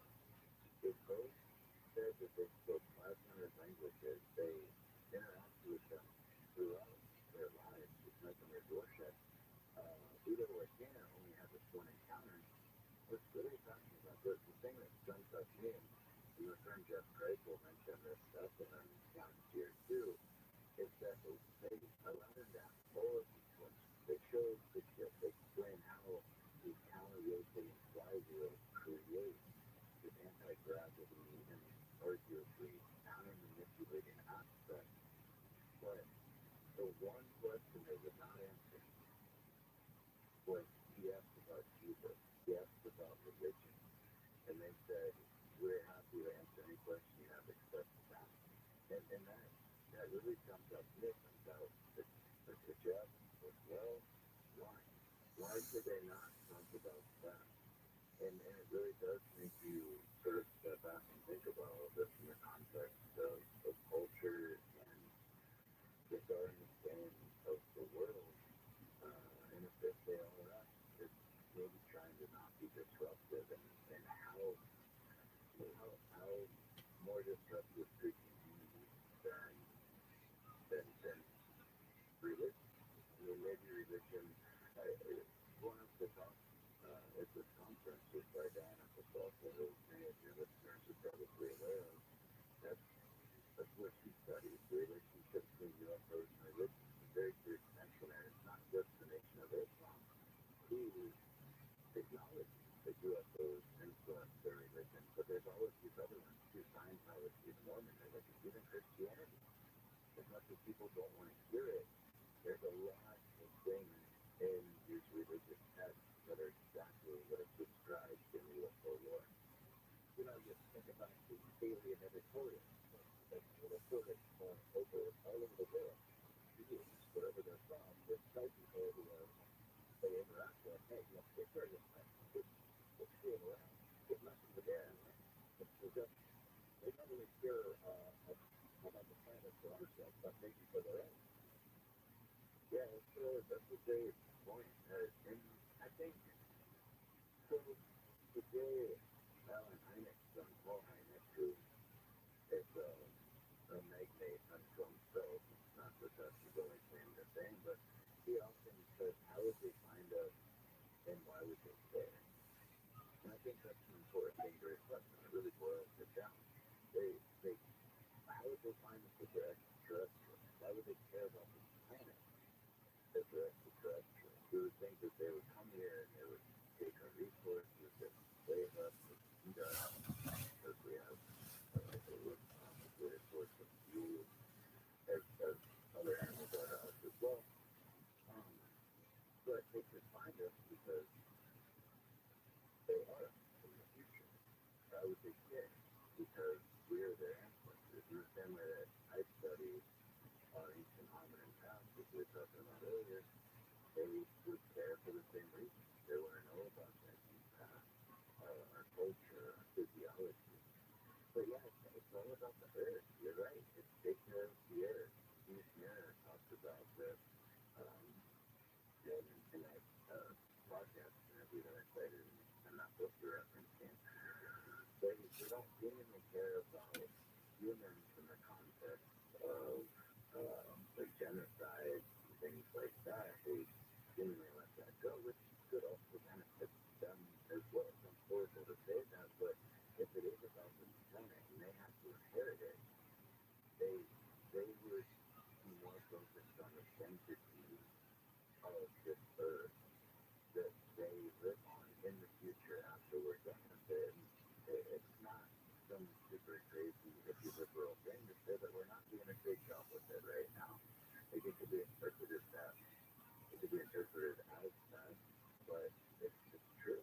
We're sort of harming this planet, and if they live on it after us, they have a vested interest in it. And I made this analogy in that book. My editor made me cut it out, but and it's probably right doing so, but for some reason I'm going to cut any of this down. It's going to goes against his whole purpose of cutting this out. But it's like being at a music festival or a tailgate party at a big college football event, and you're the last one in line with all these drunk people that are singing chili bells all day. You're going to get to that porta potty, and it's not going to look great. And you don't want to be a part of that environment. You're just in line.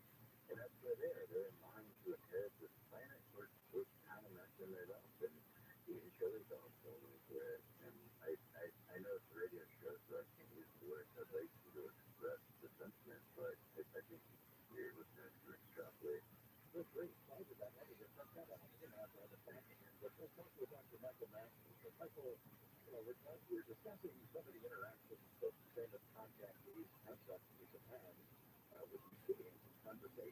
million editorials that have been shared with many of them over the centuries. If you've had an experience of your own, and when we come back, we're going to get into if you're comfortable with talking about that. You had a direct experience and contact and conversation that is pretty astonishing. We'll hear that in a moment. We'll post the ghost. We go to the breakfast chicken. That's time on our hands.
Hi, it's Jules. Anxiety and depression are at an all-time high, and half the people who need it do not have access to mental health resources. iHeartRadio has joined the hashtag Not Alone Challenge to remind everybody you're not alone over the holidays. Create a short video in support of mental health advocacy, then challenge and tag 2 friends to share their stories. Use the hashtag Not Alone Challenge. For free resources this holiday season and to bid on incredible auction items, go to notalonechallenge.org. Portions of the following program will be recorded. Anytime I hear something rustling downstairs or outside the bushes, my first instinct is to lean over there.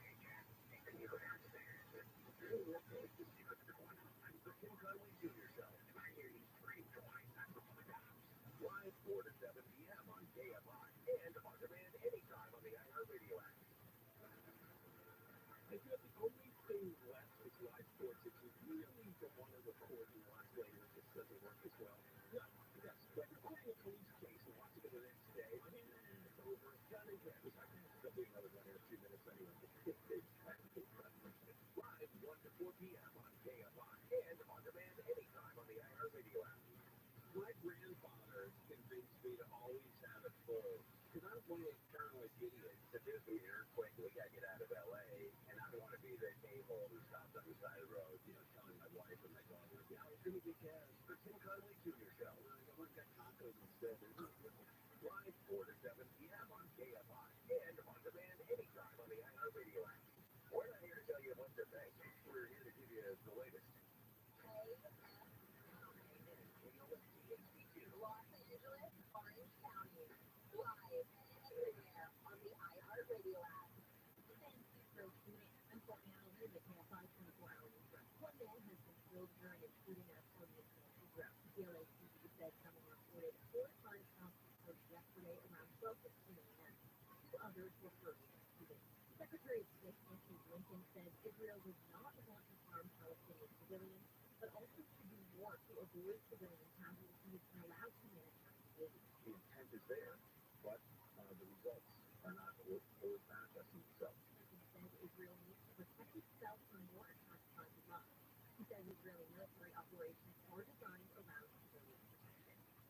in Tennessee have knocked out power for tens of thousands. In Madison, this homeowner said she took cover when the alarm sounded and her TV turned off. So like I said, we've got to get in the bathrooms. The world's going to be okay. And the fire has been off in the city, and I've never heard that before. We have to go in the bathroom now. The Office of Emergency Management confirmed that a mother and her young son were among three people killed in the November. 3 deaths were also reported in the Thomas Park Show, which is about 50 miles northwest of Nashville. U.S. senators at the United Nations Climate Change Conference in Dubai opened this conference Sunday calling for action on curbing fossil fuels. What's happening in these oil companies right now are trying to regulate the carbon prices that has been created by fossil fuels. Massachusetts Senator Ed Markey says young people around the world should be alarmed that oil and gas producers are working to water down conference recommendations to reduce fossil fuel emissions. Well, LA has just scored a new dodger who does double duty. Former Angel Shohei Ohtani has agreed to a 10-year, $700 million contract to play baseball for the Dodgers. Ohtani is 29 years old and playing with the Angels has never made it to the postseason. His agent says Ohtani is excited to begin this partnership and structured his deal to reflect a true commitment from both sides for long-term success. Ohtani's not expected to pitch again until at least 2025 after suffering a ligament tear on August 23rd. He is expected to be ready to play as a position player for the Dodgers on opening day 2024. Amy King, KFI News. Switching us out from weather now from KFI. Tonight it will be partly cloudy throughout the night and into the morning with highs in the lower 70s in metro LA and in OC. Keeping local in the KFI 24-hour newsroom, I'm Kate Nattles. Is your roof ready for El Nino? Season after season of blistering summer heat, blasting fall winds, and countless brutal winters. El Nino came through. Got here, you ever destroyed my roof? Shingles flying in the yard, leaks I never seen before. Temper Solaris is a national award-winning home-scoring tracker for third contractor. Your roof will be backed by an industry-leading 50-year warranty. It's a 50-year labor and material non-prorated warranty. If there's ever a problem, it's going to get fixed for free through the entire 50 years. Temper Solaris, your local and veteran-owned solar, battery storage, roofing, and heating and air contractor gets the job done with its free decor and home air. We'll far keep your warranty after we do every single day. Plus 0 down, 0% interest, and 0 payments for 18 months. El Nino is coming. Call Semper Solaris and get your roof inspected today. Visit SemperSolaris.com or 213-408-7767.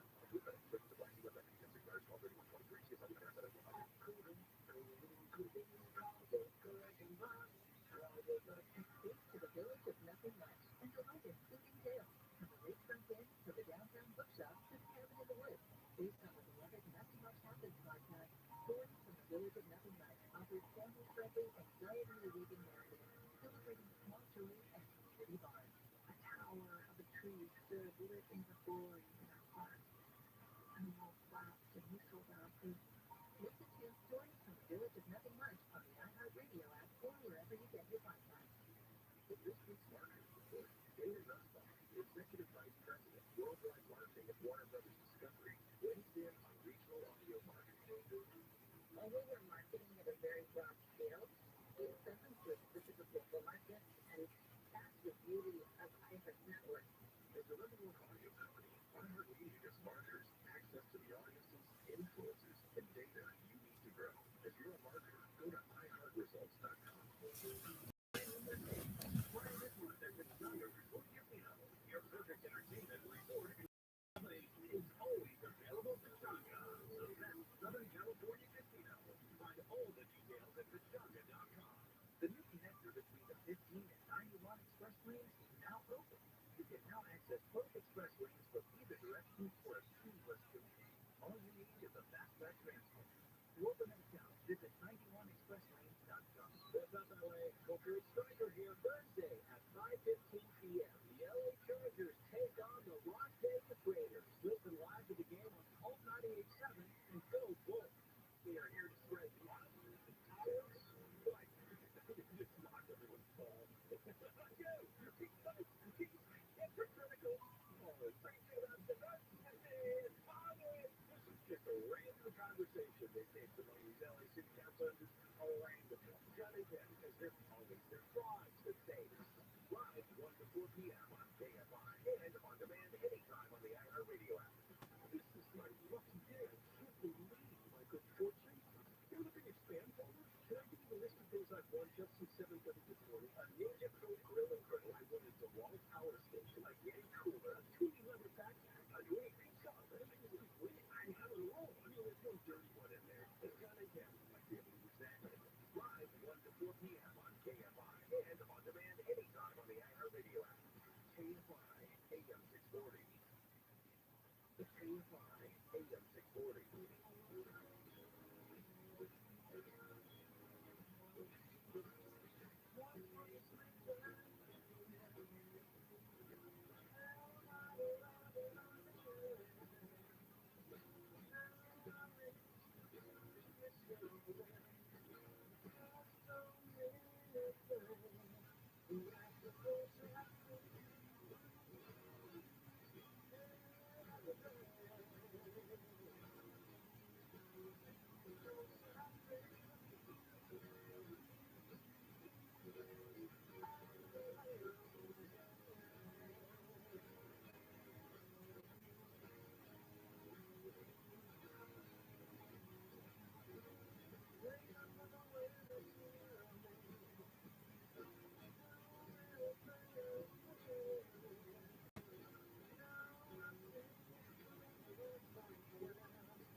Stevie Ray Vaughan, Old Shot.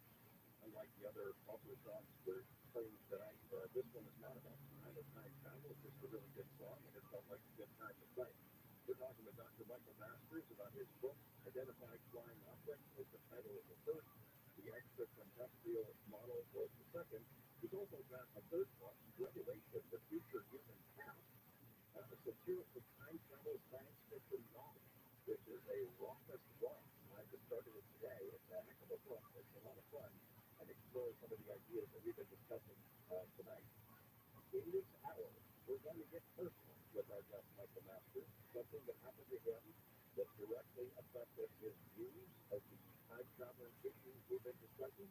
And also in this hour, we have opened up the phone lines for your calls and questions and comments. See what's on your mind. We'll be right back.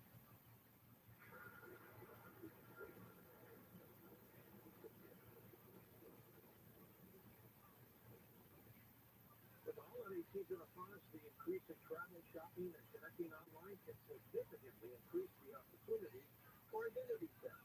Helping protect your identity and finances with LifeLock can lower the risk of identity thieves from draining your account, opening new roles in your name, and damaging your financial future. LifeLock detects and alerts you to the threats you might overlook during the busy holiday season, but if you do experience ID theft, the U.S.-based restoration specialist dedicated to your case will provide expert-level service to help resolve the issue on your behalf. And all plans are backed by the LifeLock $1 Million Protection Package with stolen fund reimbursement up to the limits of your claim. Protecting your identity and finances is a valuable source of peace of mind that comes with it. Join LifeLock today. Save up to 25% off your first year. Go to LifeLock.com. Use promo code George. That's LifeLock.com and promo code George to save 25% off your first year. LifeLock identity theft protection starts here. OneSocket has everything you need this holiday season. Shop now and save big with our biggest sale of the year happening at OneSocket.com or any of the 80-plus OneSocket stores. OneSocket shirts are designed to be worn on Sunday. They keep it looking sharp and feeling comfortable. They love to unwrap one of our iconic button-downs, super soft flannels, or cozy sweaters. Get them while they last during our biggest sale of the year. Shop OneSocket's biggest sale of the year happening now at OneSocket.com or at any of our over 80 stores. Go with your gut. Who does the immune system is based in the gut? The diet lacking nutrients can cause itching, scratching, and a weak immune system. However, However, there is a solution. DINOVITE. Dynamite. It took a grand total of 2 weeks. The dog stopped itching, the hair stopped falling out. Try Dynamite for free. Just pay shipping and handling. Learn more at dinovite.com/radio. Happier with every bite. Over $1 million pet helps with Dynamite.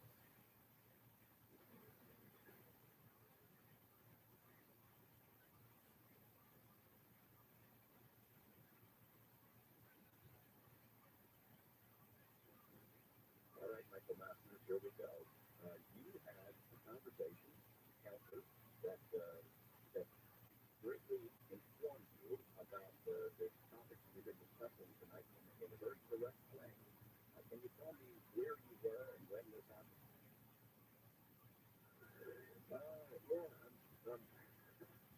I'm asking this you still, but I would have used like to preface this next part of the show by saying that this isn't something I thought out. It's something that happened to me. And I talked about this a little bit on a documentary episode that came out by Jesse Michaels about this idea. And the response was that it helped a lot of people with the experiences they had on one side of the spectrum, but then also